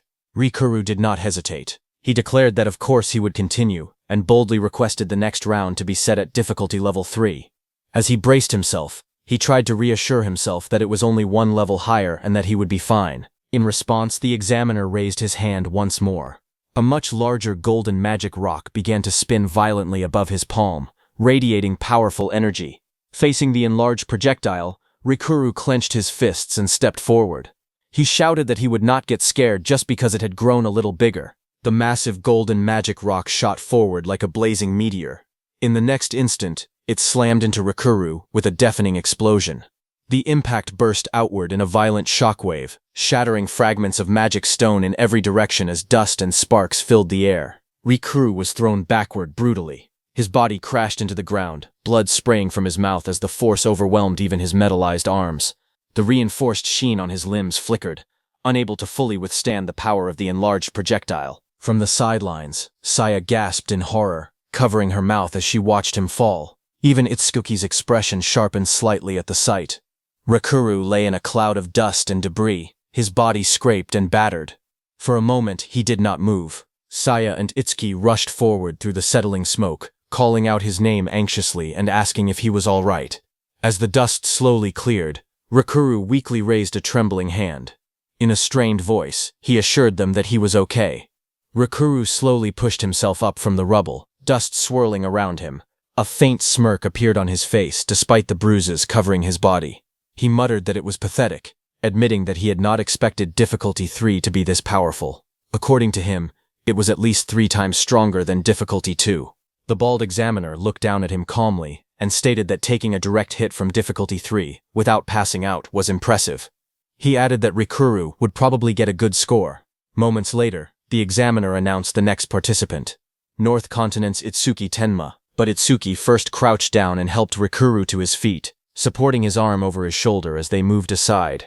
While leaning on him, Rikuru quietly warned that every time the difficulty increased by 1 level, the rocks became several times stronger. He told him not to push himself too hard. Itsuki responded calmly that he knew. Then the examiner turned his back slightly and asked which difficulty Itsuki would start with. Itsuki stood quietly, his green eyes calm as he analyzed the situation. He calculated that even after metallization, Rikuru's defense should still be under 300. But thanks to the black water wall, his own defense had already reached 627. Seeing him not reply, the examiner narrowed his eyes slightly and assumed that Itsuki had grown frightened after watching Rikuru's struggle. He remarked that he could not blame him. Then he stated that if Itsuki did not choose a difficulty, they would begin from level 1. Without hesitation, Itsuki calmly replied with a single number, 5. The examiner froze for a moment, disbelief flashing across his face. He asked what Itsuki had just said. Itsuki raised his hand steadily and declared that he wanted to challenge difficulty 5. Behind him, Saya immediately panicked and shouted at him not to overdo it. Rikuru also protested urgently, saying that even with metallization, difficulty 3 was already his limit, and difficulty 5 was insane. The crowd immediately began whispering among themselves. Some scoffed, saying that starting from difficulty 5 was pure arrogance. They questioned his ranking in the preliminaries and mocked him as a show-off. One of them recalled that the North Continent's first place was also the national first place, and thought his name had been Itsuki. They wondered if this calm-looking man could truly be that same person. Others dismissed the idea, insisting there was no way someone who looked so ordinary could hold the title of national first place. Without another word, the examiner raised his hand, and an enormous boulder formed above him, swirling with golden energy. He coldly remarked that every year there was always someone reckless like this, an attention seeker. He added that such people usually ended up severely injured or unconscious, unable to continue the remaining tests, and were eventually forced to leave the camp. The examiner declared that if this was what Itsuki wanted, he would grant it. The massive rock descended with terrifying force, its size and weight shocking everyone present. Spectators stared in disbelief, exclaiming that difficulty 5 rocks were that enormous. Some muttered that if anyone were hit by something like that, they would be finished instantly. Now they finally understood why Apex Camp was considered so dangerous. The examiner told Itsuki to use his skills beforehand, but standing calmly beneath the boulder, Itsuki replied without hesitation that he had no skills to use, so this was perfectly fine. The examiner's eyes twitched with irritation as he stared at Itsuki. He wondered if this guy was mocking them. He used his full force to throw that massive boulder at Itsuki. The enormous rock tore through the air like a falling mountain, crashing downward toward Itsuki. Yet Itsuki did not move. He stood firmly in place, his coat fluttering behind him, hands relaxed at his sides as the shadow of the giant boulder swallowed him. In the next instant, the rock slammed into the ground with a deafening explosion. Light and debris burst outward in a blinding shockwave, cracks spiderwebbing across the floor as fragments of stone scattered everywhere. The crowd was forced to shield their faces from the blast. Rikuru and Saya raised their arms to block the violent wind and flying rubble, while others staggered back under the overwhelming impact. Dust and smoke surged across the hall, swallowing the scene in a cloud of chaos as the aftermath of difficulty 5 shook the entire arena. The spectators stared at the aftermath in horror. One of them trembled and said that the power behind that attack was basically a meteor. Sweat rolled down his face as he muttered that the guy was dead for sure. Near the edge of the arena, the examiner looked at the rising smoke and sighed, calling Itsuki an idiot. He immediately grabbed his radio and ordered the medical team to prepare for rescue, saying they had a seriously injured person. But before he could finish, someone pointed toward the center of the dust cloud, yelling that there was a silhouette. The examiner's eyes widened in disbelief as he stared into the smoke. Through the swirling dust, a dark figure slowly became visible, still standing upright. The examiner whispered in disbelief, wondering how that guy could still be standing after such an attack. Through the radio, the medical squad leader called out cautiously, asking if anyone could hear him, but the examiner was too shocked to say anything. From within the settling dust, Itsuki, who had taken the full force of the attack, stepped forward and brushed his shoulder lightly. He casually asked if that earlier strike had been difficulty 5. The examiner's eyes trembled in disbelief. Sweat slid down his face as he thought about his years of experience. He had been an examiner for 3 years, and had tested hundreds of trainees. Yet someone who endured a difficulty 5 magic rock without using any skills and without even a scratch was something he had never witnessed before. It was a first. Itsuki adjusted his coat and calmly excused himself, walking away as the crowd stared in stunned silence. Meanwhile, the examiner stood frozen, overwhelmed by what he had just seen. In his heart he acknowledged the truth. North Continent's Itsuki Tenma was a top-class monster, even among all past participants. After watching Itsuki, some of the trainees began whispering among themselves. A few wondered if Itsuki truly had been the national first-place winner in the preliminaries. Others noticed that his aura felt completely different from before, and urgently told everyone to back away. As people subtly distanced themselves, Itsuki looked around in confusion and quietly wondered why everyone seemed to be avoiding him. Soon, a cheerful voice called out to him. Saya rushed over with bright eyes and praised him, saying he was amazing. Beside her, Rikuru admitted that he had thought he could beat Itsuki in defense this time, but instead, the gap between them had only grown wider again. Itsuki smiled calmly and replied that there was no such thing as a perfect awakened. He added that he was sure there were still things Rikuru could surpass him in. Rikuru's expression immediately changed. He hesitated and asked what those things might be, only to quickly mutter that it was nothing and tell Itsuki to forget it, embarrassed. At that moment, the next name was announced. North Continent's Saya Kisaragi was called forward. Rikuru encouraged her to do her best, while Itsuki gently reminded her to be careful. Saya turned back confidently, assuring them not to worry. As she stepped into the center of the arena, the examiner informed her that she was allowed to use her skills. Saya stepped forward and immediately activated her skill. Water surged around her body in spiraling currents, forming a protective flow that shimmered under the arena lights. The ability she used was the B-rank skill, Flow Shift, Water Wall. Facing the examiner, she calmly requested difficulty 3. The examiner nodded, calling it a brave choice as he summoned the magic rock. A glowing, blazing mass formed in his hand before shooting forward at tremendous speed.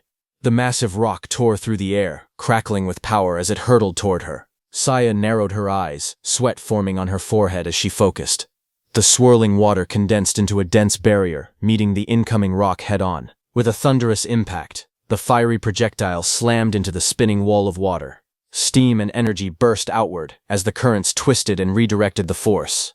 The water wall held firm, the raging flow absorbing and dispersing the impact while Saya stood at its center, unwavering and determined. The massive rock crashed down in front of her, grinding against the floor as steam and dust filled the air. Saya stood with her head lowered, breathing heavily. Small puffs of air escaped her lips as she steadied herself. Though sweat rolled down her face, she remained standing. The examiner looked at her and calmly said that her choice had been smart. Instead of forcefully blocking the attack, she had used the flow of water to redirect the rock's impact.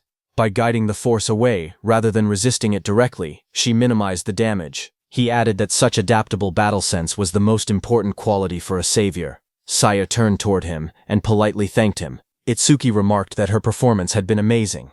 Just then the announcer called out that next up was East Continent's Manamagari. Hearing praise from Itsuki, Saya felt her heart lift. She leaned slightly toward him with a small, pleased smile, thinking that for Itsuki to praise her like that truly meant something special. As the three of them walked down the long corridor, Rikuru asked which test they should do next. Itsuki suggested that the next door should be the attack power test venue. The scene shifted to the attack power test venue, where a large crowd had already gathered in front of multiple testing booths. Inside, a silver-haired examiner, wearing dark glasses, sat calmly with a cup of steaming tea in his hand. He observed that it looked like the second group had gathered as well. He stood in the hall and called out loudly for the brats to listen carefully. Pointing forward, he explained that in the attack power test, they would be graded based on the power of their attacks. Hearing this, Rikuru nervously wondered who they were supposed to attack, joking that it could not possibly be the instructor. Before he could continue, Saya, beside him, called him an idiot and told him that he talked too much. The instructor smiled faintly and answered the question. He admitted it was a good one and clarified that their target would not be him. Instead, it would be his Shikigami. At his command, dark purple energy gathered behind him, and a massive figure materialized. It was a B-rank Shikigami, Nendoroid Tunma. A giant stitched doll-like creature stood before them, its round body marked with rough seams and a cross stitched onto its belly. Its red eyes glowed faintly as a purple aura swirled around it. The group stared at it in disbelief. Saya blurted out that it looked cheaply made. Rikuru muttered that it was creepy. Meanwhile, Itsuki's eyes sparkled as he stared at the creature and simply thought that it was cute. The instructor then explained that they could use their bare hands or weapons. He ordered them to attack the Shikigami with all their strength. From the crowd, someone laughed loudly and said the Shikigami looked like a punching bag. Another participant asked what would happen if they destroyed the Shikigami. The instructor looked at the group with a confident smile and told them not to worry. He explained that even a level 50 awakened might not be able to destroy the Shikigami. He added that Tonma would score them based on the power of the attacks it received. To demonstrate, he casually stepped forward and said he would show them how it worked. In the next moment, he threw a powerful punch straight into the Shikigami's massive body. The impact echoed through the hall, sending a burst of force across the room. The Shikigami remained standing and calmly announced the result: 50 points. The instructor then clarified that the scoring standards were already set so that the last hit equaled 50 points. He explained that a perfect score was 100 points. However, he smirked because he knew that the highest possible score was 99. To achieve a perfect score, one would need to be at least around his level, somewhere in the 40s. He concluded by stating that no matter how hard the level 10 students struggled, a perfect score would be impossible. Finally, he sat back comfortably and announced that the test would begin now. The instructor announced that the first participant would be Yuichiro Honma from the East Continent. Yuichiro stepped forward with confidence. After seeing that the instructor's careless punch had scored 50 points, he thought that going all out should easily earn him 100. Rikuru nearby muttered that the Shikigami looked weak. However, Itsuki warned them not to be fooled by appearances. He pointed out that the examiner was over level 40, and even his casual punch carried power far beyond theirs. The instructor calmly sipped his drink and reminded Yuichiro that once he was ready, he should just attack Tonma and not make him repeat himself. At that moment, a panel displayed the instructor's status. Level 45. Job Shikigami User. Yuichiro stared at the giant doll-like Shikigami and admitted that he almost felt bad attacking something that looked so harmless. But he steeled himself, saying that he needed to remain in Apex Camp, so no one should hold it against him. Green energy erupted around his body, as vines of power coiled around his arm. With a fierce expression, he thrust his fist forward and roared for the Shikigami to at least return to the dirt. Yuichiro's punch, wrapped in swirling green energy, slammed into the giant Shikigami's body with a heavy thud. The impact echoed through the hall, but the massive doll barely reacted. A voice coldly announced the result: 37 points. Yuichiro stared up in disbelief. Even though he had enhanced his punch with a skill, the score was only 37. Frustration flashed across his face as he realized how far he still had to go. The examiner calmly sipped from his cup and told him to stop whining before calling for the next participant. One after another, others stepped forward. A fiery punch struck the Shikigami and earned 28 points. A swift, sweeping slash followed, scoring 49. Another powerful blow infused with blue energy landed harder than the rest and reached 77 points.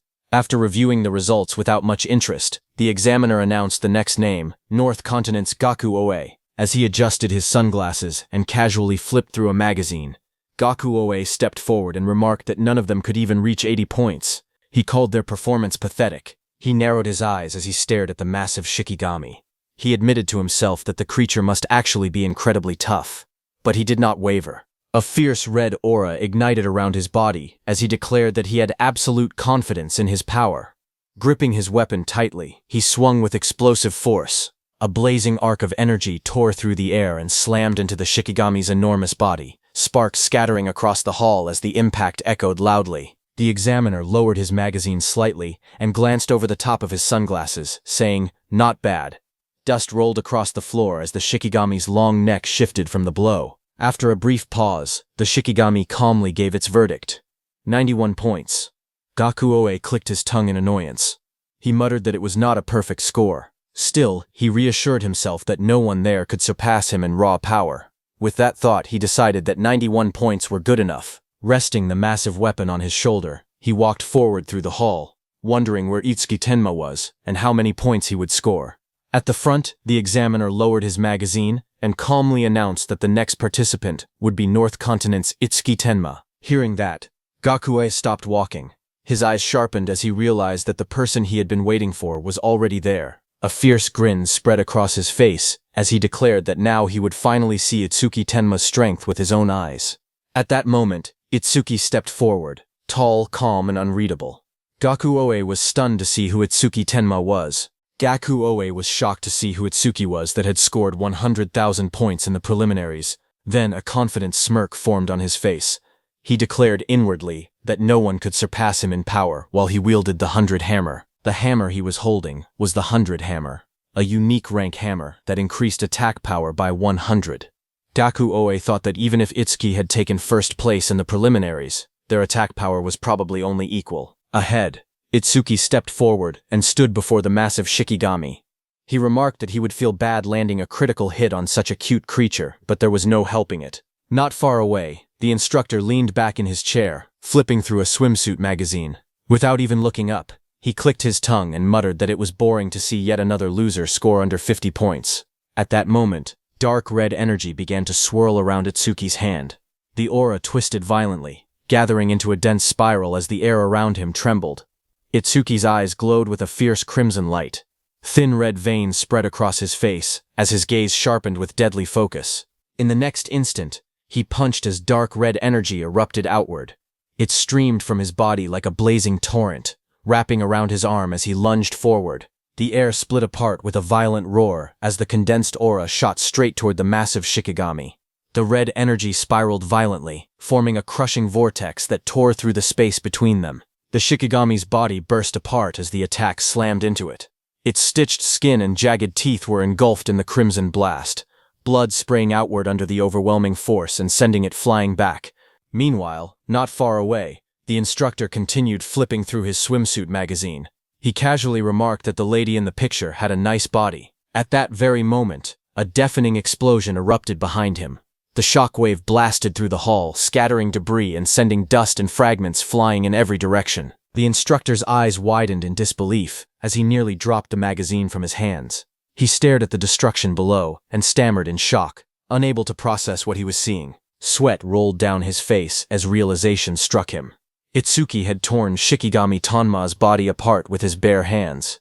He could hardly believe it and wondered if Itsuki was really a mere trainee. Amid the drifting dust and shattered tiles, Itsuki stood calmly. A faint red aura still lingered around him as he clenched his fists. He quietly noted that the critical hit he had not used before had remained stored up after all. He then lifted his gaze toward the remains, and noticing movement, remarked that the creature was still alive. The grotesque Shikigami's severed head lay on the ground, its red eyes flickering faintly as dark fluid dripped onto the tiles. Itsuki stepped forward without hesitation and pressed his hand firmly against the monster's head. With a steady voice, he asked what his score was. After a brief pause, the Shikigami responded that it was 100 points. Hearing that, all the trainees stared in stunned silence. One of them blinked in disbelief and muttered that it was a perfect score. Another questioned how that was even possible, recalling that the Shikigami was supposed to be unbreakable, even for those above level 50. Someone else added that even bare-handed, he had scored 9 points higher than Gakuoe, who had used a hammer. Gakuoe, gripping the large hammer, stood frozen as sweat streamed down his face. He slowly shook his head, correcting them.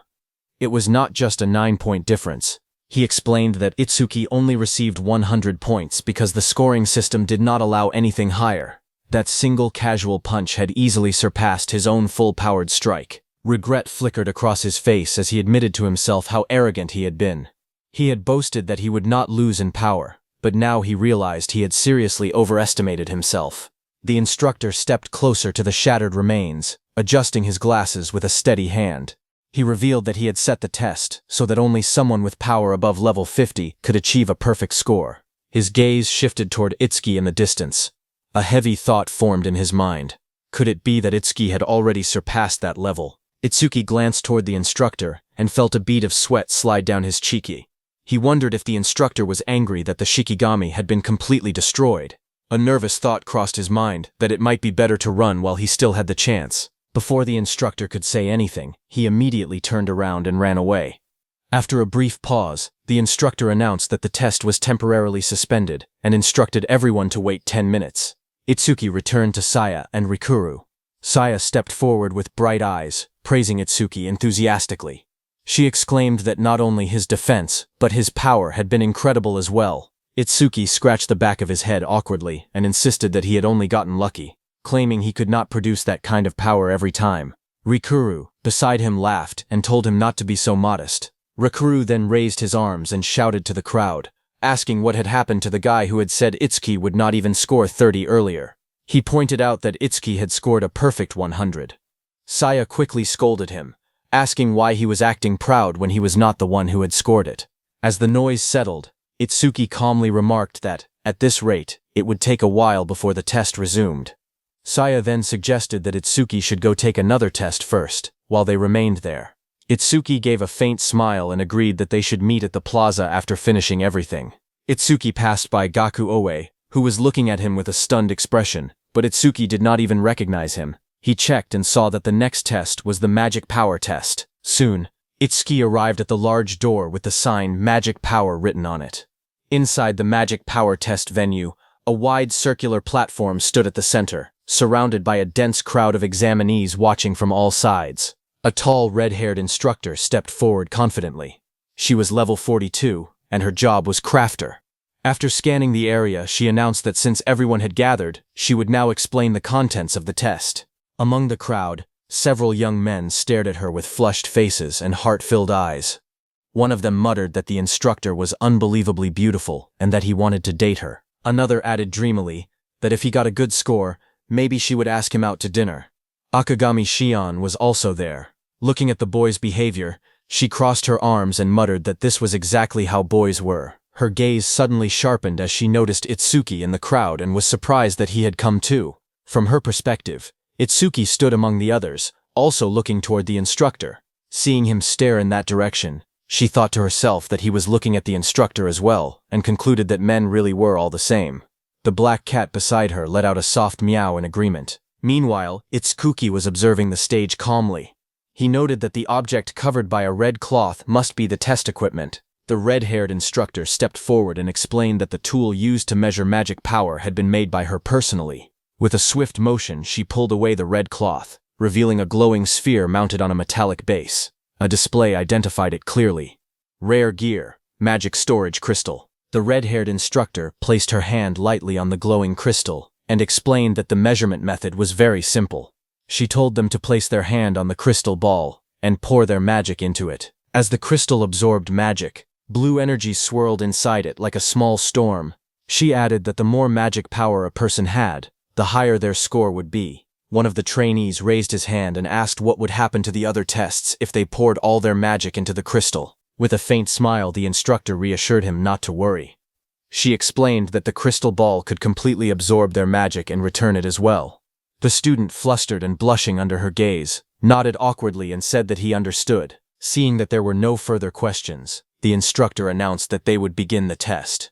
She added that there was no set order, so anyone who wished to go first could step forward. That same young man eagerly raised his hand and shouted that he would go first. Watching him step forward so quickly, the red-haired instructor chuckled softly and remarked that proactive men were popular with girls. She leaned closer and told him that he could begin whenever he was ready. The student felt his heart race under her gaze. In his mind, he swore that he could not afford to embarrass himself in front of such a beautiful woman. Even if he had to empty all his magic power, he was determined to get a good score. He placed both hands firmly on the crystal ball and focused. With a surge of determination, he urged his magic to explode outward. Green energy flared violently around him as he poured everything he had into the crystal, but moments later, his confidence faltered. He stared in disbelief and muttered that there was no way. Even after pouring in all his magic power, the crystal was not even half full. Seeing his reaction, the instructor calmly told him to calm down, mentioning that she had forgotten to explain something. Her eyes glowed faintly red as she looked down at him. She revealed that this magic storage crystal had once absorbed the full magic power of an awakened individual in the level 40 range. She was clearly playing with the trainees. The other students stared at the crystal in shock. Someone asked if it was really true that even a level 40 awakened could not completely fill that crystal. Another muttered that if that was the case, then people in their level 10 range would not even be able to get it halfway full. The female instructor calmly told the young man to hold still, saying she would return his mana now. Blue energy flowed from the crystal back into him as she controlled it with ease. Leaning closer, she quietly told him that, just between the two of them, she could tell what kind of person someone was by the mana they poured into the crystal. She then remarked that he was surprisingly pure-hearted. The comment left him stunned and blushing, completely flustered under her gaze. Straightening up, she smiled and asked who wanted to go next, telling them to raise their hands. In the crowd, some students hesitated. One muttered that maybe he should just redo the defense test instead. Another joked nervously that he would rather get hit by rocks than be drained dry of mana. Someone else said he had just finished the agility test, and his mana had not recovered yet, so he would sit back and watch for now. Hearing them, Itsuki thought to himself that the crowd had certainly changed their tune. Just a minute ago, they had been overly excited, but now they were backing away one by one. Looking at the hesitant students, he decided that, in that case, he would step forward himself. He moved through the crowd while raising his hand. The red-haired instructor noticed the movement and smiled. She announced that it looked like they had challenger number 2, and told him to come on up. Hearing that, Itsuki blinked in surprise. He had only just begun raising his hand, yet he had already been called out. But before he could fully process it, another figure stepped forward from the side. A tall girl with teal hair and a calm expression raised her hand confidently. Her presence alone shifted the mood of the room. She was North Continent Prelims Rank 2, Hanyu Kana. The crowd immediately reacted. Someone exclaimed that they knew her, and that she was Hanyu Kana, the North Continent's Rank 2. Another gushed that, with top-tier looks and Rank 2 in the prelims, they were already in love. Hearing this, Itsuki finally understood why she had looked so familiar. Seeing that, Akagami Shion smiled lazily, and said that having North's Rank 1 and Rank 2 both present should make things interesting. The black cat perched on her shoulder, let out a small meow. The red-haired instructor turned toward Kana and reminded her that she already knew the rules and could start whenever she was ready. Kana stepped forward without hesitation. She placed her gloved hand gently on the crystal sphere. At first, nothing dramatic happened. Then a surge of green mana burst out from her palm, swirling around the crystal in thick streams of energy. The sphere began to glow as her mana flowed steadily into it, green light wrapping around the orb in powerful waves. When the light finally settled, the result became visible inside the crystal. The crowd stared in confusion. Someone blurted out in disbelief, asking if that was all. Another said she had only done a little better than the previous challenger. A third questioned whether that was really all North's Rank 2 had to offer. Students with glowing eyes and twisted smiles mocked from the void. They laughed that if they had entered the competition, they might have taken Rank 1 instead. Another voice sneered that, at this rate, they should have joined the North Continent preliminaries themselves. A final taunt told her that if she was finished, she should step aside and let those from the south show how it was really done. Kana stood silently before the crystal pedestal, her hand still resting on it. Green mana flickered faintly around her. Then she slowly raised her hand to the hilt of the sword on her back. With a sharp metallic sound, the blade slid free from its sheath. Intricate patterns along the sword's surface began to glow as green energy surged through it. Mana burst outward in violent waves, swirling around her body and whipping her cloak into the air. The air trembled as her power intensified, spiraling like a storm around her. Her eyes shone with a blinding blue light, cutting through the darkness with a cold, unwavering glare. A violent surge of green mana exploded outward, spiraling through the hall like a storm. The energy waves swept across the crowd, forcing everyone to shield their eyes. Someone shouted in shock that her mana had suddenly shot up. Another voice trembled, saying the magic waves they were feeling were several times stronger than before. Among the spectators, Itsuki watched calmly. He observed that the sword was her true mana source. Once she drew it, all the mana stored inside flowed directly into her body. At the pedestal, her hand pressed firmly against the crystal sphere. Inside, streams of glowing light swirled rapidly. A voice cried out for everyone to look. The crystal was almost full. Green energy continued to pour into the sphere as she stood there with her sword raised, mana spiraling around her like a living tempest. The red-haired instructor covered her mouth slightly, her eyes gleaming with interest. She remarked that it was just about 80%. With a score like that, she would have ranked number 1 for the past 5 years with ease. Kana finally steadied himself as all his mana was inside the crystal. The result showed that it had reached 80% of its total capacity. The red-haired instructor smiled brightly and said she was happy to meet a girl who was both strong and adorable like him. Kana glanced at her with a blank expression and calmly corrected her, saying that he was a guy. Hearing that, the crowd behind them froze in shock. Several voices cried out in disbelief, demanding their fluttering hearts back. Others insisted that his name and face were completely girl-coded. Even Itsuki admitted he had seriously thought Kana was a girl the entire time, since his voice and appearance did not match at all. The instructor blinked in surprise and muttered that the boys must be crushed. After a brief pause, the instructor told Kana that she would now send his mana back, asking if he was ready.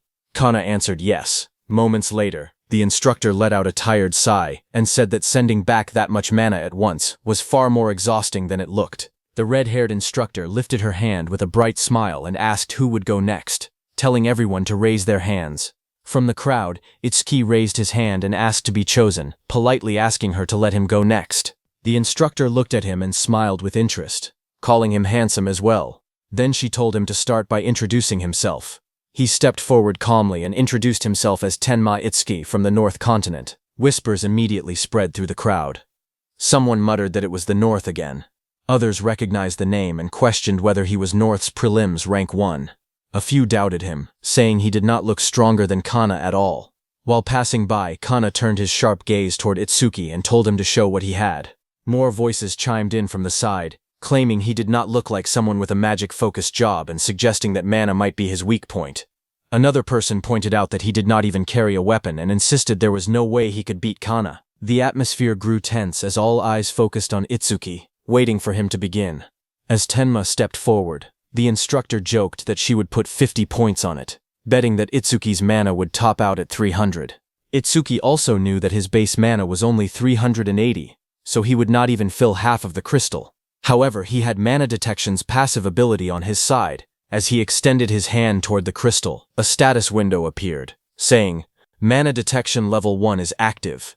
Its active effect was that it continuously consumed mana after activation and detected mana flows within a 1,200-meter radius. Its passive effect was that each time one enemy unit was detected, Itsuki's own mana recovered by 10%. Itsuki placed his hand on the crystal, and a surge of dark purple energy burst outward from him, spreading like massive wings across the hall. Itsuki knew that as long as he detected one mana user within a 1,200-meter radius, his mana would increase by 10%. In other words, everyone present, including the instructor, was his mana source. The purple aura deepened and expanded, engulfing the entire space as Itsuki stood at the center of it all. Every awakened person in the hall became part of the flow. With the swirling energy rising around him, he declared that they were all his mana source. Itsuki declared that as long as they were there, his mana was bottomless. System messages began flashing repeatedly. One enemy unit detected. Mana increased by 10%. Again and again the notifications stacked, each detection restoring more of his energy. The crowd stared in disbelief. Someone shouted that he was still not out of mana. Another pointed out that he was doing it bare-handed, without even using a karma tool, something even Kana had needed. The red-haired instructor narrowed her eyes, a bead of sweat sliding down her cheek as she observed the crystal. She murmured that it was almost full. Under Itsuki's palm, the crystal glowed brighter and brighter, filling with dense, swirling purple light. Itsuki observed that it looked full, but there was still room to take more. His eyes glowed violently, with steady focus. Itsuki decided he would keep pouring mana into the crystal until it could not take any more. The red-haired instructor stared at the crystal in shock. She realized that the crystal was already full, yet Itsuki's mana still was not letting up. At this rate, something was bound to happen. She raised her hand and shouted that it was enough, warning that any more would be dangerous. Itsuki glanced up in confusion, but his hand remained pressed against the crystal. Suddenly, a sharp cracking sound echoed. Fine fractures spread across the glowing crystal's surface as violent purple energy surged inside. The entire room trembled as waves of mana burst outward. From afar, it looked as if the crystal might explode. The red-haired instructor shielded herself, her eyes wide as she yelled in disbelief, wondering if it was going to blow and cursing under her breath. Someone in the crowd stammered that they had just heard something crack. At the center of it all, Itsuki stood with his coat whipping around him, still pouring mana into the crystal as it vibrated violently within the testing device. Then, in an instant, the crystal shattered under the overwhelming force. After the surge subsided, Itsuki scratched his cheek awkwardly and admitted that he had only been pouring mana into it, and that it had simply shattered on its own. He then asked the instructor nervously whether he would be made to pay for it. The shattered remains of the crystal ball lay scattered across the testing platform. The crowd stared in disbelief. Some wondered whether the crystal ball had really burst because it could not withstand Itsuki's magical power. Others looked at him as if he were some kind of monster. The red-haired instructor stood silently, deep in thought. She wondered how many years it had been since such a thing had happened. Then she remembered the last person who had accomplished the same feat. 10 years ago, there had been another extraordinary individual. It was Tiwajan, the world's strongest. Back then, he had also overwhelmed a crystal ball with his magical power and shattered it. Realizing this, the instructor's eyes narrowed. 10 years later, another abnormal existence had appeared before her, Seeing Itsuki's nervous expression, the instructor sighed and reassured him. She told him not to worry because she had a spare crystal ball prepared. However, she quickly became concerned about something else.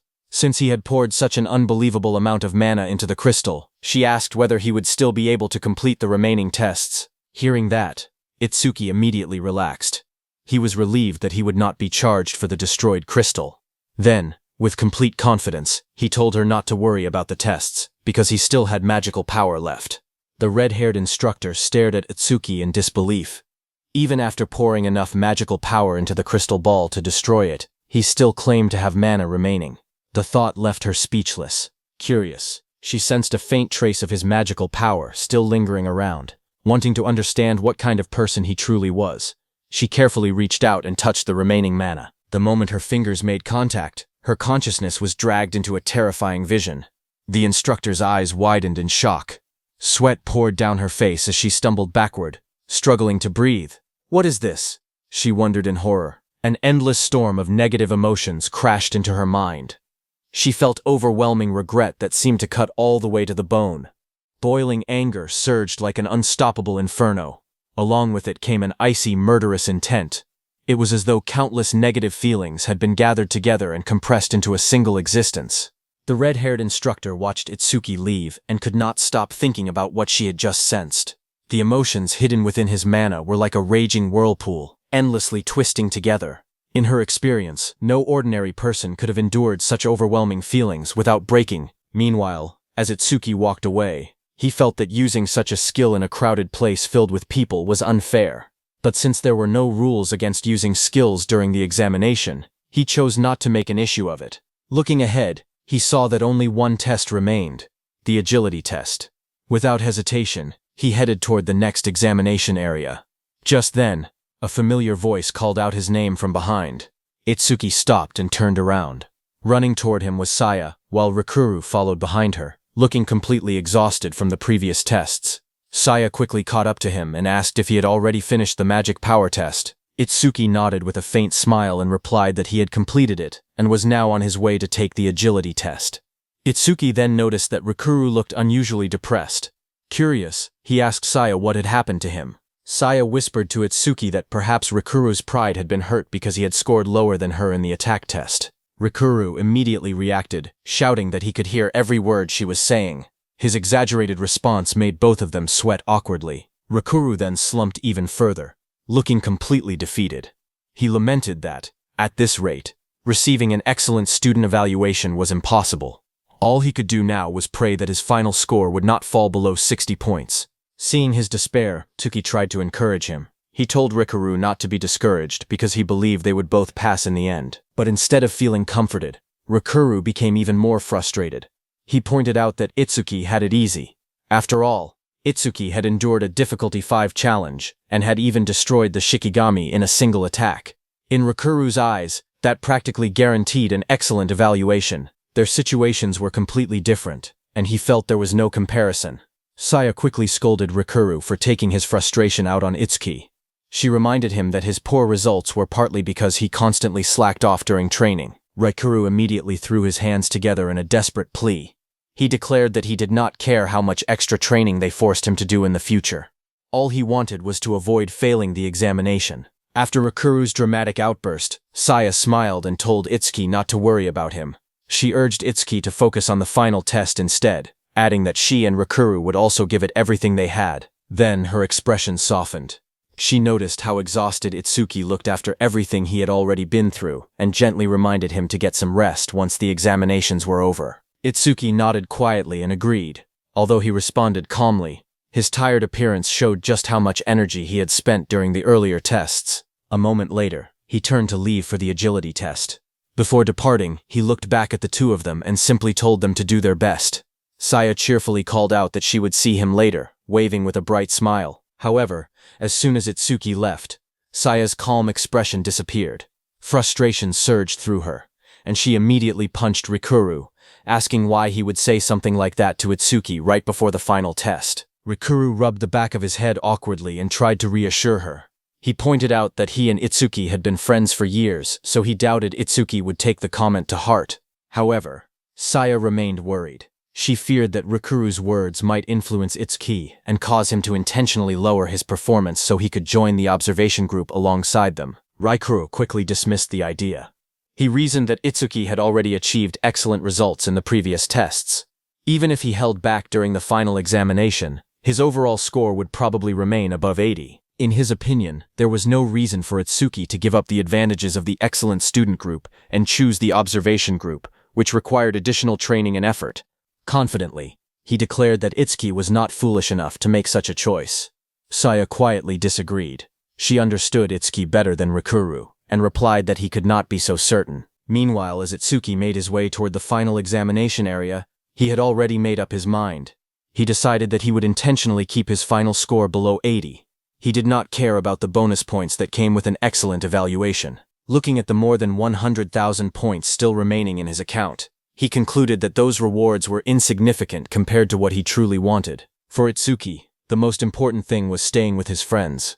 If he joined the observation group, he would be able to continue working alongside Saya and the others, and it would also provide additional training opportunities. To him, that was far more valuable than receiving an excellent evaluation. Recalling the earlier examinations, Itsuki realized he had not paid much attention to his scores. Since he had cleared every test effortlessly, they were probably all perfect scores. Because of that, he concluded that the agility test would need to be his weakest performance. Ideally, he wanted to score as low as possible. 0 points would be perfect. Just as he reached the agility testing area, a voice suddenly called out to him. Itsuki turned and found a familiar group approaching.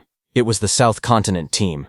At the front was the blonde man Itsuki had defeated earlier, accompanied by the silver-haired swordsman Kagen and that massive armored warrior. The blonde man pointed at him and complained that they had finally found him after searching everywhere.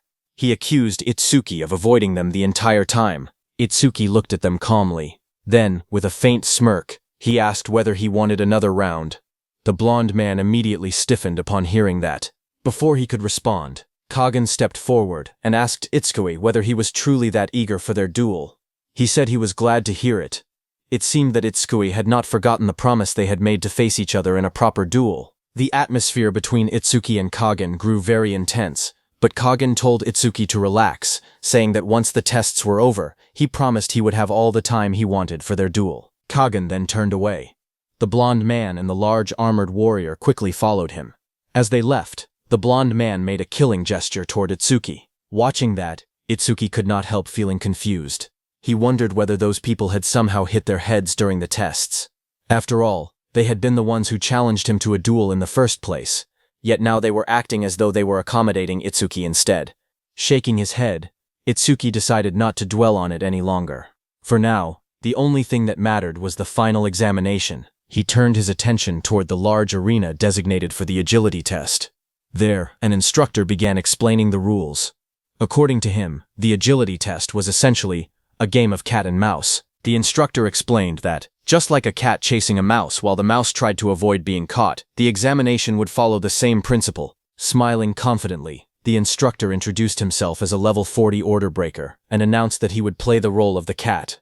All of the examinees, meanwhile, would be the mice. He then pointed toward the large red circle drawn on the ground and explained the rules. Every participant would be restricted to moving outside that circle. Their objective was simple: keep running, avoid capture, and survive for as long as possible. However, to prevent the test from taking too long, a time limit had been set. The instructor raised a finger and declared that the limit would be 1 minute. Any participant who managed to avoid being caught for the entire minute would receive a perfect score. The announcement immediately caused a stir among the examinees. Several of them laughed confidently and felt that the challenge was far too easy. They questioned whether the instructor was underestimating them. To them, surviving for a single minute sounded less like an examination and more like a bonus stage. Many were already convinced that a perfect score was practically guaranteed. The instructor smiled as he looked over the crowd before announcing the name of the first participant. The first mouse, he declared, would be Fumiya Futaki from the South Continent. Fumiya immediately stiffened when he heard his name, but before he could react further, Kagen placed a hand on his shoulder and told him not to disgrace their continent. Hearing those words, Fumiya quickly regained his confidence. Turning back with a grin, he assured everyone that there was nothing to worry about. He proudly claimed that speed was his specialty, especially since he was a lightning element user. As Fumiya stepped into the arena, the instructor casually added one more rule he had forgotten to mention. If he managed to touch a participant even once, that person would be eliminated immediately. After explaining the condition, he calmly asked whether Fumiya was ready. Fumiya answered confidently that he was. At the same time, purple lightning began crackling around his body as he activated his power. Smirking, he even warned the instructor to be careful not to get outmaneuvered by a mere mouse. The instructor merely smiled in response. A strange aura swirled around him as he flexed his fingers and looked directly at Fumiya.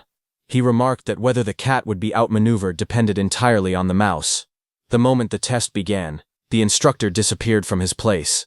Fumiya froze in shock seeing that. A chill ran down Fumiya's spine. Before he could react, a dark figure with glowing red eyes silently appeared behind him. His face instantly turned pale as fear gripped his heart. The next moment, a hand landed on top of his head. Fumiya's body stiffened. He slowly turned his head and found the instructor standing right behind him. In a cold voice, the instructor remarked that a noisy mouse with slow reactions like Fumiya made for perfect prey. Fumiya hit the ground hard, his face pressed against the floor. His eyes trembled in shock, unable to comprehend what had just happened. Standing over him, the instructor, with a faint smile, stated that it had taken only 0.47 seconds. Hearing that, the surrounding participants were left stunned. None of them had been able to follow the movement.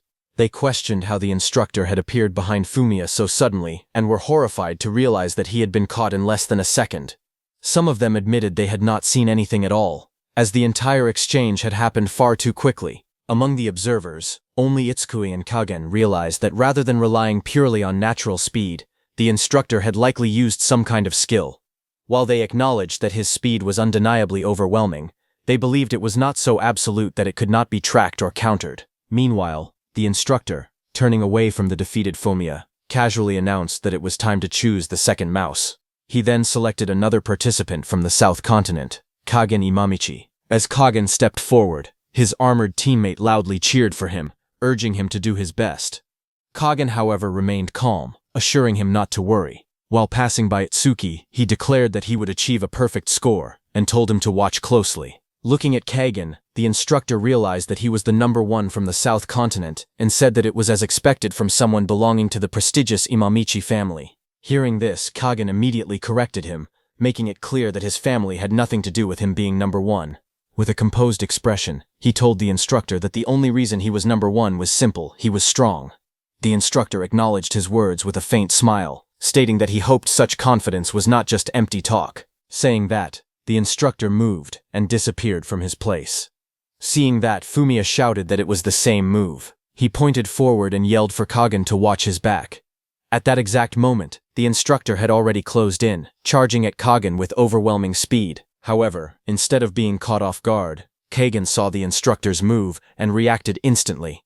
As the instructor came at him, his body moved on its own, narrowly evading the blow with precise timing.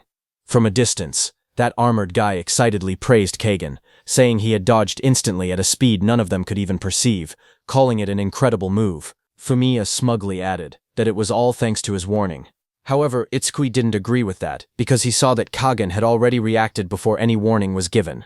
Now Itsukui was curious, seeing that Kagen did not seem to be relying on his eyes at all, yet somehow he was still able to sense the instructor's position with uncanny accuracy. Meanwhile, the instructor watched with a faint smile and casually remarked that it was not bad, clearly impressed by Kagen's performance. Kagen himself remained focused, sweat trailing down his face as he analyzed the situation. Though pressured, he reassured himself that while the opponent was difficult, it was not impossible to handle. But before he could fully process his next move, the instructor suddenly closed the distance again at overwhelming speed, telling Kagen if this was really the time to be thinking. Kagen dodged the instructor again.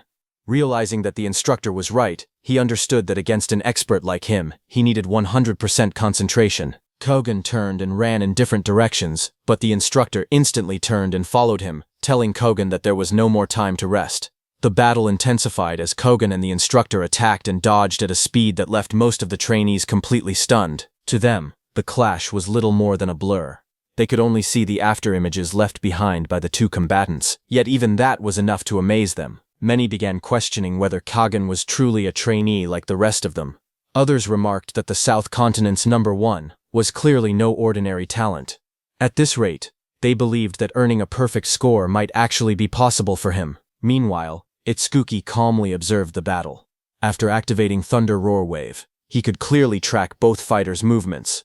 From what he could tell, Kajin was likely using some kind of overload state that temporarily boosted his physical abilities to an extraordinary level. However, as the fight continued, Itsuki noticed a flaw.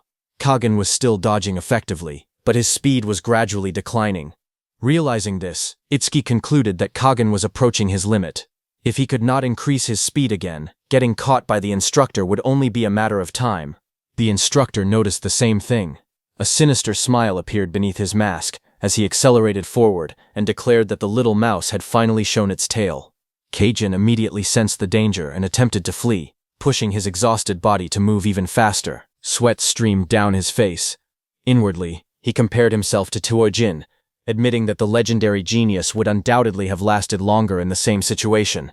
However, since he had already decided to surpass Tuojin, he refused to give up. No matter what happened, he could not allow himself to be caught here. Realizing that pure speed would no longer be enough, Kagin used a skill. Wind energy gathered around his hand as he activated his C-rank skill, Air Cannon.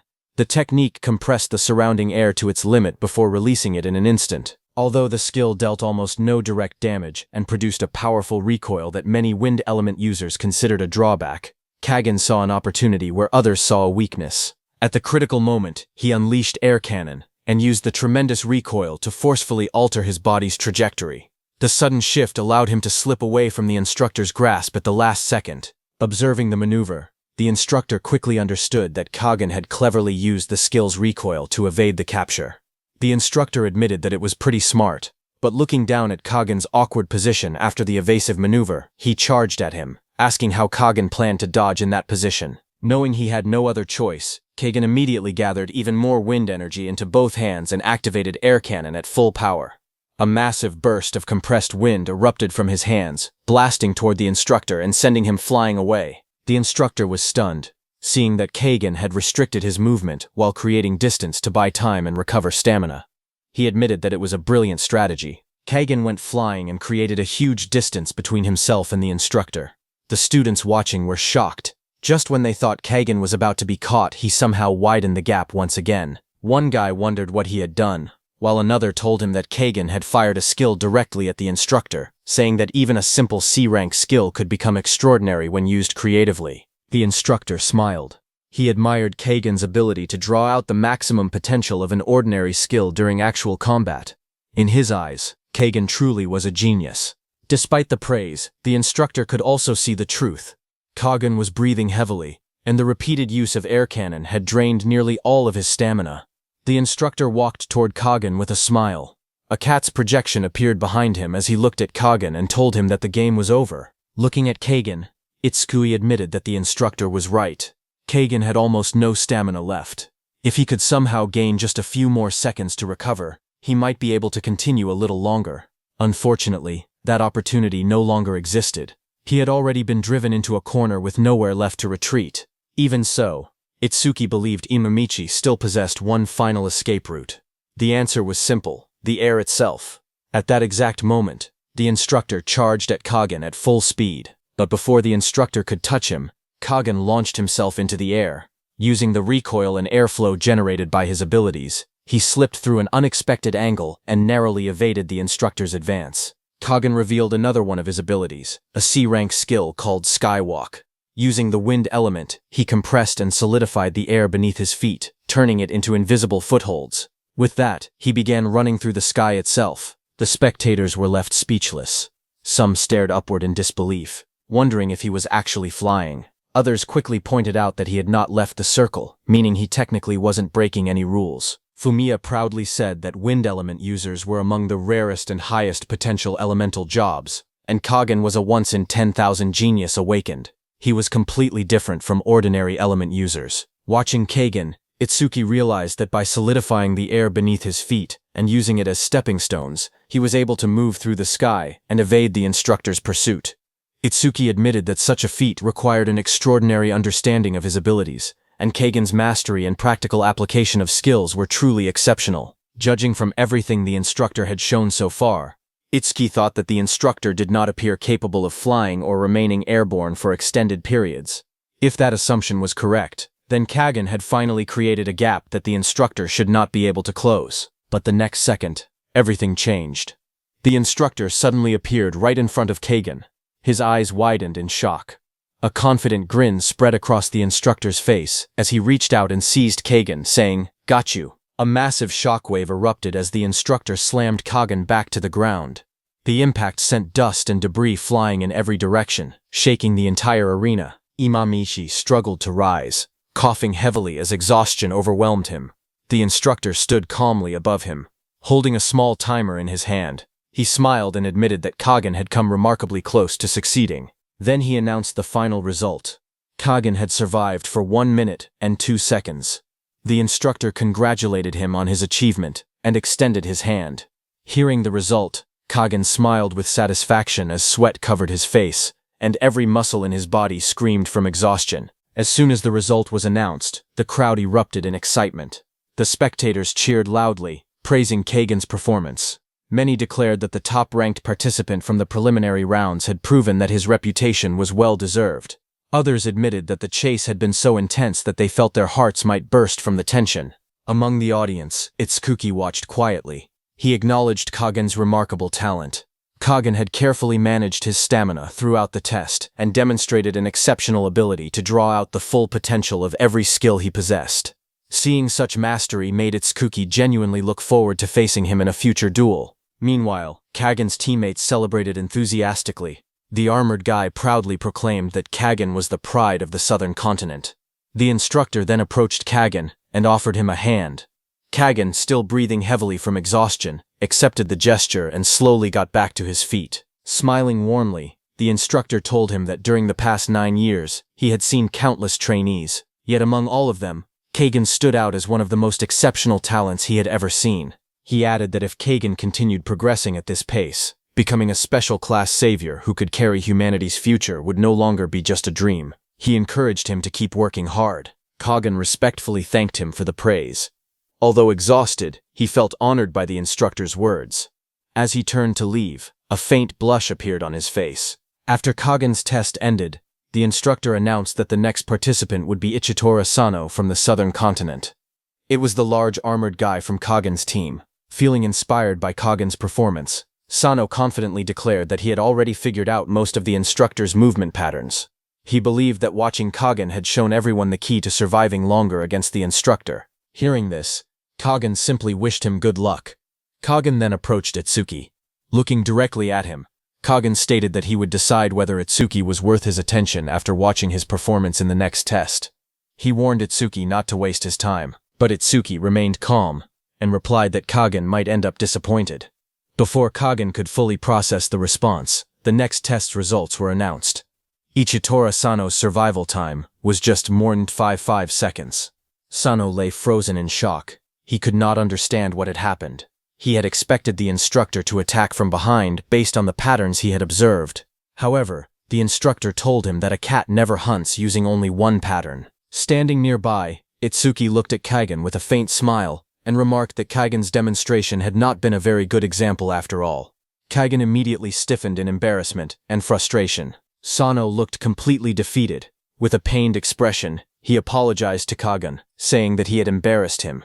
Kagan immediately smacked the side of his head and told him that the one he had embarrassed was not him, but the entire southern continent. The instructor then announced that after the southern continent, it was time for the north continent's representative to take the test. He recalled that there was only one trainee from the north continent participating at this venue. He called Itsuki to step forward. When Itsuki's name was called, the crowd instantly became excited. Many trainees whispered among themselves, recognizing him as the #1 talent of the North Continent and the top-ranked trainee in the nation. After witnessing Kagan's performance, they felt fortunate that they would also get the chance to watch the national #1 compete. But as Itsuki walked toward the testing area, many people were skeptical. Some admitted that they could not sense the overwhelming presence that Kagan had displayed. To them, Itsuki did not look like someone capable of lasting even a full minute against the instructor. Itsuki listened to the comments without reacting. Originally, he had planned to stand still, get caught immediately, and intentionally score 0 points. However, After watching Kagan's test, his thoughts had changed. The performance had sparked his curiosity and made him interested in trying the challenge for real. On the other hand, Sano asked Kagan to leave, saying that they still had the magic power test left. Fumiya complained that if he had not wasted so much time during the attack power test, he would have already finished everything by now. He wondered who had been strong enough to destroy the Shikigami during the previous examination. Growing tired of the complaints, Kagan told them to shut up and watch Itsuki's test.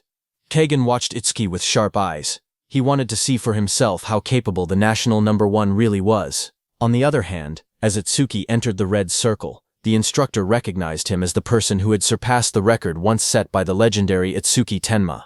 He said that he had been looking forward to meeting him for a long time. Itsuki stretched his body, deciding to last 5 seconds against the instructor. With that thought, he told the instructor that he might end up disappointing those expectations. The instructor smiled, telling him there was no need to be so modest. Saying that, he launched himself forward at incredible speed. His figure became a blur as he rushed straight toward Itsuki. But Itsuki moved to his side and dodged. Seeing that, the instructor admitted that Itsuki was fast, just as expected from the nation's #1 trainee. Itsuki then turned and ran in the opposite direction at full speed. The instructor also moved at incredible speed, chasing after Itsuki while confidently asking where he thought he was going. Meanwhile, Itsuki remained calm. In his mind, he counted the passing seconds. 2 seconds had passed. Itsuki moved in a zigzag pattern, but the instructor followed his movements without any trouble. Watching the match, the audience realized that Itsuki's speed was no weaker than Kagan's. However, many of them were confused. Instead of creating distance, Itsuki kept retreating all the way toward the boundary line. To them, it looked as if he was cutting off his own escape route. Some spectators assumed that Itsuki was panicking and simply running on instinct. Even Kagan reached a similar conclusion. He had initially believed Itsuki might become a worthy rival, but now he felt that Itsuki was only digging his own grave. Seeing this, Kagan lost interest and prepared to leave. Noticing that, Sano asked if he was no longer going to watch. Kagan replied that the result had already become obvious. In his opinion, the moment Itsuki had been cornered in less than 3 seconds, the outcome had already been decided.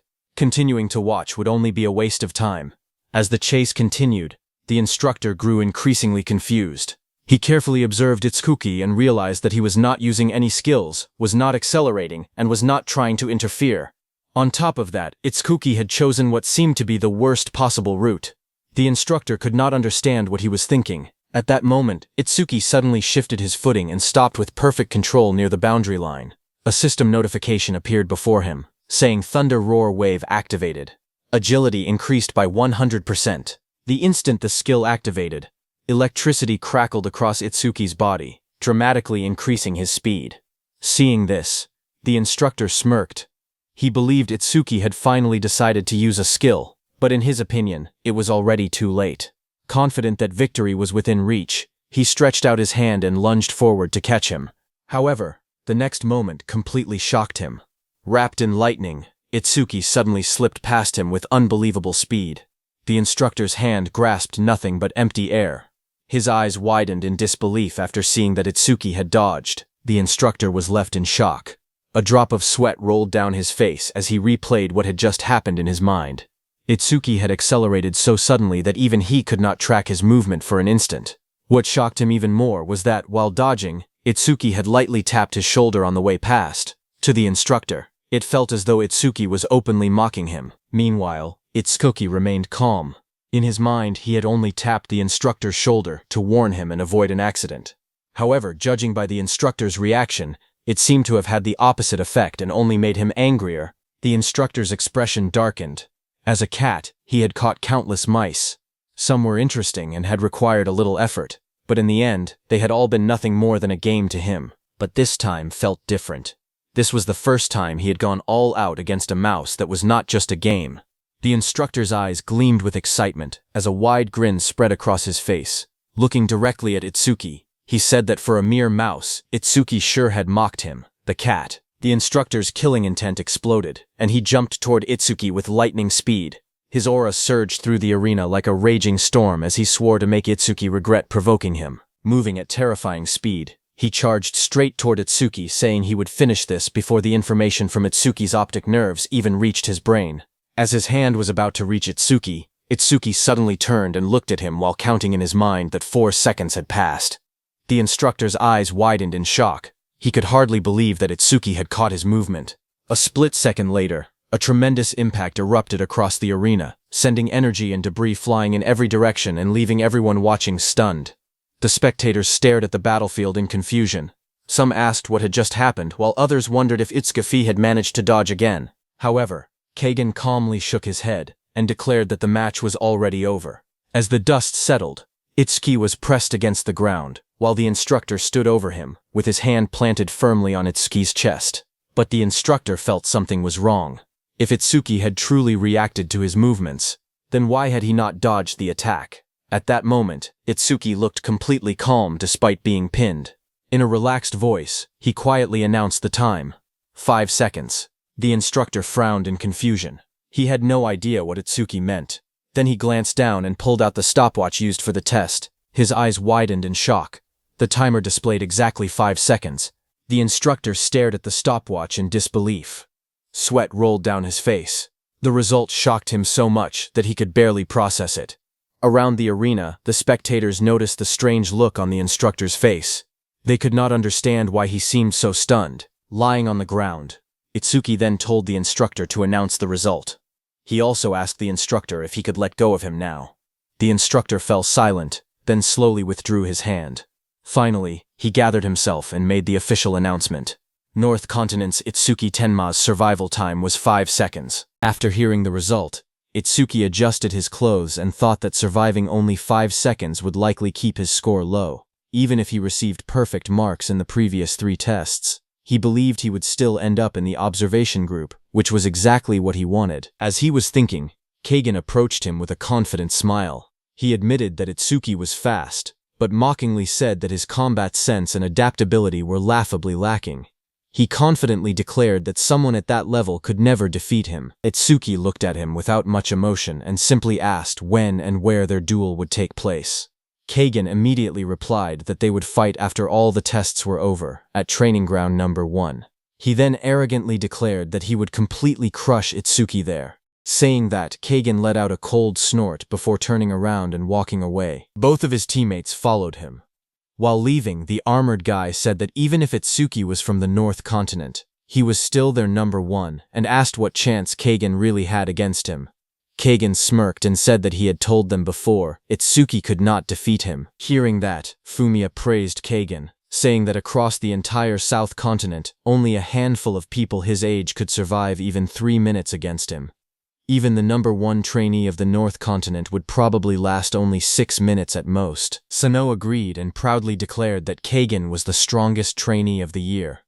But Kagan told them to stop wasting time talking and focus on passing the tests. He warned that anyone who failed should not even call themselves a member of the South Continent. Fumiya and Sano responded nervously and hurried away. A short while later, they arrived at the magic test. Sano looked around in confusion and asked why there were suddenly so many people gathered in the hall. Another trainee quickly explained what had happened. During the magic power test, a certain participant had poured so much magic into the crystal ball that it could not withstand the energy and exploded. Because of that, the instructor had gone to the storage room to get a replacement crystal ball. Hearing this, Kagan became interested and asked for the person's name. After thinking for a moment, that trainee replied that the person was probably the number 1 trainee from the North Continent. He tried to remember that person's name. Kagan asked if that person's name was Itsuki Tenma. That trainee immediately confirmed that it was indeed him.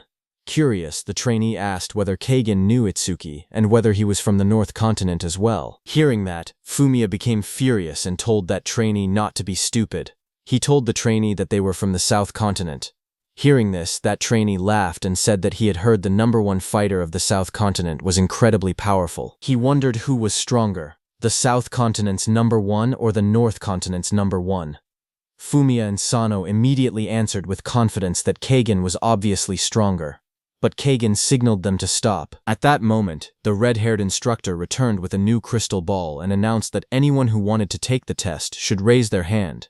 Kagan stepped forward. He said that strength could not be decided through words alone. True strength was determined by ability and results. With that, he raised his hand and confidently introduced himself. He declared that he was Keigen Imamichi from the South Continent. As Keigen stepped forward for the test, the red-haired instructor could not help but stare at him. She was surprised by his appearance, quietly noticing his silver hair and silver eyes. The instructor began explaining the rules, but Keigen calmly interrupted. He already knew what to do. All he had to do was pour his magic power into the crystal ball. Meanwhile, the spectators started discussing the comparison everyone was curious about. Some wondered who possessed greater magical power, Keigen Imamichi or Itsuki Tenma. One person immediately answered that it had to be Itsuki. After all, Itsuki had poured so much magic into the previous crystal ball that it exploded. But Fumiya disagreed. He insisted that when it came to pure magical power, Keigen would not lose to anyone. According to Keigen himself, his magical power was supposedly limitless. As Keigen continued channeling energy into the crystal ball, the red-haired instructor suddenly smiled and invited him to have a meal with her after the test. However, Keigen paid little attention to her words. In his mind, he had originally planned to stop as soon as he reached a perfect score. But when he heard that Itsuki Tenma had managed to make the crystal ball explode, he changed his mind. Thinking about that, Keigen decided that if Itsuki Tenma could make a crystal ball explode, then he would do the same. The crystal ball quickly filled with magical energy until it was completely saturated. Seeing this, the red-haired instructor smiled in admiration. She praised him for filling the entire crystal ball and jokingly told him not to worry because she would return all the magic afterward. However, Keigen had no intention of stopping. The purple aura surrounding him grew even stronger. The overwhelming energy caused the instructor's expression to change. At first, she tried to stop him, warning that he had already done enough. But as she felt the frightening amount of magic still pouring into the crystal ball, she wondered if Keigen was about to do the same thing Itsuki had done. The next moment, a blinding burst of purple light exploded from the crystal ball. The tremendous amount of magical energy shattered it completely, sending shockwaves throughout the testing area. The crowd erupted into excitement. The spectators stared in disbelief and shouted that Keigen had blown up the crystal ball as well.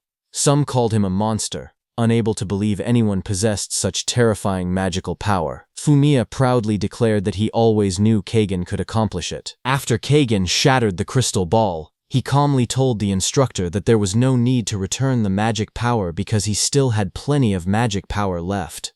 Hearing this, the instructor could only stare at the destroyed crystal ball in disbelief and sadness. Sano could hardly believe that Keigen had destroyed a crystal ball capable of absorbing the magical power of a level 40 awakened. To him, such a feat was incredible. Fumiya immediately declared that first place in the test was already guaranteed to belong to Keigen. However, Keigen did not care about the ranking at all. In his eyes, earning first place in a low-level test like this was meaningless. There was only one thing that interested him now. Meanwhile, Rikuru was shocked to see that Itsuki had survived only 5 seconds in the agility test. Itsuki explained that the instructor's movement speed had been absurdly fast. He added that speed was not his specialty anyway. But Saya did not believe him and looked at him with suspicion. Itsuki noticed Saya's sharp stare and nervously wondered if she had realized that he had intentionally held back during the previous test. But then Rikuru proudly celebrated his result.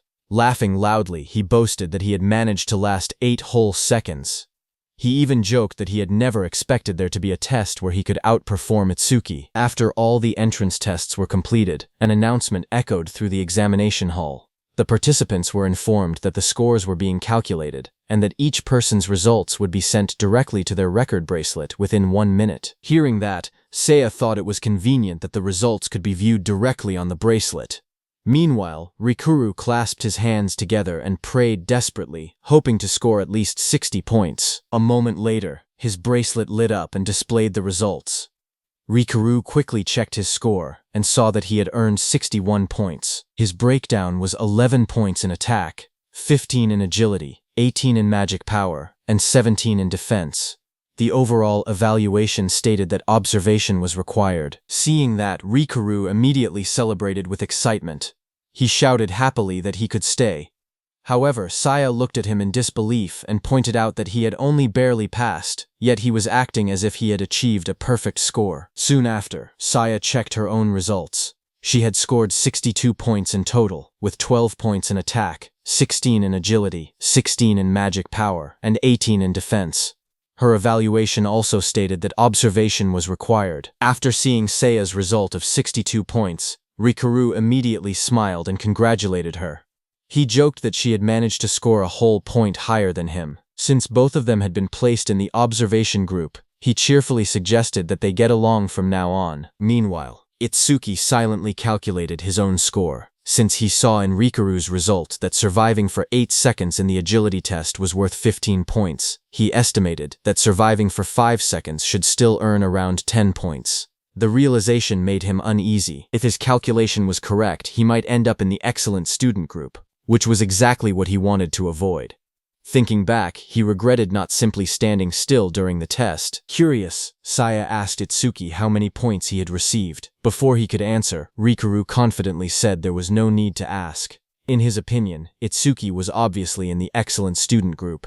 After all, Itsuki had achieved perfect scores in the other 3 tests, and even a small score in agility would be enough to push him into the top category. Itsuki simply smiled and agreed, making it seem as though he expected the same outcome. A moment later, all 3 of them looked at the result displayed on Itsuki's bracelet. The sight left them stunned. Rikuru and Saya stared in disbelief, wondering if Itsuki had somehow angered the instructor. Itsuki's results showed 25 points in attack, 25 points in magic power, and 25 points in defense. However, he had received only 5 points in agility, giving him a total score of exactly 80 points. His overall evaluation still read, "Observation required." Rikuru could hardly believe it. If Itsuki had earned just 1 more point in the agility test, he would have entered the excellent student group. Instead, he had missed it by the smallest possible margin. After learning that he had been placed in the observation group, Rikuru tried to comfort Itsuki. He said that although missing the excellent student group was frustrating, there was no reason to be too upset. Now the 3 of them could continue training together just like before. Itsuki nodded and agreed. On the surface, he calmly said that staying with everyone was not bad either. Inside, however, he was secretly delighted. Achieving exactly 80 points was the perfect result for him, and he quietly celebrated his success. At that moment, Kagan's group approached them. He looked at the trio with disdain and mocked them for being so excited about merely joining the observation group. He sarcastically wondered whether people from the northern continent had no ambition at all. Rikuru immediately became annoyed and asked why Kagan was acting so superior. If he looked down on them so much, then what score had he achieved himself? Immediately, Fumiya proudly stepped forward and announced the result. He boasted that Kagan had earned perfect scores in all 4 tests, giving him a flawless total score of 100 points. He wanted to continue bragging, but Kagan quickly stopped him.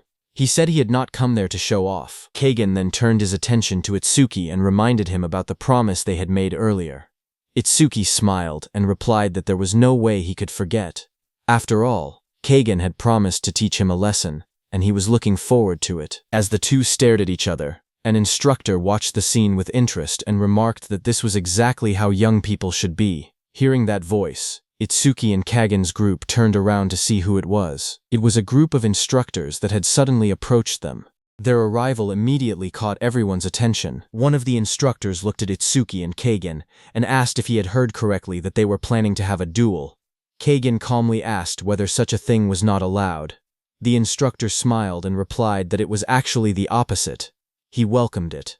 However, he pointed out that a duel without spectators would be rather boring. A mischievous grin spread across the instructor's face as he looked around the arena.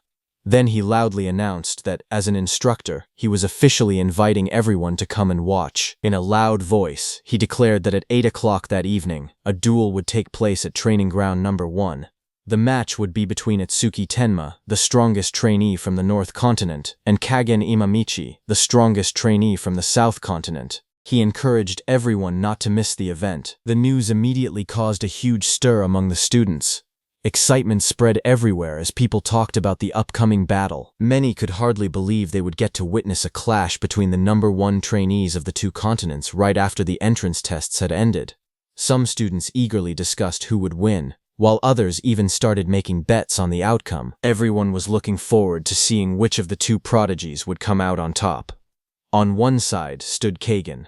On the other stood Itsuki.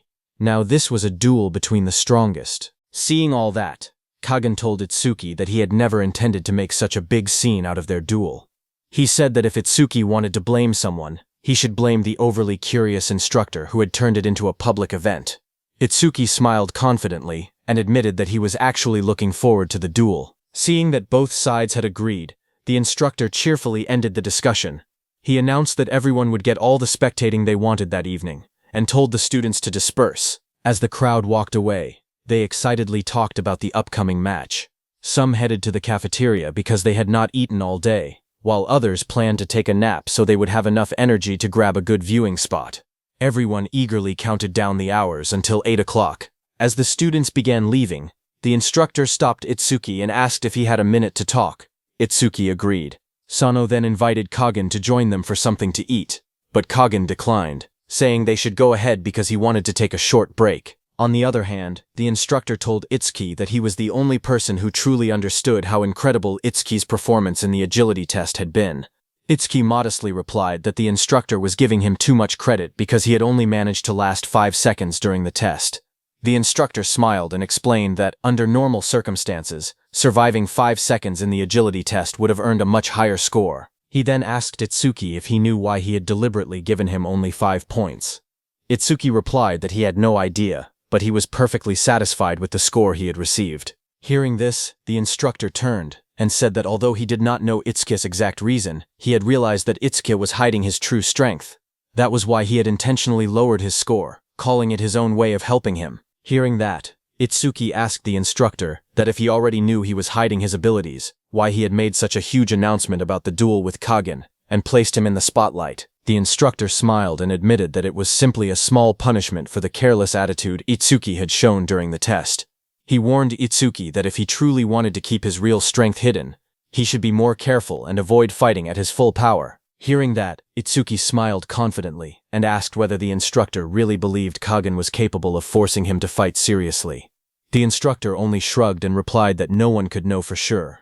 However, he warned Itsuki not to underestimate Kagen, reminding him that Kagen possessed a special class gift. With nothing more to say, the instructor ended the conversation. He told Itsuki that they had shared enough secrets for one day and advised him to return and get some rest. Before leaving, he wished Itsuki good luck, and the two went their separate ways. As Itsuki walked away, he thought about what the instructor had said. He realized that Kagen also possessed a special class gift, just like his own gift, Nirvana. He remembered his teacher once telling him that special class gifts had the power to change the very laws of the world. Itsuki recalled the abilities of his own gift.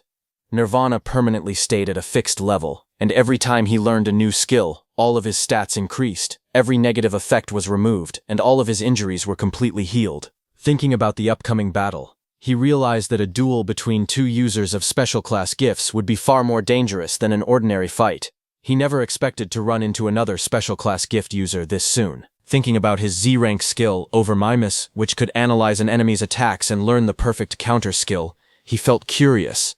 The ability had not activated for a long time, and Itsuki wondered if fighting Kagen would finally allow him to grow even stronger. Just then, Rukiru called out to him, asking why he had been staring into space. Saya asked him if he was okay, and whether that instructor had said anything to him. Itsuki smiled and replied that it was nothing serious. The instructor had only given him a few words of advice about the duel, since the long day had exhausted him. Itsuki suggested that they take a break at his place. Hearing that, Rikuru immediately asked if he had managed to get one of the luxury rooms with a living room large enough for all three of them. With a faint smile, Itsuki answered that his room was not that small. Hearing that, Rikuru stared at him in complete shock, unable to believe what he had just heard. When the three of them arrived at Itsuki's villa, Rikuru froze in disbelief. Staring at the luxurious building in front of him, he shouted in shock, asking if Itsuki had actually rented an entire villa. The moment they stepped inside, Rikuru became even more excited. He ran around the villa, amazed by everything he saw. He admired the soft sofa, the high-quality carpet, the spotless walls, and the sparkling clean windows. Looking around in amazement, he exclaimed that the place was huge and unbelievably luxurious. As they explored further, Rikuru discovered a fully equipped kitchen with high-end cooking appliances. Opening the refrigerator, he was surprised to find it stocked with fresh vegetables, meat, and plenty of rice. Saya looked around the spacious villa and commented that it was much larger than she had expected. Itsuki smiled and told them that this villa would serve as their base from now on. He invited them to come by whenever they wanted. After settling down, the conversation returned to the upcoming duel. Rikoru asked if Itsuki was really going to fight Kagen. He warned that Kagen looked extremely dangerous and suggested calling the duel off. Saya agreed, saying the fight was unnecessary and that getting injured would only interfere with Itsuki's future training. But Itsuki shook his head and explained that his gift and skills only grew stronger by fighting opponents who were powerful enough. He believed Kagen might be exactly the kind of opponent he needed. If he wanted to become stronger, he had to accept the challenge. Hearing that, Rikuru sighed and jokingly called Itsuki a battle maniac. Itsuki simply smiled and changed the subject. Saying he was hungry, he asked Rikuru to cook something for everyone. With complete confidence, he added that if he ate Rikuru's cooking before the duel, he would definitely win. Hearing that, Rikuru confidently flexed his muscles and told Itsuki to leave the cooking to him. As he left, Itsuki noticed Saya's worried expression. He asked her to trust him, saying he would definitely win. Hearing that, Saya reminded Itsuki that he had made the same promise before, back when the skeleton soldier attacked their school. Hearing those words, Itsuki suddenly froze. His thoughts drifted back to that day. He remembered confidently telling Saya to trust him. Itsuki said that although he had defeated the skeleton soldier, Saya had disappeared afterward. With tears in her eyes, Saya told Itsuki that he had broken his promise. She reminded him that he could have avoided the skeleton soldier's attack, but instead he had blocked it with his own body. Itsuki tried to explain that he had done it because of his skill, but she stopped him before he could reveal anything. Saya reminded him that order breakers were forbidden from telling other people what their skills did. Even she was not allowed to know the details. Itsuki could only remain silent, knowing she was right. Saya said that it was true that after Itsuki was injured, he summoned a giant blue lotus. His wounds healed, and he defeated the skeleton soldier. She believed he had taken the attack because he was sure he could heal himself. Even so, she angrily told him there were safer ways to win. She said it made her furious that he had put himself in danger on purpose. Itsuki apologized and asked her not to be so mad. She then told him that when a girl was truly angry, she would not simply say she was angry. She called him an idiot for not understanding girls. Itsuki innocently asked if that meant she was not angry. Saya scolded him again, saying he had always tried too hard ever since they were children. She reminded him that he was not alone because he had her and Rikuru with him. She told him to take better care of his own life. Just then, Rikuru arrived with the food. He smiled and joked that it looked like Saya was lecturing Itsuki again. Saya quickly denied it and said she was not giving him a lecture. After calming everyone down, Rikuru placed the food on the table and invited them to eat, saying there was plenty for everyone. He reminded them that no one could fight well on an empty stomach. Later that evening, at 7:55 p.m., everyone gathered at Apex Camp, Training Ground Number 1, for the long-awaited duel. The trainees excitedly began placing bets using their points. Some confidently bet 10 points on Itsuki Tenma, while others believed Kagen Imamichi had the clear advantage because he had achieved a perfect score, whereas Itsuki had only scored 80 points. Even though a few admitted that Itsuki might have a hidden trump card, they still wagered all their points on Kagen's victory. Not only the trainees, but Kana, Gaku Oe and Shion with her black cat had also come to watch the match. That agility instructor smiled and remarked that trainee duels had happened many times before, but this was the first time the entire training camp had gathered to watch a single fight. The red-haired instructor admitted that even she was curious about the outcome. The instructor with glasses wondered why a simple fight between two trainees had attracted so much attention. Once everyone had gathered around the arena, the agility instructor announced that it was time to explain the rules of the duel. Another instructor beside him called for everyone's attention and ordered the noisy crowd to be quiet. After the arena fell silent, he instructed both duelists, Itsuki Tenma and Kagen Imamichi, to step into the ring. As the two fighters walked into the arena, their supporters erupted in cheers. Rikuru and Saya shouted for Itsuki to give his all and defeat Kagen. Sano and Fumiya encouraged Kagen, telling him to show the trainee from the northern continent what he was capable of. The instructor then explained the first rule of the duel. A fighter would lose if they were knocked unconscious, became unable to continue fighting, or were forced out of the ring. Meeting any one of these conditions would result in immediate defeat. Next, he announced the second rule regarding equipment. Both duelists were allowed to use any gear or artifact they possessed during the fight. The instructor then announced the third and final rule of the duel. Since both fighters had agreed to the match, they alone would be responsible for the outcome.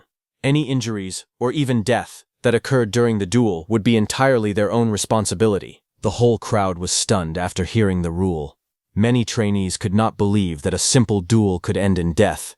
They wondered who would ever agree to such a dangerous condition. The instructor, who had looked at Shuki with killing intent at the training camp entrance, then declared that if both participants confirmed they had no objections, the duel would begin immediately. Kagen smirked and asked if the mention of death had frightened Itsuki. Itsuki told him to stop talking so much. He then mocked Kagen, asking if everyone from the southern continent was as talkative as he was. Without showing any fear, Itsuki confidently stated that he had no objections. The instructor immediately declared the start of the duel. The moment the duel began, Kagen decided to finish the battle as quickly as possible. He activated his C-rank skill, Vacuum, and rushed toward Itsuki at high speed, preparing to overwhelm him with his very first attack. Kagen's skill absorbed all the air within a certain area, creating a powerful airflow that pulled everything nearby toward him.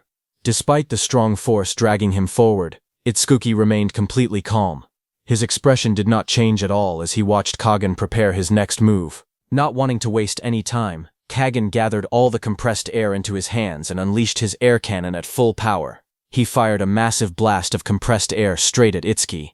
The powerful attack exploded on impact, shaking the entire arena. A huge cloud of dust and debris covered the battlefield, making it impossible for anyone to see what had happened to Itsuki. Confident that his opening attack had succeeded, Kagen looked toward the smoke and declared that if Itsuki could not even handle an attack that was only meant as a greeting, he should surrender now before he lost his life. However, as the dust slowly settled, Itsuki was revealed standing completely unharmed. He smiled calmly and warned Kagen not to get overconfident just because his surprise attack had worked once before. Seeing Itsuki standing there without a scratch, Kagen's confident expression instantly disappeared as he realized the duel between the two strongest contenders had only just begun. The force of Kagen's attack swept across the arena, tearing up the ground and sending huge chunks of stone flying in every direction, but Itsuki was completely unharmed. The spectators watched in disbelief. They wondered if Kagen and Itsuki were really students of the same class as them. Some questioned how a mere C-rank skill could produce such terrifying power. Others were even more shocked that Itsuki had taken Kagen's full-power air cannon head-on and remained completely unharmed. The agility instructor explained that wind-based skills naturally lost power the farther they traveled. That was why Kagen had used his vacuum skill to pull Itsuki closer before launching his strongest attack. By closing the distance, Kagen prevented the attack from losing strength, while also disrupting Itsuki's rhythm. The instructor, who was hostile toward Itsuki, added that an ordinary awakened fighter would have been unable to continue fighting after taking such a direct hit from Kagen. However, Itsuki was anything but ordinary. He was every bit as monstrous as Kagen. It became clear to everyone watching that the real battle between the two strongest fighters had only just begun. Kagen immediately followed up with another attack. Using the force of his vacuum skill, he rushed straight toward Itsuki at incredible speed, closing the distance in an instant. In a flash, Kagen appeared in front of Itsuki and attacked with a powerful punch. Itsuki responded with his own powerful punch, and as their punches collided, the impact shattered the ground beneath them and sent cracks spreading across the arena. Both of them pushed against each other with their strength. Then the two of them quickly separated and landed several meters apart, keeping their eyes locked on each other. Without giving each other any time to recover, both of them dashed forward again and launched another fierce strike. Itsuki and Kagen grabbed each other's wrists, refusing to give an inch. Instead of relying on skills, the two fighters clashed head-on in a pure test of physical strength, each trying to overpower the other. The spectators watched in confusion. Shaim wondered what the two were doing. Gaku-oi explained that this was the most primitive form of combat, a contest of pure strength. As the two continued pushing against each other, shockwaves burst from their clash and cracked the surrounding walls. The force of their struggle shook the entire arena. Watching the battle, Shine admitted that both of them looked even to her, but Gaku-oi pointed out that Kagen was actually being forced backward. If things continued like this, he believed Kagen would lose. Meanwhile, Kagen gritted his teeth as sweat rolled down his face. He struggled with all his strength, but no matter how hard he pushed, Itsuki did not move. He felt as if he were trying to push an immovable mountain, and could not understand where such overwhelming strength was coming from. Itsuki looked at Kagen and asked if he had not eaten enough, mocking his lack of power. Hearing those words, Kagen's eyes widened with anger. Refusing to be humiliated, he launched a powerful kick at Itsuki.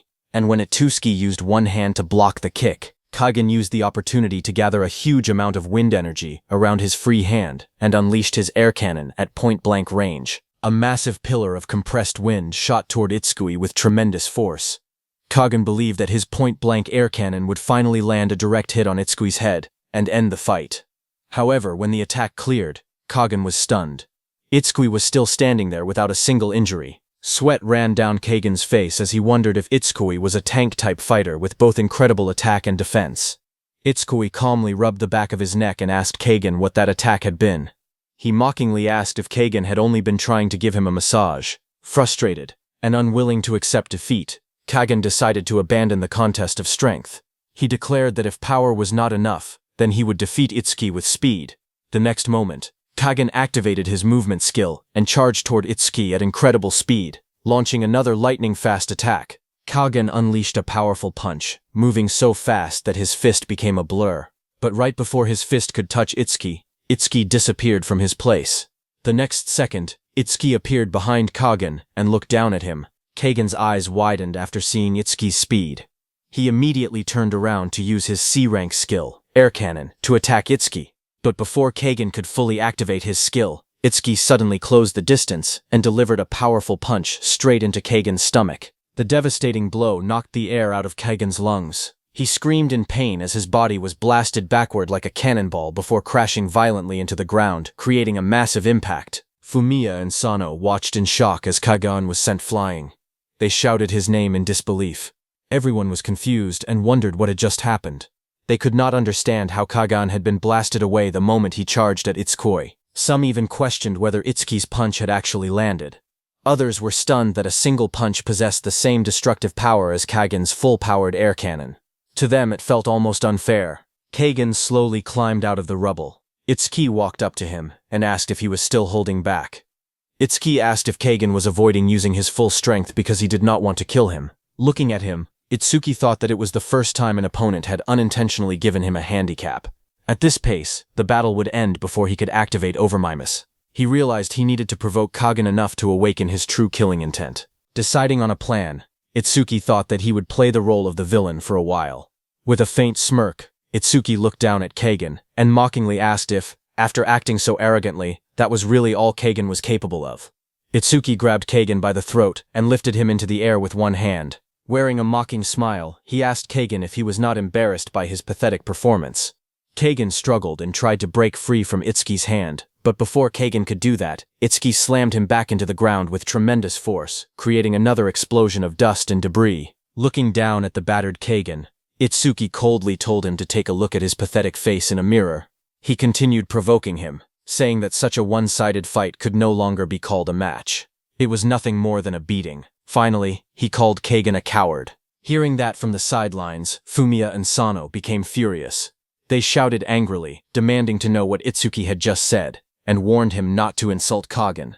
All the spectators were unhappy with Itsuki's behavior. They shouted that just because he was winning did not mean he had to humiliate his opponent. Some said they were disappointed in him, while others insisted that Kagen Imamichi was also a warrior who deserved respect. Meanwhile, Rikuru looked at the battle in confusion. He said that Itsuki never acted like this and wondered why he was behaving so differently. Saya calmly replied that Itsuki must have his own reason and told him to trust him and keep watching. As Kagen slowly stood up, dark purple energy began gathering around his body. He glared at Itsuki and declared that he would show him what happened when he made him truly angry. Blood dripped from his mouth as his aura exploded with overwhelming power. The air started vibrating as Kagen grew furious. Seeing Kagen's killing intent finally emerge, Itsuki's eyes turned red as he quietly thought to himself that it was finally coming. Kagen unleashed his C-rank skill, Wind Blade. Purple wind energy gathered around his arm before he swung it forward, sending a powerful blade of compressed wind straight toward Itsuki. Itsuki watched the attack calmly. As the wind blade rushed closer, his eyes glowed blue. He immediately recognized the technique and remembered that it was the same skill Iberia had once used against him. Without moving from his spot, Itsuki faced the sharp wind blade, but as the wind blade hit Itsuki's chest, it sliced across his body, and blood burst from the wound, staining his clothes. Even after taking the hit, Itsuki was stunned by the power of Kagen's attack. Kagen thought back to his childhood and remembered that he had always been the strongest among everyone his age in his clan. After becoming an awakened, he fought many people who were called geniuses. Yet the results were always the same. No matter who his opponents were, he only had to move slightly on instinct, and before he realized it, they had already been defeated. Because of those endless victories, his feelings gradually changed. The excitement he once felt after his first victory slowly disappeared, and winning became something that felt completely natural to him. Kaghan eventually became so used to winning that fighting started to feel boring. However, everything changed when he met Tiwajin, the person known as the strongest awakened. Kaghan believed that fighting Tiwajin might bring back the excitement he had once felt, even if he lost. With that hope, he challenged Tiwajin to a battle. However, the fight ended almost immediately. In only 2 seconds, Kaghan suffered the first defeat of his life. As Kaghan lay injured on the ground, Tiwajin asked why he looked so depressed and wondered if it was because he had lost. Kaghan admitted that it was the first time he had ever lost a fight. He had believed that experiencing defeat would bring back his passion for fighting, but things had not gone as he had expected. In the end, Kaghan realized that he was still bored even after experiencing his first defeat. Tiwajin explained to Kaghan that he felt that way because he had become too strong.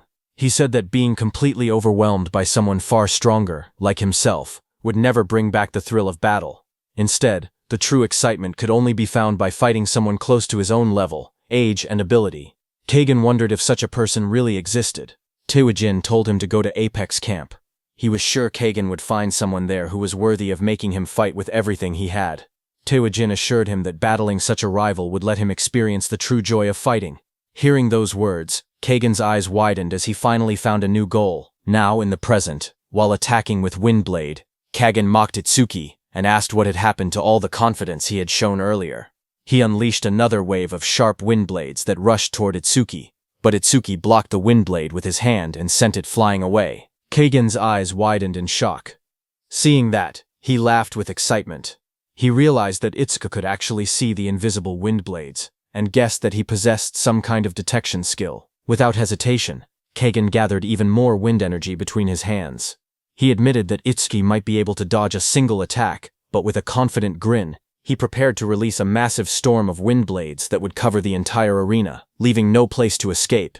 Kaghan smiled and remarked that he had never used this technique against another human before. Then he unleashed his B-rank skill, Wind Blade, Tornado. Countless spinning wind blades formed a massive tornado that rushed across the arena, destroying everything in its path as it moved toward Itsuki.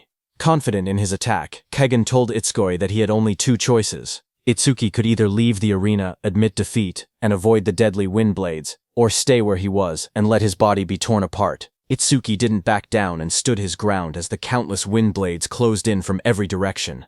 The wind blades struck his body, and blood splashed across the arena. At that critical moment, Itsuki smiled because his overmimesis finally activated. A system notification appeared. It announced that B-rank skill, Wind Blade, Tornado had been detected. Overmimesis had been activated successfully, and the analysis of the skill had begun. The analysis progress reached 1%. Rikuru was horrified as he watched the battle. He shouted for Itsuki to stop, warning that he would die if this continued.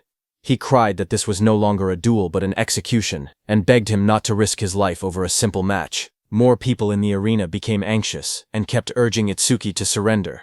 They could not understand why he refused to give up, and feared that he would be killed if he continued fighting. Even Fumiya and Sano were shocked by Kaghan's actions. They admitted that Kaghan was usually ruthless, but they had never seen him go this far.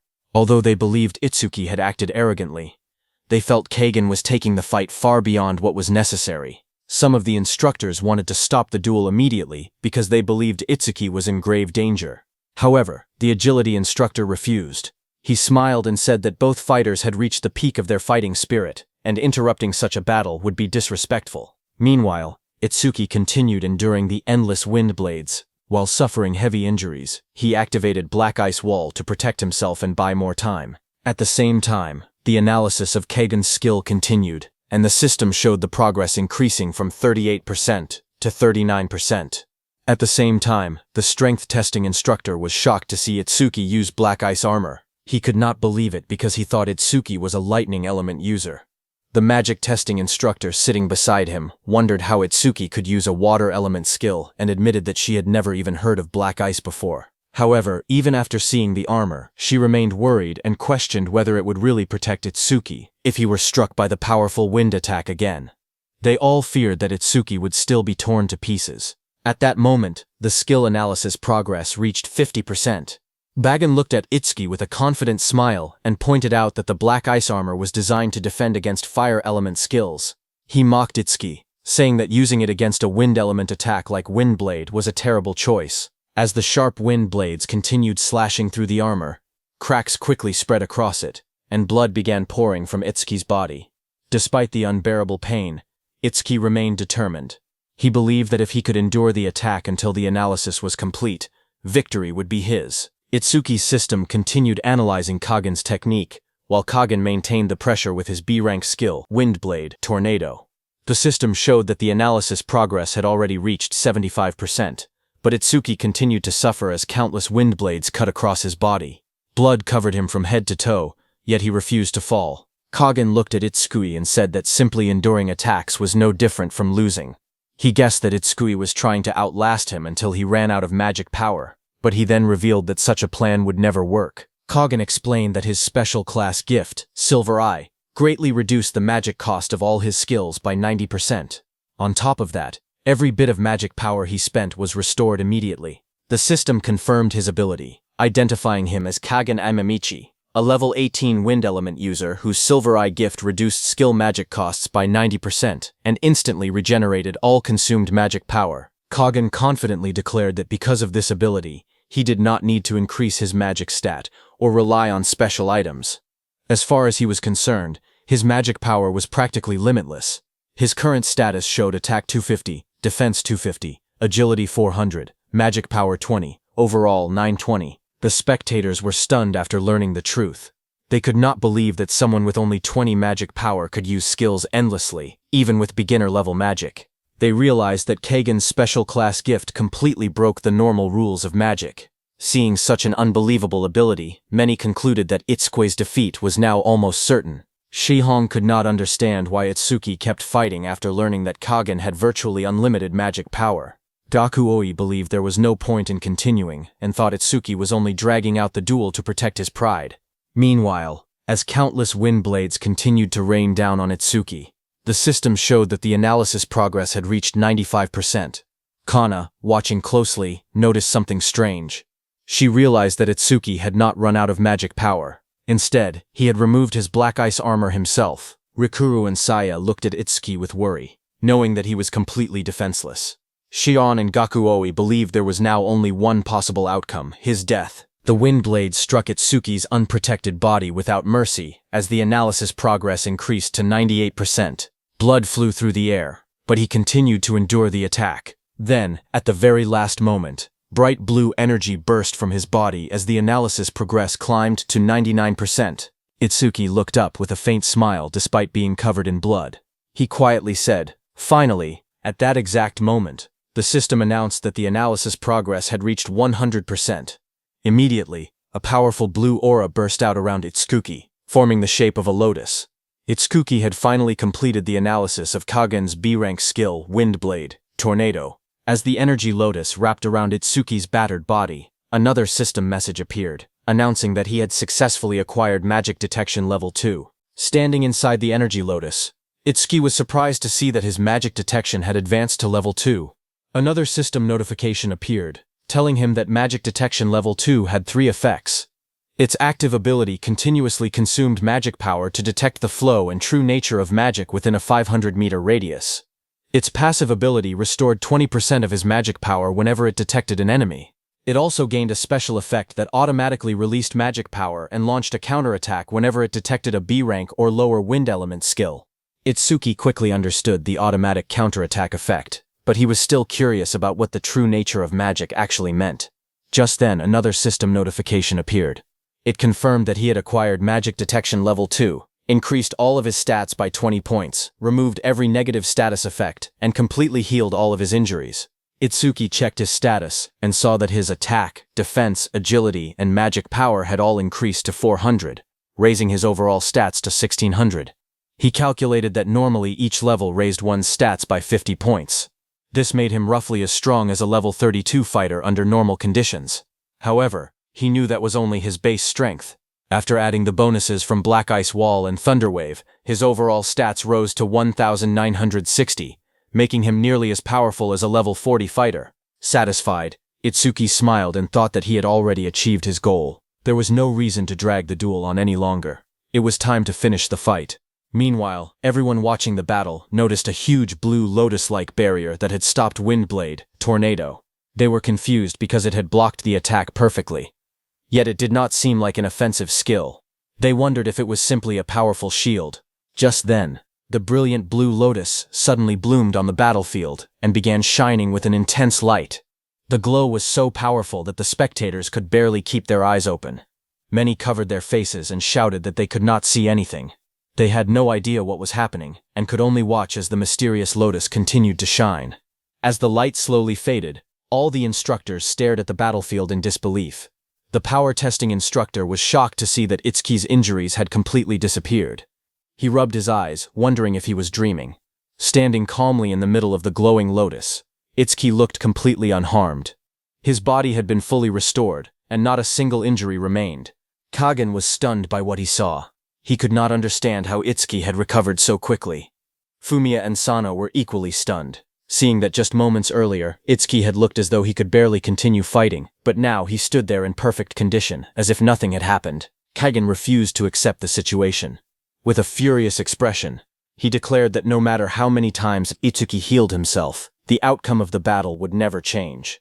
Without holding back, Kagen unleashed Windblade, Tornado at its maximum power.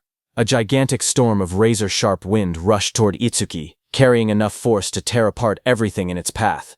Itsuki remained calm. Instead of trying to dodge, he quietly activated magic detection and focused on the incoming attack. As the violent tornado reached him, a wave of magic spread out from Itsuki's body. The power of magic detection reacted automatically, stopping the Windblade before it could strike him. Everyone watching the duel was left stunned. The power testing instructor asked in disbelief if the others had just seen what happened. The magic testing instructor shouted that Itsuki's magic power had actually stopped the Windblade. The agility testing instructor could not understand why Itsuki had not used such an incredible technique from the very beginning of the fight. Itsuki calmly watched as the purple magic completely swallowed Kagen's powerful Windblade. A satisfied smile appeared on his face as he realized that magic detection had stopped the attack exactly as he had hoped. He admitted to himself that the skill's additional effect was even stronger than he had imagined. Kagen stared at Itsuki in shock.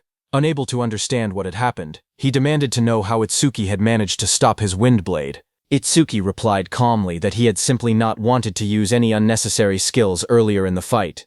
He then created a fireball in his hand, looked at Kagen with respect, and admitted that Kagen was a worthy opponent. However, Itsuki also made it clear that to show that respect, he would no longer hold back. He declared that he would end the duel by fighting with everything he had. Kagen refused to accept Itsuki's words. Filled with frustration, he shouted at him to stay quiet and declared that he would be the one to win the duel. Ignoring Kagen's outburst, Itsuki activated his skill, Renso, and clapped onto the fireball in his hand. Instantly, a massive pillar of blazing fire shot into the sky and exploded with overwhelming force, shaking the entire battlefield.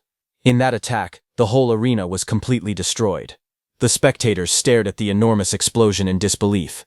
They could not understand how the fight had changed so suddenly. Some of them were certain that Kagen had no chance of surviving such a devastating attack. When the flames finally settled, Kagen lay on the ground, badly injured and unable to continue fighting. Even in defeat, he admitted that if Itsuki had used that powerful skill from the very beginning, the battle would have ended much sooner. Kagen smiled bitterly and said that he had truly believed he had finally found someone who could fight him as an equal. As the smoke slowly cleared, Itsuki noticed that Kagen was still conscious. He praised him sincerely, saying that he was one of the strongest awakened fighters he had ever faced. Itsuki admitted that he had only managed to win by using all of his strength. He told Kagen that the battle had been so intense that he had nearly lost his own life as well. Kagen looked at Itsuki and weakly called him a liar. He pointed out that Itsuki did not even have a single scratch on his body. Watching the scene, the agility instructor smiled and announced that the match was over. He asked the announcer to officially declare the result. The instructor, with killing intent toward Itsuki, announced that the match had been decided. The winner of the duel was Itsuki Tenma from the North Continent. As Kagen heard the announcement, he remembered the world's strongest, Taiwa-san. Kagan admitted that he had met an incredible fighter at the Apex camp. Even after giving everything he had, he still could not defeat that person. Kagan then smiled at Itsuki and said that thanks to this battle, he finally understood what a real fight felt like. Just thinking about facing such powerful opponents again filled him with excitement. Meanwhile, the audience erupted into cheers after hearing the result. Everyone celebrated Itsuki Tenma's victory. Some proudly said they had always believed he would win, while others regretted betting against him and losing their points. Watching the destroyed arena, the agility instructor smiled and commented that the duel had been unforgettable. He said the fight would stay in his memory for a long time. While leaving with the other instructors, the agility instructor said that he would begin preparing the observation group's training plan and asked the instructor with killing intent toward Itsuki to take Kagen for treatment. That instructor was none other than Kinoshita Reiji's big brother. The agility instructor also told Instructor Kinoshita to prepare the disaster beasts needed for the upcoming training. Instructor Kinoshita nodded and agreed. After they left, Instructor Kinoshita reflected on the battle. He carefully analyzed Itsuki's abilities. He noted that Itsuki possessed a lightning skill that greatly increased his speed and agility, an ice skill specialized for defense, a mysterious lotus flower capable of healing even fatal wounds, and an incredibly destructive explosive attack. After considering all of those abilities together, he sighed and remarked that Itsuki was a truly troublesome young man. However, with glowing eyes filled with killing intent, Instructor Kinoshita looked at Itsuki and thought that he had already gathered enough information about Itsuki's abilities. At the same time, Itsuki suddenly stopped walking and immediately looked back. He sensed a strange wave of magical power coming from the instructor's seats. It was unlike anything he had ever felt before. But before he could investigate further, Rikuru rushed over and hugged Itsuki tightly, excitedly praising his incredible performance. He said he could not believe Itsuki possessed so many unbelievable skills. Laughing happily, he added that the fighters from the South Continent would never be able to hold their heads high again after this defeat. However, Itsuki remained thoughtful. The strange aura had already disappeared. He wondered if he had only imagined it, or if he had briefly sensed the true power hidden within one of the instructors. Seeing Itsuki staring into the distance, Rikuru asked what he was looking at. Itsuki calmly replied that it was nothing. Rikuru then told him to stop looking so serious, because he had won the match. Sunaya encouraged him to relax and enjoy his victory. But Itsuki shook his head and quietly reflected on the battle. He admitted that even though he had won, the fight had been extremely close. He realized that he still needed much more training if he wanted to become stronger. Thinking about the difficult battles ahead, he decided that the best thing to do for now was to get some proper rest while he still had the chance. But just then, the agility instructor walked over to the group. He told Itsuki that the extra training would begin the next day and advised everyone to get a good night's rest. Everyone was surprised to see him. Itsuki asked the agility instructor if he had really come over just to tell him that. The agility instructor smiled. He explained that he actually had two things to say. First, he congratulated Itsuki on his victory. Then he revealed that he had prepared a special training session just for Itsuki the following day. The next morning, all the trainees from the observation group gathered together. A large screen lit up, and the agility instructor greeted them with a teasing smile, calling them the trainees who had almost been disqualified. Hearing that, Rikuru muttered that the way the instructor spoke was extremely annoying. The agility instructor then explained the rules for the extra training. He said that their resources were limited, so only 15 trainees could be trained at the same time. Since the honor group had already taken 6 of those spots, only 9 places remained for the observation group. The trainees were immediately shocked. There were more than a dozen of them competing for only 9 openings. The agility instructor confirmed that there were 18 people in the observation group. However, after the extra training ended, only the top 9 performers would be allowed to remain, while the others would be eliminated. Hearing that, Rikuru complained that eliminating half of the observation group was far too harsh. Ignoring the complaints, the agility instructor asked Instructor Kinoshita to explain the rules for the extra training. Hearing that name, Rikuru remembered that Kinoshita was the instructor who had officiated their duel. Hearing his name, Itsuki remembered Kinoshita Reiji and silently looked toward him. Instructor Kinoshita stepped forward and explained that the extra training would use a special format called Survival Race Tag. He told the trainees that they would soon be transported to Area A. Their objective was simple: reach Area B on the other side of the river. Anyone who reached Area B would complete the training. The trainees were free to choose any route they wanted. Kinoshita then revealed that Area A was filled with disaster beasts, ranging from level 5 to level 25. Hearing that, the trainees were stunned. Rikuru nervously pointed out that they were only around level 14 and asked how they were supposed to survive against level 25 monsters. Thinking calmly, Saya said that most of the disaster beasts were slow. If they avoided the monsters' territories and ran at full speed, they might be able to reach the destination safely. However, Kinoshita smiled and warned them that the disaster beasts were not the only danger waiting for them. Since the exercise was called Survival Race Tag, there was another obstacle. He then revealed the real challenge. The instructors themselves would also participate in the training as the IT players, whose job was to hunt down every trainee. The trainees were shocked when they learned that the instructors themselves would act as the chasers. Fumiya asked how they were supposed to reach Area B under those conditions. He pointed out that every instructor was at least level 40, making it impossible for the trainees to escape from them. Seeing their panic, Instructor Kinoshita assured everyone that the instructors would not have their full strength. Each instructor would wear a special suppressor that would limit their level to around level 20. Hearing this, Rikuru felt relieved and thought they finally had a chance. However, Saya immediately warned them not to relax. She explained that although the instructors' levels would be reduced, their combat experience, instincts, and mastery of their skills would remain unchanged. Because of that, they would still be much more dangerous than even a level 25 calamity beast. Hearing that, Rikuru got scared again. But just then, Instructor Kinoshita added another rule. He announced that the trainees were free to form teams for the exercise. Hearing that, Rikuru immediately became excited and suggested that they team up with Itsuki. He confidently said that as long as Itsuki was with them, they would have nothing to fear from either the calamity beasts or the instructors. Saya sighed, saying that he was already relying on Itsuki again, and asked if he had no pride. Finally, Instructor Kinoshita explained the elimination rules. Any trainee who was caught by an instructor or defeated by a calamity beast would be disqualified immediately. Only the first 9 trainees to reach Area B would be allowed to remain at Apex Camp. After Instructor Kinoshita finished explaining all the rules, the agility instructor announced that the exercise would begin in 5 minutes. He instructed everyone to gather at the warp gate. As the camera was off, he turned to the other instructors and told them, "Let's go," saying that they should start getting ready too. Meanwhile, in the viewing room, all the honor group trainees were gathered.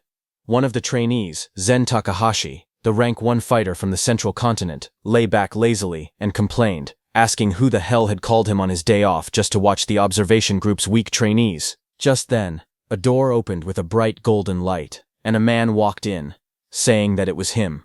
Hearing that, Zen immediately sat up in surprise and asked who had arrived.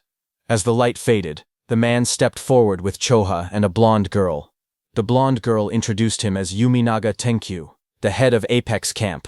As soon as Zen Takahashi recognized the man who had arrived, his arrogant attitude disappeared.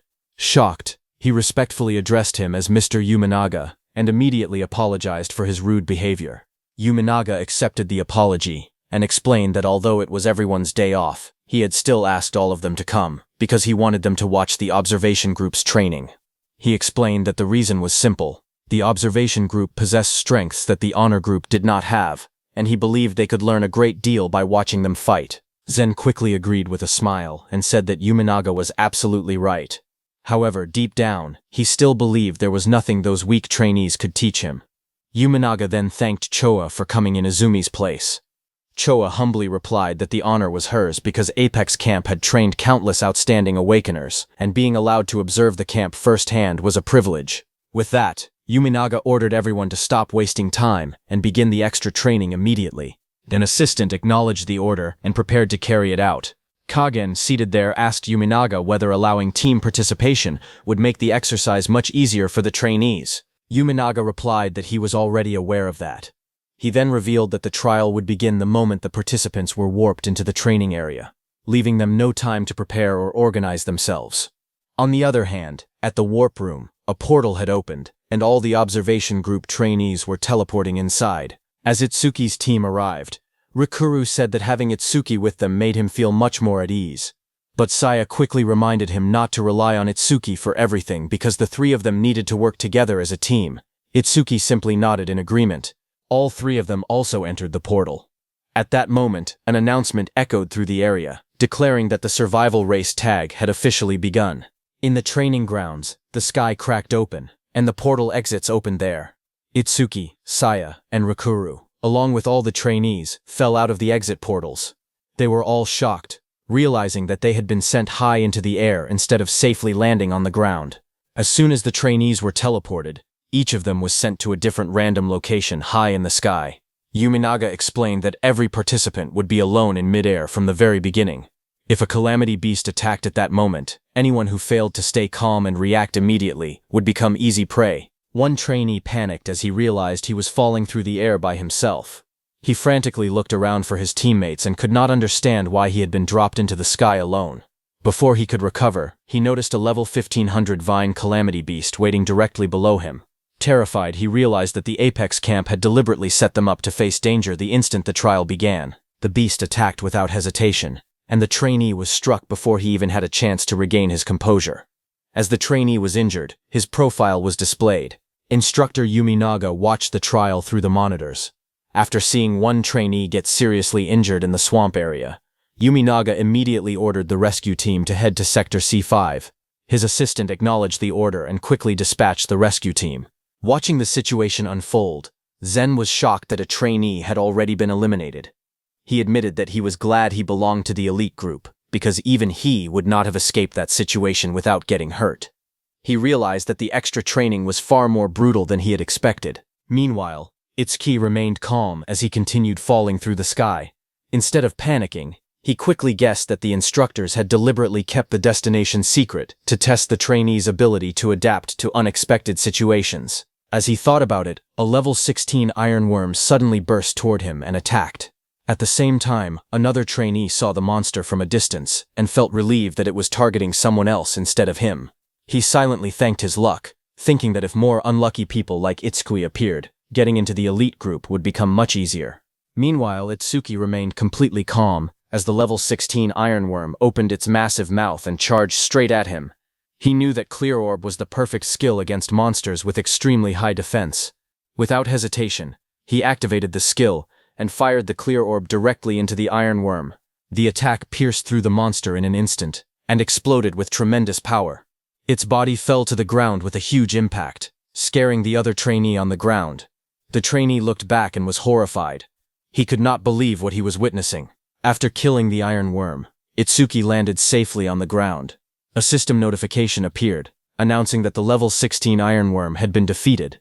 As a reward, the Clear Orb's flight speed increased by 200%, raising its speed to 55 meters per second, for a total flight speed increase of 5,500%. Itsuki calmly looked at the defeated ironworm and noted that with Clear Orb now flying at 55 meters per second, it was even faster than an average car. Watching him, the nearby trainee was stunned.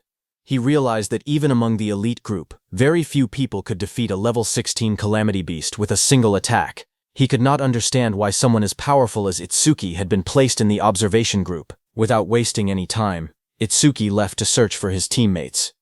He knew that if Sayo or Rikuru encountered a calamity beast of that level, they would have almost no chance of surviving. Determined to protect them, he immediately decided to find them as quickly as possible.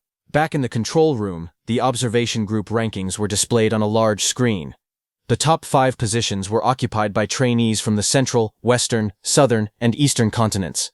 Seeing that none of the northern continent trainees had reached the top 5, Zen was surprised and asked, "Are the northern continent trainees okay?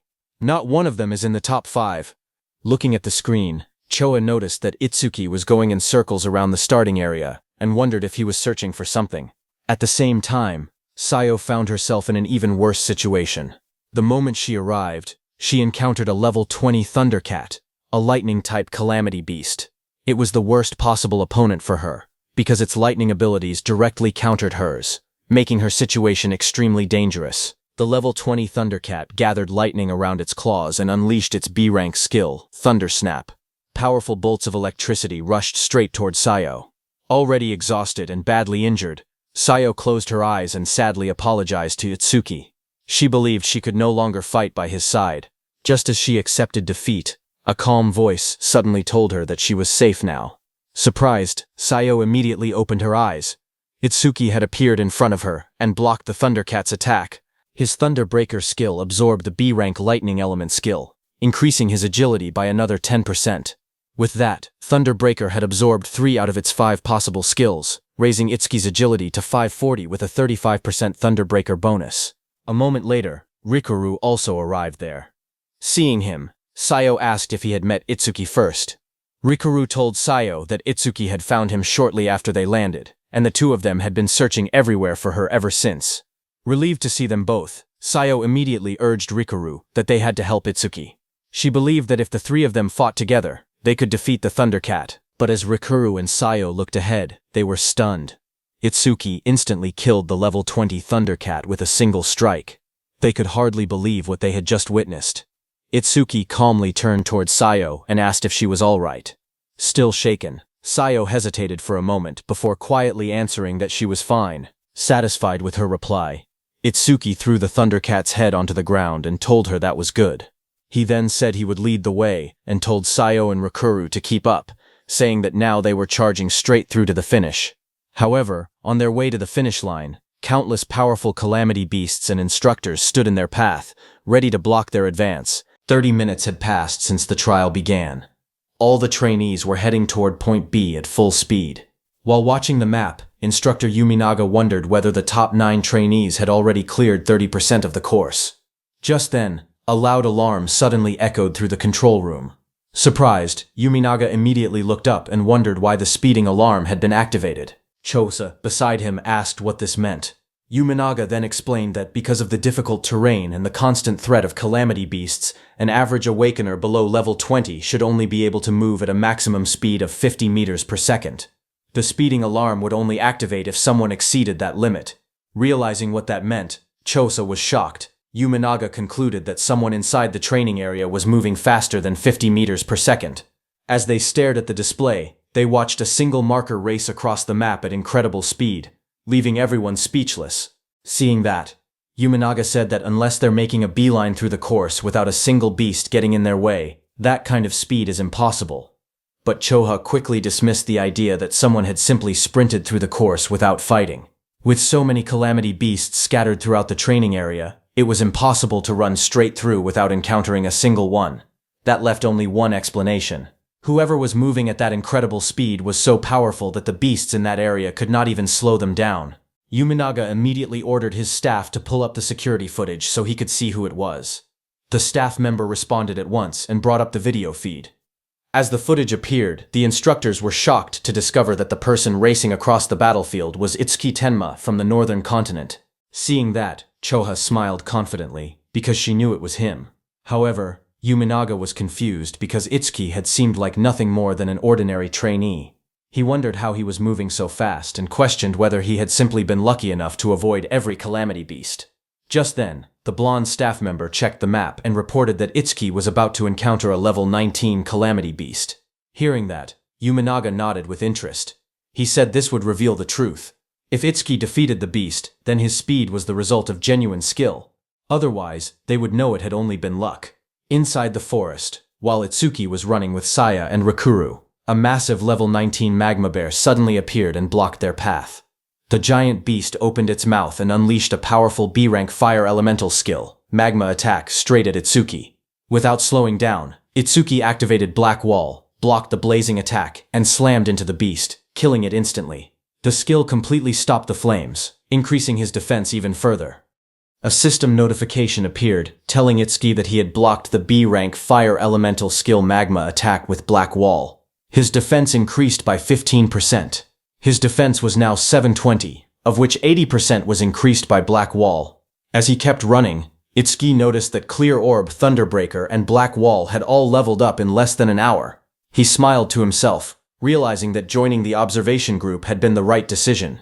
Watching through the feed, Yuminaga was stunned. A level 19 magma bear had not even survived for a single second against Itsuki. Even Saya and Rikuru could hardly believe what they had just witnessed. Rikuru pointed out that Itsuki had already defeated 11 powerful beasts with a single strike each.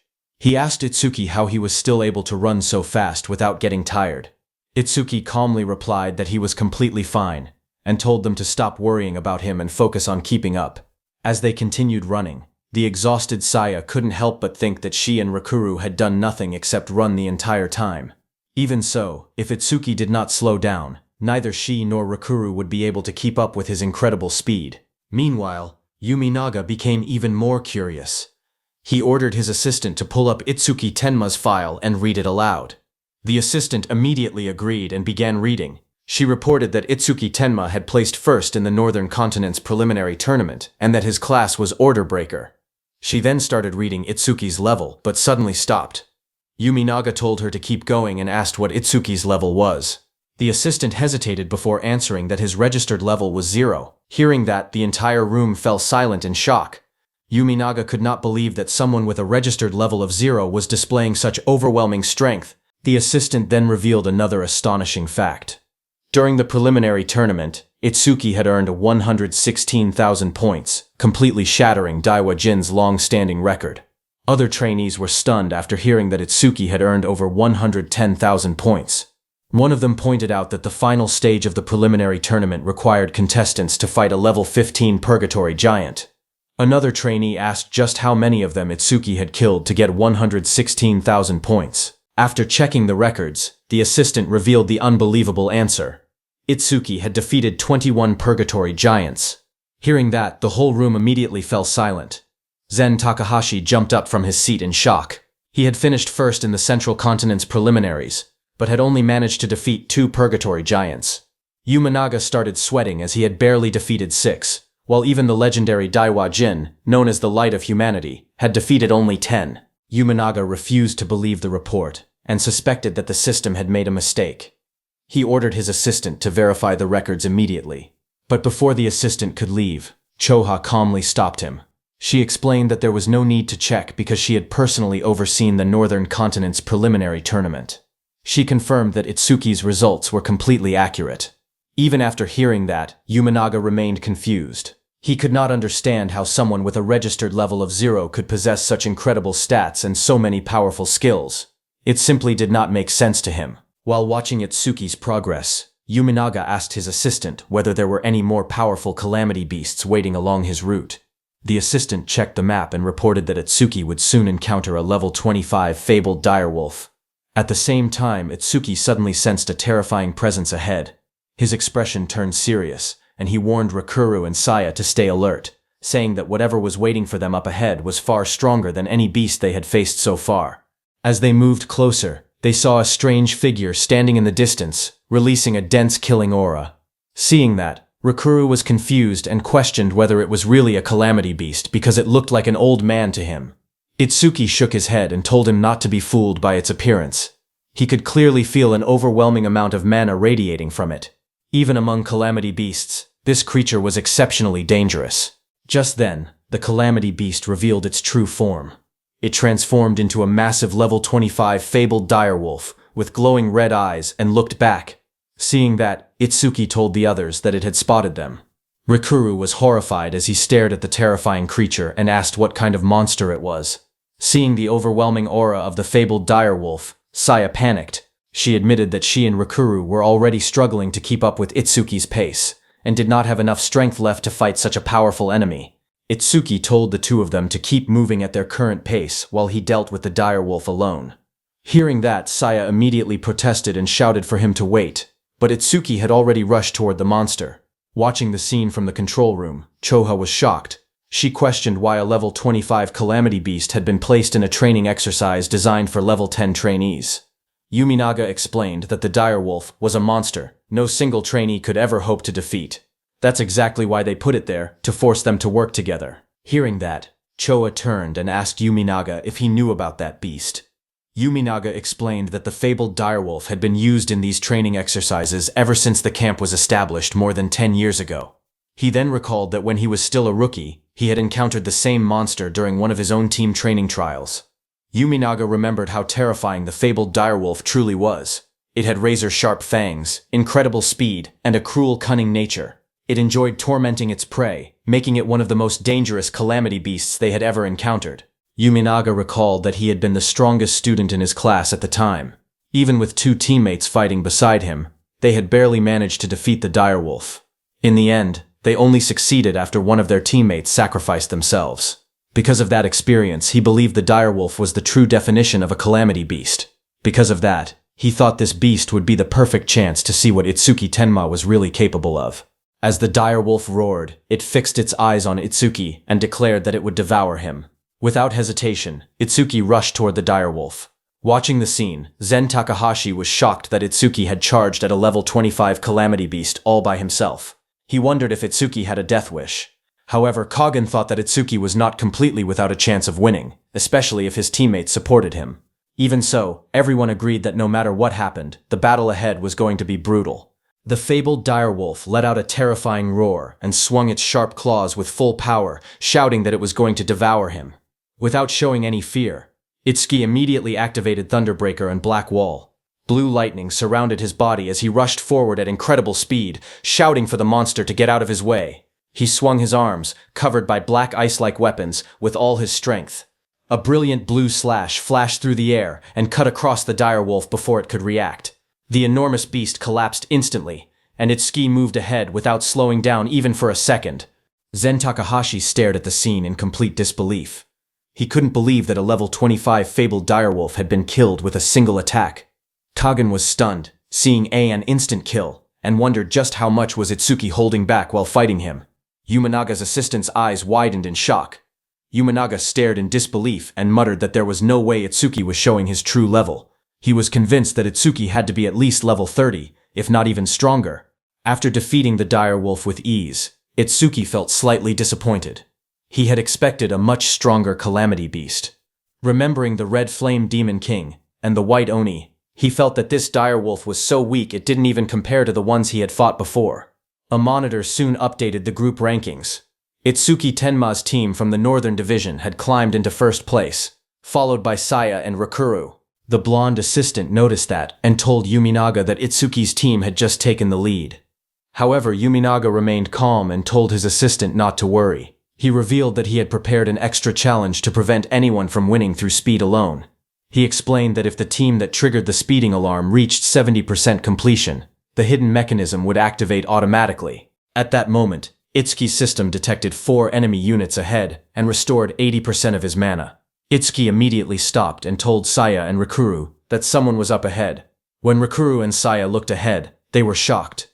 They shouted in disbelief, asking what was happening. Standing in front of them were all 4 testing instructors for agility, magic, power, and defense. They looked at Itsuki's team with smiles on their faces,